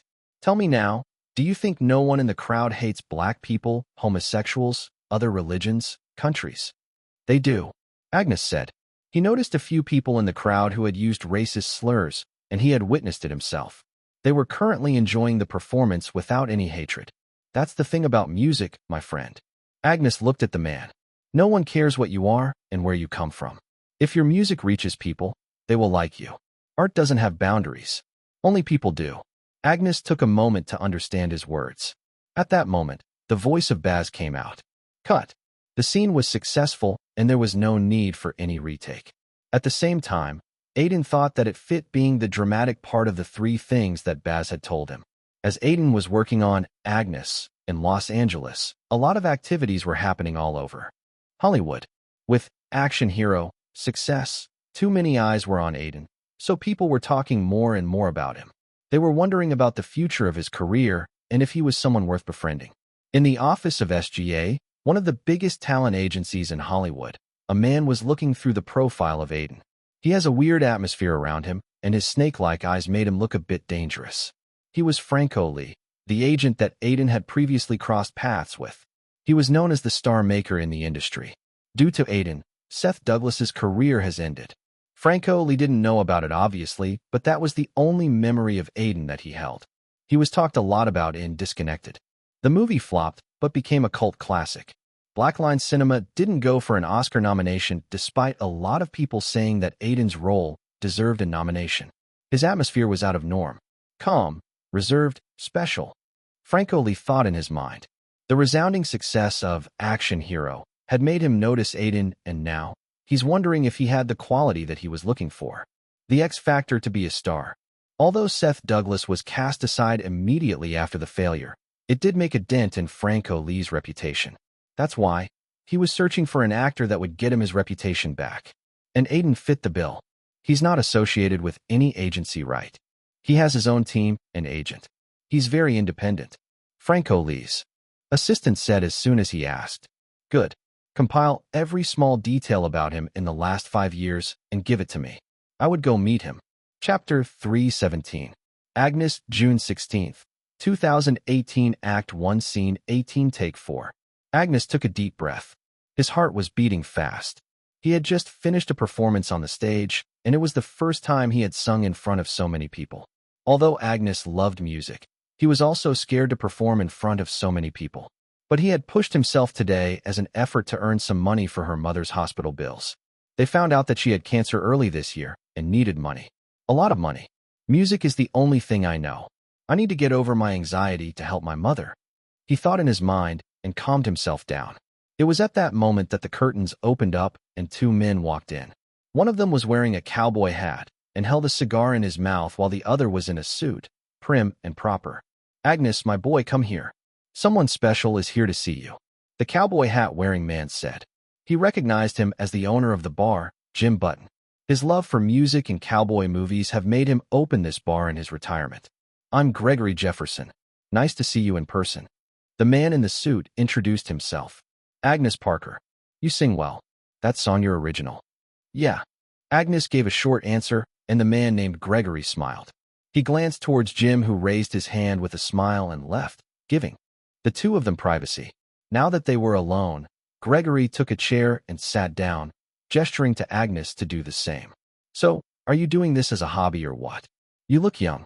The man had a hint of a Texas accent that had been straightened after coming to the city. Agnes hesitated a bit as he thought of an answer and replied, I do this because I need money. You sing for money? One of the reasons. I want to sing for myself, but I need money. So I sing for others. Gregory smiled like he liked his response. His hand went into his pocket and took out what looked like a business card. You seem like an interesting individual. Take this. Agnes looked at the card, and his eyes widened. The man was the owner of a record label, a manager. He had heard that they lurk around bars, trying to recruit whoever they find talented, but Agnes hadn't expected that he would meet one today. Tell me one thing, son. What do you crave? Agnes blinked his eyes hearing that. I don't understand. Why are you making music? For what reason? Where do you want to reach? The man asked again, eyeing every change in Agnes' expressions. I make music because it makes me happy. It makes people who hear it happy. Gregory didn't respond for a while as he took in the answer. Then he smiled. Do you know what I crave? What? Agnes raised an eyebrow. Destiny. And if you want, I could make the path in which you could reach your destiny too. After that, Gregory left, and Agnes kept staring at the business card in his hand, until a voice broke his immersion. Cut. I think that's fine. Good take, everyone. Agnes' story started off like how every other musician started, getting discovered in a bar, coming from an ordinary household, and wanting to reach for destiny. It was a common story, though his mother's influence and the talk with the local musician made for great character moments for him as he tried not to chase fame, but to make good music. Music that didn't have any boundaries. Though, what people never knew was that aside from being a great musician, Agnes was also a great actor. He faked a lot of his vibrant personality on the stage and used to become the personification of a superstar. It's still hard to believe his story. Aiden muttered when they were rehearsing the next scene. Grant Matthews, an old actor who was playing the role of Gregory Jefferson, smiled when he heard Aiden say that. Their next scene was one of the most major scenes, and they were rehearsing for it. Cameron, playing the role of Joseph, also perked his ears. Isn't it? It's one of the weirdest things I myself have come across. But it adds so much to Agnes. He was truly meant for the big stage. Grant said, laughing, and Cameron opened his mouth. Yeah. My grandfather told me that before a big performance, Agnes used to spend time alone, muttering that he was a superstar.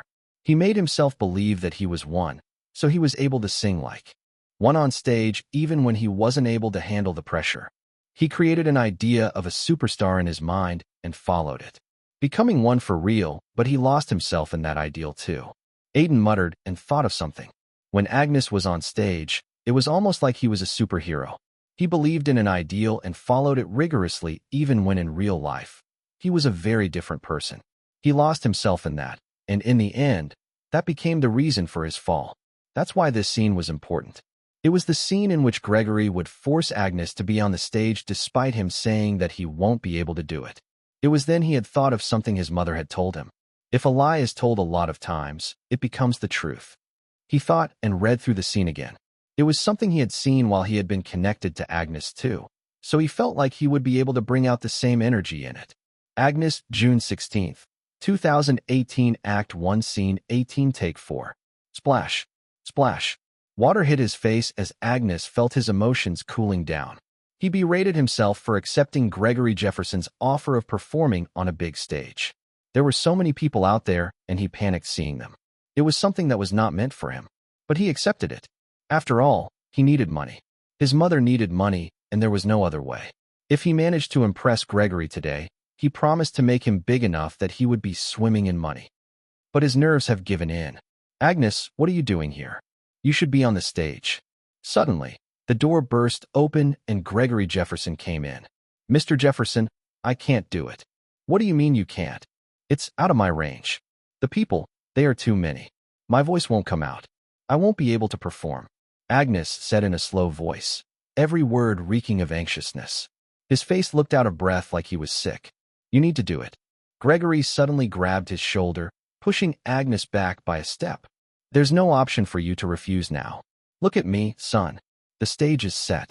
You need to perform, understand? Agnes looked into the eye of the man. There was no backing out now.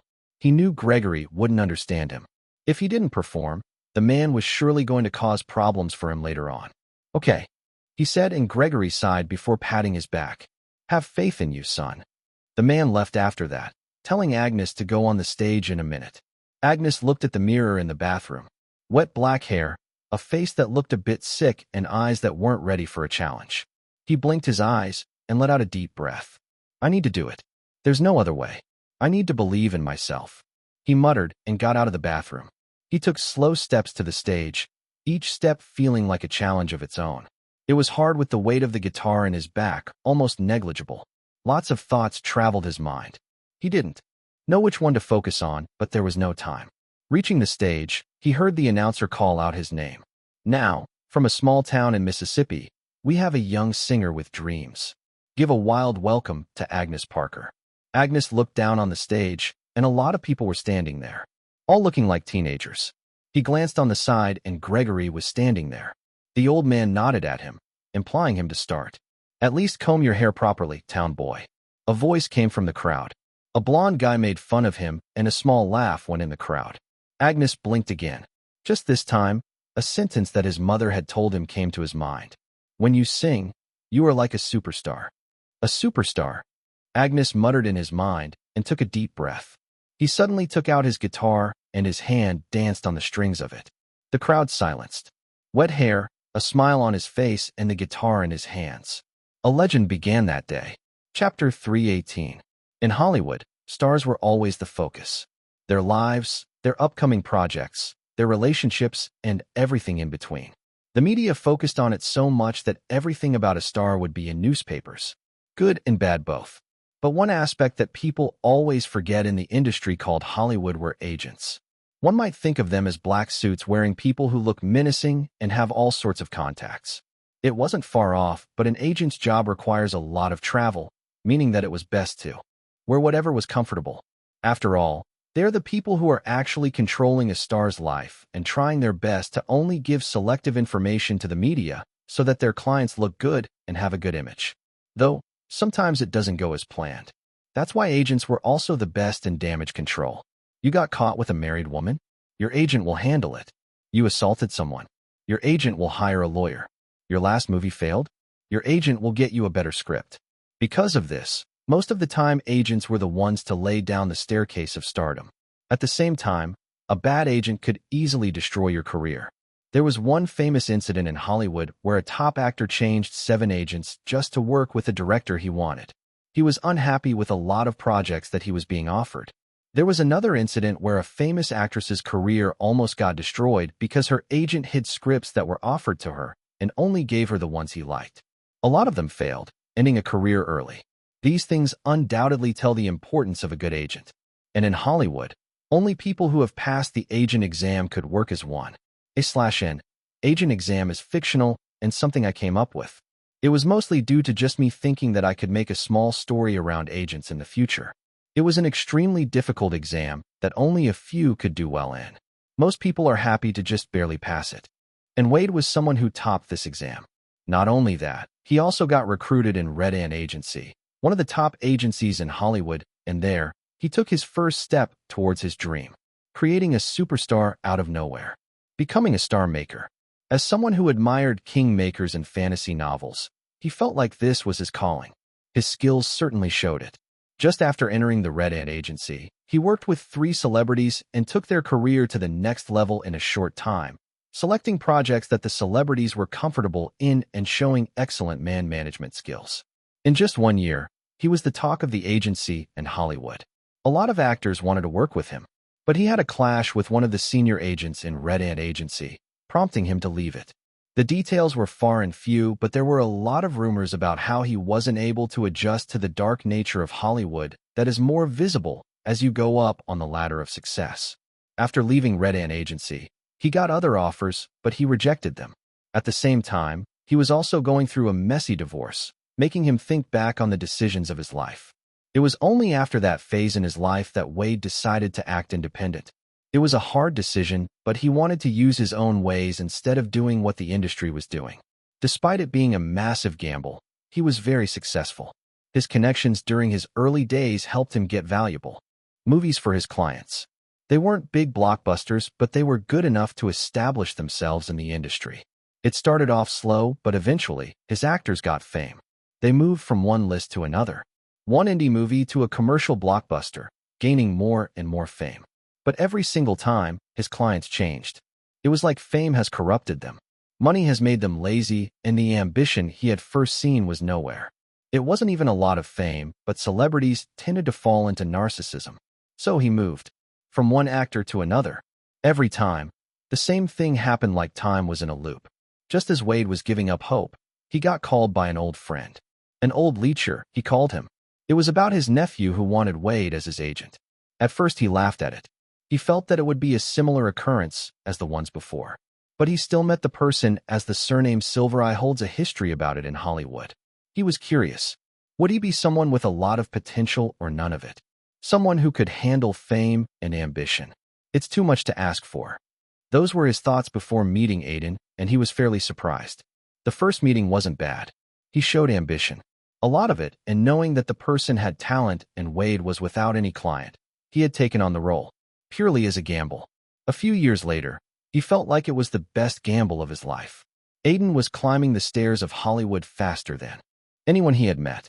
Not only in acting, he was establishing himself in writing and singing too, giving him an identity of a multi-talented artist. Moreover, with this, even if one of his careers started to fail, he could give more time to the other two. It also meant that Wade's days were getting busier and busier, especially because you attract a lot of attention when you are close to the top. They again published an article? Why are they posting these many fake articles? Those bastards. Wade muttered as he looked at Sarah. It was early morning, and he was having a video call meeting with her. Probably some people are not happy with the success of Action Hero. There's too much attention on him, and people want to damage his image. Sarah said with a frown. She wasn't happy with this as her work has just increased, but this was something they needed to go through. We can't let them do that. Try to counter those fake articles as fast as you can. We are already on it. Though, we might need more people. Let's talk about it later. I will come to New York next week as the shooting goes to the next schedule. Wade said, then asked, did you compile a list of the brand offers? I did. I will send it to you today. There's lots of offers, but we need to be careful to not promote anything that's not good for his image. Wade and Sarah talked a bit more about the brand offers before he ended the call. Sigh, I really need to do something about these fake articles. He thought before calling Tom and asking him whether the shooting was going on or if there were any problems on the set. As Wade had other things to cater to, Aiden was accompanied by Tom on the sets. The assistant was very quick on his job, so they have gotten comfortable. Even though Wade sometimes felt like Tom was acting a bit weird. After finishing the call with Tom, Wade sat in his car and went towards a restaurant to attend a meeting with a producer. We think that your client is perfect for our next project. It's a comedy, and I feel like Aiden would suit in this kind of role. His last movie was serious, so it's a nice change of pace too. The producer said, eyeing Wade's expression calmly. We aren't really discriminating based on the genre, as we feel like any good script is something we should consider. Who's the writer? And we wanted to show the script first. Yes. The indie producer told Wade everything related to the project and didn't lose any opportunity to compliment him and Aiden, trying to leave a good impression. After the meeting, Wade sat in his car and sighed. It's just another one of those producers who think just having Aiden in an indie project means a lot of money. As Aiden had made 2 indie projects succeed, there was a perception that his vision for movies was superb, and if he selected someone's project, it was bound to be a success. It was obviously something that was just making money when they saw Aiden. But Wade needed to be careful. Aiden's lineup for this year was already decided. So, all this would only go on floors next year. But Wade needed to go through all sorts of projects as it was his job. Okay, I have another meeting in the afternoon. Then I could go visit the set. Wade thought, and at that moment, he got a call. Picking it up, he saw it was an unknown number. Mr. Wade Spector, I would like to meet you to discuss something about your client. Chapter 319. After ending the strange call he had gotten, Wade was frowning. He hadn't even felt like that when that producer showed him a below-average project, only hoping that Aiden would be able to make it a hit. It had felt a bit nauseating at that time as he thought that the industry cared more about making money than making art. But now, he felt completely different. He suddenly felt a bit anxious and didn't know what he should do. The call was out of nowhere, but he knew that it was expected. At least it was not something that was outside the boundary of reality. The question was how he should react to it. I need to face him in person. It's better than just ignoring it as that person. He's infamous for his tactics. That was his decision after thinking for a bit. He had immediately canceled all his meetings and directly went to the restaurant that he was being called to. Rather than ignoring it, it was better to know what was going on in this person's mind by directly talking to him. Though Wade already Has some premonitions about it. Reaching the restaurant, he quickly found the person he was looking for. He was sitting at a table just beside the glass window. Franco Lee, the star maker, the one who has made countless stars and one of the top brass of Hollywood. He thought in his mind, seeing the person with sharp eyes and a small smirk on his face. His Chinese features and name hinted towards his family being migrants in America. Due to his eyes, he looked like he was always planning something. "Ah, you came early. I was going to find you if you hadn't come," Franco said as he saw Wade. He gestured to him to sit down, and without wasting any time, the conversation between them started. "What do you want?" Wade asked directly, surprising Franco a bit. "You are a very direct person. I heard you were excellent in negotiations." "It's not a negotiation." "Maybe." Franco smiled, glancing out of the window for a second before examining Wade's features. He looked more like a bodyguard than an agent, a thing that has made him stand out always. "I think you probably have an idea of why I called you here, but I would still say it out loud for you." Franco leaned a bit. "I want Aiden Silvereye in SGA." "No, it won't ever happen," Wade said, so fast that Franco flinched. "I thought you would reject, but that was too fast for my liking. Anyway, SGA is looking for the next candidate to become a superstar. Our every major resource put into a person to get him to global superstardom. I don't want to hear. Just see this." Wade frowned, but Franco took out a document and pushed it in front of him. The bear-like agent scanned it with his eyes. It looked like a classified document that only a few could have access to. When he read it, it really turned out to be that. "What is this? Is this even possible?" The document listed a whole path for an actor to achieve global stardom. It listed the kind of movies that the actor would be in and how the company would support him. Face of a superhero franchise to increase visibility. Being the lead in critically successful movies with an aim of getting an Oscar. It even listed down working in Asian markets to become famous among their audience. It was a document that seemed like an actor's wet dream, but Wade imagined with the resources of SGA, it might just be possible. But you literally have to become the puppet of a company. No private life, as SGA won't be able to have unnecessary scandals due to how much money they would pour into the actor. Wade looked at Franco, who seemed to be enjoying his expressions. "You do know that this is crazy?" "It's not. Stardom is dying. We don't have superstars that are young, and the old ones are past their primes. People need one, and this is our way to give them one." "And you think Aiden is the one?" Franco shook his head. "He's one of the candidates. A rather promising one. I personally like him a lot. I feel like his wide array of talents would be our best chance in achieving what is written in this document. Though, we would be doing our best to plan his every move. Every project he takes. We will make sure it's a success." Wade didn't say anything about it for a while. He just drank a glass of water as he thought about what Franco had said. It was a crazy plan, but he was sure that millions of people would agree to it. But he wasn't going to throw Aiden into something that might destroy him forever. "I will refuse." "Think again," Franco said. This time his tone was a bit more serious. "I came to you because you are a capable person. Actually, rather than Aiden, I wanted to recruit you. I need someone capable under me. If you accept my offer, I promise nothing will change between you and Aiden. I will let you two work together. I don't like working under people, especially people like you." Franco blabbered on, but Wade had already gotten tired of his words. He interrupted him, and Franco made an ugly expression. Ignoring it, Wade tried to get up. "You do know that I don't need your permission to get Aiden? He's your client, and actors change their agents in this industry like nothing. There's no emotional attachment, as it's all business." He stopped and looked at Franco. "You are happy to try. He will never agree to it. Are you really sure about it? I looked into your past. Didn't every one of your clients change after getting a bit of fame? Some even threw you away. What makes you think?" "Aiden won't. I know him," Wade said, but Franco was still smiling. He looked like he was trying to stop himself from laughing out loud. It was like he had heard the best joke in a while. "You don't know a person here. At least in this industry. People don't have values here. They are like animals. Musicians, actors, directors. They get anything small and try to strive from that all their life. They don't even care about plagiarizing." Franco blurted, like he was complaining. "Do you really think Aiden would stand by you when I tell him that he can achieve global stardom? Give him a plan to do that. Isn't it the thing that he wants the most?" Wade didn't say anything about that. He suddenly recalled the moments where Aiden had talked about his ambition. To be a global superstar. He wanted to stand at a stage no one else could. He wanted it so much he worked himself till he couldn't.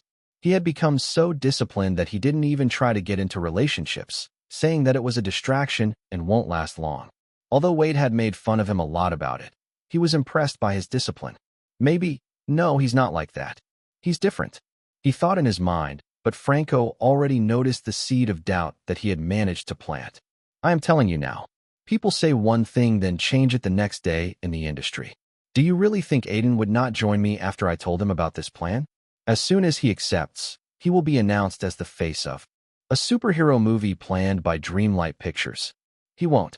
Let's see who is right in the end. I have seen more than you in the industry, and humans show their worst sides here blatantly. Franco said like it was a fact, and he was sure that Aiden would join him. Coming out of the restaurant, Wade sat in his car, but he didn't start it. He just sat in it and thought about the whole meeting with Franco Lee. He hadn't heard about the whole blueprint of global stardom that Franco had shown him before, so it was obviously something that was top secret in SGA. Though, it wasn't much of a surprise as SGA are always the ones to innovate in this industry. In the 80s and 90s, they completely changed the game by introducing movie packaging. But rather than that, his mind stayed on the words that Franco had said at the end. Would Aiden really be someone who would accept his offer? Wade refused to believe it, but he would be lying if he said that it wasn't an enticing offer. I need to trust Aiden. We have come such a long way because of our trust, he thought, consoling himself. At that moment, his phone rang. It was Tom. Tom, what happened? Wade. Aiden had gotten into an accident on the set. He's in the hospital. Chapter 320. Are you crazy or something? Well, a bit. But this time, it wasn't even my fault. They were supposed to catch me, but they didn't, and I hurt my arm a bit. Thankfully, no severe injuries to the head. What happened to those extras? Baz was angry and wanted to fire them straight. I sent Tom to appease him. They already lack work. No use making their life more difficult when these types of things happen. Wade opened and closed his mouth like he wanted to say something, but didn't know how to word it out. During the shooting of a montage scene where Agnes's sudden rise to stardom would be shown, Aiden had jumped off the stage and fell down. Originally, it was supposed to be the extras catching him. Musicians sometimes do things like this, and Baz wanted it because there were photos of Agnes doing it. But the extras had misjudged, and Aiden had gotten minor injuries. As it wasn't Aiden's first injury on the set, he looked much more calm. Anyway, you were supposed to have a meeting with a producer today, right? How did that go? Aiden asked, trying to change the topic. It was bad. I could see dollar signs in his eyes, and the plot was very simple, and I didn't feel like the execution would be any good either. It was about a man whose dog suddenly started talking. So you rejected him? Not directly. I would tell him after a week or so that you took some other project. After that, I went. Wade stopped his words, thinking about the meeting with Franco Lee. He wondered whether he should tell Aiden about it, but a part of it wanted to avoid it.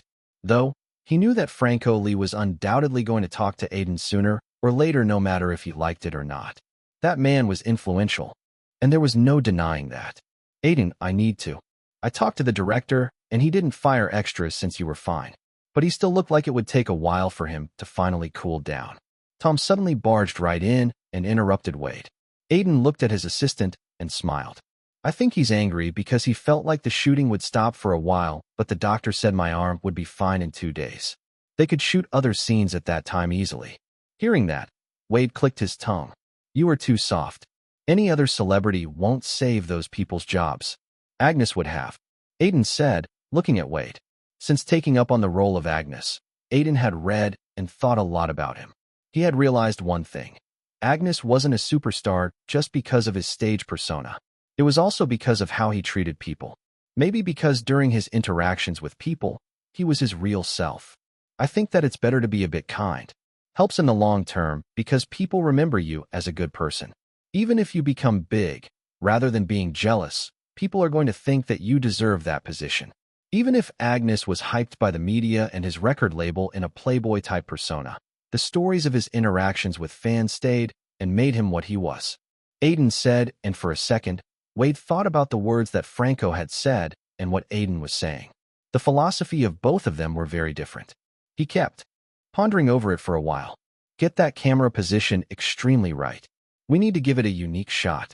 Is everything okay with the set? Get the lightning director to wake up. We are fucking shooting. He's not focusing at all. After Aiden had healed, he quickly returned to the set. As he was in the middle of a movie, he was entirely focusing on it without any other schedules. Normally, there would be some other stuff on the side. But Baz has warned him not to do it because the eccentric director would sometimes call him up to meet, even in the middle of the night, to discuss a scene or another. He wanted Aiden to solely focus on Agnes.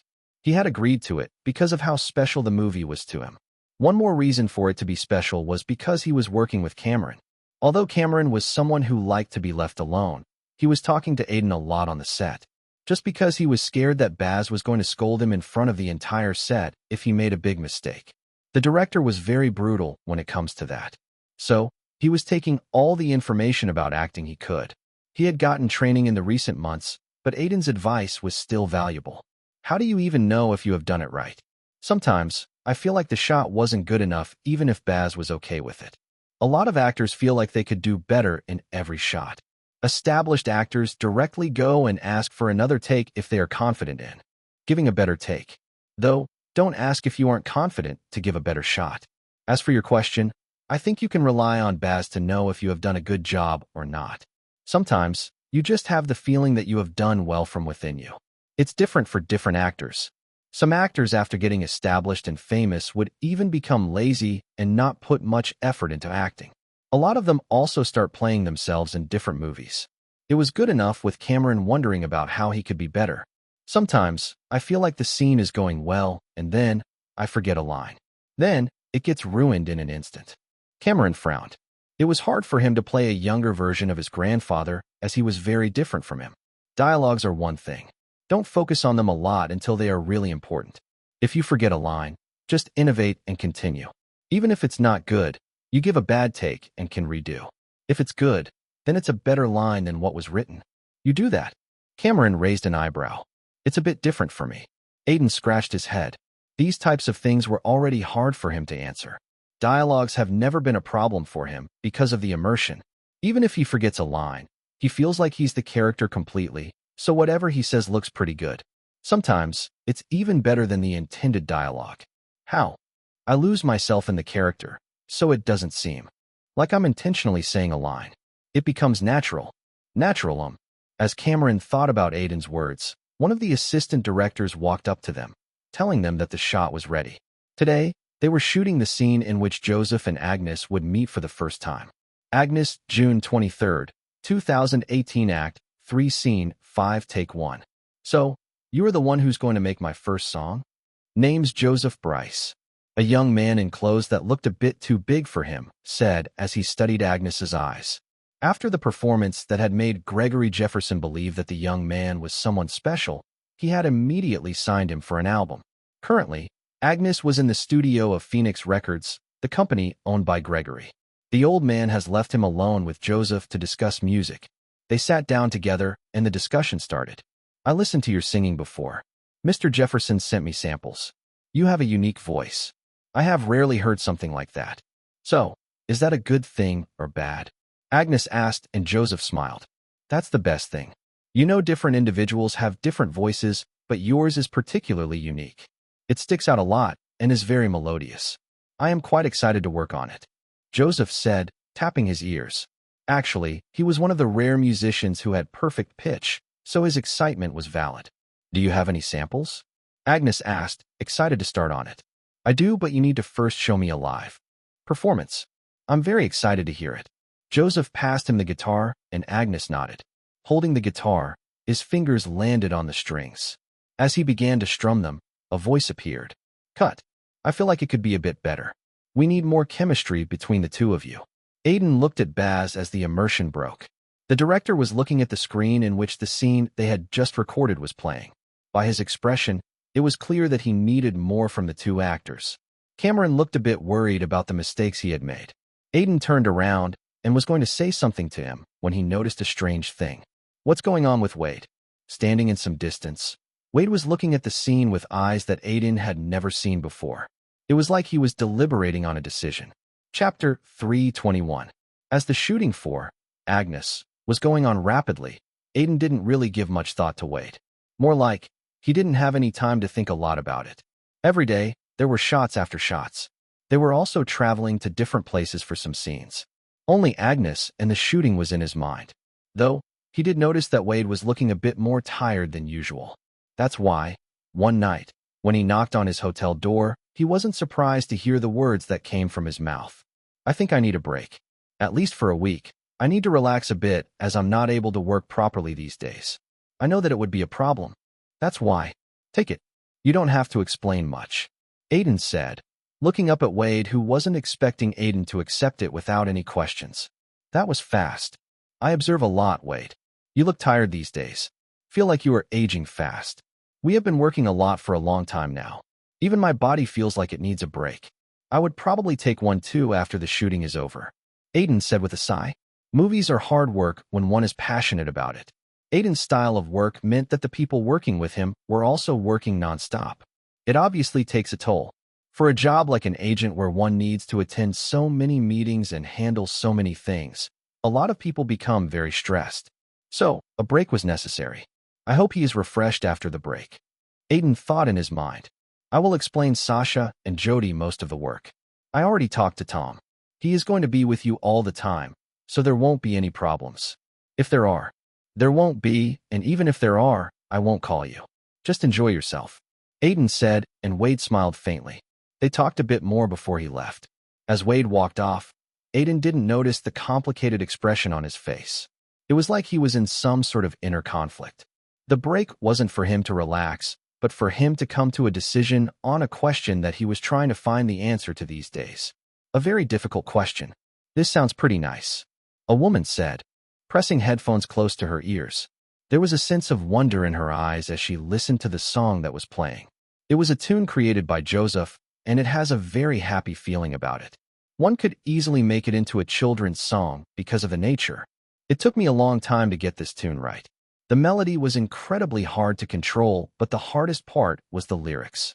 Lyrics. The woman raised an eyebrow. Yeah, you need matching lyrics to go with it. Because of how the song is, the lyrics are a part of it to tell the anxiety of Agnes and how he knew he messed up in the relationship. As soon as Joseph said that, the door to the room opened and Aiden walked in. He glanced at the people in the room. Today, they were at a recording studio to record Remedy, one of the main songs from the movie. He greeted a lot of people inside, including a few actors and Baz, before walking up to Joseph and the woman. Are you explaining the song to Vanessa, Joseph? Yeah, Joseph said. The woman besides him greeted Aiden. She was Vanessa Hughes, an actress who was playing the role of one of Agnes's girlfriends in the movie. Remedy. The song was also about her relationship with Agnes. I read the lyrics, but still, I didn't understand the special point in them. Am I missing something here? Well, let me explain. Aiden said, it's not particularly the lyrics, but the happy-go-lucky manner the song needed to be sung in. Here, Agnes knows that. His girlfriend is suffering because of his relationship, and he is too. But rather than making it sad, the song is extremely happy, giving it a bittersweet feeling. The lyrics match it because they are something to be sung with a smile, even if the situation itself is painful. Vanessa nodded as she finally understood more about the song. Remedy was a very special song, and Aiden liked it a lot for what it stood for. It has a unique vibe for it that was unlike the rest of the movie. Anyway, Aiden, get to the booth. Sing it in the way I taught you during our sessions.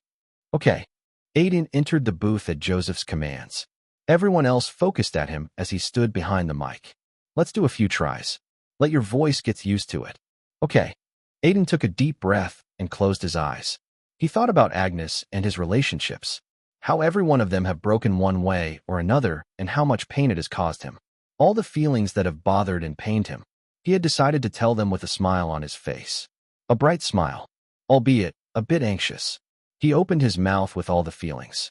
I got lost in a room full of sounds. Lots of happy moments and some wounds. But there's something I need to say to you. About me making you feel bad about me feeling bad. Just like that. The recording started as Aiden's voice made a silver light that slowly enveloped the room. A silvery light that seemed to flow around easily like the wind. Listening to him, Joseph smiled. The old man had an expression like he was seeing his old friend singing in front of him. As Aiden was busy working, Wade was taking all advantages of his break. Even without all the conflicting thoughts in his mind, He was actually very tired. So, it was good for him to just live without thinking of work. He didn't travel anywhere for the vacation and just decided to enjoy himself with his hobbies. He watched a few TV series he wanted to catch up on, and then went to a shooting range to try out some guns. As an American and fan of zombie movies, Wade had always strived to become better in handling guns, in case some billion-dollar company really tried to end the world. One more thing he did was to spend more time with his girlfriend. What are you thinking? Wade looked at the woman in front of her. Her name was Amanda Carley. She was a red-hair Caucasian woman who worked as a fashion designer. They have met 2 years ago, and for some reason, she had taken a liking to him, saying how he looked like a reliable person. As both of them have gone through failed marriages, there was a lot for them to bond over. Though, one thing that Wade didn't like was how perceptive she was to his thoughts. Nothing, he said, taking a sip out of the coffee. There's something. I noticed these things. Something to do with work. She tilted her head, and for a second, Wade wondered if she was really a mind reader. Yes, actually. Want to talk about it? Amanda said. I'm a good listener.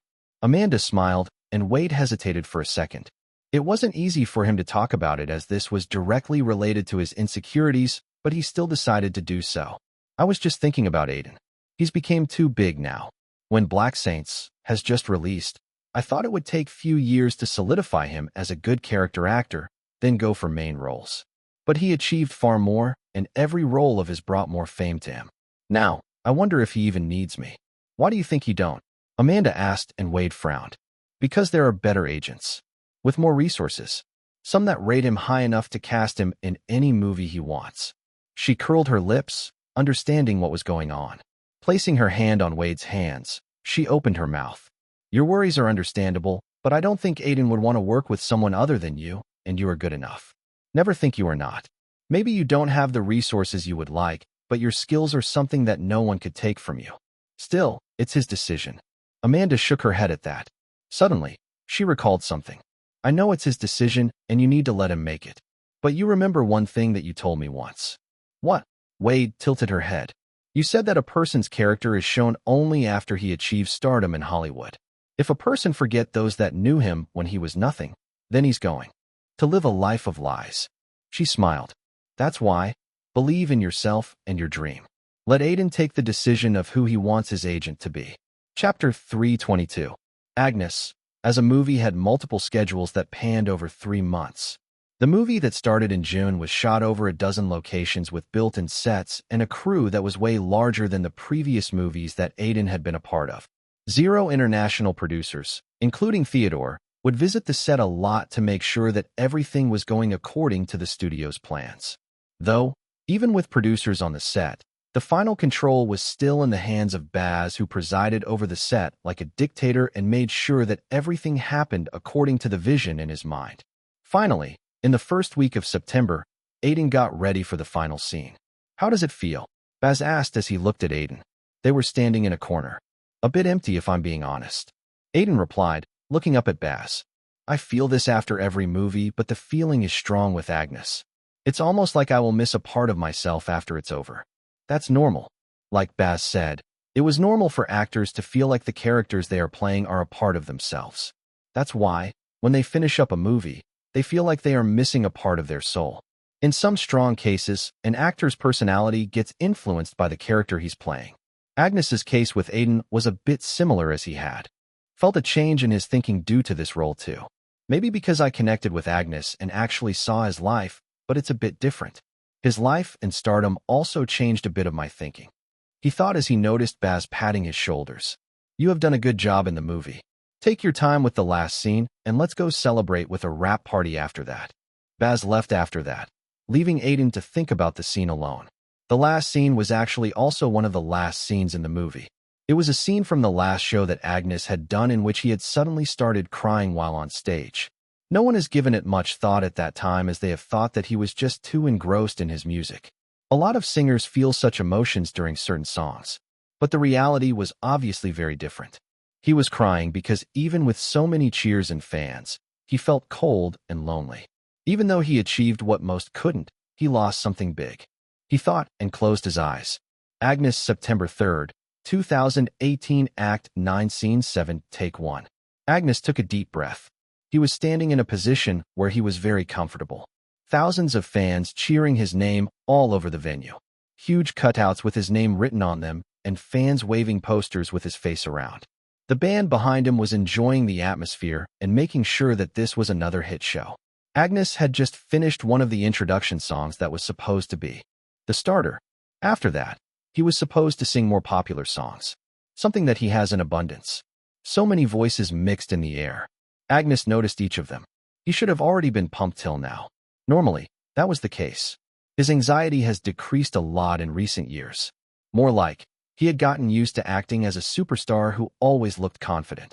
He has truly embodied the quote that a lie told 100 times becomes the truth. But even with that, he couldn't explain what he was feeling at the moment. He didn't feel the usual and just stayed still, his eyes fixed at the air like he was spacing out. This just doesn't make me happy. Something is still missing, he thought and blinked his eyes. His gaze looked down on his guitar, and a small laugh escaped his mouth. Another frown followed it before he shook his head. No, I can't do that. I need to play the part. I have sacrificed everything for it. I can't stop now. His fingers strummed the strings of his guitar. A loud cheer went up. Agnes looked up at the crowd. Whenever his gaze followed, a cheer would come up. His fans loved him. They treated him like an idol, someone to be revered. He wasn't close to them, but they were content in seeing him from a distance. I need to smile for them, like always. He muttered in his mind, trying to keep his conviction to not disappoint the people who had come to watch him. No matter what was going inside of him, he needed to look normal and smile. Thinking that, he started singing. The cheers got louder at that. People went crazy for the song. Agnes, Agnes, Agnes. The smile on his face widened hearing the chants of his name. But suddenly, he felt something streaking down his cheeks. A drop sounded out. Agnes looked down and realized that he was crying. But why? He asked himself, and in just a moment, he realized the reason. Even with all the love from his fans, he wasn't happy. Agnes the superstar was, but Agnes the person wasn't. Standing on the stage, he just felt lonely. Still, he needed to sing. So, he sang with a smile on his face. Just this time, tears accompanied the smile. Congrats. The shooting is finally over. It was hard, but I'm glad we were able to be satisfied with it. I feel like this movie would work really well. Yeah, it's a blockbuster certainly. This is the best project I have worked on. Director Baz was extremely strict, but we were able to finish it on schedule because of him. Yeah, all the actors did an amazing job, especially Aiden. Hey, we are all going to the Hilton Hotel to celebrate the end of shooting. Yay, let's go. Aiden walked up outside after removing his makeup and donning his normal clothes. He touched his hair a bit and realized that he didn't need to keep his hairstyle now. He could go back to his normal one, but he felt like he should keep it for a bit longer. Maybe a week more. Aiden thought and looked around. He was trying to look for Wade and Tom, but suddenly, someone approached him. Excuse me. Yeah. Aiden looked up to the man in front of him. He looked like an average causation. Maybe a background actor wanting an autograph. He guessed in his mind, but the words from the man were quite different from what he imagined. Do you mind coming with me? Someone wants to meet you. Who? Franco Lee. You must know of him. He really wants to meet you, so can you please give him a bit of your time? The man spoke politely. Aiden guessed that he was Franco's assistant, but he didn't know why he wanted to meet him. Why does he want to meet me? Aiden asked, and then the man quickly replied. He has something to discuss with you. He's sitting in his car, waiting for you. It would only take 5 minutes, and not more than that. He even said that he would drive you to the Hilton Hotel if it takes more time. This is weird. Aiden thought in his mind. For a second, he wondered if Franco wanted to meet him because he found out Aiden was the main reason behind Zetflix getting a great deal on Disconnected. But that thought didn't last long. Even if that was the case, there was no reason for him to come for him a year later when everything was done and dusted. But there was no point in rejecting it. At least Aiden was curious enough to follow the man. Okay, let's go. As Aiden walked away, 2 pairs of eyes followed him. One of them was confused as he looked at Aiden. Who is Aiden following? Tom asked. He's Franco Lee's assistant. He's probably taking Aiden to meet him. He's probably around. The person beside him replied. He was Wade who was smoking. Why does he want to meet him?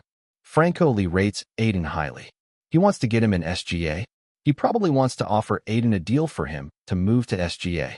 An offer he can't refuse. Okay, wait. What? Tom looked at Wade with a stunned expression on his face. An offer from SGA? And from Wade's expression, it looked like he already knew about it.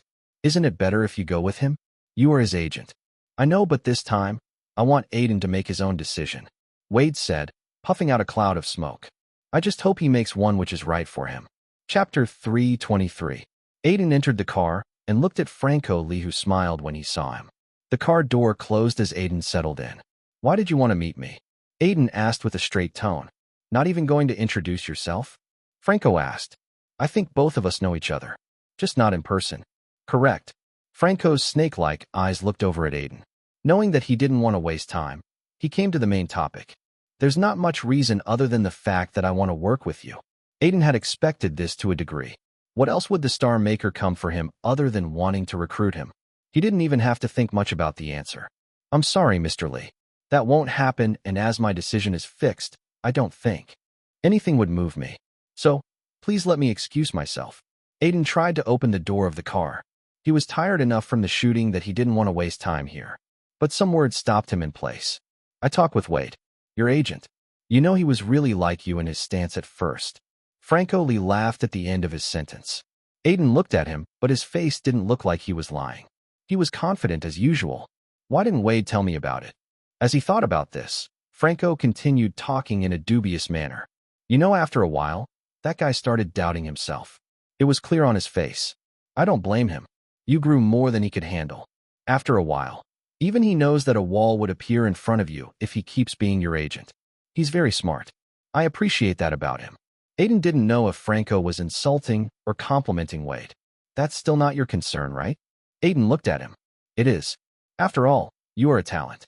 I don't want to see any talent go to waste, especially after you have come such a long way.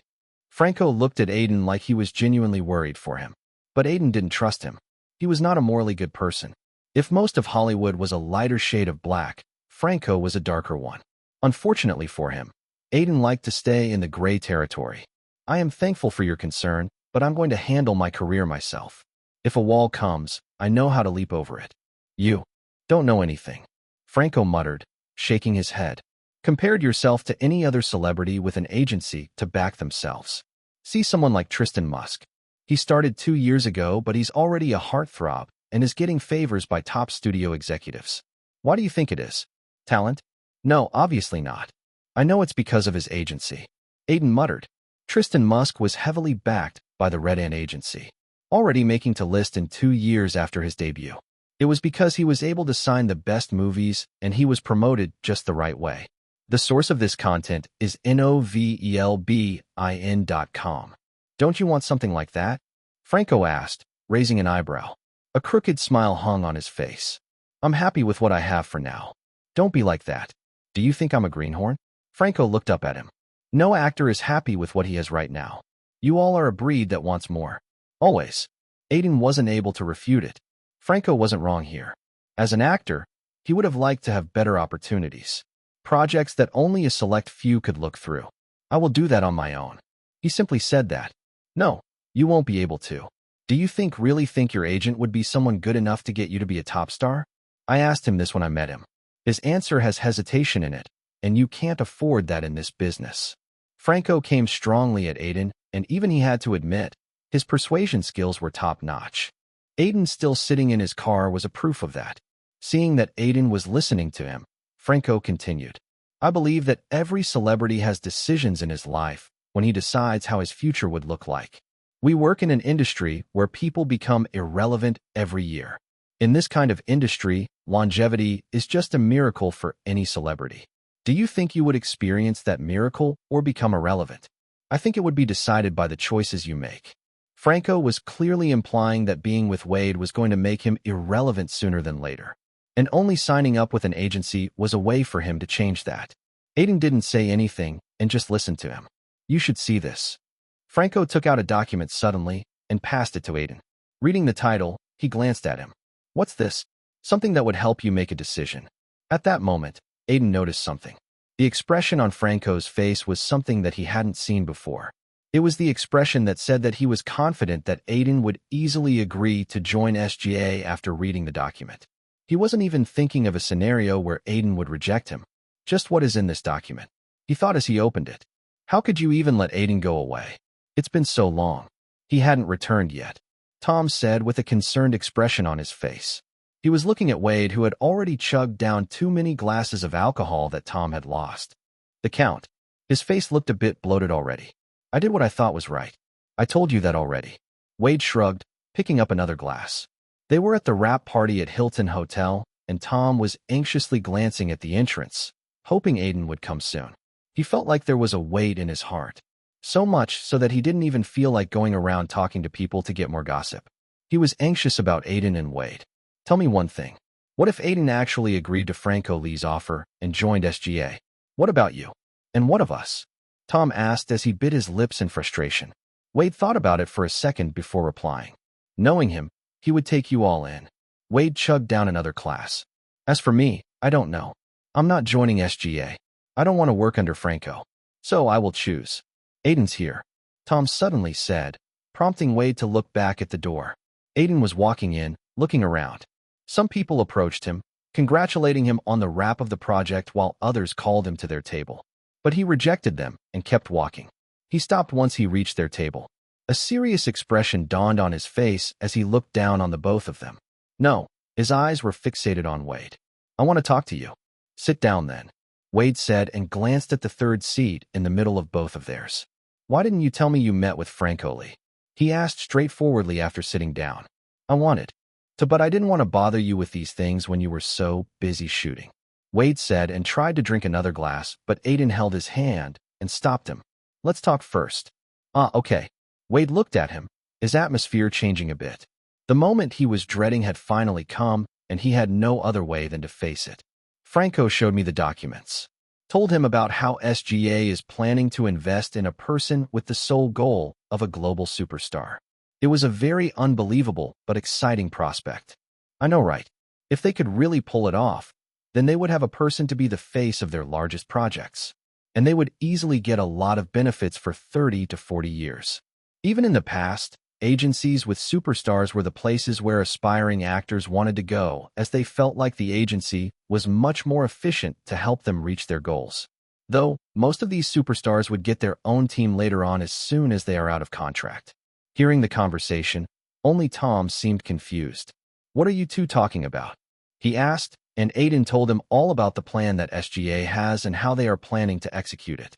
Tom's eyes widened hearing that, and in a split second, he quickly asked, So you accepted it? That was the question that Wade wanted to hear. Did Aiden accept the offer that would directly get him on the easiest path to be a superstar? He looked at him and awaited an answer. Chapter 324. I wanted to. Wade chugged down a whole glass as Aiden said that. No, he didn't even drink as the glass was empty, but he still tried to. He fumbled after realizing that it was empty and put it down on the tray. At least fill it before drinking, Aiden said, but Wade just looked at him with an indescribable expression. Continue what you were saying. I wanted to for a second, but I didn't. It was an impressive offer, but it wasn't worth it. So, you are not joining SGA? I will never. There's no point after I have stayed away from agencies for so long. Franco actually thought I was joking, and his face was a good sight to see back then. Aiden laughed a bit. Wade didn't laugh at it. He felt like his soul had just left his body. Though, it was just stress and worry that had built up in all these weeks. He felt a bit empty in a good way. His shoulders relaxed, and eyes became clearer. I actually thought you would join SGA after I got to know about their offer from Wade. I thought it's an offer most celebrities in Hollywood would take, Tom said, letting out a sigh of relief. It is. I mean, they literally are saying we see a lot of potential in you. Enough to take you global, and we have every resource to do it. So why not join us? Aiden impersonated Franco Lee while saying that. Then, he turned to look at Wade. Franco told me what happened in the meeting he had with you. I thought you were tired, but it seems like it was something else all along. Yeah. Sorry. Don't say that, Aiden said. I didn't think that you would feel like that, but it does make sense. Aiden thought about it clearly. As Wade didn't knew about him having a system, his growth was obviously something that he hadn't expected. In one sentence, it was too good to be true. In that case, it was easy to see that he was feeling pressured, and thoughts such as, am I even good enough, have sneaked into his mind. His meeting with Franco just solidified it. I just thought that you would be better off with someone with more resources.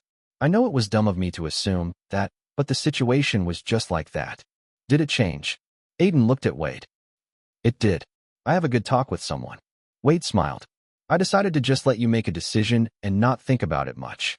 Though, I did expect you to not join SGA. Tom looked at Wade like he didn't believe him.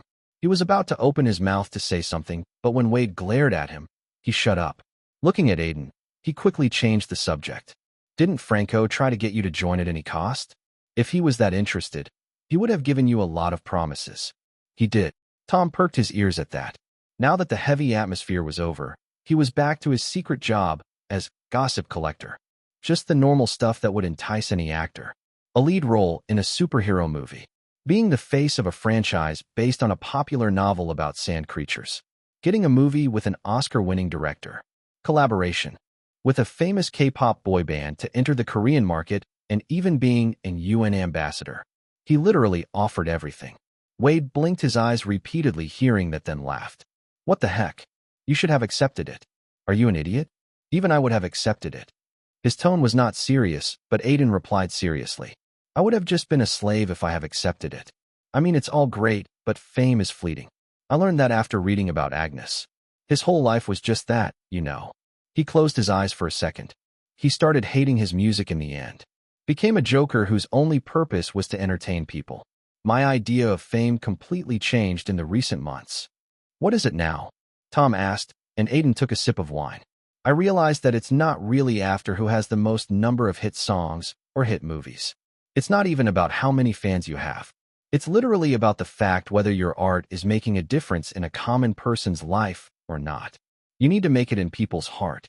Being number one and other stuff is just secondary. I will forget why I'm an actor if I chase after fame so much.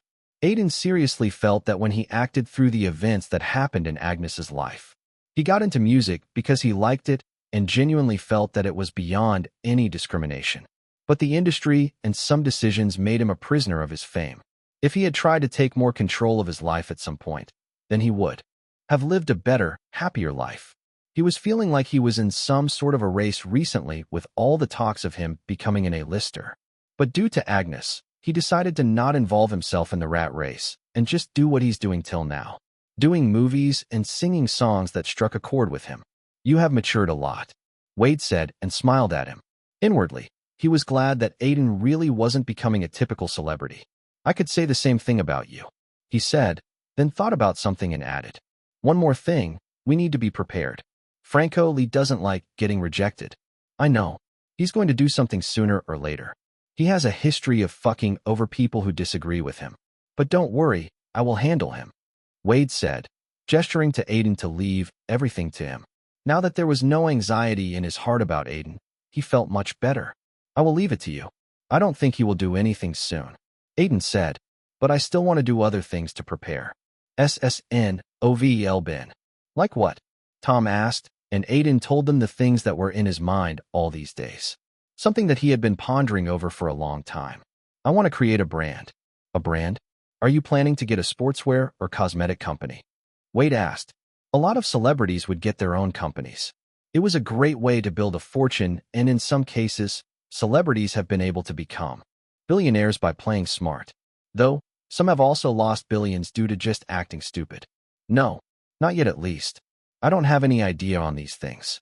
I just want to start investing in things like, say, some movies that I find good. I want to get into production slowly. It would help me get more creative power, which I feel like would be good for me. Sportswear and cosmetic brands could come later. Don't you think it's too early? You have not really earned the big bucks, yet, as you have mostly just done indie stuff, Wade said, and Aiden also agreed with him. It is. That's why I want to start slow. I wanted to change a bit in the contract stuff and just take up a percentage of the box office instead of taking a straight-up fee. That's risky. Only top actors do that for a reason. I know, but I need to take risks.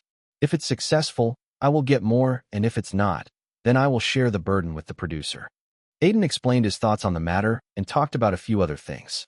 He felt like a shift was happening in his career as he moved towards being a much more popular face than before. As he has started being trusted with movies and lead roles, it was a shift in how he had worked till now. The movie's successes depended a lot on him. In the end, he said one more thing. By the way, I also want to start investing in any project I find interesting. Not only movies, but also other forms of entertainment like comics and games. Games? Wait. Raised an eyebrow, and even Tom looked at Aiden with a confused expression. I can understand comics since you did have one of them. Even something like promoting new authors, I get it. But games? I didn't know you were interested in video game development.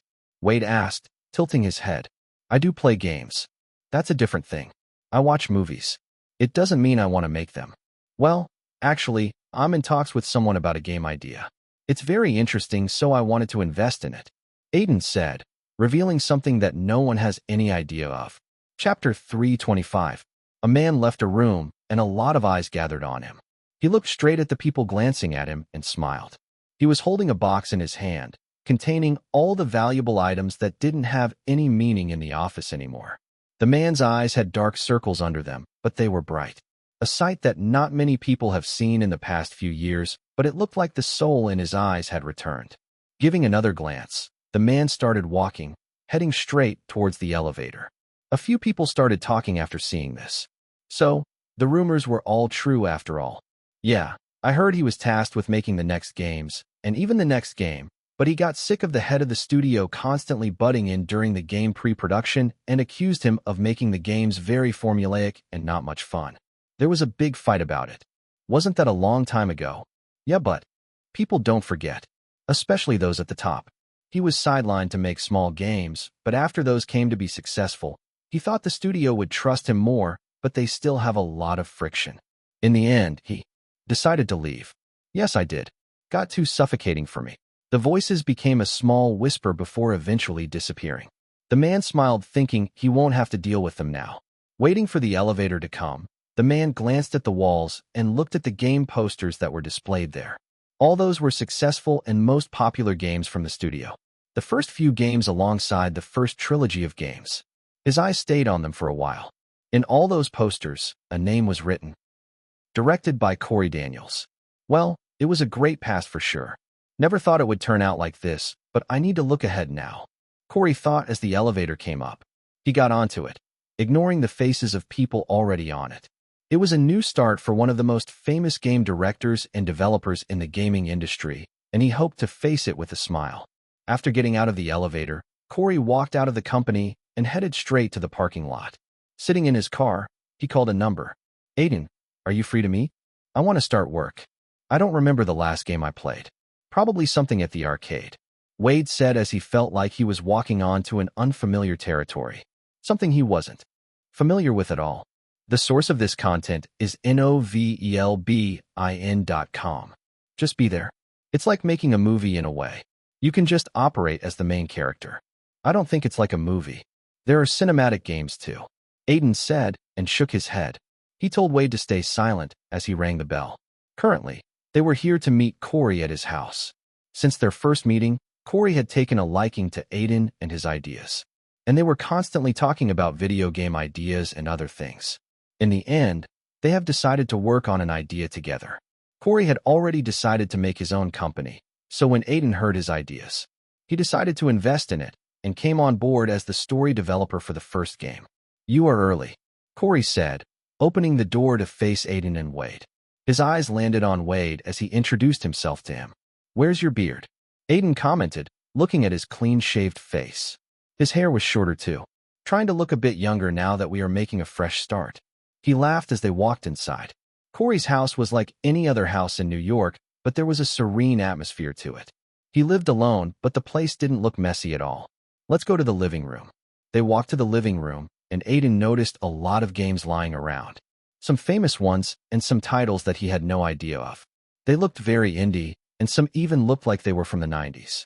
There was a whiteboard in the middle of the room and sofa where they sat down before the discussion started.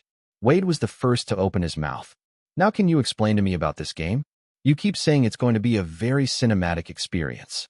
Aiden hadn't explained much about the game to Wade, so he was still very confused. Well, it's about mythologies and the end of the world in one sentence. Both me and Corey wanted to do something with this. Aiden said, but Wade still seemed confused. Corey smiled seeing this and started talking about the plot that they have discussed till now. The story starts. When they first started developing the story, Corey had let Aiden figure out the game's story with him, taking care of the gameplay mechanics. Aiden had a lot of themes in his mind, but one theme that he absolutely wanted to do was mythology. But he didn't want it to be a game about exploring a certain mythology. That was a very cool idea, but a certain god game about a bald guy with a fetish of ashes was already doing it. He wanted to do something different. That's when a certain idea had struck him. The idea was simply about gods from different mythologies coming on Earth one day and bringing it what could be described as the end of the world. It sounded messy, but there were already different parts of the world where pantheons were situated. The main character was going to be someone who's trying to reverse this phenomenon and send the gods back from Earth and return to normalcy.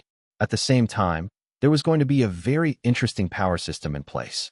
For the gameplay mechanics, Aiden gave an extremely good idea, Corey said, and Wade blinked his eyes. Till now, whatever he had heard sounded pretty nice as an epic fantasy novel, but he didn't know how it would happen in a game.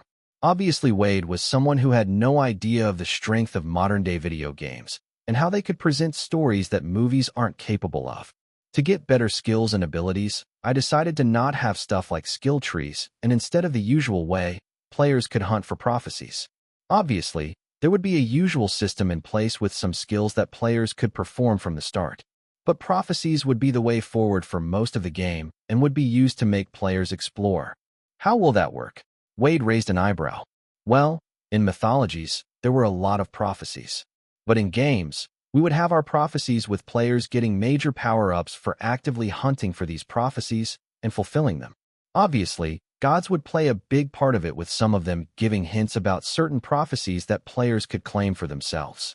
There would be some that would give the title of a god killer, like players searching for a mistletoe to kill someone like Baldur from Norse mythology, or looking for Rama's bow to kill Ravana according to Hindu mythology.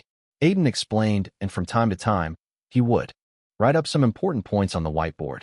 As he was handling most of the plot and world building, he was very excited to mix different mythologies with each other and create a world that's unlike any other in video game history.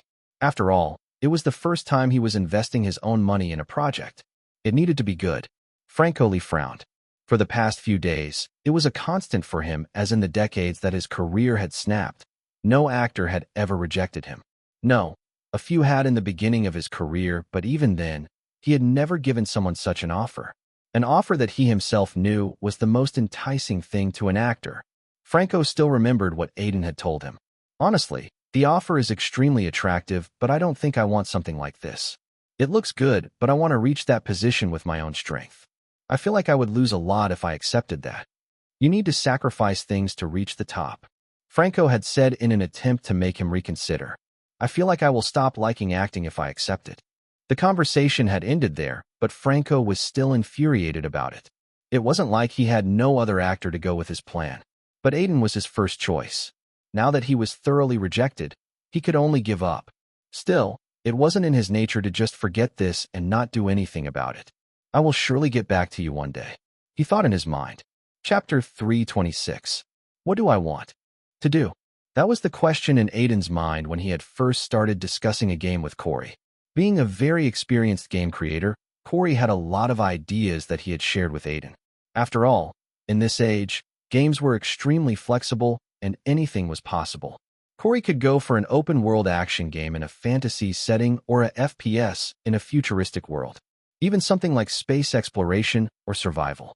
But he wanted it to be unique. Talking to Aiden, he had realized that he was a very creative person who had different ideas for different things. He was someone who understood stories well and had a different way to look at them. That's why he had asked Aiden one day, "What type of game do you want to do?" Aiden had taken his time with this question, and in the end, he had come up with the idea of a unique game with different mythologies. It was an interesting story on how he had gotten an idea to do something like this. It was just because he had seen a movie in which humans would be chosen as avatars of gods, and it felt interesting to think about how two gods from different mythologies would talk to each other. Though it felt too big. That's why he had toned it down into a personal story of a journey amidst such a world with gods bringing the end of human dominance. When he had told his ideas to Corey, he was very impressed, and after a few more discussions, he had asked Aiden to collaborate as a writer. Aiden was interested, but as he felt like he should ask for more to have a better control, he had decided to invest in Corey's new indie studio. He had enough money from his endorsements and movie deals, especially because he had never used a lot of money in maintaining a lifestyle unlike other celebrities. So he invested $3 million in Corey's studio, which was named Silver Games. At the same time, he also came on board to write up the story for the first game of the indie studio. So, the basic story. It mainly focuses on just one main character and is a more linear style experience. A woman raised her hand and asked. Aiden looked at her and smiled. Currently, he was in a conference room in a place that they had rented for Silver Games' office. It had already been a week since the shooting for Agnes had ended, and Aiden had moved on to having long discussions on the game. It felt like a natural shift for him as he was very passionate about this, maybe more than even making a movie. Yeah, some parts of the game would be free to explore, especially the parts where one could encounter gods and take part in side quests to fulfill prophecies. The linear focus is more because it would be less time-consuming and would make for a stronger narrative. Corey replied, looking at the woman. She was someone who he had worked with in past games. Someone from his old team. Done. When he was starting his own studio, a lot of his team members came on board. The small group of people gathered inside the conference room have all worked with him in the past. You said the story is more of a coming-of-age title, right? And the main character is a human? How is he going to fight with gods? A man asked. He was a lead developer of combat mechanics. Corey didn't answer and just looked at Aiden, who stood up. The story is more or less a journey of self-discovery, Aiden said, and all the eyes gathered on him. The main character will go on an adventure, and in the first 30 minutes of the game, he would run into a fallen god who would bestow his powers to him, thus giving him the strength to fight other gods. At the same time, it would be a tale of how he handles this power and interacts with the world that has gone through a drastic change. Aiden explained, and from time to time, a question would come up. He answered them all with patience. As the one developing the game's story, Aiden had a lot of ideas that they could incorporate into the game. Though, not every idea fits into the world. We are going to finish the discussions in a few days and start making character sketches and demos. At the same time, the script written by Aiden would be sent to everyone. Corey said, and ended the meeting there. Everyone dispersed, leaving Aiden and Corey alone in the room. He let out a deep sigh before looking at Aiden. I have not been the director for a project like this in very long. So, I feel a bit pressured handling the team, but I can't say I don't enjoy it. The team will increase in the future, so you need to get used to it. You have done it before. Yeah, but a few months would go just like that. We will make a few demos and stuff. We need to get more investors too. The budget isn't going to be low if we want to really execute this type of game. Both of them have talked about this before too, but a good action-adventure game needed a huge budget to properly execute the vision. They would need at least $20 million of investment from here and there to properly do the same. Even then, there's no saying if it won't take more. Thankfully, Corey had a reputation in the industry and knew a lot of people. I'm going to hold a meeting with some investors in a week. A few console owners are already interested, but I don't know how it would go with them. Most of them would want exclusivity, and even then, they want a lot of control. Corey expressed his views, and Aiden pondered on it before patting his shoulder. I will leave it to you. You know the industry better than anyone else. Anyway, I have an appointment today. Need to leave. As Aiden said that, Corey looked at him with a weird expression. It was a familiar expression to Aiden as he would see Tom and Wade having it often. An appointment? Haven't you just finished shooting a week ago? I was already worried I'm overworking you. Well, it's a script narration. I already said yes to this movie at the start of the year. Moreover, it's a very special movie. Aiden smiled and Corey couldn't help but tilt his head. A special movie? Yeah, a very special one. That's why I'm excited. It's been a long time. You have been looking a bit weak. Did you lose weight? A bit. Agnes had scenes that made him look very weak. We shot all those at the end, so I was on a diet. I will look better in a week or so. Aiden said, What about you? How have you been? Aiden looked at Xavier in front of him. His look was clearly changed from the last time he had seen him. He looked a bit more rugged and had longer, messy hair. The dark circles under his eyes were particularly noticeable.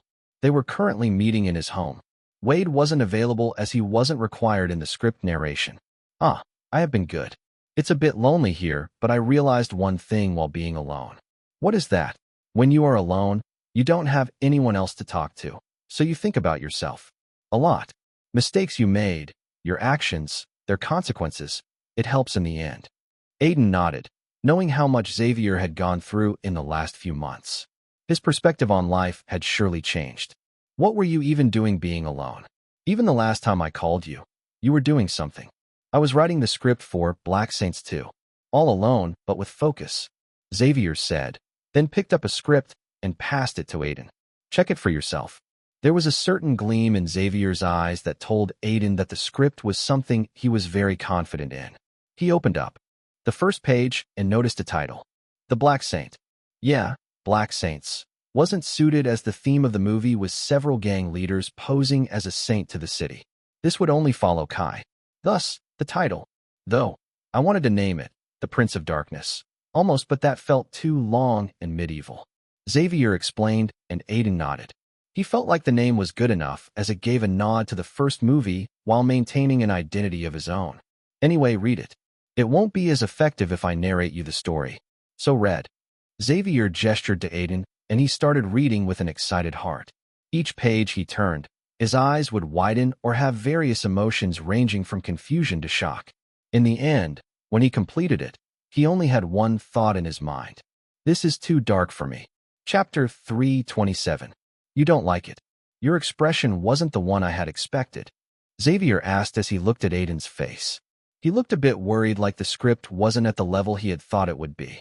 At least Xavier guessed that and became a bit reserved. Fortunately, Aiden shook his head. It's not that. The idea and theme of the script. I truly feel like this is the best way to go with Kai. When the idea of a sequel first came up, I didn't want it to be some fake death gimmick because that would really be contradicting the ideas and motives of Kai. This is what I think we should go for to do justice to the ideology of Kai. He stopped his words there, and his eyes looked at the script. They held the same expression of concern. Even the system is showing the script score at 89 out of 100.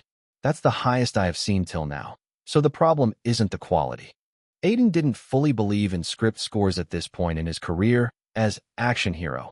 Itself had an average script score of 60, yet it grossed over $100 million.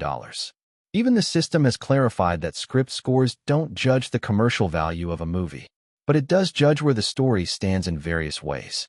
And The Black Saint was at the top in that regard. But I just feel like I will truly lose my mind if I play something like this. Kai. I played him well in the first part. It was doable, but we never took a peek into his thoughts a lot. This sequel is totally about that. It's one of the most tragic stories I have read. Aiden voiced out his concerns, and Xavier gave an expression of realization. He had lost himself in writing the script so much that he forgot how much of a difficult character Kai was. Yes, he was a maniac killer, but his thoughts were the bitter truths of reality. He believed that people were animals in the true sense, and society was there to tame it. He was the personification of the darkest sides of a human. People related to him because of that. If you took a deeper dive into his story and what made him like that, then that made for a very tragic story. It was basically about him getting out of the gripe of society and fighting towards a singular goal. That was to rise above morals and truly become a god. But you need to do it. No one other than you could, Xavier said, trying to persuade Aiden. I know that, but I was in therapy just at the start of this year. I feel like I would go back to it again after this role. He laughed, trying to ease his nerves. With the growing level of immersion, it was hard to say what would happen if he did this role. Kai August might become the end of him. I understand where you are coming from. I feel like you would only be able to make a decision after thinking about it for a few days.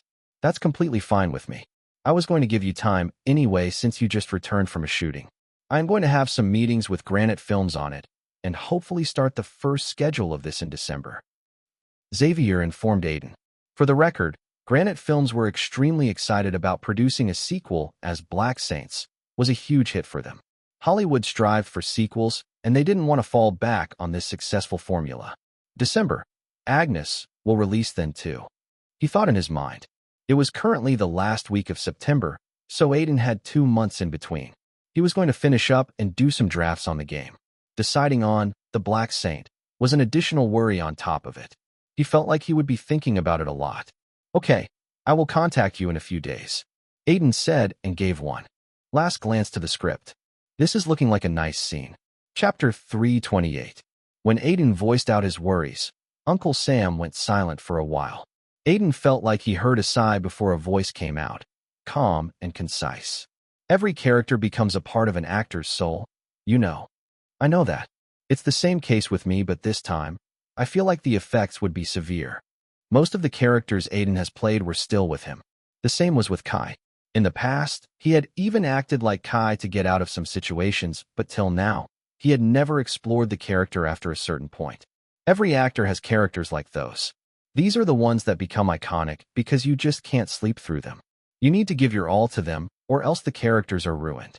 But your concerns are legitimate too. Uncle Sam said, and Aiden asked, "So what should I do?" Ask yourself if you can let go of playing this character or not.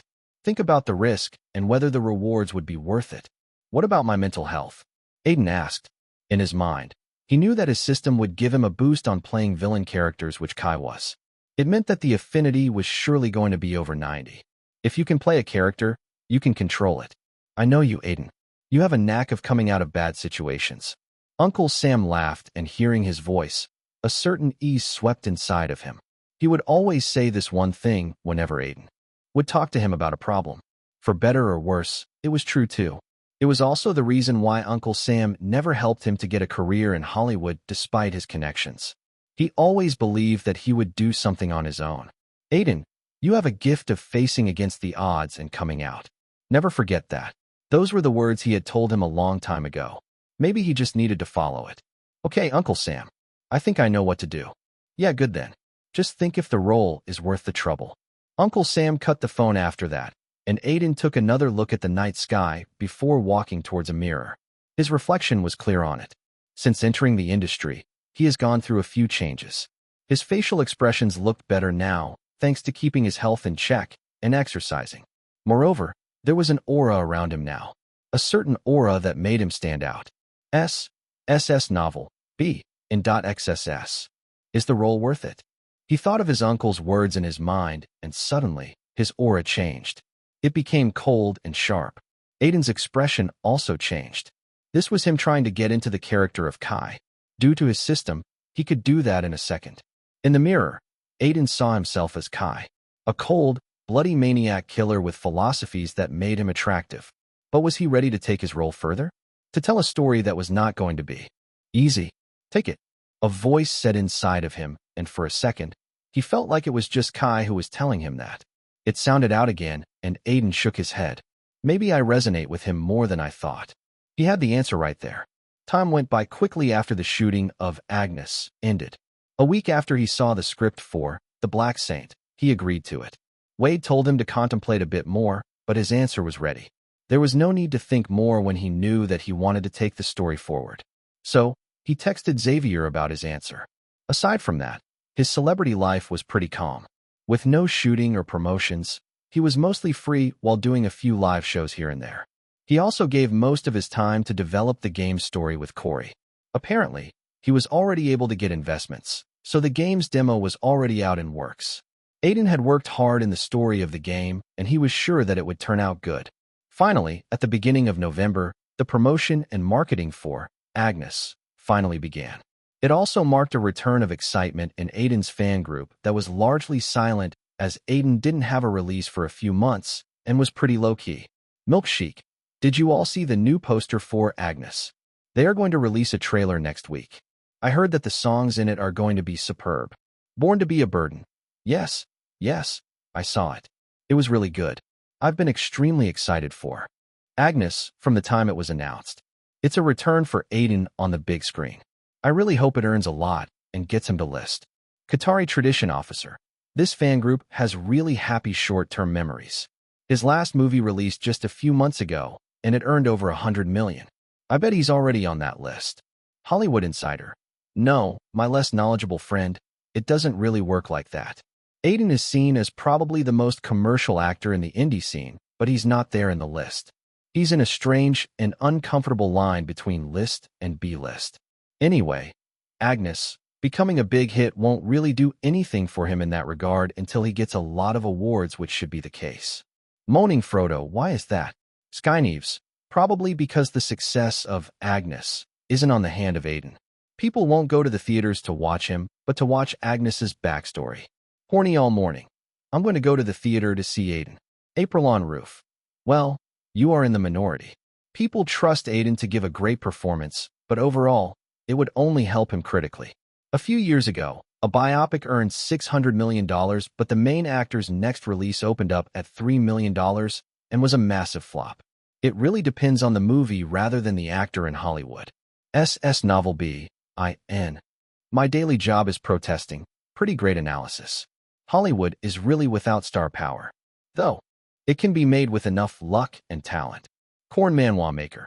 I feel like it's more to do with the fact that there's no one in Hollywood that actually makes people feel like he's a person one should support. Social media exposes most of these celebrities. Talking to my imaginary friend in the sky, that's true. Anyway, I hope Agnes is a huge hit. I'm going on the first day with my family for sure. My dad was a huge fan of his. Young Fruit Smiley. Anyone know where is Aiden's wife these days? Hey, what are you doing? A man turned around hearing the voice of a person he was very familiar with. A fragrance entered his nose as he looked at the person who was towering over him. She was an employee he was familiar with. Someone who got along with most of the people in the office. Yet, she would always bother him. Finishing up an article on the phase of superhero movies and how it's going down. You're going to get a lot of hate from their fans for that. I know, but the editor wanted it. Moreover, the stats say that. The numbers are very down even for sequels, and stats are never lying. He said, and the woman just smiled at him. Both of them were employees of a news firm working in Los Angeles, the hub of Hollywood, so it was one of the topics that was common for the employees. So, what do you want? The man asked, and the woman simply said, I got an event to cover. Not a big one. Just an early premiere of a movie. I need someone to go with. Me. Just go alone or take Robert down there. He looks like he don't have anything to do on weekends other than changing TV channels. The man glanced at a colleague who seemed to be bored and was wasting time. No, I would need you. The editor wants me to do a critic on it and talk about the business of biopics. A full-blown article. I need your analysis to help me on it. The woman said, her words being as polite as they could. She really wanted him to go with her, the man could tell. The business of biopics? Which movie is it? The man focused on that, and the woman quickly replied, it's Agnes. There's a lot of rumors on how it's going to be a big blockbuster. They do an early premiere for specific critics to gauge reactions. I don't think it would be a blockbuster. The man said, surprising the woman. Why? It's going against a big opponent. Holiday season and all the big studios are bringing their top weapons. There's no sure-shot blockbuster. Chapter 329. We all know that one of the most anticipated superhero flicks this year is Judgment. It already made a lot of buzz around its teaser way back in July, and every bit of news regarding it is highly positive. Are you taking it as a competition as both the movies are going to be released just a week apart? A blonde-haired woman asked as she looked at Aiden, who was sitting in front of him. A cameraman was standing on the side, overseeing the whole interview with a few other people here and there. Wade and Tom were among them too. I personally am very excited about Judgment 2, and I know there's going to be concern since they release so close to each other, but in the end, they are both very different movies. There's a chance that both won't affect each other. A lot of people are predicting that it's going to affect as people won't watch both the movies with high ticket prices and inflation. The blonde woman stated, do you really think that both movies would earn good? I'm hoping they do. You can only keep a positive mindset, and I believe that inflation and ticket prices are certainly things to ponder about, but in the end, people are going to choose the better movie, and that's completely fine. Aiden replied as best as he could. Judgment was a superhero movie from Dreamlight Pictures that was made on a massive budget of $250 million. It was touted out to be the biggest holiday release and starred popular lister John Strampton. From what he had seen in the trailers, the plot of it was fairly simple. It was the story of a normal delivery man finding himself in a secret vault of an Egyptian god and finding himself in the middle of a century-old conflict between gods. The action scenes in it looked pretty great, so Aiden was expecting it to be a great movie for the families. There were calls for Agnes to be released on a streaming platform instead in the theaters, as biopics haven't been working in the recent times with a lot of them just failing badly. Do you think the genre is just following in the footsteps of romantic comedies? The female reporter asked again, and Aiden smiled. Won't we know when Agnes release? He became a bit serious after that comment. If I'm serious, then no. Biopics as a genre is vastly different from romantic comedies. There are war biopics, musical biographies, and much more. It's much more diverse, and I feel like people are always going to be interested in checking out stories of famous people. Aiden explained. This was actually a question he had heard often in the media interviews he's doing. Hollywood had a habit of focusing on the trend too much, and in some ways, it was a good thing to study the market. But it wasn't always the case. Even with recent flops of biopics at the box office, Aiden felt like Agnes could make a difference. Thanks for your time. You too. Have a nice day. At the end of the interview, Aiden shook hands with the blonde reporter and walked up to Wade and Tom. So what's next? We have a meeting with the Zero International marketing team. So we need to go there, Wade said, and Aiden noticed that Tom looked a bit worried. He was checking up his phone with a constant anxious look. What happened, Tom? Aiden asked, and Tom frowned. Nothing. Just checking up the online interest in Judgment and other movies. I feel like we are in a room with the walls moving closer to crush us. The walls are these movie releases. SS novel, B, in .xss. Well, he's right, Wade remarked. Judgment is a big worry. Originally, we would have released the movie in September, but the release got moved, so we have no choice. There's family comedies like Home Means Chaos 4.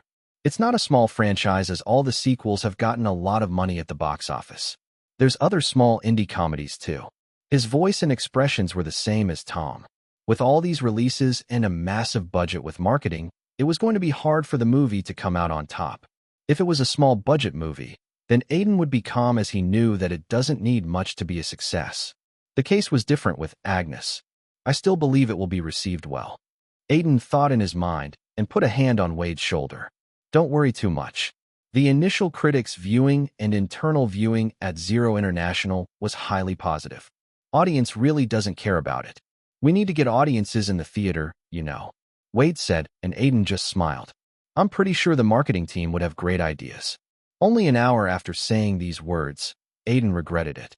They look like they are already crushed by the walls. No, they seem more like zombies. Aiden put a hand on his head and frowned. The whole office of the marketing team seemed depressed for some reason.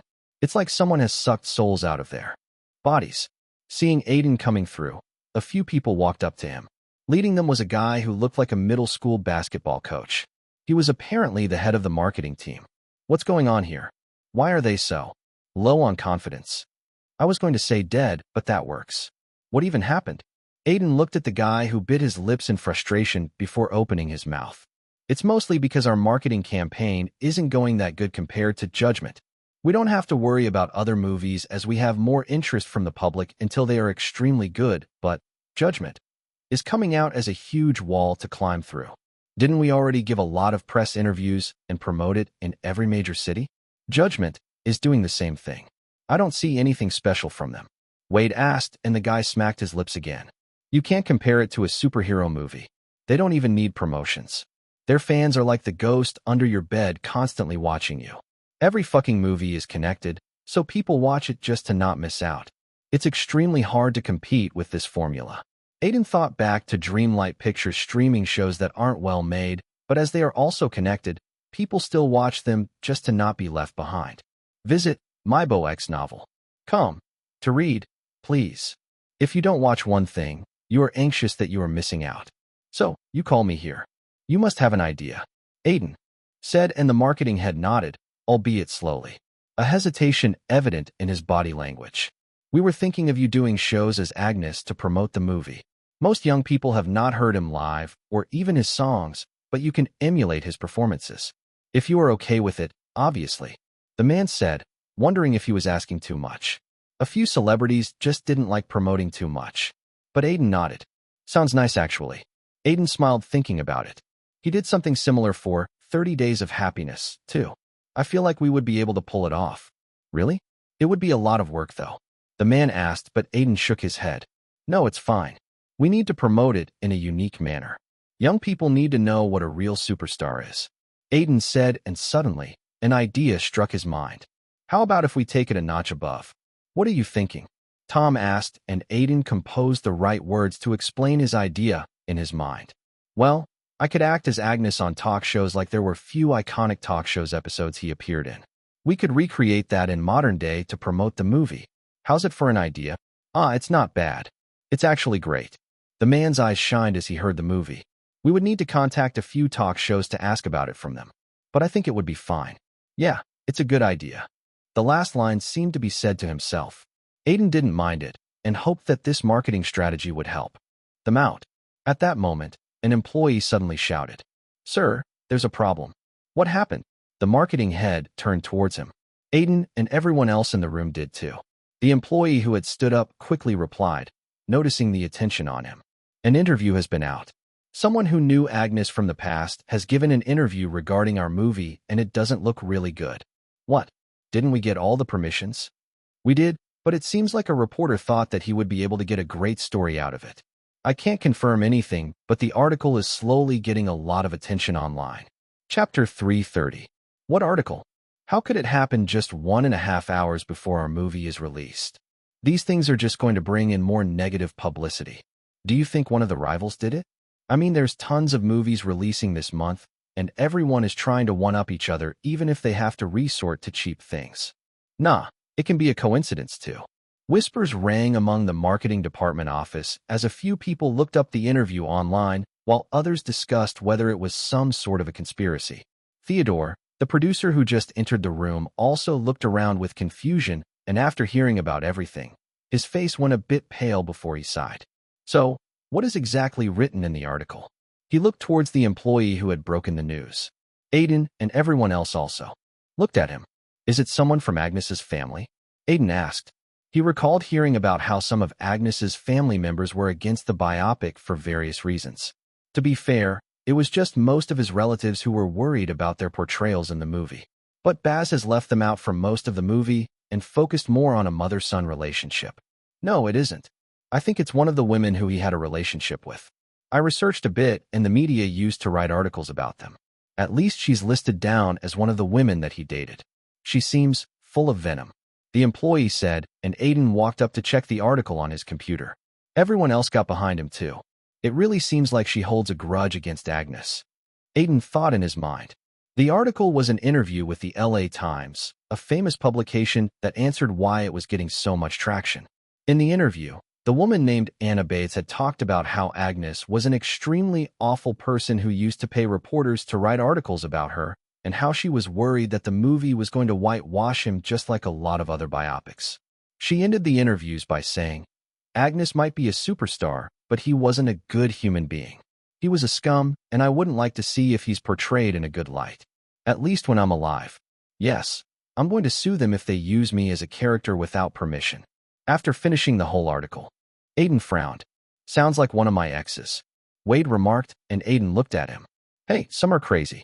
She scratched, I hate you with a key on my car after we broke up. Very crazy. Feel like you are the type to attract those. Tom joked, but Theodore was not amused. He looked at the marketing head who was already sweating with a stern face. Handle this with priority. LA Times probably wanted to fuck us over so close to release for some attention. Saying that, he turned to Aiden. I'm asking to confirm, but there was no character called Anna Bates in the movie, right? No, she isn't. I don't remember it, but you can confirm. Moreover, you know Baz handled it as he wasn't able to get permissions from everyone. In biopics, it was not easy to get permission from everyone to use them as characters, especially in biopics based in the past. So, a lot of people would use different characters in scenes that actually didn't happen, or just make up fictional versions of these people. Baz chose the second option as Joseph also wanted to go with this, as the important thing was to keep the essence of the life of Agnes, which they managed to achieve. Okay, let's get a press release out about our stance. Then, try to ignore it. We could also use statements from Joseph and others in the industry who actually knew Agnes to counter it. The marketing head said, and everyone around him nodded. They quickly got to work as he walked close to Aiden. We will try to control it, but it's going to make some noise online. People on Sparrow love to do that, and from there, it will spread. I understand. I will just focus on the promotions. Yeah, thank you for working hard. You too, Aiden said, and wondered if it was just bad luck that such an article had sprang at this point. Ladies and gentlemen, give a round of applause to Aiden, who performed one of Agnes's most famous songs, I Don't Want to Lose You Today. If you want to see more, go buy tickets for the biopic, Agnes, the story of America's first pop superstar. Directed by Baz McCarthy, it's a must-watch. the host said as a round of applause went off. Aiden waved at the crowd and thanked them before walking backstage. He had just finished a short interview and song on a late-night talk show.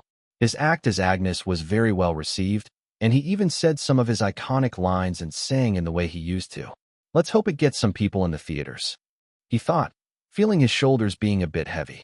He was tired from constant promotion, but it was only for a few days. Rather than this, some other stuff was bothering him. That was a good performance. Your practice really bears fruit. I acted as him for months.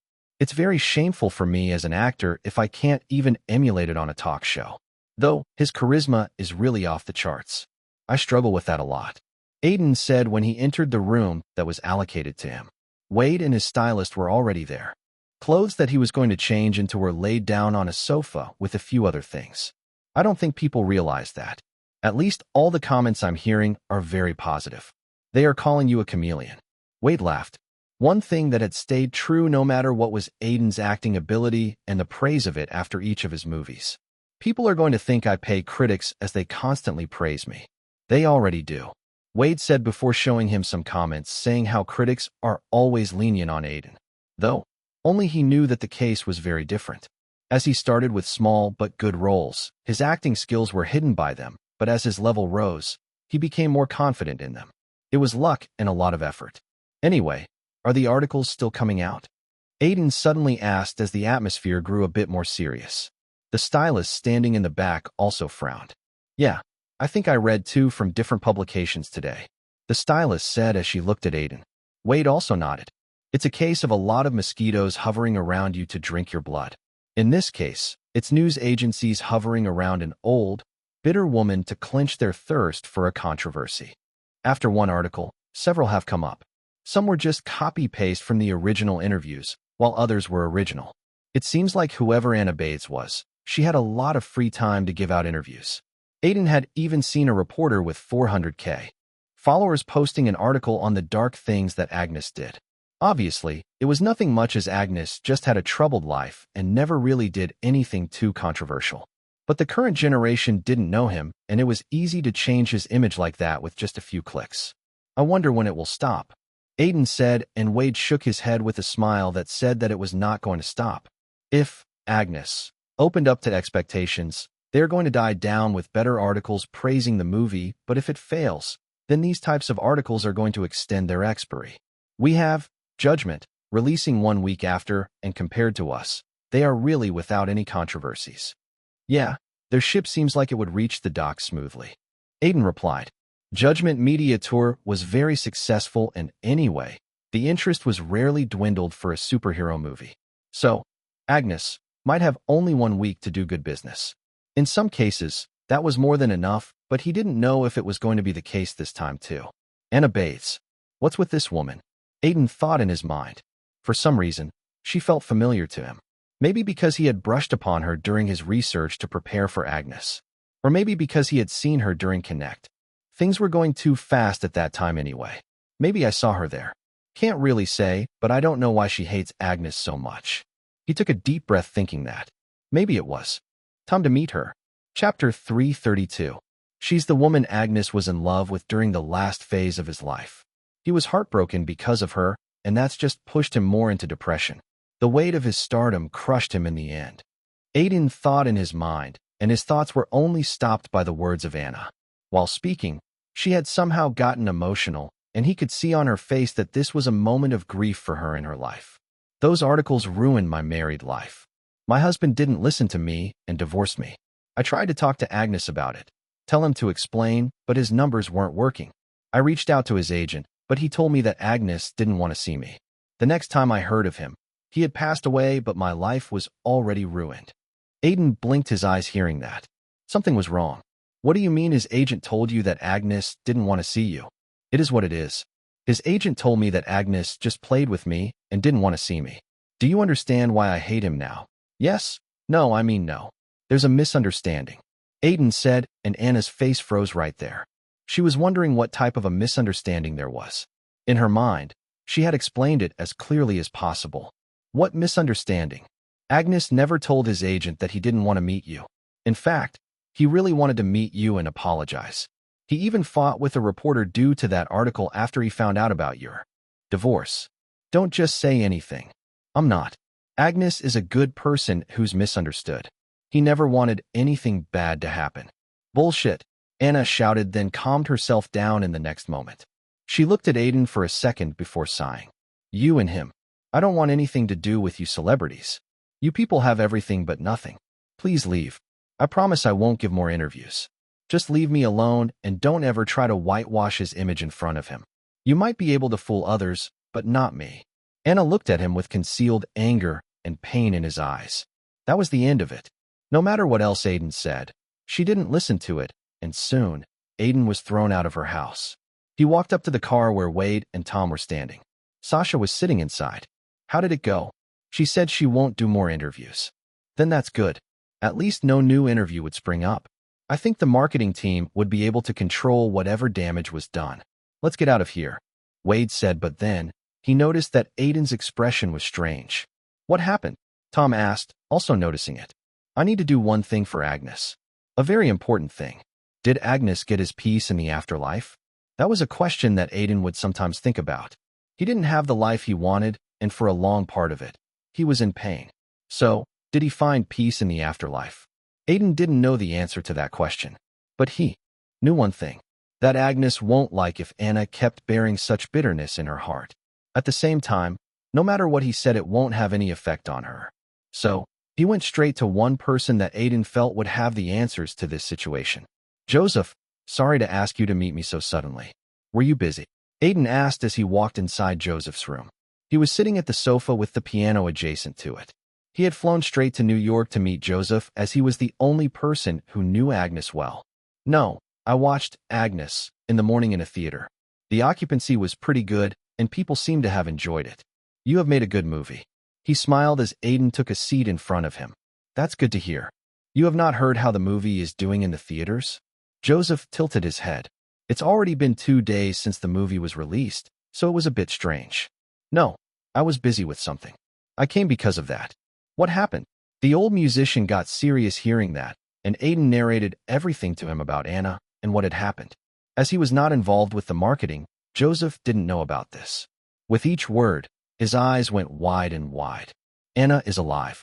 Wait, this is too much to take. His reaction told Aiden that Agnes had indeed talked about Anna with him. Yeah, and like I told you, there's been a misunderstanding. She hates him. That's a very tragic thing. Novel B. In.com. Joseph frowned and told him about how much Agnes loved her, and how he wanted her to be happy no matter what. Even after she rejected him, he wanted her to be happy. I can't believe he has a hand in the media articles. Back then, there were articles of people he used to shake hands with once. So, some reporter did it on his own and speculated. As for his agent, I'm pretty sure he lied to Anna. Joseph said, anger clear on his face. Are you sure? Aiden asked to confirm, and Joseph nodded. Yeah, he used to control a lot of Agnes's life. He hated him. You know a bit of it. Aiden nodded hearing it, and quickly asked, so is he alive? I was thinking that if he's alive, we could get him to tell Anna the truth. I'm afraid not. He was already in his 50s back then and used to smoke a lot. I heard he died back in the 2000s. Aiden sighed hearing that. If the agent wasn't alive, then he didn't know what they could do. Is there some other way? He thought in his mind, and an idea suddenly passed through Joseph's head as he recalled something. I have something that could help, he said, and Aiden perked his ears. What? You remember the letters? Yeah, Aiden said, but there was not much mention of Anna in this. Just a few lines. I know, but I didn't show you all of them. There were a few that I kept hidden as there were a lot of things related to Agnes's personal life in it. He wrote about Anna in them. Really? Then, we could use them to tell the truth too. Anna, Aiden said with a smile. They are trying to bid our movie with theirs. It's kind of funny as their movie only earned $24 million on the first day. A bald man said as he placed down a few newspapers on the table. His agent looked up at him and gave him a smirk. I'm pretty sure it's just the media. These days, they are subtly taking a dig at superhero movies and saying how the collections are going down because there are too many of them. It's their way of asking if Agnes will make Judgment suffer. It's ridiculous, the bald man said. They heavily underestimate my box office pull. The bald man was actually John Strampton, the lead of Judgment. and a very big A-lister. He was known to do huge box office movies. They do, and the critical reviews of Judgment is giving them power to say things. They don't understand that it's not a movie made for critics. I know, right? I'm pretty sure my fans are going to love it. A big billion-dollar movie. I can already see it. John made a wave with his hands in the air. He was very confident that the box office results of the movie was going to drown Agnes. A biographical drama can never stand against my movie, especially a superhero movie. You will see Judgment is going to wreak havoc next week, he said with a haughty laugh. Chapter 333. If he was being honest, Aiden had no reason to straighten the misunderstanding that had happened between Anna and Agnes. It wasn't his place to do anything. In the first place, Agnes was dead and Anna's bitterness has just gone cold over the years. He could tell by seeing how she was living. But then, why was he doing that when he should try to promote Agnes more and prepare for the clash against Judgment next week? He didn't know the exact reason, but maybe he had to point out something. It would be the connection he felt with Agnes, like he was a part of him, more than his other characters. Using connect was almost like living another life, and Aiden still had the emotions that Agnes had felt in his life inside of him somewhere.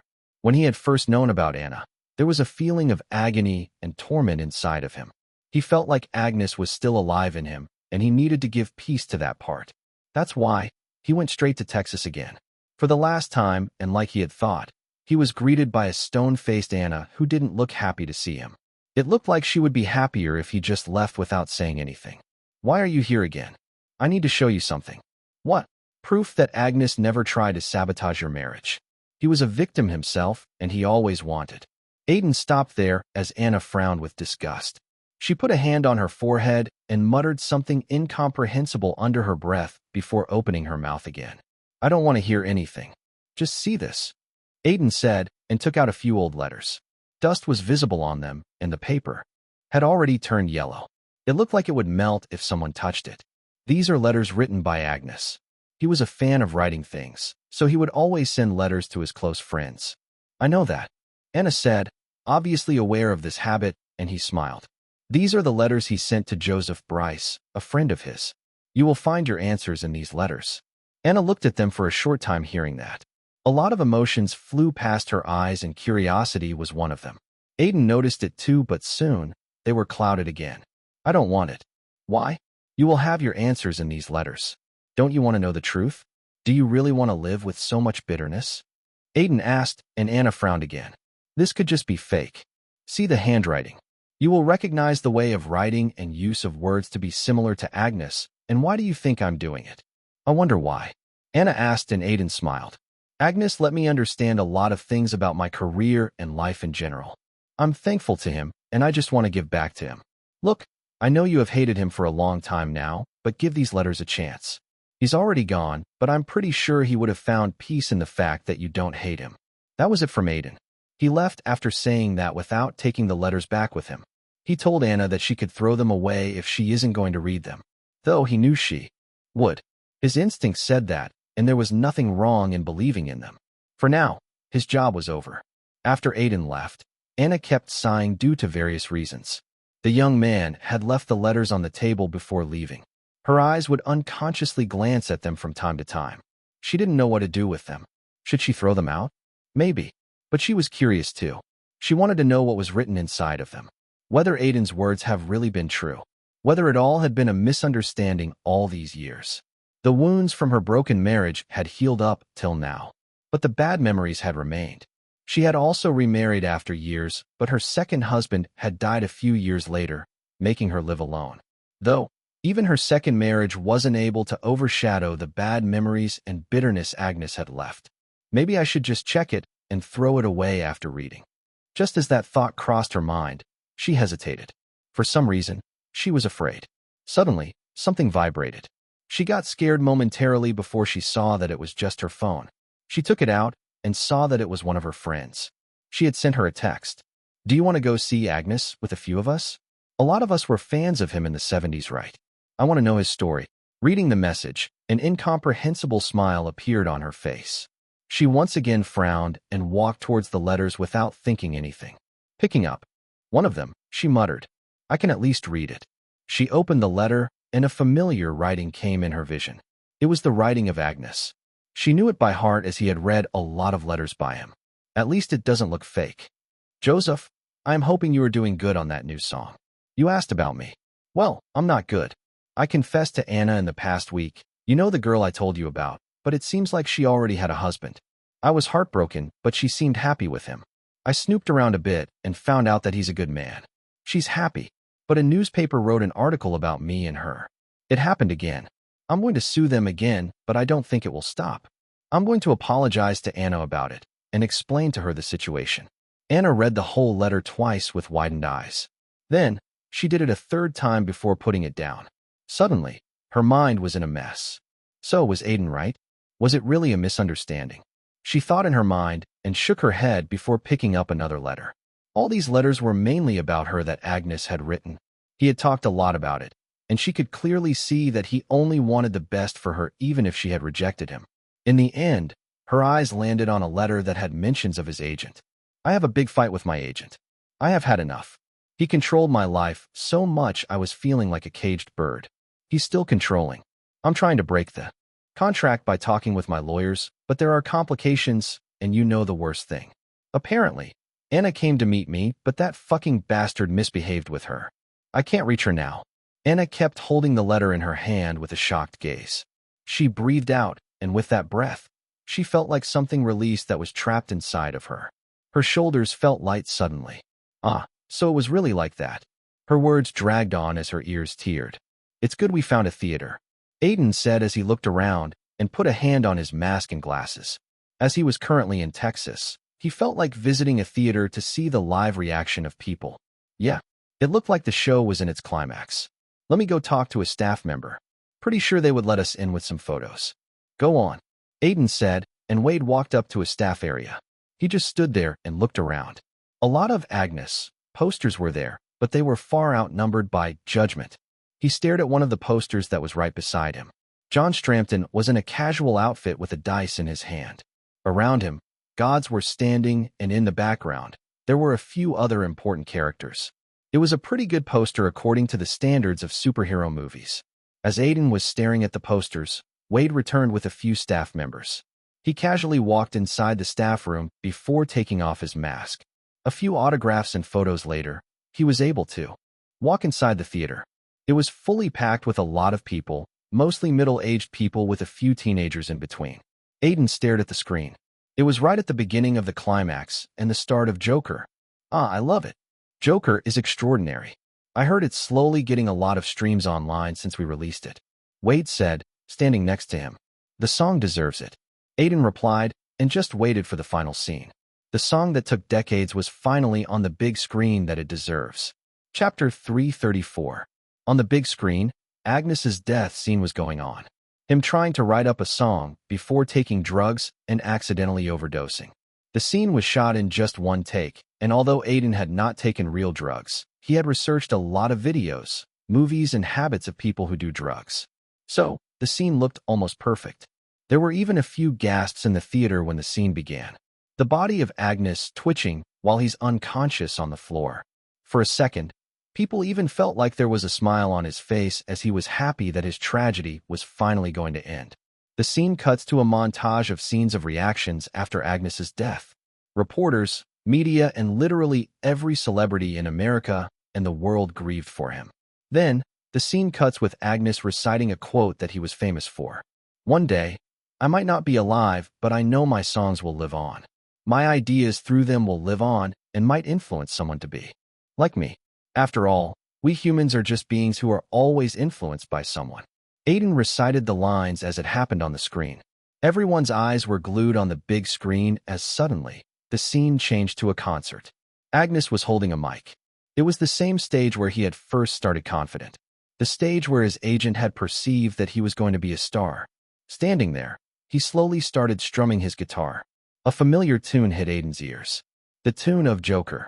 Slowly, the tempo increased, and he could see that people around him looked in some sort of trance state.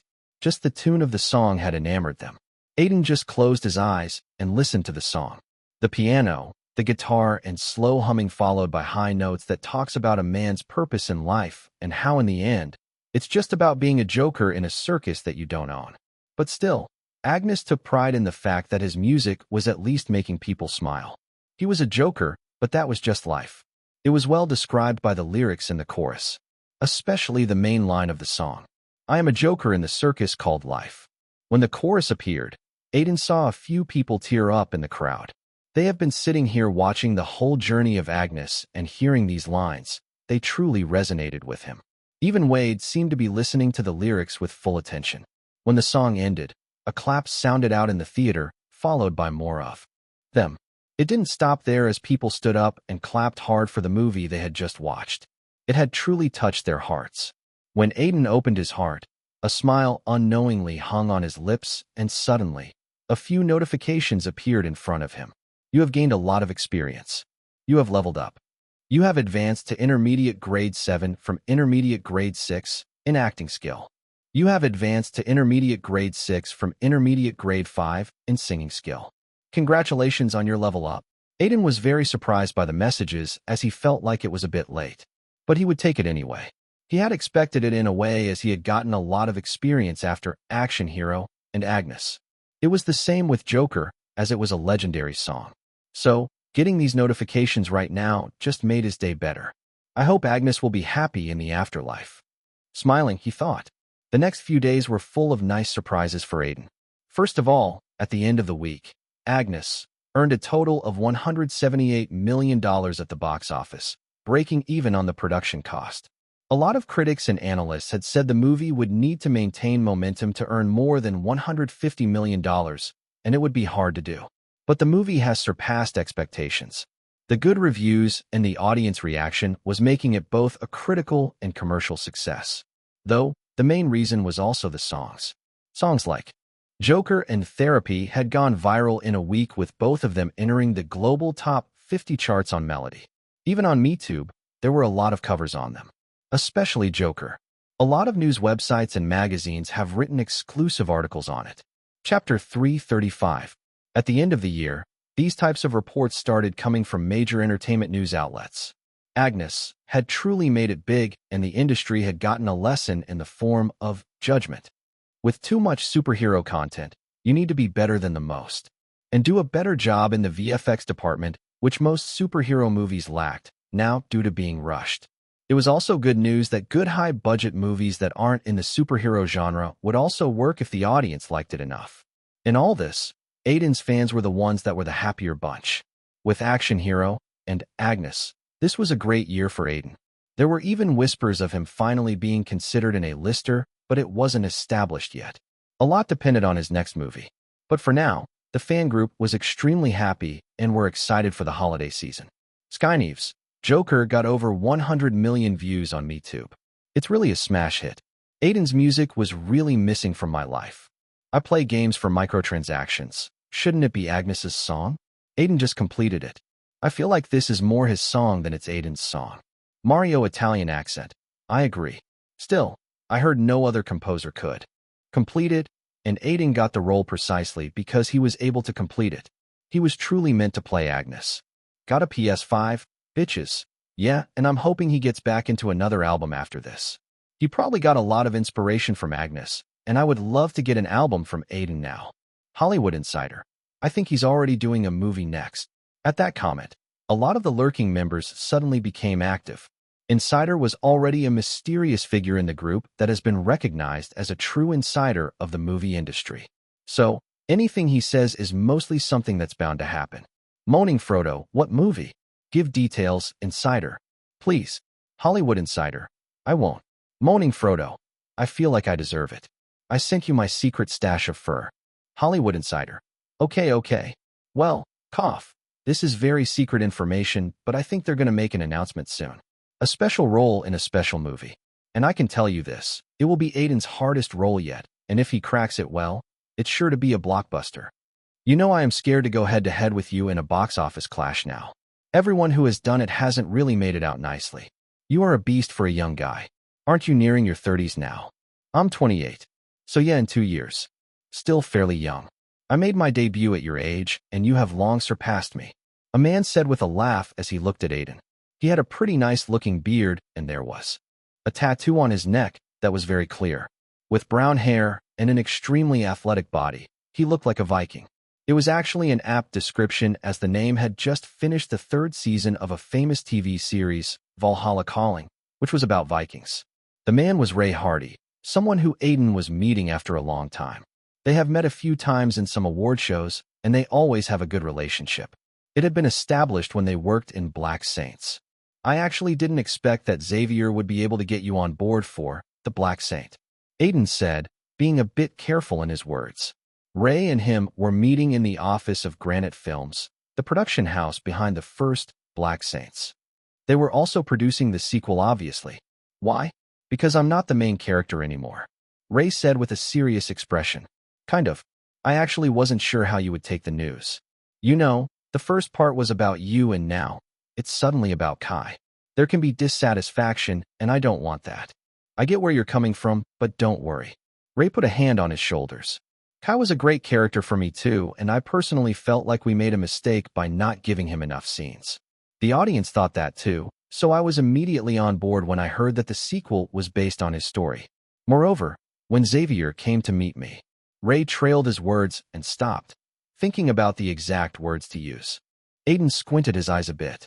His eyes looked possessed, like he had something to prove. I get it from what happened with him last year. It's hard to not be on board when you know the director is thinking of this movie as his best work. Suddenly, the door to the meeting room opened, and Xavier walked in and looked at the both of them. Can someone among you click a selfie and post it on your social media accounts? Oh yeah, but why? Creating hype before the announcement of the movie. The team is working on a few posters to announce the movie next month. But the marketing team feels like we can create more hype by hinting at something. I don't know how marketing people's brains works, but they asked me to talk to you too. Xavier shrugged his shoulders, and Ray nodded. I will do it. Aiden can do the same. Let people speculate for a few days before the official announcement.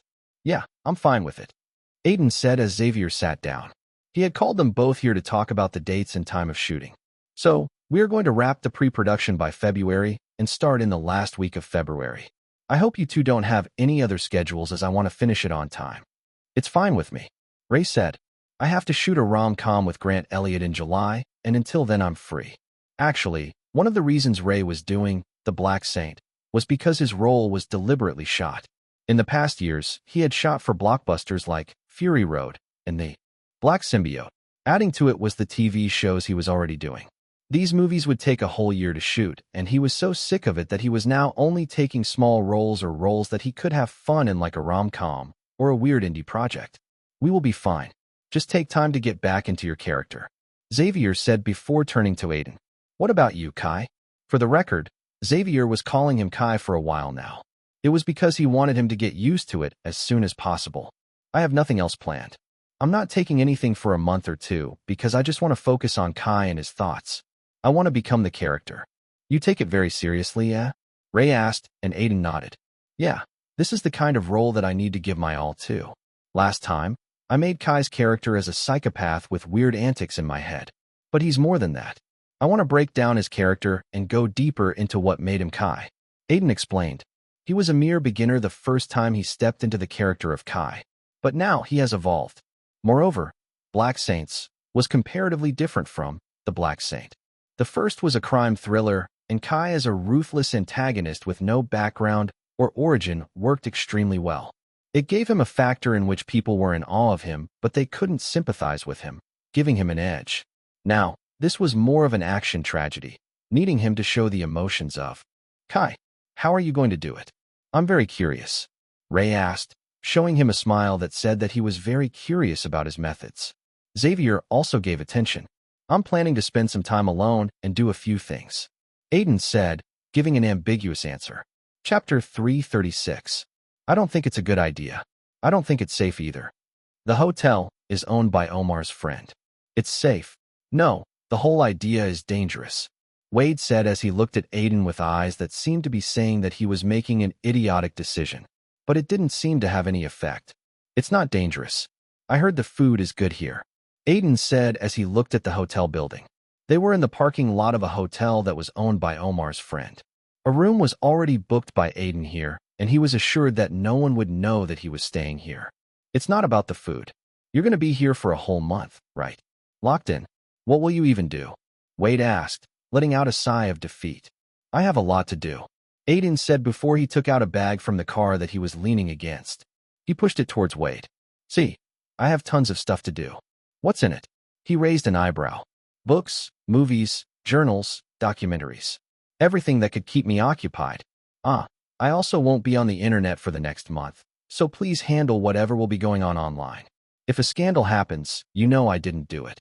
Aiden joked, but Wade didn't seem to like it. He shook his head and asked, what types of movies are in it anyway? Not rom-coms, right? Serial killers. A voice sitting in the car said. It was Tom, who was typing something on his laptop. That, and some philosophical books. Anything that makes me build Kai's character better. Even though the script was set in stone, it was still an actor's job to build his character. After all, a script might say a certain actor said this line, but how he said that line would dictate everything. At the same time, Xavier was someone who would let him add his own ticks in Kai. Better than the last time. Just he needed time to get everything right, and he felt like getting disconnected with the world would just help him focus on one thing. Darkness and isolation suited Kai the best too, because you focus on yourself when you don't have others to focus on. He thought in his mind as they started walking to the room. It was fairly early morning, but a few people could be seen in the corridors. They didn't recognize as he was in a mask and a cap, the standard disguise for a celebrity. You know Vince Alter, right? Yeah, I got 2 movies of him in this bag. Aiden said, looking at Wade. Tom just gave a cheeky smile hearing that. He did something like this to get into character. He was found dead in a motel like this. Was the conspiracy of the year in Hollywood. He used to take drugs. He mixed them with sleeping pills and other stuff. This bag doesn't have. Something like that. Aiden shrugged his shoulders, and Tom laughed. You really think Aiden is going to meet with an accident? It's funny how much you care for him. I'm out of work if something happens to him, Wade said as they reached his room. Aiden walked in and put the bag down and looked around. Then, he turned and looked at both Wade and Tom. Don't worry, I will put a note outside my room every day to let you know I am fine, and trust me, I need to do this to play Kai with utmost care. I can't let him down when I have the freedom. Aiden just said that before Wade and Tom left the room. Both of them looked at each other for a second before sighing. It's interesting. His antics. He doesn't do this for every other role. So, I can expect something good. Tom muttered, and Wade looked at him for a few seconds before nodding. That's true, but it increases work for me. Maintaining stardom is hard when your celebrity is isolating himself for a week. But I guess it's worth it if I see a performance that's extraordinary. Kai found freedom in chaos. That was the first thought in his mind when he sat down to dissect the character. In storytelling, there were absolute characters, and in Black Saints, Kai was that. He didn't get any development, but he was good enough on his own. A few rumors of his past increased his reputation, but the movie didn't clarify if it was right or wrong. He just followed an ideology. In a world of mortals, how will you stand above society to become a god? The answer was by dying. Become an ideology. Then, you move forward as a whisper. But before reaching that ideology, there's a whole story behind Kai.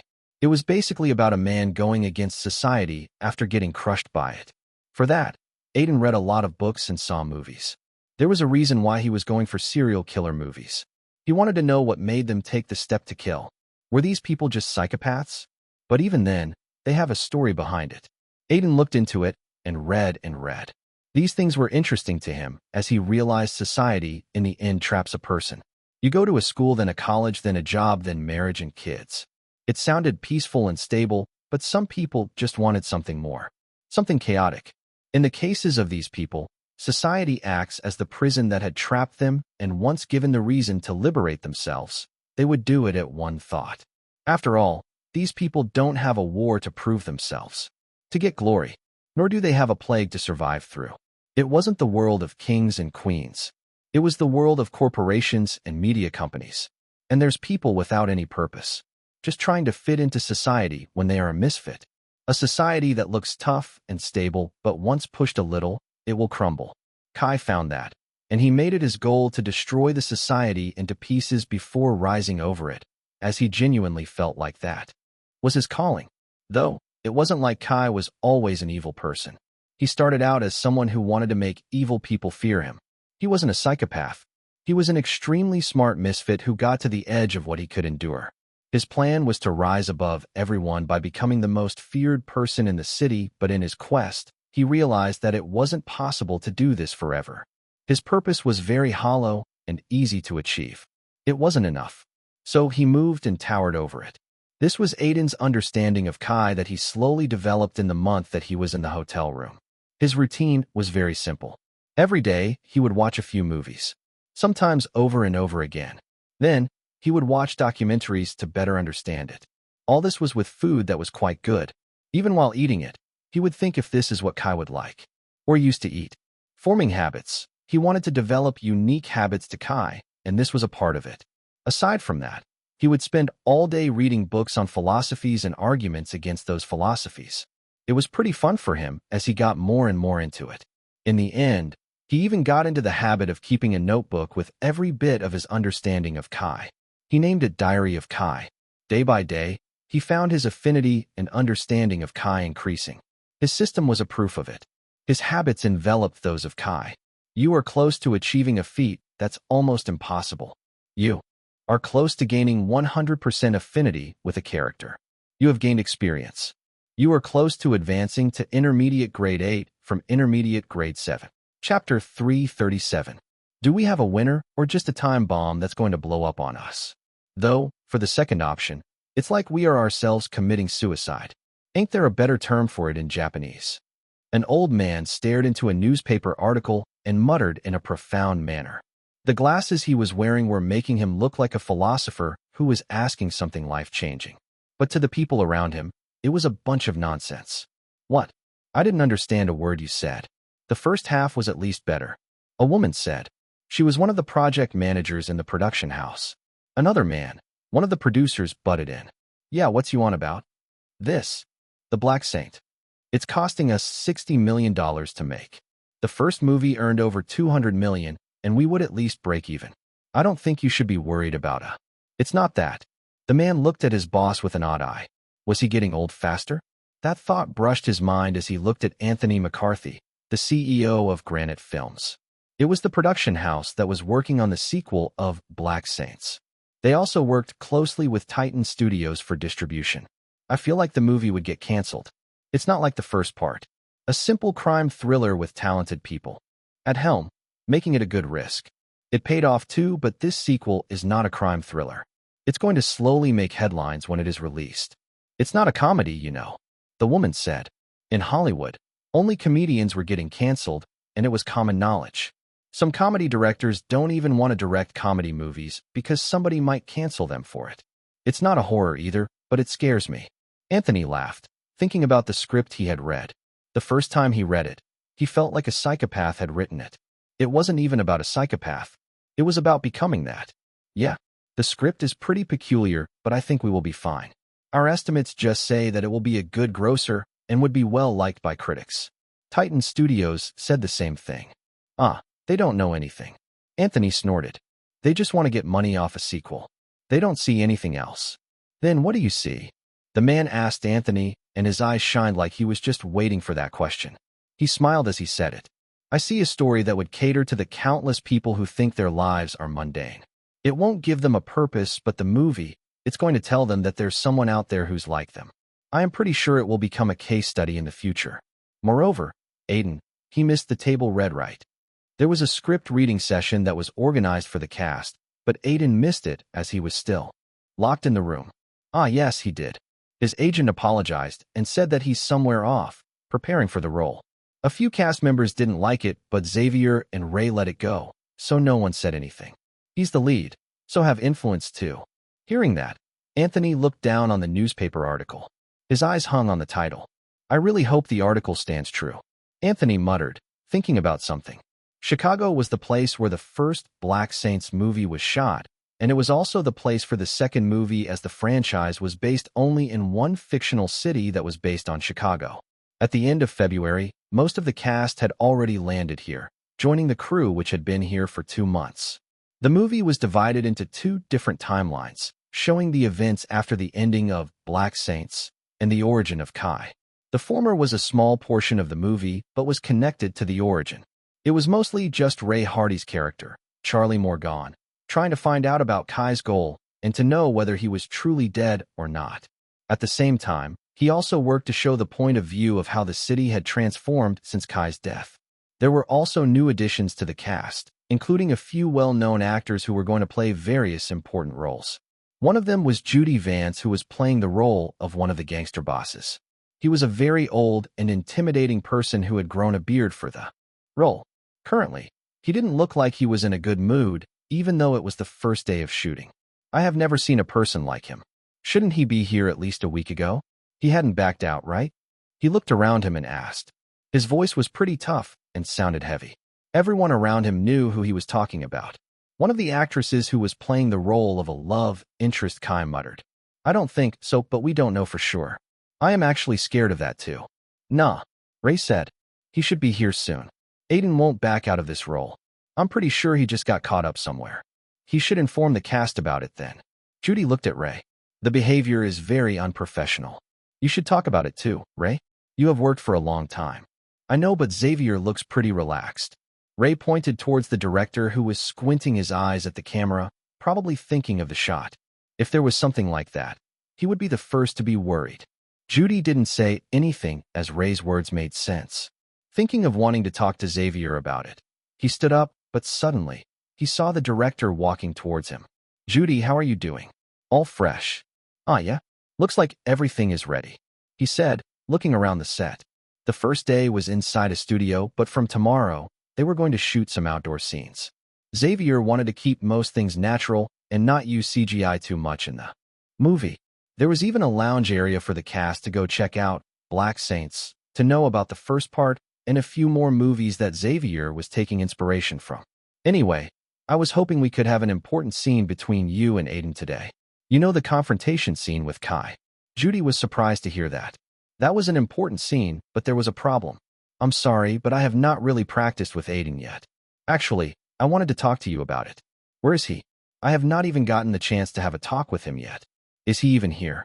He's in the vanity van, getting his makeup. What? Judy was very surprised to hear that.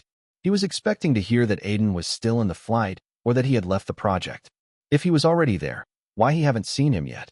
He came very early in the morning, an hour before you and the others. He's almost ready. I have a talk with him, and he seems to be in character already. No. Still, even with him here, I have not rehearsed it with him yet. Xavier shook his head hearing that. You are a good actor to get it done, even without rehearsing. If you can't do it, we can delay it. Xavier left after that, and Judy kept standing there, a bit stupefied and wondering what was going on with Aiden. I have never seen such an actor like that before. If he was already here, he could have at least greeted me. The door to the vanity van suddenly opened up, and a few makeup artists walked in. All of them have strange expressions on their faces. One of them muttered, "Those were some very intense eyes. I don't think I have ever seen something like that before." Yeah, it was scary yet hollow. I felt a strange attraction. Yeah, he wasn't even smiling. It was just a smirk. Is he always like that? No. I have heard from other makeup artists that he's very friendly. But he was nothing like that today. Maybe he's in the character. I have seen actors like that. If that's the case, then I'm pretty sure this movie will be a huge hit. They walked as they talked like that. Inside the vanity van, two pairs of dark eyes stared into the mirror. Aiden was wearing a pitch-black suit. One would think that he was preparing for a funeral, but it wasn't the case. On top of it, a smirk was plastered on his face. Eyes that were saying a lot, a suit and a smirk, several features of Kai. Opening his mouth, he said in a low-pitched voice, "Let's get the game started." Chapter 338. The shooting for The Black Saint started quickly with everyone working together to take a few small shots. No big scenes. Just a few characters walking here and there and short conversations. Xavier was used to starting out slow and then slowly moving on to bigger scenes. The scene with Aiden was ready to be shot in the afternoon. Until then, Judy was pretty tense as to how he was going to do it. He was the type of an actor who would do better in the presence of a good co-actor. As acting was more or less reacting to another person, he liked to have good chemistry with his co-star. It was evident by his filmography too. Thankfully, 2 hours before the scene, Aiden came to find him himself. "Can I rehearse my lines with you?" Aiden had said while introducing himself, and although Judy wanted to ask him why he had missed reading sessions and other things, he had focused on rehearsing the scene. Not a lot of time was left, and that's why he focused on asking questions on acting, Aiden's interpretation of the scene, and a few other stuff. In the end, they just rehearsed their lines and what they wanted the scene to go like. Xavier had given them full freedom, so there was a lot of room to discuss. To his surprise, Judy found out that Aiden was pretty well versed in the scene and his interpretation of the scene was also on point. But one thing kept prickling on his nerves. That was Aiden's eyes. They looked scary, almost possessed. Intense too. He's talking normally, but why is he giving such a weird feeling? His atmosphere is not normal at all. While talking to Judy, Aiden wasn't in the character. As his immersion was something that he could turn off easily, he had a good grasp of controlling his character. But still, due to his high affinity, he was still giving vibes like Kai. Halfway talking to Aiden, Judy realized that it was not only him that was noticing this. Other people on the set were also glancing at him from time to time and whispering among themselves. At least I'm not the only weird one. He thought in his mind and shook his head. Ignoring all this, he tried to just rehearse the scene like a professional. In the end of this, Aiden suddenly asked him a strange question. Can I ask you something? Ah, yeah. Judy looked up at him. He was a tad bit shorter than Aiden. Do you mind if I do some unexpected stuff in the scene? Things that I feel like Kai would do. What type of things? Judy tilted his head with a confused expression. I don't know. I'm asking because I feel like once the scene starts, my body would move on its own. He found it strange, but still nodded without thinking much about it. A few actors would also experience this type of phenomenon where a character takes over you. He didn't mind it because of that. At that moment, Xavier called up to them. We are going to start filming the scene now. They walked up to them as he explained the whole scene again and talked about the camera placements. The scene was very simple with Judy playing the role of a gangster. Kai was going to barge into his office and talk to him about a deal. It was fairly simple, and because of that, the actor's job here was to build tension around the characters and elevate the writing. So, let's go slowly and do a few takes to get the right one. Xavier said as his eyes landed on Aiden, who nodded. The Black Saint, February 28th, 2019, Act 1, Scene 4, Take 1. Richie Hart was going through some files involving his illegal businesses when suddenly, the door to the room opened. Slowly, like the wind was pushing it. A strange smell also entered his nose. He looked up at the sound, and his eyes widened as he saw the scene in front of him. A man was standing at the doorstep wearing a black suit and holding a dead body in his arms. Richie identified the dead body as one of his men. He was presumably dead, and there were sharp marks all over his face like someone who had made them with scissors. Even with a dead body in his hand, the man looked clean. Not a drop of blood could be seen on his clothes. It was a horrifying sight to see. Who are you? Richie asked while one of his hands searched for a gun under the table. The man gave a smirk before looking at the sofa. I will introduce myself, but let me just put this dead body somewhere. You know it doesn't look nice if it's on the floor as we discuss things. The man said and literally dragged the body to the sofa before putting it there and patting the cheeks to see if he was really dead. Richie watched all this with widened eyes as the man turned towards him. Now we can talk. And you know you should put that gun somewhere else. Don't look nice in civilized discussions, you know. Freak. How did you come here? What happened to my men? Richie asked as he pulled a gun in front of the man. His hideout was filled with people. Trained ones. Not anyone can barge in his office like this. Don't worry. They let me through. He said, not scared of the gun. That man, though, he doesn't have manners. Tried to jump over me. Can you believe it? You have not taught them discipline, eh? Richie was very close to pulling the trigger hearing that, but at that moment, the man smiled. Can't you smell, my friend? Petrol. Bingo. The man smiled and walked a step closer. His clothes were soaked in petrol. The man clearly didn't care about dying, but he was too close to Richie that he was sure to get burned too. He put the gun away, getting a round of claps from the man. Now can we talk? The man asked, but there was only one question in Richie's mind. Who are you? Kai. You can call me that. No need to introduce yourself. I know everything about you. Kai smirked as he licked his lips, almost in a predator-like manner. You know nothing. I do. Richie Hart, one of the mob bosses. 20 years in the business. Your whole family is in Korea for their protection and you go there seldom, making your kids hate you. In the business, you do quite well, especially your drug business. So much so that I want a part of it. Not much. Just half. Don't fuck with. I'm not. Kai said, and in the next moment, Richie tried to attack him with a punch, but Kai dodged it and pushed him against the wall. I told you. Civilized discussion. Why are you bringing fists into this? Kai asked, almost innocently.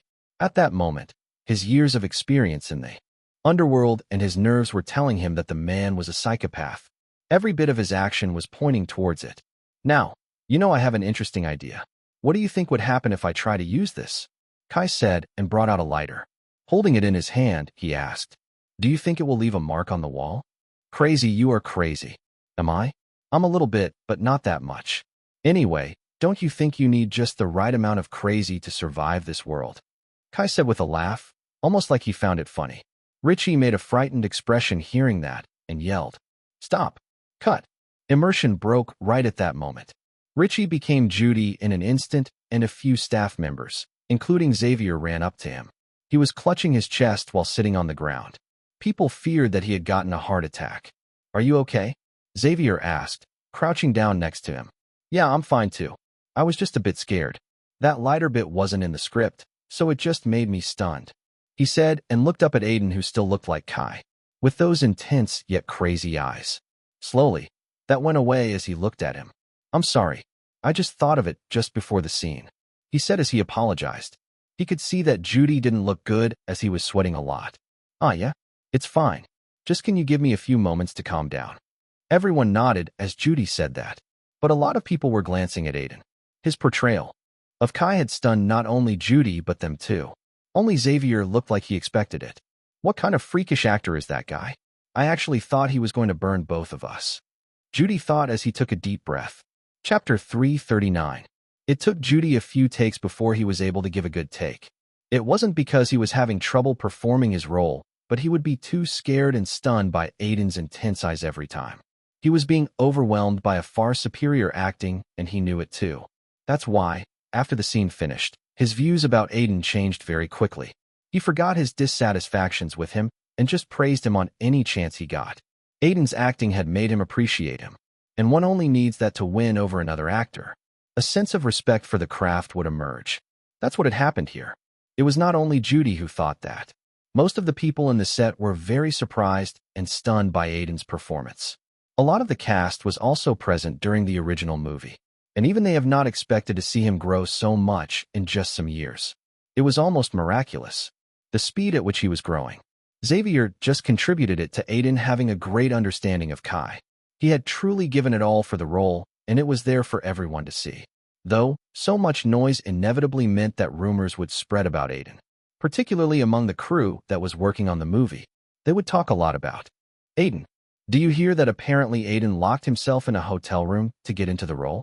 He was without any internet access and didn't meet anyone else. That's bullshit. That's what I heard. Believe it or not, that's on you. It can be true. He did miss the script reading. He pissed off a lot of actors because of that. Yeah, but they are all silent now. No one wants to even approach him, even because of the atmosphere around him. I heard that a lot of them are trying to practice more so as to not get overwhelmed by him. A lot more older actors, actually. No one wants to be overshadowed by a comparatively younger actor, even if he's the lead. Yeah, he's really a monster. Those types of conversations were often seen around the set, and Xavier had to remind the crew to not leak anything to the reporters. It was a common problem, especially in sequels. Aside from that, everything was going pretty fast. Today they were shooting an outdoor scene and have gotten a permit in a street in Chicago. Everyone, you all understood my commands. You need to chant at the same time. Remember, we are taking a wide shot. So, it's important you all are in sync. Be in your roles.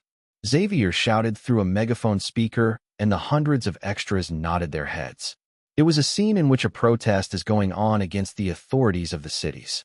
A time of chaos and anarchy against the elites because their dark deeds are out in the open. Everywhere there were cameras placed, and the crew was busy handling the extras. Outdoor shoots with a lot of extras were always troublesome, especially with so many of them. So, the crew had enough on their plates. How many extras are there? Around 200, I think. I have never seen so many of them before. The production value is really high. I really wonder what the director did to get approved for so many extras. Aiden looked around at the set before his eyes landed at the person who had spoken those words. As the shot didn't require any prominent actors, He was just sitting around with Judy, Ray, and some other actors. He has a way of persuading people. Aiden said, looking at the female actress who had asked that. She was an actress who had only worked in indie projects till now, and from his knowledge, The Black Saint was her most expensive movie. Her name was Erin. She was a bit surprised that Aiden replied to that question, as he was being silent most of the time. Though, it was not awkward, as they have talked a bit before. He wanted to know her acting style, as they have a few scenes together. I'm sure he does, Erin said. Though, just the whole story and everything is very interesting to me. It's strange to think that someone looked so far in the future and made a plan. After Kai's death, the public went against the authorities and elites, and with the idea of Kai spreaded, it eventually took the form of a cult in the city who protested using his name. Humans, like people with vision, and followed them. Kai had done more than that, and instilled a feeling that he was no mere mortal before exposing the corruption of the elites. So, people have gathered around his idea, just like he had planned. It's possible, Aiden replied, looking at her. Other actors also focused. He's smart, and he studied the psychology of people before making his plans. Think of him as an extremely smart individual who's trapped. To rise above the prison, he saw the best possible way was to become immortal, cause anarchy, and his best bet was to influence the people in the city. He managed to do just that. Are psychopaths really that smart? Erin asked, looking a bit frightened. No, it's just they are better in social conditions and know when to take charge. And in a way, it's an illusion that they are smarter because they know how to get into your mind. In the case of Kai, one can't even say if he's a psychopath, but yes, he's extremely smart. Ray smiled hearing that, as he was the one who had given that idea to better understand the character during the first movie. It was still a confusion, though. Was Kai really a psychopath? Or was he just acting as one to appear crazier, to instill fear into the minds of people? It was a question that formed the baseline of his character. So, is he a psychopath or not? Judy asked, but Aiden shrugged. It's better if you don't know. That's the charm of his character. Aiden smiled as he saw people chanting Kai's name like a cult. The scene was going on, and it looked pretty good. We want answers. Kai, Kai, Kai. We demand answers.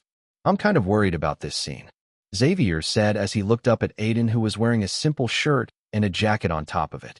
His hair was a bit messy too compared to before. He looked way more simple. Normal. Well, Kai is different in this scene. This part of the movie is going to be harder for you, as you have not played this side of him yet. So, I'm hoping it doesn't look worse than the other parts. You did too good of a job in them. Xavier laughed, and Aiden understood where he was coming from. This scene was still from a time when Kai was living a life of normalcy. It was way before he had taken a path of no return. Currently, he was just an insomniac. The scene was basically a conversation with another actor on a plane. Don't worry, I will do my best, Aiden said, patting Xavier's shoulders. I have played normal people before too, you know? Leave it to me. Okay. Xavier left after that, and Aiden closed his eyes. He felt really good, like nothing would be hard for him. After all, he was even breathing as Kai now. The Black Saint, March 3rd, 2019, Act 3, Scene 1, Take 3. Kai looked outside the window as the flight took off. He was coming back from a meeting that had happened in New York. Though, his real motive wasn't his work that he hated. It was an acting audition, a profession he was trying to get into for years. But he had no success. My life, it's not interesting at all, he thought in his mind. At that moment, the person sitting beside him opened his mouth. How are you? Have a good day? He glanced from the corner of his eye to look at the man. He was out of shape and looked like he wanted to do some small talk. Annoying, he thought in his mind, but his face told a different story. It was normal. Nothing interesting. The man looked happy that Kai had replied with a smile. Those days are nice. Are they? Yes. They are peaceful. I feel like it's a blessing if you can have those kinds of days. Just a normal, simple one. Kai didn't react to that, and just looked outside. The man's words roamed in his mind as he thought. I don't think I want that. Thinking that, he looked at the man. I don't like those days. Why? Because it tells me that I have no purpose in life. There's no reason to do anything. I'm honestly sick of those types of days. Chapter 340. The Black Saint was shot intensely as it reached the middle of its filming schedule. 1/3 of the film was already shot, and it was all going pretty great. Though, as the shooting progressed, Aiden was finding it harder and harder to get out of his character after a shot. He would feel like he was possessed at 1 second, and in the next, he would feel weak. A feeling like Kai was taking over his body as he went with the shooting. Immersion was starting to have a weird effect on him. He was sure that it had something to do with his high affinity.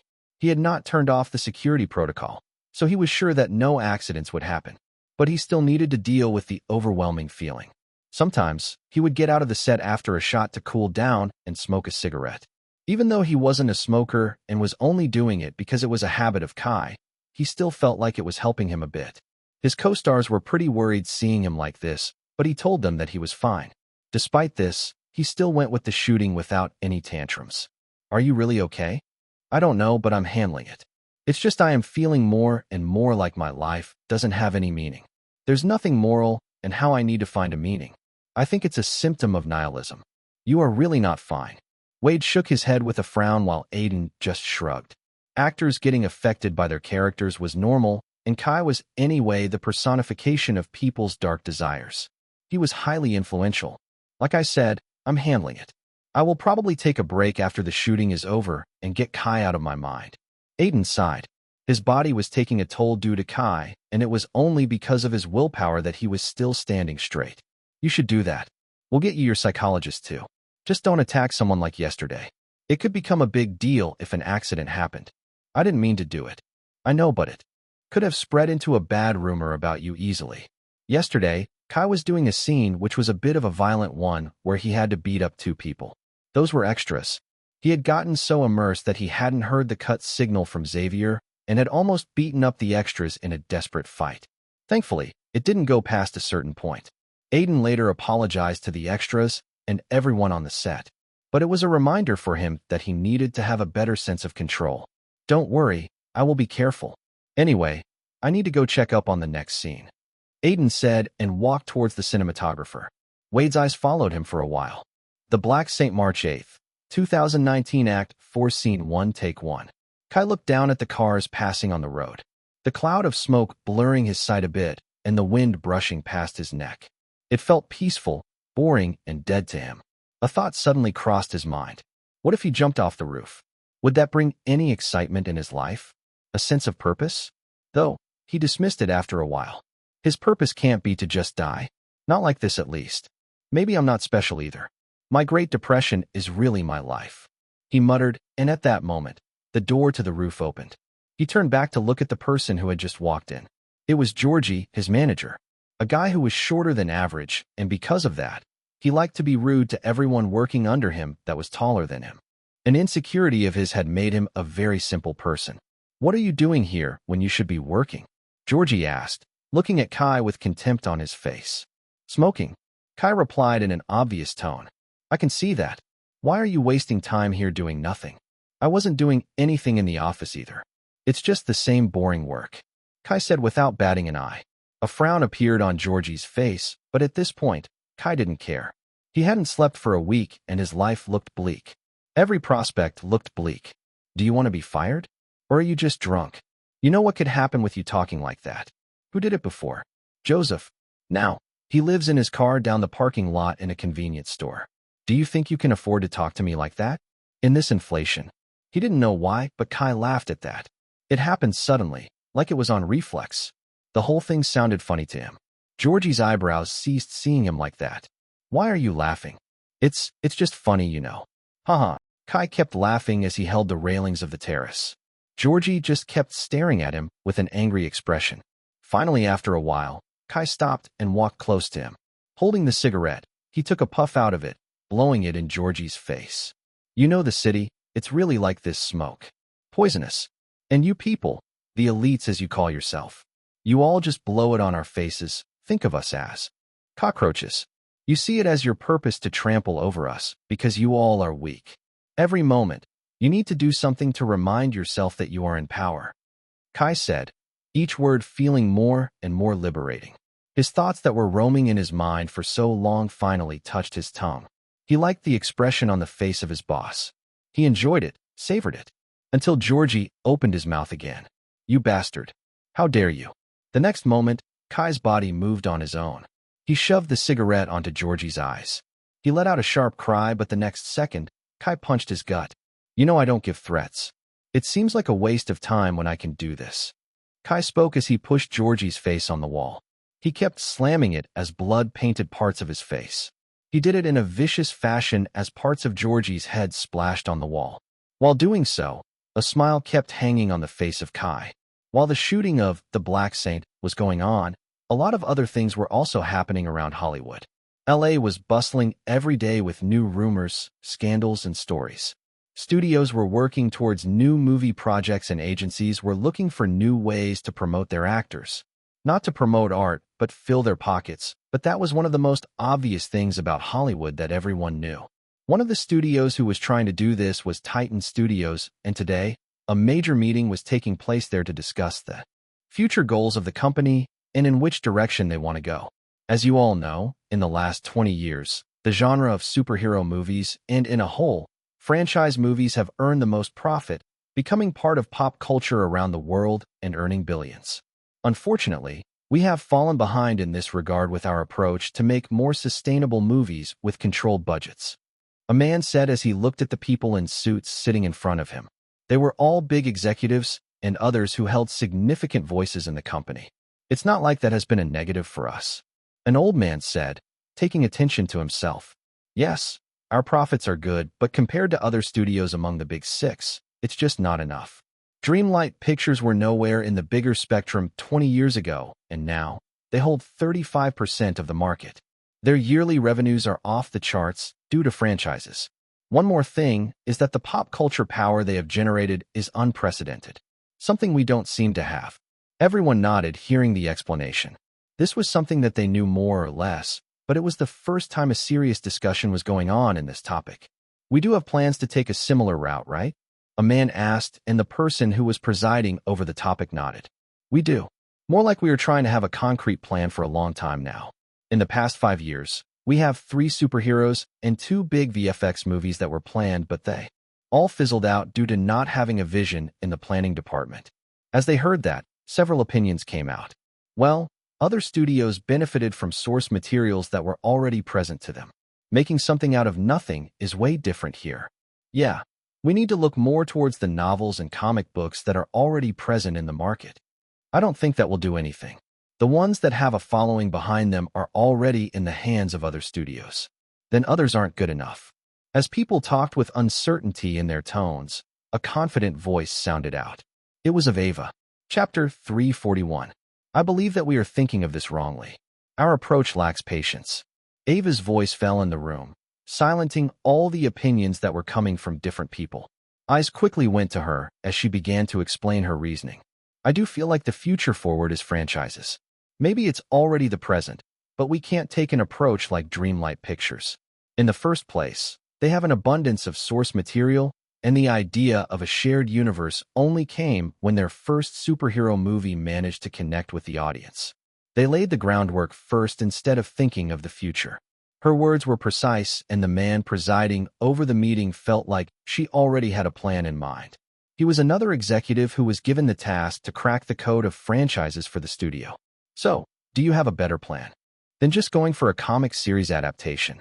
I do, she said. First of all, I think we should study the market first, especially in the case of franchises. What was the last franchise to come out in Hollywood? Ava asked, and a guy sitting adjacent to her replied. Superheroes. Dreamlight Pictures launched their superhero universe. There's nothing after that from what I know. Yes, Hollywood has been rehashing their already existing franchises for years. Even superhero movies have become saturated at this point. It has a lot to do with how hard it is to launch a successful franchise. So, are you saying that we should give up on it? A sharp voice came out as Ava looked in front of her. Alberto was sitting there with a smile that looked rotten and crooked to her. I never said that. She countered. I'm just saying that there's a fundamental reason why we failed in creating a franchise. It has a lot to do, having no patience and thinking too far ahead too soon. Weren't you the executive producer on the action-adventure franchise that was shelved, Alberto? Ava asked, firing back at Alberto. He was someone who always tried to ensure that she had it hard. She had no reason to act soft. Frowning, Alberto shrugged. P1E's visit N0VE1B. N.NET. But there were creative differences between me, the director, and John Strampton. He wanted too much control over it, and the project was already doomed when we shelved it. It wasn't my fault, but the actor and director. A few people recalled the event that had happened 3 years ago. They have announced the project with a lot of pride. It was hailed as a leap in the adventure genre of the films. When it had shelved, there were articles laughing at the studio for being too overconfident. I'm not going to go into whose fault it was, but you proved one of my points. Actors. If we want to make a franchise, we need to cast actors who aren't all-powerful. There will be creative differences sooner or later, as we all know the majority of the listers like having control on the characters and story, especially action stars. Ava said in a tone that was confident and stern. She was preparing for this since a meeting was called. The studio's plans were no secret from her, and she knew that it was the way for her to gain more influence and power. If only she could do it right. In her attempt to get a better sense on why franchises do so well, she had found out that a franchise doesn't necessarily mean a famous star leading it in the lead role. A few franchises would even make the career of an unknown actor. They do it by focusing more on the character than the actor. The character was the star in them, and the studio controlled it. So, what are you proposing? I think we should try to move slowly with it, and focus more on the story and the characters rather than the star associated with it. At the same time, it's better to try this approach out with a relatively smaller budget. Movie which we could use to launch a franchise. The budgets would obviously increase if the first part is successful, but for that, we need to make a solid movie. It's better because the risk is extremely high of creating a successful franchise. We need to start small. People whispered with each other when Ava said that. A few people just looked to be in some thought. Alberto snorted in annoyance, but he didn't say anything to her. Ava's words were clear, yet they were in a language that studio executives liked. Trying to minimize the risk while working towards making a good movie. If it turned out successful, then there was a high chance that the profit margin would be great. There was already an idea for a superhero universe, though. Do you think the company should give up on it? The executive presiding over the meeting asked. His tone surprised a few people as he was asking a question purely to get an honest opinion from her. It meant that the opinions she expressed have been taken in high regard. No, even in franchises, superheroes franchises are the top. The profit they generate in a year is unprecedented. We can't give up on trying to move in that genre. But currently, there's too much superhero fatigue among the people. Ava said after thinking for a bit. This year, superhero movies haven't performed as well as they have hoped.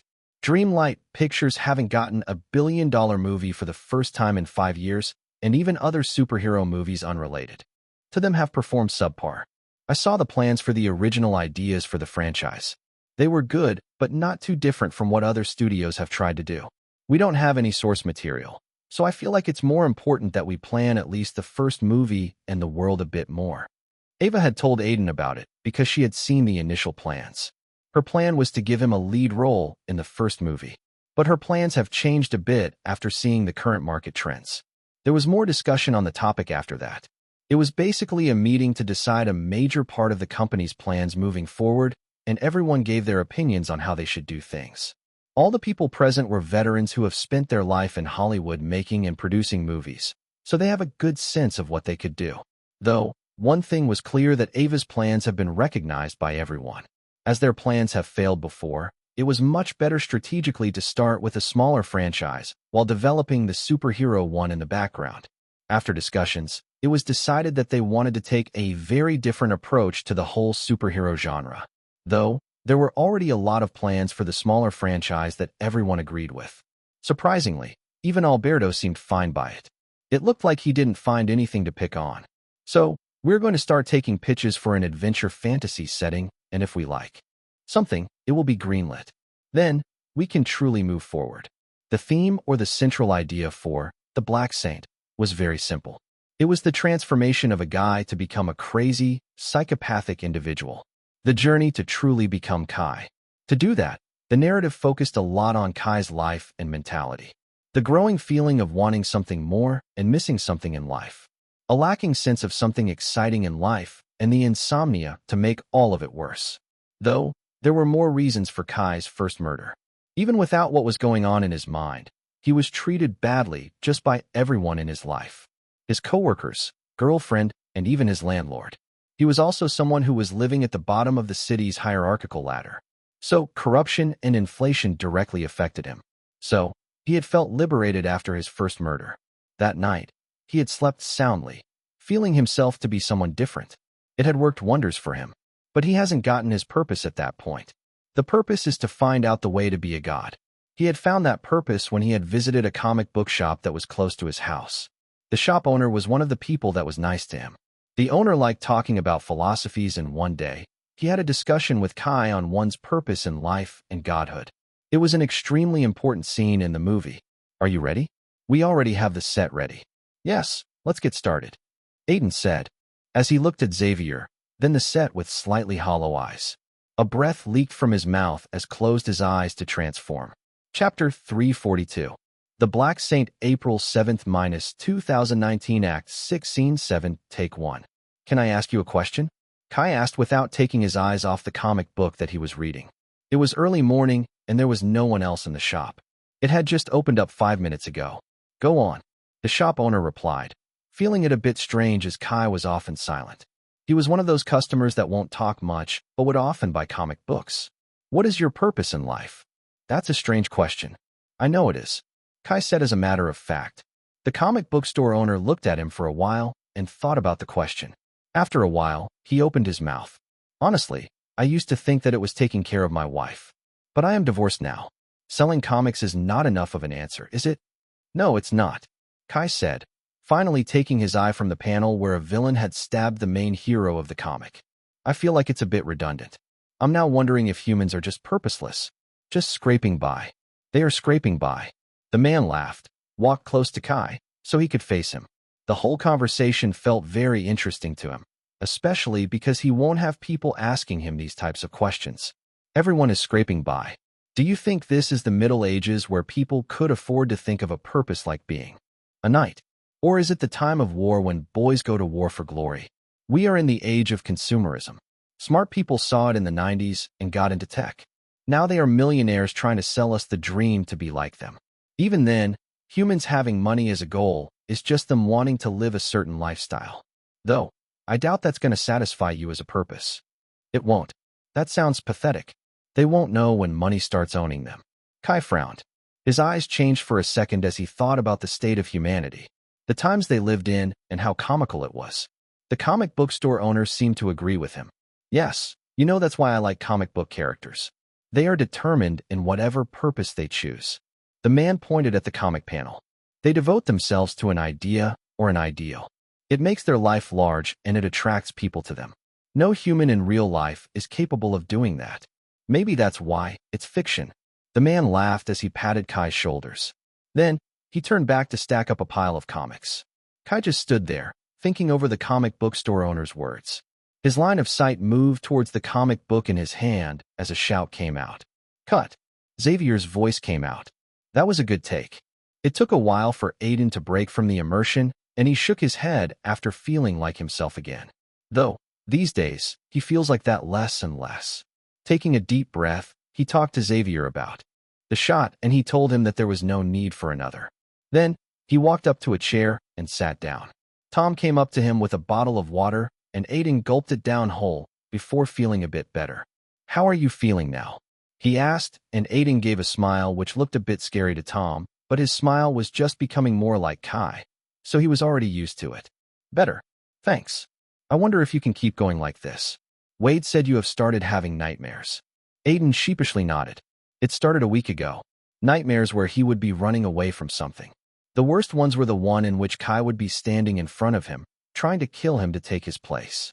It was clear that a lot was running in his mind. It will be fine. Only half of the shoot is left. Yeah, but the character is harming you. It's my job, Aiden said, and that was enough for Tom to drop off whatever he wanted to say. Though, he didn't tell him one thing that was actively running in his mind. In front of him, he opened up his system and saw the affinity he had with Kai. Asterisk Kai August. Minus 99% affinity. How to get to 100%? That was the question he was trying to get answered these days, but there was no clear answer. He was giving his best as Kai, but maybe it was not enough.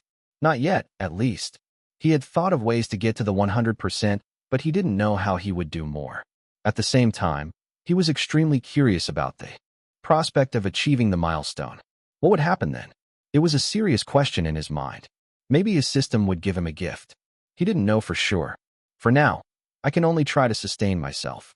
Kai hadn't survived the first part. That was thoroughly established at the start of the shooting. His surviving would have contradicted his purpose of becoming a god. So it was important for the director to show a world without Kai. The effects of his death and the aftermath of it. Cults, protest, and a general sense of unease in the elites on whether he was really dead. Even after reports, they can't be sure. Moreover, there were attacks on public property, and people claimed that it was done by Kai. All in all, it was a mess with him gaining a cult-like status on the internet. Websites of him popped up that caused even more chaos and anarchy.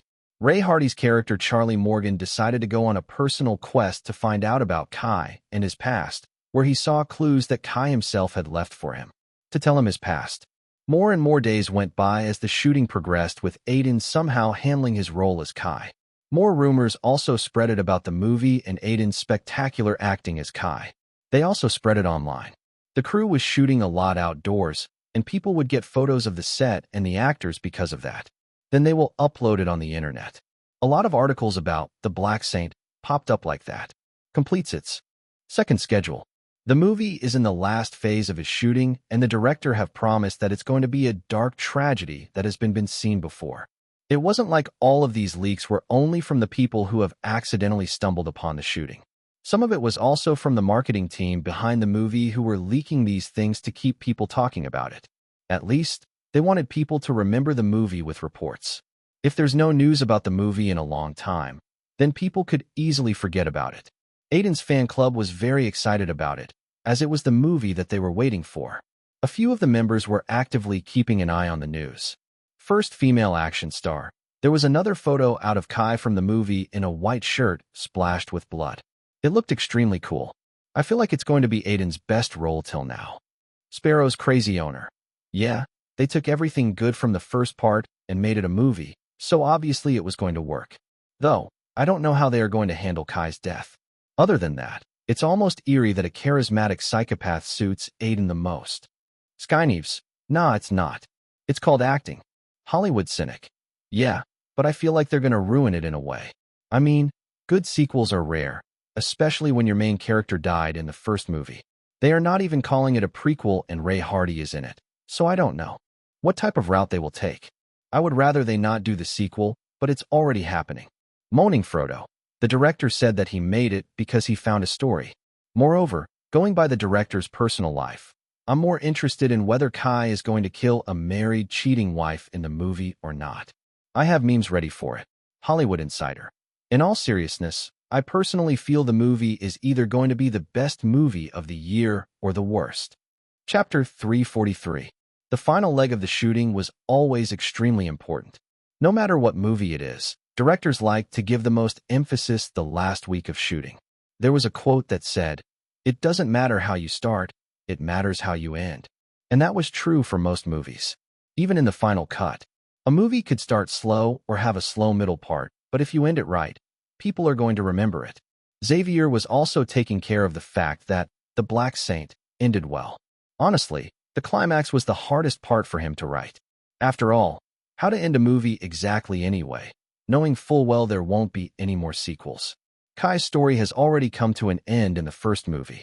Though, in the end, he was able to do it, trying to keep it simple. As The Black Saints was just the journey of Kai becoming what he became, it should end just as that. Him realizing his purpose, the thing that he was looking for in the entire movie, and then embracing it. On the final day of the shoot, the crew and cast came early, looking excited to end the journey they had started 2 months ago. It was also inevitable that they were a little sad. Each movie was a chapter of an actor's life, and it was not easy to end a chapter to move on to the next. It was the same for Aiden. Though, he was also glad that he would be able to get rid of Kai after today, and at the same time, he was becoming worried about his performance. "Do you think I did a good job?" That was the question that he asked right before the first shot. Xavier looked at him like he was hearing a joke and laughed. "Are you serious?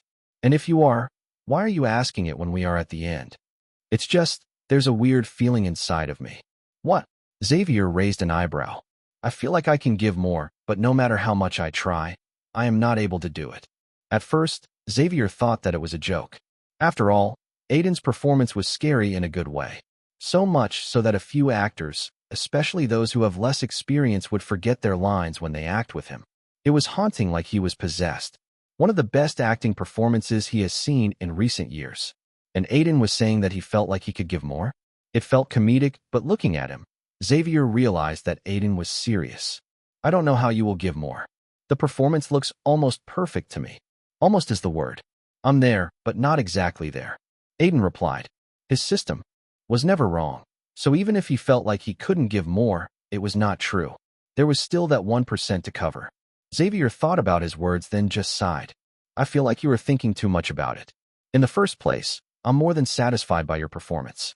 It was way better than my imagination of Kai in my head. Anything other than that is just you trying to give yourself more headache. Tell me why you think your performance is not at the level you want. System. Aiden muttered in his mind, but he couldn't speak it out loud. I just think I could do better. Every actor thinks that, but what I think is that you lack accepting the fact that your performance is good enough. Look, thinking that you could do better is good, but do you think every great performance is the best of that actor? No, I'm pretty sure they also think they could do better, but they also accept the fact that they did a good job. You should do that, and stop worrying so much about only being almost there.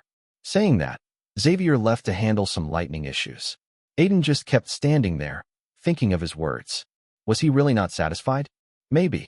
It was like that because he wanted to get the affinity to be at 100%, but it had just made him forget the fact that even without it, he was doing quite well.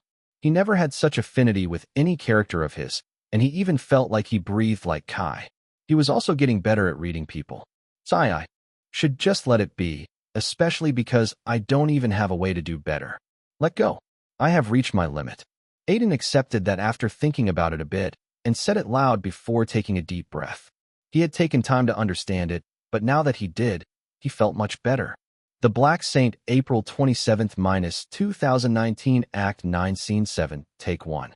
Kai took a deep breath and looked around at the chaos around the city. People were running away, and smoke was coming out of everywhere. The sound of gunfire hitting his ears mixed with the screams of people. Two gangs were fighting today, and it had given another dent to the city.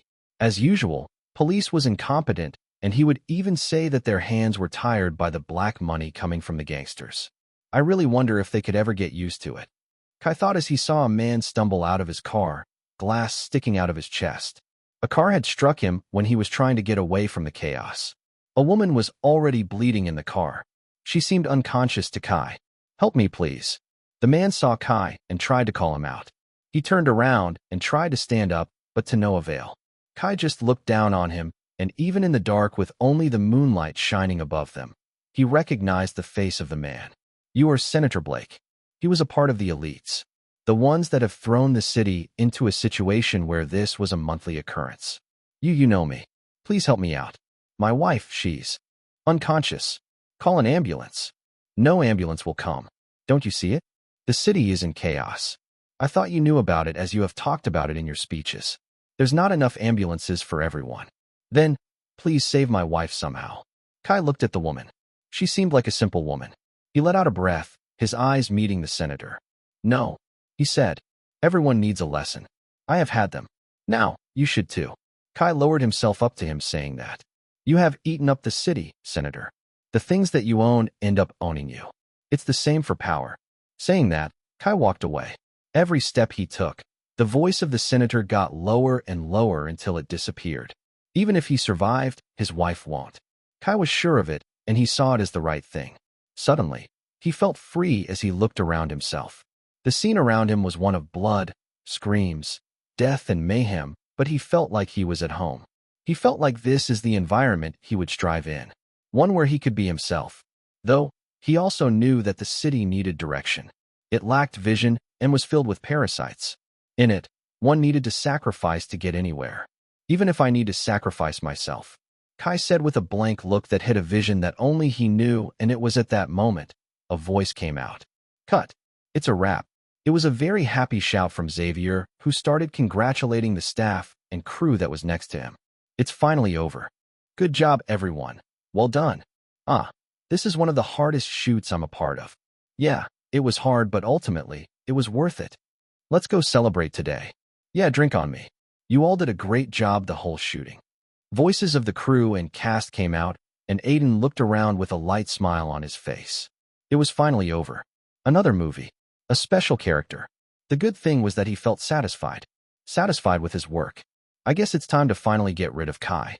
As soon as he said that, his vision suddenly went blank. System notifications appeared in front of him. You have achieved 100% affinity with the character Kai Augusta.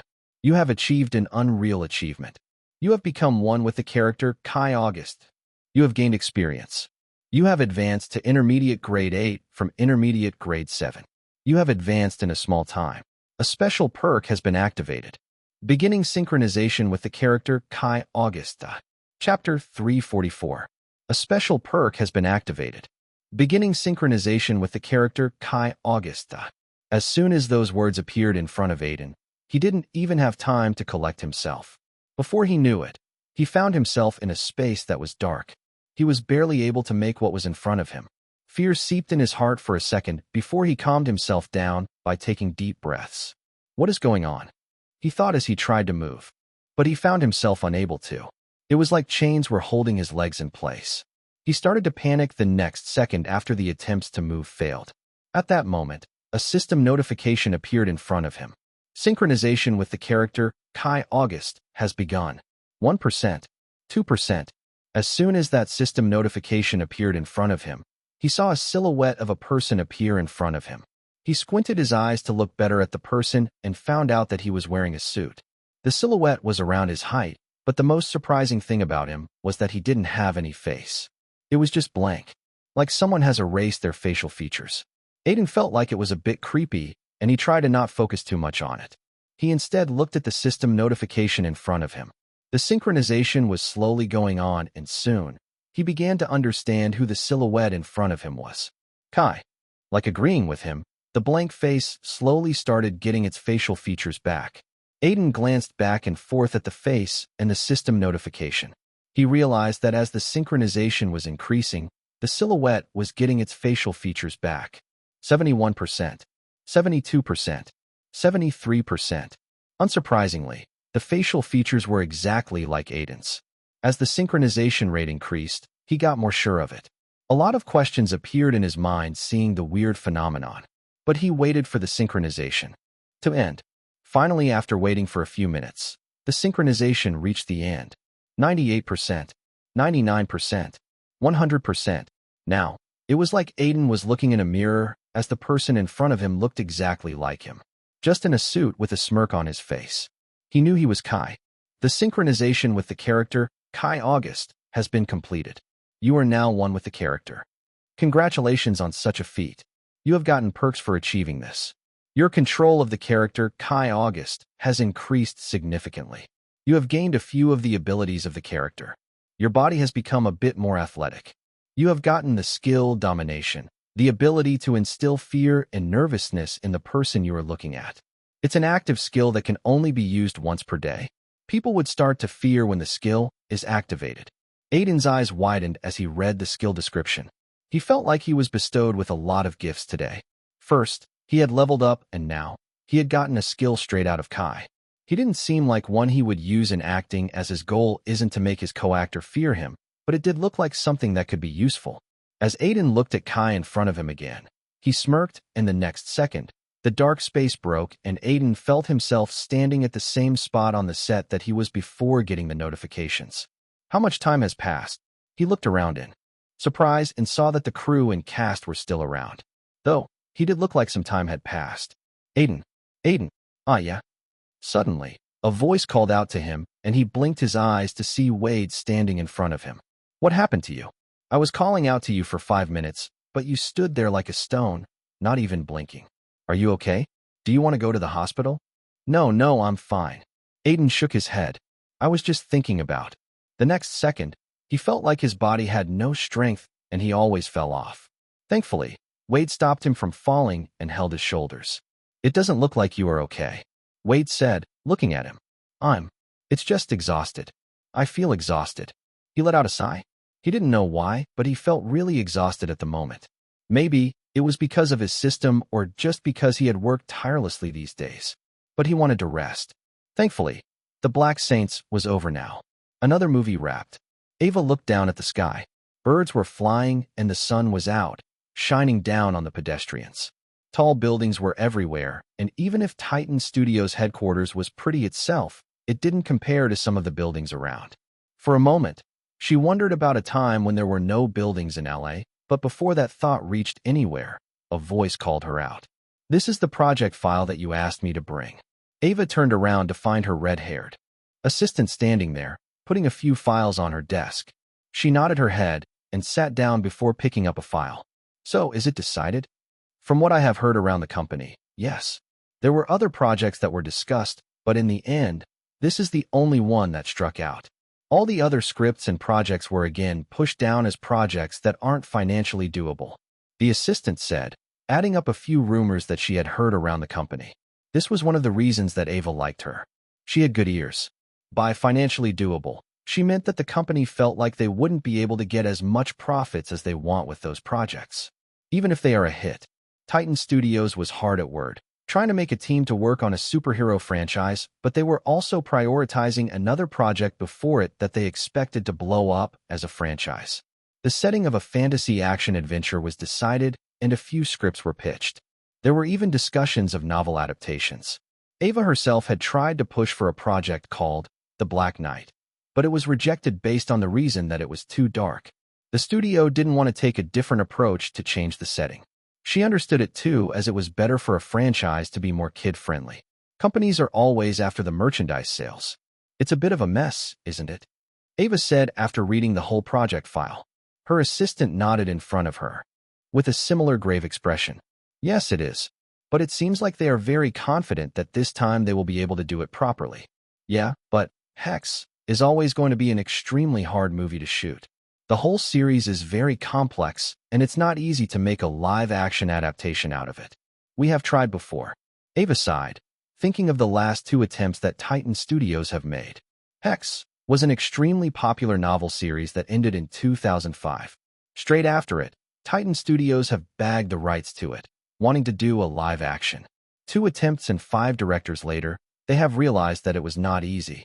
Since 2010, the idea to make this movie has been lost with no one talking about it, seemingly giving up on it. It seems like they are going for it, because if they manage to pull it off, the chances of success are really high. The whole series is complex, but has characters that could be marketed towards a younger demographic. I understand that, but these sorts of movies need vision. The last time, the studio hired directors that were good, but they didn't have any vision. The technology wasn't good back then, and they didn't have the capability to push it either. Some directors would go so far to develop new technology to make movies. She knew of directors that have asked to develop technology to shoot just one scene. Sadly, they were extremely rare. I guess, if they are serious, then they would soon start to hear pitches. On the subject, Ava muttered, and at that, her assistant hesitated for a second before giving her a piece of information that she had heard accidentally. "Actually, I don't know if it's confirmed, but I heard that Olio Furman is extremely interested in directing the movie. You know that he's a big fan of the series, right? I know he has approached the studio a lot to get a chance to direct it. He even says that he already has every plan that he can execute perfectly," Ava said, then realized one thing that just crossed her mind. Olio Furman was a friend of Alberto Dunley. Chapter 345, Light. Finishing up a role was always a hard thing to do for actors, especially when it was an intense role. If you are too immersed into a role, then you feel like you are that person, and it is hard to differentiate between your real personality and the role. That had happened with Aiden when he played the role of Flynn Wheeler in Sherlock of the Shadows. It had a lot to do with him turning off security protocols that helped him stay sane during immersion. But it was true that the role was intense. Same was with Kai. Probably more so, because Aiden felt much more close to him than any of his characters. When he was doing the final scene, the only thing in his mind was that it was going to be the end of Kai, and for a while, he even wondered if he would be able to remove Kai from his mind. The answer was obviously no. The characters he had played have lived on somewhere in his subconscious, and the same was for Kai. Though, he does need to get out of the character after the shoot to go on with his life. But in the case of Kai, the emotions and habits were such that it was hard to get the emotions out.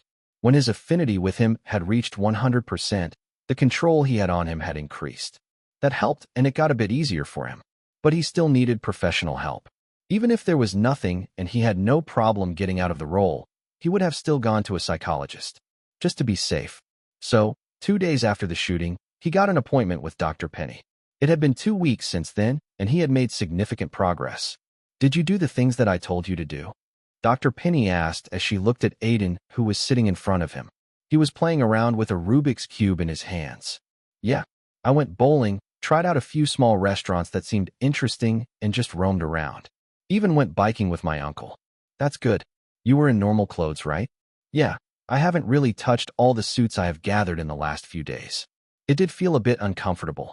Though, I still like things to be extremely clean around my house." Suits and cleanliness were habits of Kai. The former was actually a metaphor for him seeing being a psychopath as a job, so he wore suits whenever he's about to kill people. Weirdly, Aiden has gotten a collection of suits out of the role. Going by your progress, you will be fine in a month or 2.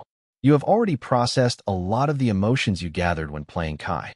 Just keep doing fun, little activities, or even go on a vacation. You have money. Keep your mind relaxed. Dr. Penny smiled and wrote a few things down before talking about exercises she had told Aiden to try out. She had also instructed him to write down his emotions if it gets too much. That had worked extremely well last time. In the end, she asked in a casual tone, "So, are you writing down a new book this time too to get out of your character?" "No. Last time, I got inspired due to the artist I worked with on. It's hard to think up a story because of a lot of things. I'm more of an author who waits to get inspired." Aiden explained, then added casually, "Actually, I was thinking of writing a book inspired by you in the future." "Me?" Dr. Penny looked surprised. She had never thought that Aiden would say something like that. A book inspired by her. How will that turn out? "Yes. I have a habit of writing down interesting ideas when I come across interesting people or if I read something interesting. I have a good story in mind about a psychologist thanks to you." Aiden had thought of a story about a psychologist after his first few sessions with Dr. Penny last year, though he had never really made it into something more than an idea, mostly because he was busy and because he felt like he wouldn't be able to do justice to the story in his mind if he wrote it right now. He just wasn't at a good enough level according to him. "If that's the case, then I would love to read it," Dr. Penny said, feeling a bit overwhelmed. "I will show you when I write it. Just it won't be soon. I'm not in the right mindset to do it right now." "Don't worry. Take your time and just write something you want to read right now." Aiden blinked, hearing that, and wondered about it. What he wanted to read right now. Probably something light and fun. That was the answer he got when he thought about it. "Should I just sleep? That was just a weird comedy," Aiden said as he looked at his screen. His break had given him time to watch all the movies that he had missed in the last year. Though, not all of them were good movies. Currently, he had just watched a movie about a wedding in which chaos ensues because of a lot of things. The premise looked interesting, but it had fallen flat on so many aspects that the movie felt boring. Looking at the time, it was still 3 p.m. in the afternoon. Aiden had no schedule, and he was free enough to do anything with his time. He picked up his phone to check any new messages, but there was nothing. He sent a message to Wade. "Aiden, Wade, do you want to go to the movies with me? I heard some nice indie movies are running." "Wade, not today. I'm a bit busy with some personal stuff. Are you just bored?" A reply came quick, and as expected, Wade knew him. "Aiden, kind of." "Wade, why? Don't you read the novels that you weren't able to read because of work? I remember you complaining about it to me more than once." When Wade sent that message, Aiden realized that it was indeed the case. Due to Agnes, and then the Black Saint, he hasn't gotten any break, and because of that, he hasn't gotten any time to read up on the web novels he was reading. "Aiden, I will go read them." "Thanks." Aiden typed and quickly opened up his browser to check up the web novels he was reading once. As expected, all of them have gotten a lot chapters and a few of them have even ended, meaning that he could go through them in one sitting. He had gotten the habit of reading web novels early on in his life as he wanted to read books, but had no money to buy them. Web novels were mostly free and it was easy to find them. Moreover, there was a lot of variety, making them a great choice for him to read. The habit had continued till now, and it was only because of his career that he hadn't been able to make up time to read them. This would be a fun day now, Aiden thought, and started going through the web novels one by one. Time kept flowing at a rapid rate as he finished one chapter after another. enjoying a few chapters more than the others.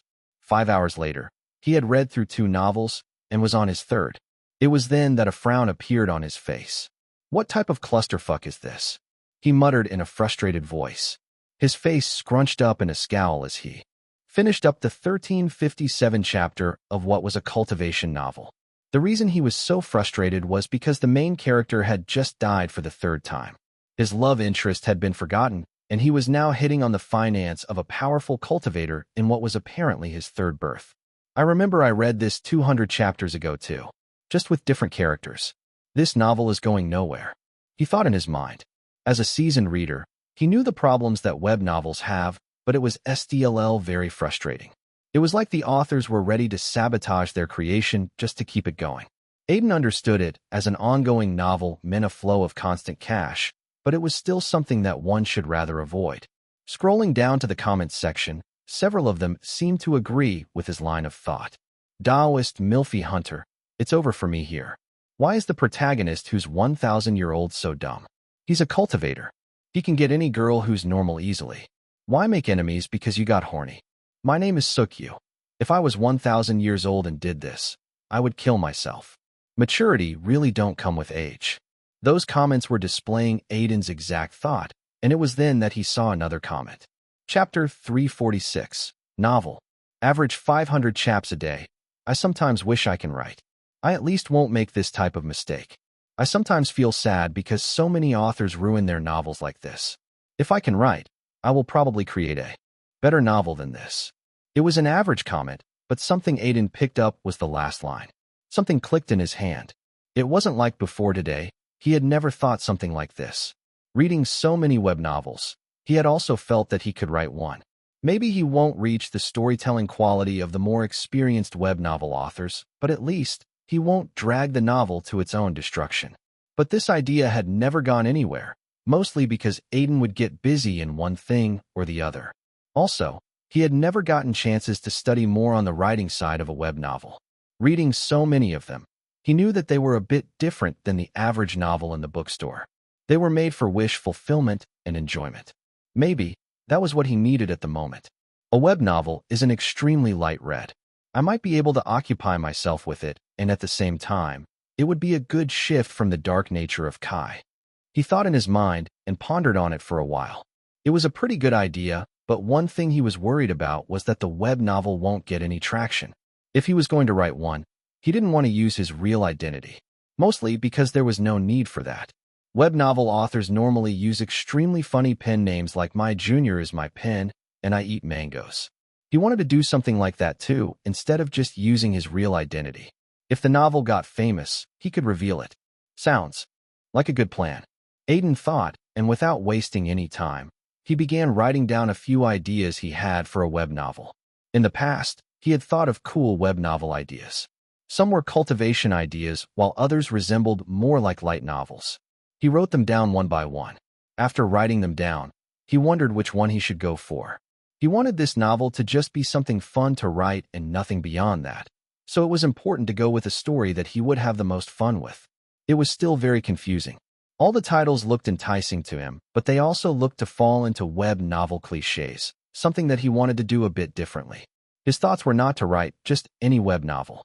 Web novels have a lot of potential, but in the end, they fall into cliches and worlds that seem identical to any other from the same genre. There's just no new things that authors do. He wanted to make something different even if he was going to play into the normal web novel formula. Trying to take a different approach, Aiden first listed down things that he needed to avoid. The common cliches and mistakes that authors rarely seem to learn from, like unnecessary love interest, identical worlds, and plots that seemed lazy, and even a lack of innovation in the power system. Out of all this, the biggest cliché was how the world revolved around the main character instead of the main character revolving around a story.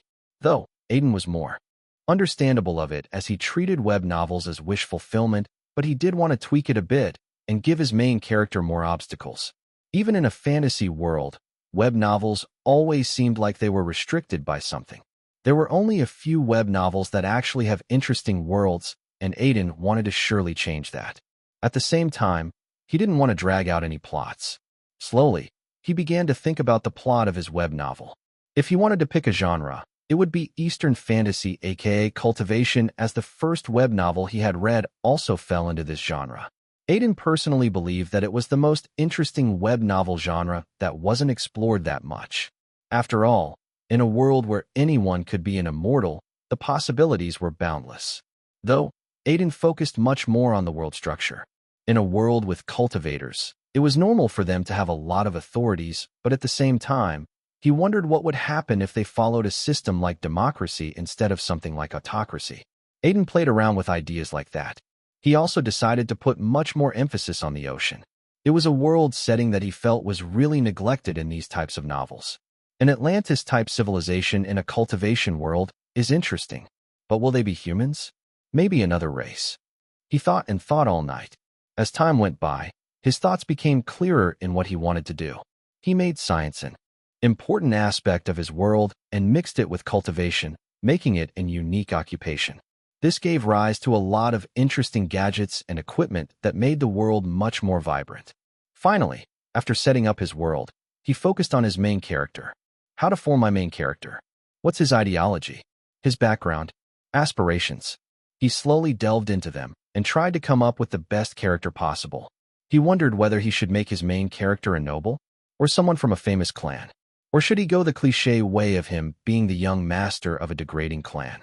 There were a lot of options, but in the end, he decided to make him a common person. This gave Aiden more opportunity to play around with the character and avoid any unnecessary baggage. At the same time, he gave a lot of thought to the cultivation technique of his main character. He wanted to make it much more interesting than just a simple cultivation technique where someone would keep getting new techniques and have a sword as a weapon. His attention lingered on weapons, and thinking a bit, he felt like a weapon-based cultivation system sounded pretty interesting. But he didn't want to go the sword cultivator route. An axe? Nah, it's too bulky. A dagger? An assassin cultivator sounds nice, but it doesn't suit my main character. A trident? It can be an interesting weapon, but it's fairly limited. Wait, I got it. The weapon he chose in the end was a bow and an arrow. A weapon that was extremely flexible, yet it was rarely used in these types of novels. Aiden imagined his main character using different types of arrows and focusing more on range combat. Eagle Eye Cultivation Manual. That sounded like the best name for his cultivation technique. There were a lot of ways he could move with that type of power system for his main character. He slowly built up his character and gave him a dream of looking for an artifact that had submerged into the ocean with the city of Atlantis. At the same time, Aiden decided to add a light element to the novel by using misunderstandings for comedy. He gave the characteristic of being extremely low-key to the main character, but because of his hidden abilities, people would start to doubt his background, which was actually common. But they would think otherwise. Like that, he made up a few more plot points. He even gave him the job of an engineer as a subplot, so that he could build up his arrows and innovate. After making up a few cultures and languages, the plot was mostly ready. Without wasting any time, Aiden started to write it. He tried to adopt a more simplistic writing style for this novel and completed 2 chapters before sleeping. The next day, he did 3 more and posted it on the largest web novel website, Wuxia Updates. Now, it was time to see the results. As Aiden was working on his first web novel, Xavier was extremely busy with the post-production work of The Black Saint. He had nearly shot the footage of over 200 minutes, but the movie couldn't be that big. People already felt like the movie was dragged out when it's a little above 2 hours. Xavier wanted the movie to have a good pacing, so that it wouldn't look like it was dragging. This was actually a complaint of a lot of people regarding the first movie. So, he wanted to rectify it, but the problem was that whatever scene he watched, he felt like it belonged in the final cut. There was no helping it, and it wasn't just because he was the director. The editor who was working with him had the same feelings. It was hard to take out any scene, and there was only one reason behind it. Aiden's acting is so good that it's hard to edit out any scene that has him in it. Chapter 347, Ascension. A man yawned as his eyes lingered on the laptop screen in front of him for a while before turning sideways to look at the clock. It was already midnight, but sleep still seemed like a long way ahead. He frowned, blaming his bad habits yet again. The man worked in an advertisement company. His bad habits had made him procrastinate when he should be preparing a presentation tomorrow. But to his defense, a football match was going on, and it had gone to a penalty in the end, something he would have regretted not watching. Though now, he had to say goodbye to his sleep to complete his presentation. He had been working on it for 3 hours already, and it was still only half done. Lowering his head in dejection, he frowned once again. His neck was hurting a bit from sitting at the table. He tried to ease the pain by sitting a bit more upright and looked at the presentation. It depressed him instantly. His eyes glanced towards his phone at the next second.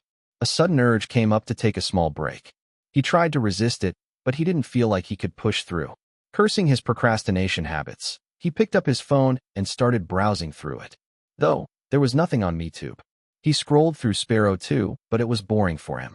In the end, he decided to open up the website that he wanted to avoid. Wuxiao Updates. The reason he was avoiding it was because every time he would stumble upon a novel, he would just keep reading without a sense of time. I should check up on newer novels as they won't have a lot of chapters. Maybe I will stumble upon something good, he thought in his mind. Scrolling through the latest uploads tab, he saw a few novels that looked good, but they didn't look like anything he hadn't read before. Ain't there something good and unique? Chapter 348, Rising Novel. These days, Aiden realized the truthfulness of words said by a random actor on his first audition. He was extremely new back then and was talking to people in an attempt to get more information on what type of role that they were auditioning for. It was then that he had asked a question from a guy who seemed pretty experienced. Apparently, he was someone who had been going to auditions for a few years. Why did you want to be a writer? That was the question that Aiden had asked. He was expecting a standard response as to how he loved cinema and wanted to be a part of it. But the man had simply said, because it has money. I don't need to be under someone, and even if I do 1 or 2 projects a year, I would be able to live well if I'm smart. Even if a movie fails, you still get your payment. No job is like this. You are your own master in it. At that point, the man had seemed extremely practical to him. But it was only after all these years that Aiden was able to truly feel what those words meant. Life has never been this good before. Aiden thought as he took another look at his laptop screen. Half of the chapter was already done, and this was his 3rd chapter for the day. He was extremely relaxed these days, just taking time off to focus on a few of his hobbies. With money in his bank account and no rush to do any new projects, Aiden realized how much of a good career acting could be. In no other career could he take a few months off without notifying anyone. This was a blessing for him, and he was spending a lot of time on his web novel in this free time. For his first book, he had felt like it was difficult to write a lot of chapters in a day. Most times, he would only do 1 a day. One of the reasons was also because he was trying to make it as good as possible, but was slowly moving to the top of it. Like this, my web novel might even be among the top-rated novels in a few more weeks. Aiden thought in his mind and began writing again. As Aiden was enjoying the process of writing, a lot of people were looking at his novel. That includes an editor from a publishing firm that often recruits authors from this website. As these novels already have a good following on the internet, they are easier to sell. Moreover, the market for ebooks had increased by a lot in recent years, and the publishing company, Whisker Publishing, knew how to sell ebooks. These days, Jeffrey, an editor in Whisker Publishing, had found his eyes glued to. We need to give him a publishing contract and sign him up before anyone else does. One worry that Jeffrey had was some other publishing company getting the author first. It was really about who could offer a contract first, as new authors tend to just sign up at any offer. Sir, but he just started posting 2 weeks ago. Ain't it too early? His assistant asked as she looked up at him. Normally, they won't sign up rookie authors. At least until they are really famous. It is, but it's an exception. The novel is too good to stay under the radar for too long. We need to move fast, or it's going to be snatched away. The assistant just nodded, hearing the confident voice of her boss. She didn't voice out any of her personal opinions, knowing full well that Jeffrey was someone with a good eye and vision. She got to work quickly and found out everything she could about the Dreamer, a pretty simple yet philosophical name in her view. She sent him an email about the contract and whether he was interested. Normally, any rookie author would jump at the chance. The assistant was sure that this time, it would be the same, but when she got a reply back, the author had rejected the contract. Chapter 349, Top Rankers. Aiden looked at the email in front of him. It was an email from a company called Whisker Publishing. He didn't know much about it, but a simple online search revealed that it was a publishing company specializing in original light novels and Eastern fantasy books. They apparently wanted to publish, and at a rapid pace to Booth. Each day, more and more people started reading it, and those people recommended it to other readers. One thing about web novel readers was that they always needed something to read. A lot of them would go from one novel to another. They were extremely quick readers. So the news about a promising new novel quickly spread. Any type of skepticism ended because of the release schedule that was more than most of the novels on the website. Aiden got a lot more comments daily, from 10 to 20 to almost 70 comments a day. Lalaman, I gave up on the Tao of cultivation 2 years ago thanks to getting the ability to predict the next plot point, but this novel opened my eyes and taught me that I still have a lot to learn. Firing a missile accidentally. Okay, it started off pretty average, but the novel just keeps getting better. Just in the latest chapter, the main character actually lost his arm in trying to defend his village from demonic cultivators. He didn't regrow the limb or anything, but the author used it in a way to do character development. This is true writing. Web novel Donkey. The Donkey approves of this masterpiece. It's a must-read for any cultivation fan.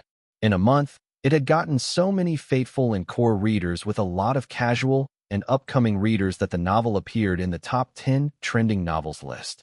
This was the hardest list on the website, and only the best novels appeared on it. When Aiden got to know of this achievement, he obviously cheered as he felt a surge of happiness. But he forgot that such an achievement also meant that there was going to be a lot of attention on him now. Chapter 350. Hollywood was a social industry, which meant that no matter who you are, the only way to move forward was to make connections. Even if you are not moving forward, knowing more people was something that everyone followed. For filmmakers like Xavier, they will know all sorts of people. Producers, writers, actors, actresses, CEOs, animators, and especially other filmmakers. Filmmakers would often try to get along with each other while trying to have a good rivalry at the same time. Though, it was inevitable that a few of them would not like each other. Maybe it would be due to them not liking the other person's work or because of something personal, like having a beef on some topic. Anyway, at their core, filmmakers were people who were proud of their work and viewpoints, almost at an arrogant level. So, arguments between them weren't something uncommon.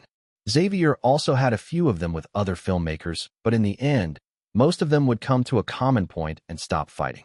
After all, as people grow, they become more mature. But there was still someone who Xavier only had rivalry with, and not the good kind of rivalry. The person he had a bad rivalry with was Arnaud Laurent, a French filmmaker who had transitioned to Hollywood early on in his career. Apparently, his first movie in Hollywood had clashed with the first movie of Xavier, and he had lost out to him in box office results. Although they have tried to have a good relationship in parties, their styles and philosophical viewpoint were exactly opposite. It made them natural rivals. Arnaud was invited to the private screening of The Black Saint, too, and in his heart, he hoped that Xavier's movie won't be as good. When he entered the screening theater, he looked around to see a lot of familiar faces there, but he headed straight for Xavier. He was talking to a person who Arnaud recognized as Aiden Silvereye, the lead, and an actor he found very promising, but he looked too close to Xavier. So, you are writing a web novel? Is that some online novel? Yeah, it's sort of. Just a fun, little novel people read for free. Web novels are growing in popularity these days. I feel like filmmakers are going to adapt them one day too. If they are good, I'm sure they will. Xavier stopped talking when he saw Arnaud moving towards him. With a reserved smile, he waved at him. Hey Arnaud, glad you could find time to see my movie. I would have made time even if I had something important. After all, I heard a lot of good things about it being the best project to come out from Granite Films. He then turned towards Aiden. Arnaud Laurent. Aiden Silvereye, a pleasure to meet you. For the record, Aiden had seen a lot of Arnaud movies. He was purely a commercial filmmaker who had made giant action movies, even having super soldiers fighting in them. In one of them, he broke an actual bridge while filming. Xavier was someone who had directed more critical stuff, ranging from TV shows to movies.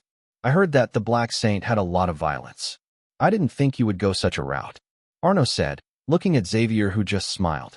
You are not the only one who likes violence, and I did try delving more into it with The Black Saint. Just it wasn't like this. It's much, much more graphic. Then are you going for an adult rating? R18.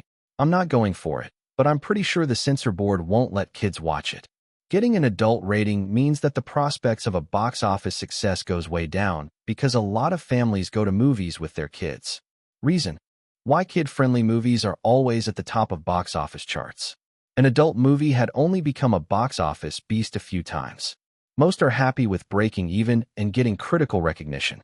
Then, I'm glad we are not clashing at the box office this time. My movie won't be released till Christmas. I hope you break even this time, Arno said casually. I don't think it would be a problem even if we have clashed and the movie would do much more than break even. Oh, you never seemed that confident before. Arno was a bit surprised as he had never seen that level of confidence on Xavier. A filmmaker would be very confident in his movies, but they would mostly be about the quality, as he only the quality in his control. But here, Xavier looked like he had seen a future where his movie had shattered box office records. Good luck to you then. I hope the movie is as strong as your confidence. Arno simply said that and nodded towards Aiden before leaving. Let's see if this movie would actually do something good at the box office. He thought in his mind. As a commercial filmmaker, he felt like he had the best sense of the market and which movie would attract more people. Even though he makes action movies, he doesn't do too much violence for it to stay kid-friendly. But it seems like Xavier hadn't learnt that lesson yet. 3 hours later, the movie was over and Arno, who had been watching it, didn't have any words to say because of the fact that he was stunned. The movie? How the heck did Xavier make something like that? No, he was always good with the human mind, but he never made charismatic characters before. He thought in his mind. Even though he hates to admit it, the movie was the best work of Xavier. He would even say that it had given him a bit more inspiration for his next movie and what direction he wanted to go. But when he thought about it clearly, he doubted this movie would go on to be a commercial success. After all, he had too many gore scenes. One in which Kai smashes a guy's head in the railing of a terrace and throws him from there. There were disturbing scenes of a man falling into the bottomless pit of life and changing in a demonic way from there. Arno took a sigh of relief when those thoughts entered his mind. If The Black Saint would have been a commercial hit, then, as Xavier's rival, he would be in pressure as his movie was also going to release a few months later. But it seems not. He approached Xavier, who was with Aiden after a while. They were talking to a few production employees with smiles on their faces. The reception of the screening has been extremely positive. So, they were content. Xavier, the movie truly surprised me. You really hit it out of the park this time. Never expected such a story from you. He praised, and Xavier looked at the genuine look on his rival's face before nodding. Thank you. This story took away a lot from me personally. I can sense that. I really hope you win some awards in the season. You deserve at least that much. Aiden found some of his words strange and tilted his head in confusion. What do you mean by at least that much? He asked. I mean, with that much gore and things that made me, an adult in my 40s, feel a bit scared, I doubt it will get wide appeal. Even our 18 movies have a limit, and this goes way past that. So, you mean it won't be commercially viable? I personally don't think so. Arno said confidently, then added, speaking from experience. Arno felt like Aiden would take the words of a commercial filmmaker like him. After all, he had 2 $300 million movies in his career. But Aiden shook his head. I feel like it would earn a lot, though. Obviously, because you are the actor. If you are not confident in your project, then it will never work. No, I'm confident enough that I can make a bet, Aiden said, making the heated discussion more interesting. Xavier looked at him, wondering what he was saying. Even other people gathered to see what was going on with amusement on their faces. What kind of bet and how much do you think The Black Saint will do? $500 million. When that number came out of Aiden's mouth, everyone looked at him like he was a narcissistic lunatic. After all, only those types of actors would think their movie would earn $500,000. That was a mark even many Oscar winners haven't crossed in their lives. Even Xavier wondered if Aiden was going too overconfident. He felt like the movie would earn double its budget, around $120 to $150 million, but $500 million was something reserved only for superhero and big franchise movies. That's a number even I have not crossed. Arno smirked. So, what kind of bet we talking about here? Chapter 351, $1 million? Since Aiden had first encountered Arno, he had felt like the French filmmaker was trying to one-up Xavier a lot. Although he praised him, there were also taunts mixed up in his words. Xavier later told him about his relationship with Arno, and Aiden understood what was going on. Even though he didn't like his attitude, it wasn't his place to say anything. Until Arno had said that the Black Saint won't be commercially viable. It was then that Aiden had decided that enough was enough. The idea of a bet was something that randomly came to his mind, but now that Arno also looked interested in it, and it had already gained a lot of attention, Aiden wasn't going to back out. So, what kind of bet are we talking about here? Arno asked with a smirk, and Aiden paused for a few seconds, thinking about a good bet before smiling. If the Black Saint didn't earn $500, I would act in a movie for you for free. Won't take any payment no matter what role or script. Ah, are you sure of it? Yes, you should know that I have quite a good box office record myself. Arno nodded his head. He obviously kept an eye on the industry and knew that Aiden was a great commercial star to have in your cast. Just now, he had seen him as Kai, a great actor who could actually pull off a villain. Ah, I can use him as a villain in my next. Would save a lot of money too.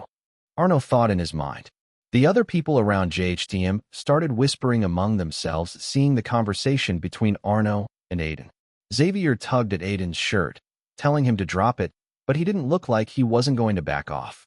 Now, although I feel like it's impossible, what is the other side of the bet in case the movie actually did that much? Though I seriously doubt it.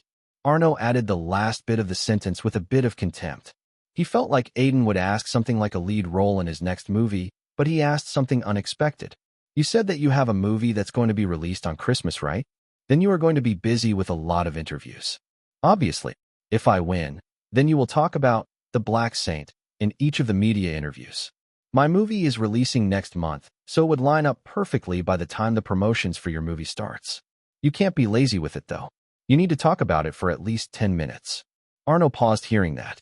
He wasn't expecting something like that. It was akin to doing free promotions for the movie. But it was a good idea. He accepted that in his mind. Should I agree? Or not? He suddenly hesitated for a bit. Then he looked around at all the people that were gathered here. Everyone was from the industry, and this was surely going to spread. He would look like a coward if he rejected it. Okay, I accept. Bring it on.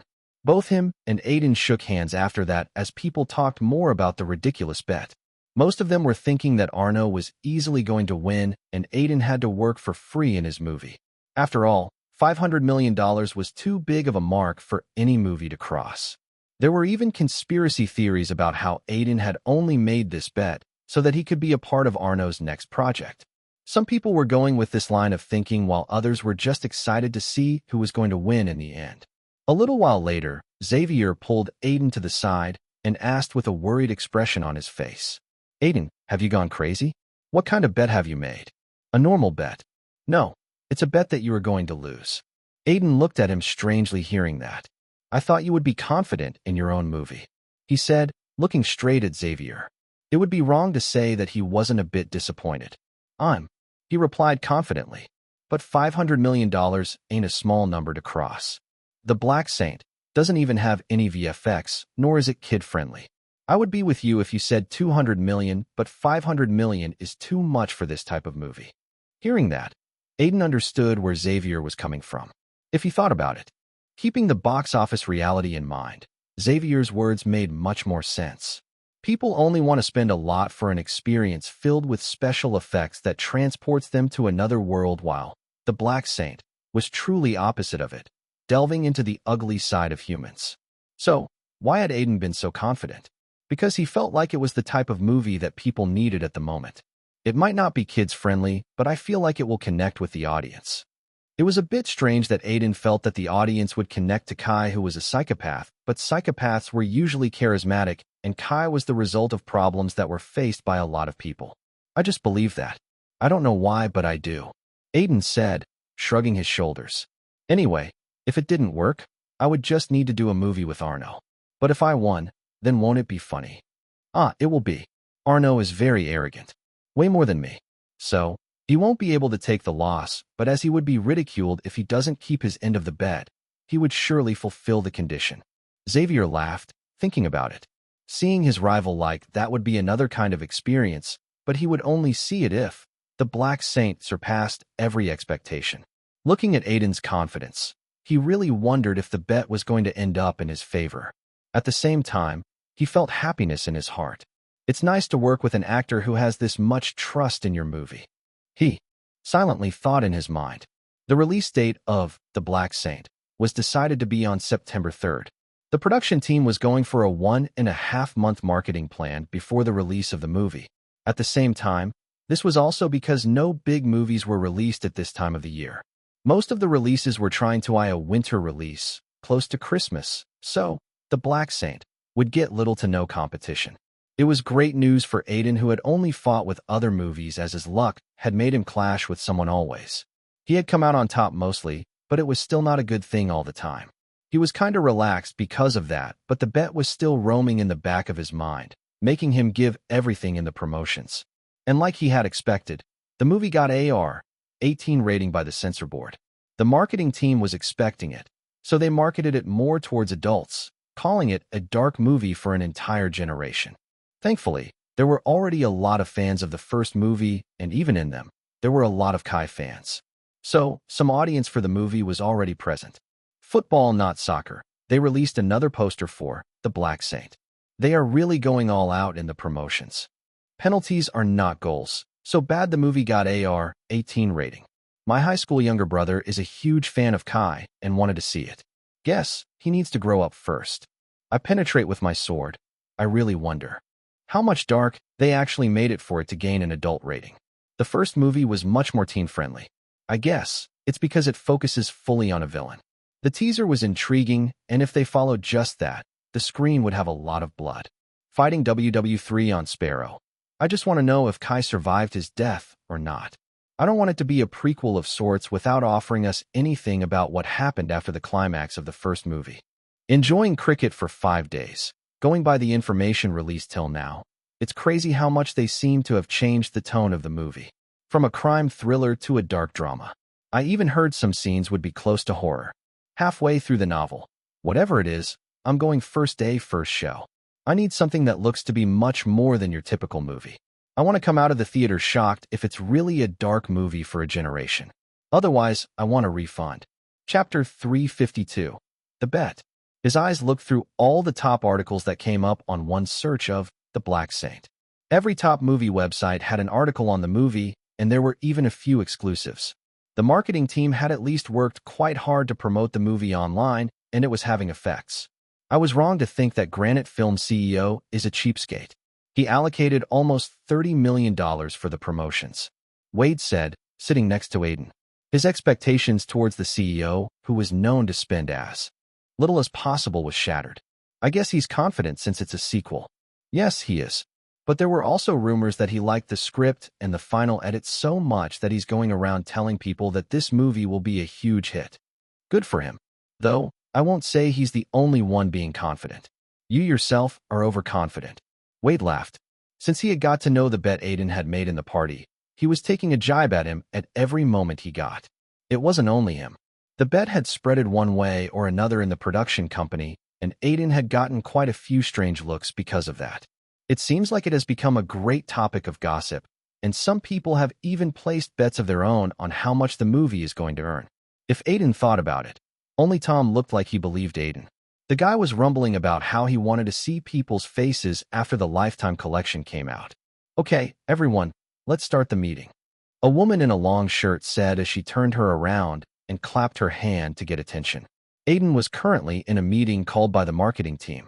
The woman was the marketing head. As he had been a part of a lot of marketing strategies in his movies, the marketing team had called him to see if he had any good ideas. Until now, we have been successful in getting the word out about the movie online. According to reports, around 23% people are interested in watching the movie in the theaters. As we will get much more on-site bookings, we are expecting a first day of $11 to $12 million. In her words, a few voices went up as people discussed the numbers that they were expecting.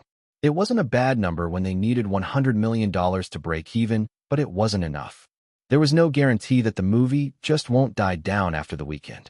It's already good for a R-rated movie, though. Yeah, last month, another R-rated movie came out, and it barely managed $2 million opening. It being the sequel is helping us.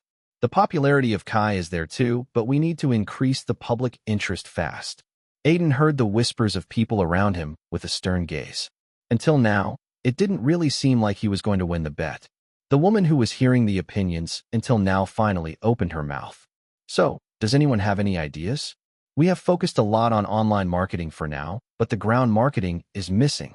People aren't talking enough about the movie on ground level. When she asked that question, several answers came out. We already have put on a lot of advertisements. There are billboards with the posters and other information about the movie. Should we increase it? No. I think we should do some fan events for actors to meet the fans. Those types of events have been fairly successful in recent times. Didn't they mainly only work for franchise movies? The actors we are working with have great images. We should focus on that. Different people obviously have different opinions, but the question was which suggestions should they go with? There was no guarantee which one was going to work. It was then that one person suddenly said, "How about we change it a little and use a more old-school strategy?" A controversy. The marketing team looked at an old man who had said that. What type of controversy, and why do you think it will work? Just this year, a movie worked just because the lead actress and the director had a cat fight. It was rumored that it was fake, but it made people talk about the movie. And in the end, it earned $40 million at the box office on a budget of $20 million. Currently, no one is talking about our movie on its own. That's the problem. The man blabbered on, and Aiden focused on his words. Although the old man looked ordinary, the words coming out of his mouth made sense. When the old man saw people looking at him, he continued. As for the type of controversy, that would be a bit of a problem until we could create one artificially.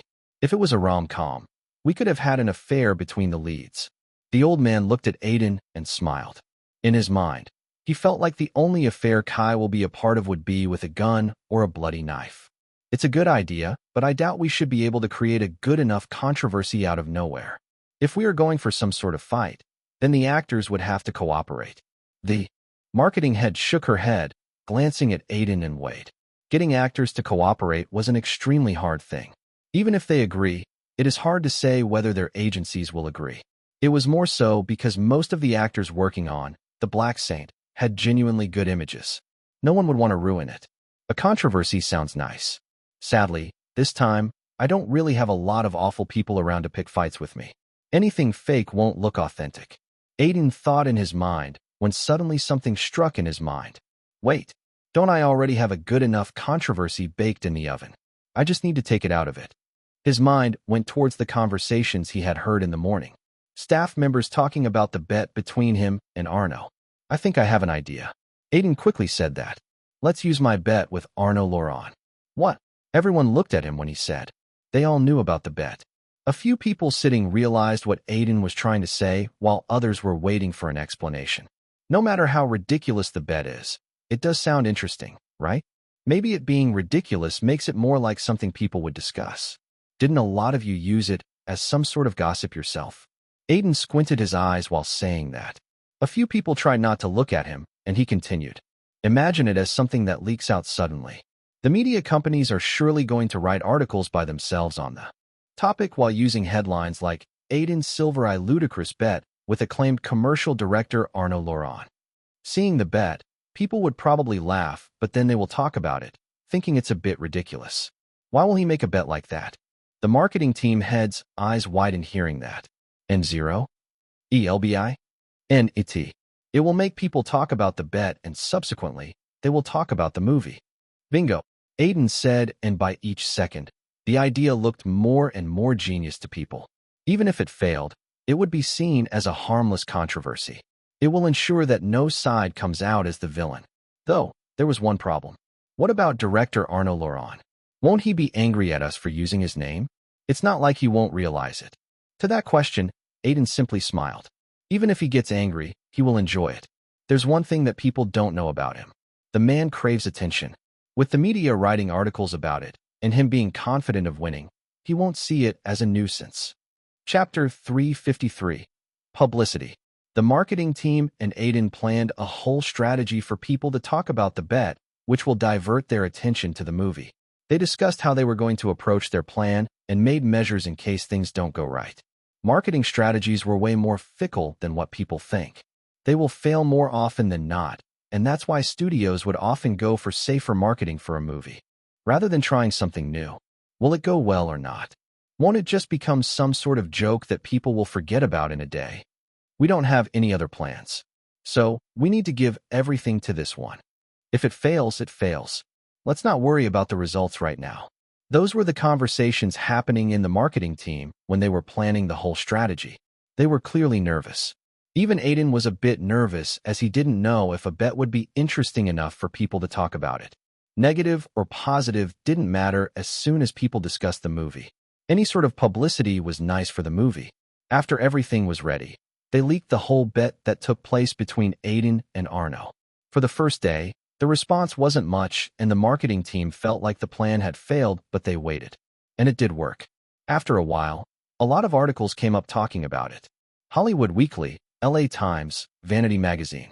Every big media company wrote an article on it, and soon, people were also talking about it. Like Aiden had thought, it seemed like a fun topic for people to discuss. Like it had spread it in the production company, it spread on the internet too. Under these articles, there were a lot of people talking about it. Though, a lot of them were just taking jibes at Aiden for overconfidence. 56 million likes egg. I needed to check if it was really Hollywood Weekly or some sort of parody news site. Damn, I wonder if we will really see Aiden in Arno's next movie free of cost just because he got too overconfident. Spending money to finish my video game. I don't know how this leaked, but this is truly hilarious. I really wonder how the conversation went that two successful celebrities ended up making such a bet. Both of them can't back out now no matter what. You can't Cena. Never took Aiden for someone so overconfident. The first movie earned around $180 million worldwide, but it wasn't R-rated. I like his acting, but even superhero movies are struggling to make that much money right now. Dildo swaggins.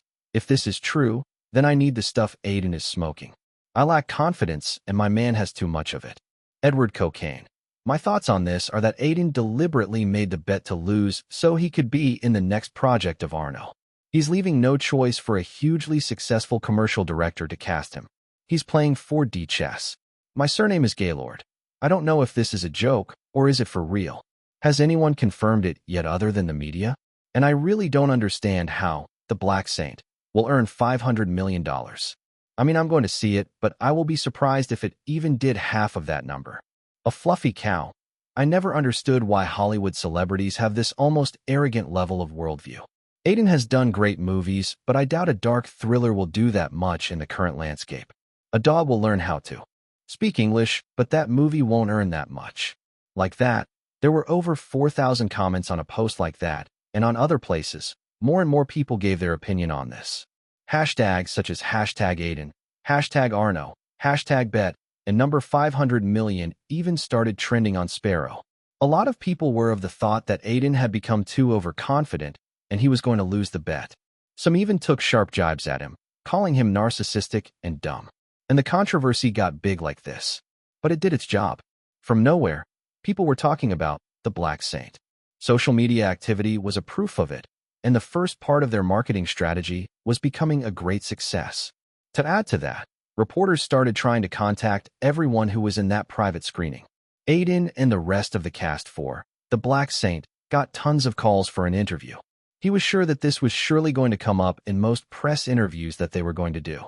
Reporters even started asking Arno questions regarding the controversy, hoping to find out whether this was actually a thing or not. In an event that Arno was attending, a reporter asked, "On the internet, there's a recent controversy on the bet that you made with Aiden Silvereye regarding his next movie. Is that true or false news?" Arno was already privy to the controversy on the internet and didn't hesitate to answer on this topic. "I don't think it's a controversy, but the bet did take place. I guess, now that everyone knows about it, it will be more fun when the results come out." Hearing this, the reporters were very excited. They quickly started asking more and more questions regarding the topic. Seeing the heated response, Arno started talking more and more about the bet, what had happened between him and Aiden, and his thoughts on The Black Saint. Soon, the event became a kind of a press conference. In the end, Arno just said, "While I think The Black Saint is a great movie in its storytelling and would make waves, I doubt the commercial ability of the movie." All his statements were enough to drive the controversy that the marketing team was also trying to keep afloat. More and more people talked about the bet and the movie like that. Though, it was not wrong to say that Aiden's image was taking a hit here. Arno really loves the camera and attention. Aiden remarked, looking at his phone. He was reading a few articles on things Arno had said to the media. He didn't want to comment on his words, but it was achieving the effect he wanted. He sure does. Xavier, who was sitting next to him, muttered. He sometimes has cameos in his movies, and he's always central during the promotions. He knows how to sell himself. Let's hope he gives more such interviews. We need more people talking about it. Yeah. Xavier's voice trailed, and Aiden looked at him with confusion. There was something wrong with him. What? Nothing. It's just the marketing.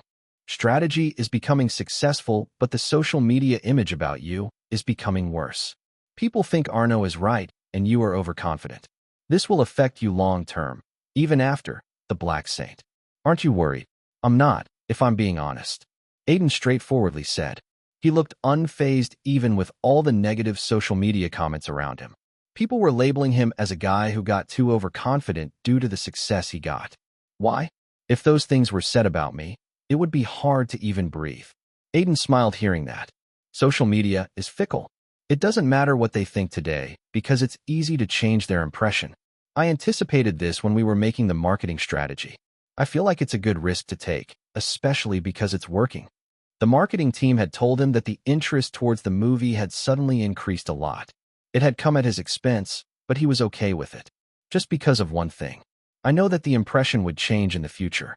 And even I admit that it's a big number that I made the bet on. Anyone will think it's stupid, but it's because of that. People are interested. Now, they are focusing on us, the movie. If I actually won the bet, then all these comments would turn in an instant. What if you lost the bet? Xavier asked with a bit of hesitance in his throat. Then, I will live with a bit of embarrassment. Aiden smiled.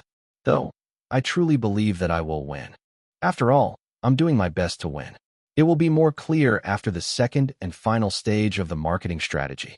Chapter 354, An Intruder.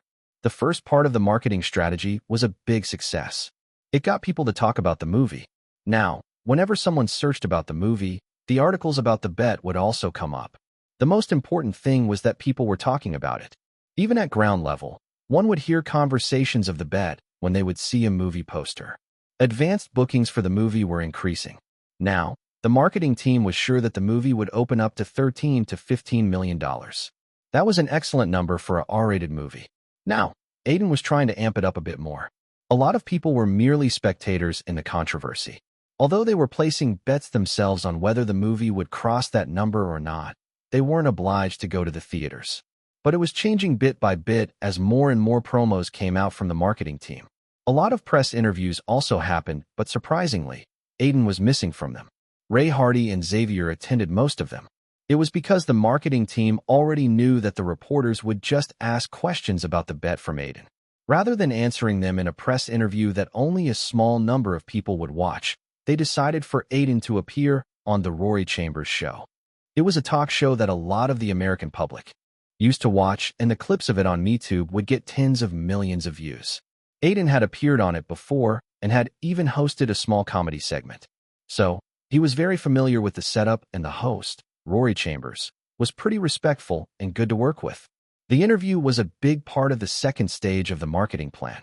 In the last few weeks, a lot has happened in America and around the world. From a prominent world leader accidentally shitting on his pants to the outrage about a black mermaid. There's a lot of cover, but before all that, we have a very special guest today whose movie is releasing next month. He had been part of several hugely successful movies in the past 3 years. Let's welcome Aiden Silvereye. Rory Chambers, a brown-haired man, said with his iconic smile, and Aiden appeared amidst cheers from the audience who was attending the live show. He shook hands with Rory and sat down on the seat before the interview began. So, Aiden, the Black Saint, people are hugely excited to watch you return as Kai. What do you feel about it? I'm happy that they like me so much as a psychopath. Aiden said, causing a few in the audience to chuckle. It's the first time I'm going to act in a sequel, so it's a great thing to continue a character's story and reveal it more to the audience. The first 10 minutes of the interview was generally more informative talk about the movie, Aiden's way of playing Kai, and how the idea for a sequel had been conceived. It was a pretty interesting talk as Aiden explained his fears towards returning as Kai and how the character just sucked him in. It was still a tad too informative for a talk show, and soon, Rory moved towards the more juicy bit that every studio audience wanted to listen to, the bet. So, I heard this very interesting piece of news recently. Which one? About your bet with Arnaud Laurent. What's the whole deal about it? There's already conspiracy theories on the internet about how you made it to play a part in Arnaud's next blockbuster. Aiden smiled hearing that. It would be great to work with him, but I would rather not use those sorts of methods to get a role.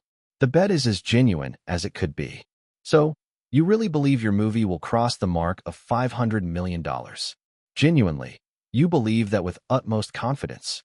Rory squinted his eyes at him, and Aiden didn't hesitate for a second before nodding his head. Yes, I do believe that. I understand that people think I'm overestimating myself, but I'm very optimistic. It's on me if I lose, but I doubt that. A few people in the crowd whispered among themselves hearing that. Some sentences were heard by Aiden of the people who were sitting in the front row. He's a lunatic. I really need his confidence, though. I thought it was a joke, but it's really true. I don't think even superhero movies find it easy to earn that much money with all the inflation. He's very overconfident.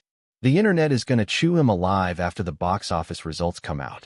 These types of whispers were something that Aiden had expected. He just focused on the interview at hand. What are you going to do if you lose? Do a movie with Arnaud. Aiden said. He did like me as a villain during the private screening. Villains are the hardest to play, though. They are, but I think I could do a good job. I'm trying my best. As soon as Aiden said that, a voice came from the crowd. You aren't a good villain. This time, it wasn't a whisper but a loud shout that everyone in the studio could hear. Both Aiden and Rory turned their heads to look at the man who had shouted that. Who is he? Aiden thought in his mind. The man who had shouted looked young, barely in college. At the same time, Aiden recognized that he was wearing clothes from reputed brands. He had gotten a good eye after sponsoring rich brands. Boy, that shout was from you, right? Rory asked, and at the same time, he looked towards the producer of the talk show that was standing besides a couple other staff members. The producer shook his head, meaning that he had no idea who the young man was. It was a random person. Yeah, I said that. I feel like Aiden isn't someone who could play a good villain. He shouted on the top of his lungs. When he said that, everyone in the studio looked at him. A staff member handed him a mic as they felt like things were becoming good enough for them to continue. If this didn't get out of hand, then they would have good footage of themselves. Extra TRP without doing anything was always welcome. Why do you think so? Rory asked, tilting his head. He just isn't the type. I saw Black Saints, and he was overdoing a lot in it. Just wasn't up to the mark with his acting. I think he should focus more on other teenage roles in rom-coms as those are right for him. A few people gasped in the audience. The young man had basically insulted Aiden's acting skills, and to add to that, he referenced teenage roles that mostly were considered easier roles that don't need too much acting chops. A lot of rom-com actors also were told that they can't do anything more than that because they are not talented enough. He's not using any cuss words and trying to keep it civil, but he's just dissing me. Is someone recording it? Aiden took a long walk around in the audience, but didn't find any camera flashes. He was pretty sure that the guy was either a hater or was doing it for a clout. The latter was a more possible case. After all, the internet made everyone think that they could also be famous, but never taught them the right way. Anyway, now that it was happening, Aiden had to do something. Suddenly, an idea came to his mind as he looked at the young man who was talking with Rory Chambers. You don't think that I'm a good villain, right? Or a good actor? Aiden asked, looking the young man straight in the eye. Yes. The young man said without batting an eye. What's your name? Thomas. So, Thomas, how about I try to prove to you that I'm a good enough actor to play a villain? Why don't you come on the stage? Thomas hesitated a bit when he heard that. He was expecting Aiden to say something rude or be angry at his comments, but that hadn't happened. Instead, he looked calm. He won't try to punch me or something, right? No, that's better, Thomas said as he walked on the stage. Rory looked at Aiden as if asking what he was planning, but Aiden just gave back a blank stare. I'm here. Yeah, sit down. Aiden gestured towards a seat. There's not a lot of ways for me to prove that I'm a good actor, as you probably already watch my movies. So, why don't I act out a scene from The Black Saint, right here? Everyone can judge for themselves like that, Aiden said, and Thomas nodded after thinking for a bit. In his mind, Aiden felt like it was the best place to use his new skill. Domination. Chapter 355. Promotion. Thomas was a serial offender of sorts. He was a short video creator who would often do weird things to stay in the limelight. That was his business model. In the past, he had crashed celebrity parties, award show functions, and done a lot of crazy things. It was safe to say that there wasn't much reason as to why he did that. Doing something unexpected to celebrities with a lot of followers was just the way for him to get more views on the internet. It being right or wrong was never in his mind. After all, more views meant more money and followers. Currently, one of the most trending topics on the internet was Aiden and his bet with Arno. Even in the content creator community, people were discussing who was going to win the bet between these two. Whether the Black Saint is really that good for Aiden to feel like it would earn that much. When he had gotten to know that Aiden was going to appear in the Rory Chambers show, he knew that this was his chance. So, Thomas had made a plan to disrupt his interview with Rory Chambers. In his mind, all of it was worth it even if he ended up in jail or banned from entering the talk show. Originally, if Aiden had gotten angry with him, his plan would have succeeded. Thomas was wearing a secret camera on him that was recording everything. So, he just needed a rash reaction from him. The best scenario was still Aiden punching him like a certain black celebrity. He would be an internet sensation with people sympathizing with him. Thomas was half expecting that when Aiden called him up on the stage. But the reality was very different. So, why don't I act out a scene from The Black Saint, right here? Everyone can judge for themselves like that. At first, Thomas wanted to reject it, but a huge cheer went up from the audience. He looked at the people who seemed to be excited about the prospect. He was pretty sure that a lot of them were thinking that all this was staged. I don't have a choice now, Thomas thought in his mind and nodded towards Aiden. Okay, then sit down. Aiden gestured towards the seat of Rory, and the host quickly stepped away, giving way for Thomas to sit on it. Aiden sat in front of him and took a deep breath. Don't be scared no matter what. This is just an act, Aiden said, looking straight at him, and Thomas wanted to snort for a second. I won't be. He wondered how one would be scared with just acting like this. At least, he was someone who would rarely get scared by even horror movies. He looks confident. Let's hope he can take it, Aiden thought, and closed his eyes. In the next second, he activated the skill domination. He had tried out the skill a couple of times before and had found out that he could direct it at one person or a lot of people depending on what he wants. The power was more if he only directed it at one person. A sharp and heavy aura filled with negative energy came out of Aiden suddenly, blind to everyone who was watching. The aura went towards Thomas, and suddenly, he felt like someone was grabbing his heart. He let out a surprised voice as Aiden looked at him, his black eyes staring into his soul. In a second, sweat had started forming on his face. Giving off the iconic smile of Kai, Aiden opened his mouth. Thomas, do you like the color red? Ah, yeah.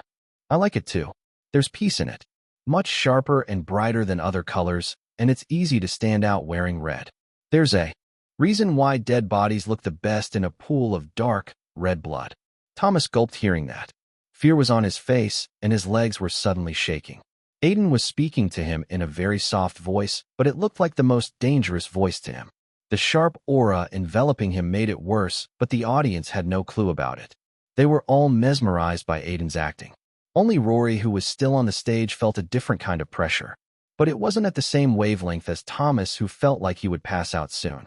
His whole body had started to shake now as Aiden continued his words. Imagine you were just laying down in your home in a pool of red. A knife plunged in your chest, going as deep as it could. What will you feel? Will you think that you have lived a good enough life, or will you think that your life has been full of regrets? I don't know, Thomas managed to stutter out. Then, how about you think about who plunged the knife in you? Your wife? Your friend? Or was it just a random person? What do you think?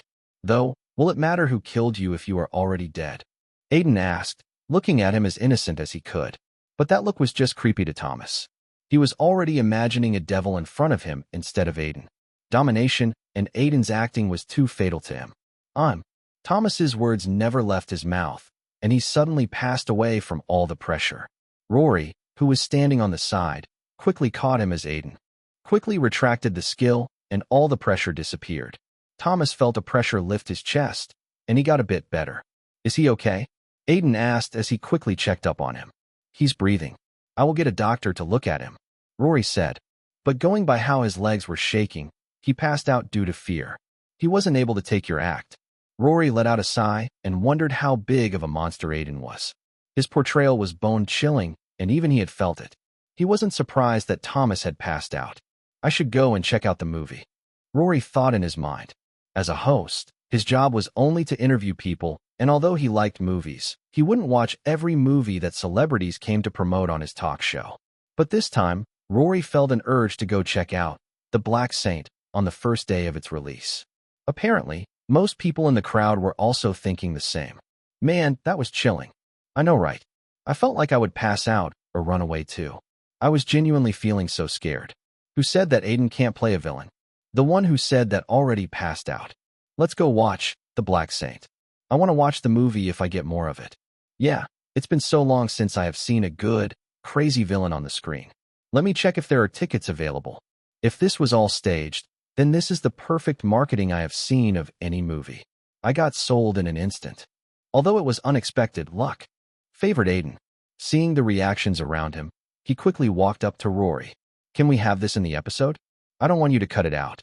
I understand, Rory said, taking a look around. He understood where Aiden was coming from. Though, even if I want to take it out, I doubt the producer will let me. He laughed. These types of things are unexpected, but they sometimes make the best part of an episode. Only an idiot won't let it broadcast. After the shooting for the episode, Aiden didn't have much to do aside from a few more events where he promoted the movie. Day by day, the interest in the movie was just increasing. Aiden knew that after the broadcast of the next episode of the Rory Chambers show, the interest would blow up. And exactly that happened. No one was expecting it, so when the episode broadcasted a week before the release of the movie, a lot of people were shocked to see Aiden acting as Kai. Thomas fainting was just cherry on top as it provided the best dramatic effect. A lot of media articles came up right after the episode. Chapter 356, Masterpiece. A day before the release of The Black Saint, the movie was still trending on social media platforms, especially Sparrow. Out of nowhere, the movie had managed to get a lot of interest. A lack of other movie releases also contributed to it, but it was no lie to say that the marketing strategy had been a huge hit for the marketing team. Granite Films were fully expecting that the movie would make good returns. Though, it was safe to assume that the number of $500 million wasn't in their mind. They have now started seeing it as Aiden's plan to promote the movie instead of something he said seriously. It was strange, but Aiden didn't try to clarify it and let them think whatever they wanted. After all, the time for results was finally here. On Sparrow, all the latest tweets about The Black Saint were about who was going to watch the movie, and a lot of people were talking positively about going to the theaters. Can I be Sparrow CEO? Who's going to go watch The Black Saint tomorrow? My wife heard that the movie has a bit of horror elements and got tickets. I'm hoping it's a good theater experience. Hanging with my nomies. I wasn't sold out on the movie until I watched last week's episode of the Rory Chambers show. Man, I want to see more of Aiden as a villain. It was bone-chilling in a good way. Chris, what's my worth? I decided to get a ticket after that episode too. It was probably very effective as a high percentage of people came across it on TV, and it later went viral on the internet. Ray Hardy's girlfriend. Heh, I'm going because Ray is in it. I'm still unhappy he's not the focus of the sequel of his own franchise though, but he's big-hearted and had no problems. So, I will support the movie. Chad Putin. I have made a special booking in the cinema with the generals to watch it. Kai is scary. The generals need to learn how to be scary just like me. Puppy issues. I wanted to catch it on a streaming platform. My Netflix account is very useless these days anyway, but everyone around me is going to the theater to watch it. So, I need to go too. Sad how human relationships work. Video game leaker. I love the first part, and am just excited to go for Kai. I hope they go a bit comedic route with him when he's killing people, as he always seems to talk very random things before killing others. I imagine him saying a heterosexual guy is gay because he likes someone who likes guys. What is the expected opening day figure for the movie? Around $27 to $30 million. It's going to rake in $100 million in 3 days due to the weekend if the word of mouth is positive. Even if the movie falls hard on the second week, we are looking at $250 to $300 million gross worldwide. We have a huge winner in our hands. Anthony McCarthy, the CEO of Granite Films, shouted with a very excited tone in his voice. He found it hard to control himself and not dance on the spot. Only because he felt like his respect among his employees would diminish if he showed that kind of behavior. He calmed down. We should get gifts for the cast and the crew. And Aiden, Who came up with the marketing strategy? I'm going to give him a great car. Do you know what kind of cars he likes? Lamborghini or Porsche? The CEO asked his assistant, who quickly tried to tell him to wait a week more. CEO, you should wait till the movie is out of the theaters. A lot of the money would be taken by the theater chains, you know. The female assistant shook her head. I know that well, but we never had this kind of movie before. It's a gem. None of our movies have made this much before. After the success of The Black Saint, we could try to expand more. Granite Films came to existence over 10 years ago, and it had been fairly successful, but even then, it was not huge, and there was risk of falling hard if they went for a big project. The Black Saint was a big risk in the hands of the company, but they were optimistic because it was a sequel. After its success, they could branch out more. CEO, how about we host a party after the movie's run is over? We could invite other big shots too. A bespectacled man said, looking at him. He hoped that the movie would really be a huge success, and then they could ask for bonuses. Yes, let's do that. Anthony said, a $300 million movie is something to show off. Give the first invitation to Arnaud Laurent. We have used his name a lot to promote the movie in a way. Yeah, we should definitely do it. He's been a lot of help indirectly. I always liked him as a director too. Everyone nodded when they heard that. A lot of reporters had asked Arnaud about the bet, and he had acted out like they had expected. Due to his interviews, the movie was promoted a lot. There were even rumors that Granite Films had paid a lot for Arnaud to do the promotion for them. They were fake, but many people in the industry actually believed it. As Granite Films employees were already in a celebratory mood while deciding who to send the invitations to and where to host the party, one of the employees said, "What if he loses the bet though? I heard he had a lot of pride and would only come to the party if he won the bet." At those words, few people laughed. Nah, the bet has been one-sided since it began. I know, right? There's no way it will cross the $500 million mark. The highest-earning R-rated movie is $468 million, and that was the adaptation of one of the highest-selling horror novels, so it's a bit far-fetched to believe that it could top that. Even though it was their movie, the employees were being realistic and practical about its prospects. It was then that the employee countered. No one expected it to even touch $200 million a month ago. What I'm saying is that the box office is fickle and Aiden's luck on it has been superb. Everyone quieted down hearing that. Gazes were exchanged between them as they thought about it. Although it looked impossible, box office was truly fickle. There was no doubt about it. The only reason they were confident about $300 million box office potential were the reviews from the private screening and advanced bookings that gave them confidence. But if the movie could earn $300 million, then $500 was still not out of reality. Stranger things had happened at the box office before. If that actually happened, then we would make history, Anthony said after a while, licking his lips. He was now actually thinking whether it would be the case or not. We will know what will be the conclusion soon. Chapter 357 of A Hollywoodist Believer 1. Lisa Silvereye was someone who felt like the odd one in her family.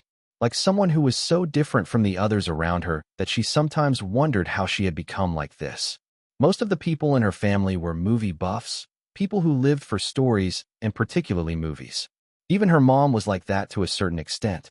As for her, she only saw it as a form of entertainment and never went beyond it. She never sensed passion in it like her father, and the allure of storytelling had passed her without touching her. If a lot of people talk about a movie with her, she would watch it. Otherwise, she would rarely watch them. It was completely different from her father, who watched even bad movies and had played 20-year-old games after knowing that they have an interesting story. Her father was a very eccentric person, and although those antics have calmed down a lot since he had aged, she still found herself unable to know what attracted him so much about movies. He not only watched them, he knew most of the people working in any movie he would watch. He would talk about stories about those people like he knew them since childhood, and even the process of how they would have shot a particular scene. Lisa understood it as it was her father's previous job, but she still was unable to have a proper conversation about him on movies, as she never sensed the amount of passion that he did with movies. To add to that, her cousin had become a big movie star. She was happy for him as she had seen him struggle, drive taxis to pay rent, and eat in temples for free. But somewhere, she saw the same passion in his eyes like her father, and that made her feel a bit disconnected to him. Though, they still have a good relationship as he had hardly changed since becoming famous, and she was comfortable enough with him to even mock him. Did you really make that bet? Yes, I did. You have become stupid after becoming a big actor. Lisa clicked her tongue as she looked at her cousin. He had aged nicely in the last few years, and maybe because he had grown exponentially in his career, but he gave off a mature vibe. Though, his actions seemed childish to her. It's not stupid. Her father, Uncle Sam, stopped the car and said. He gave his daughter a disapproving look and got out of the car. Actors should be proud and arrogant of their work. If they are not, then there's something wrong with them. That doesn't mean to do things like that. Now, Aiden had to work in a movie for free. What if it's a movie with a long shooting schedule of a year? Lisa said, making a pretty good point, and he just shrugged. It won't come to that. You will see.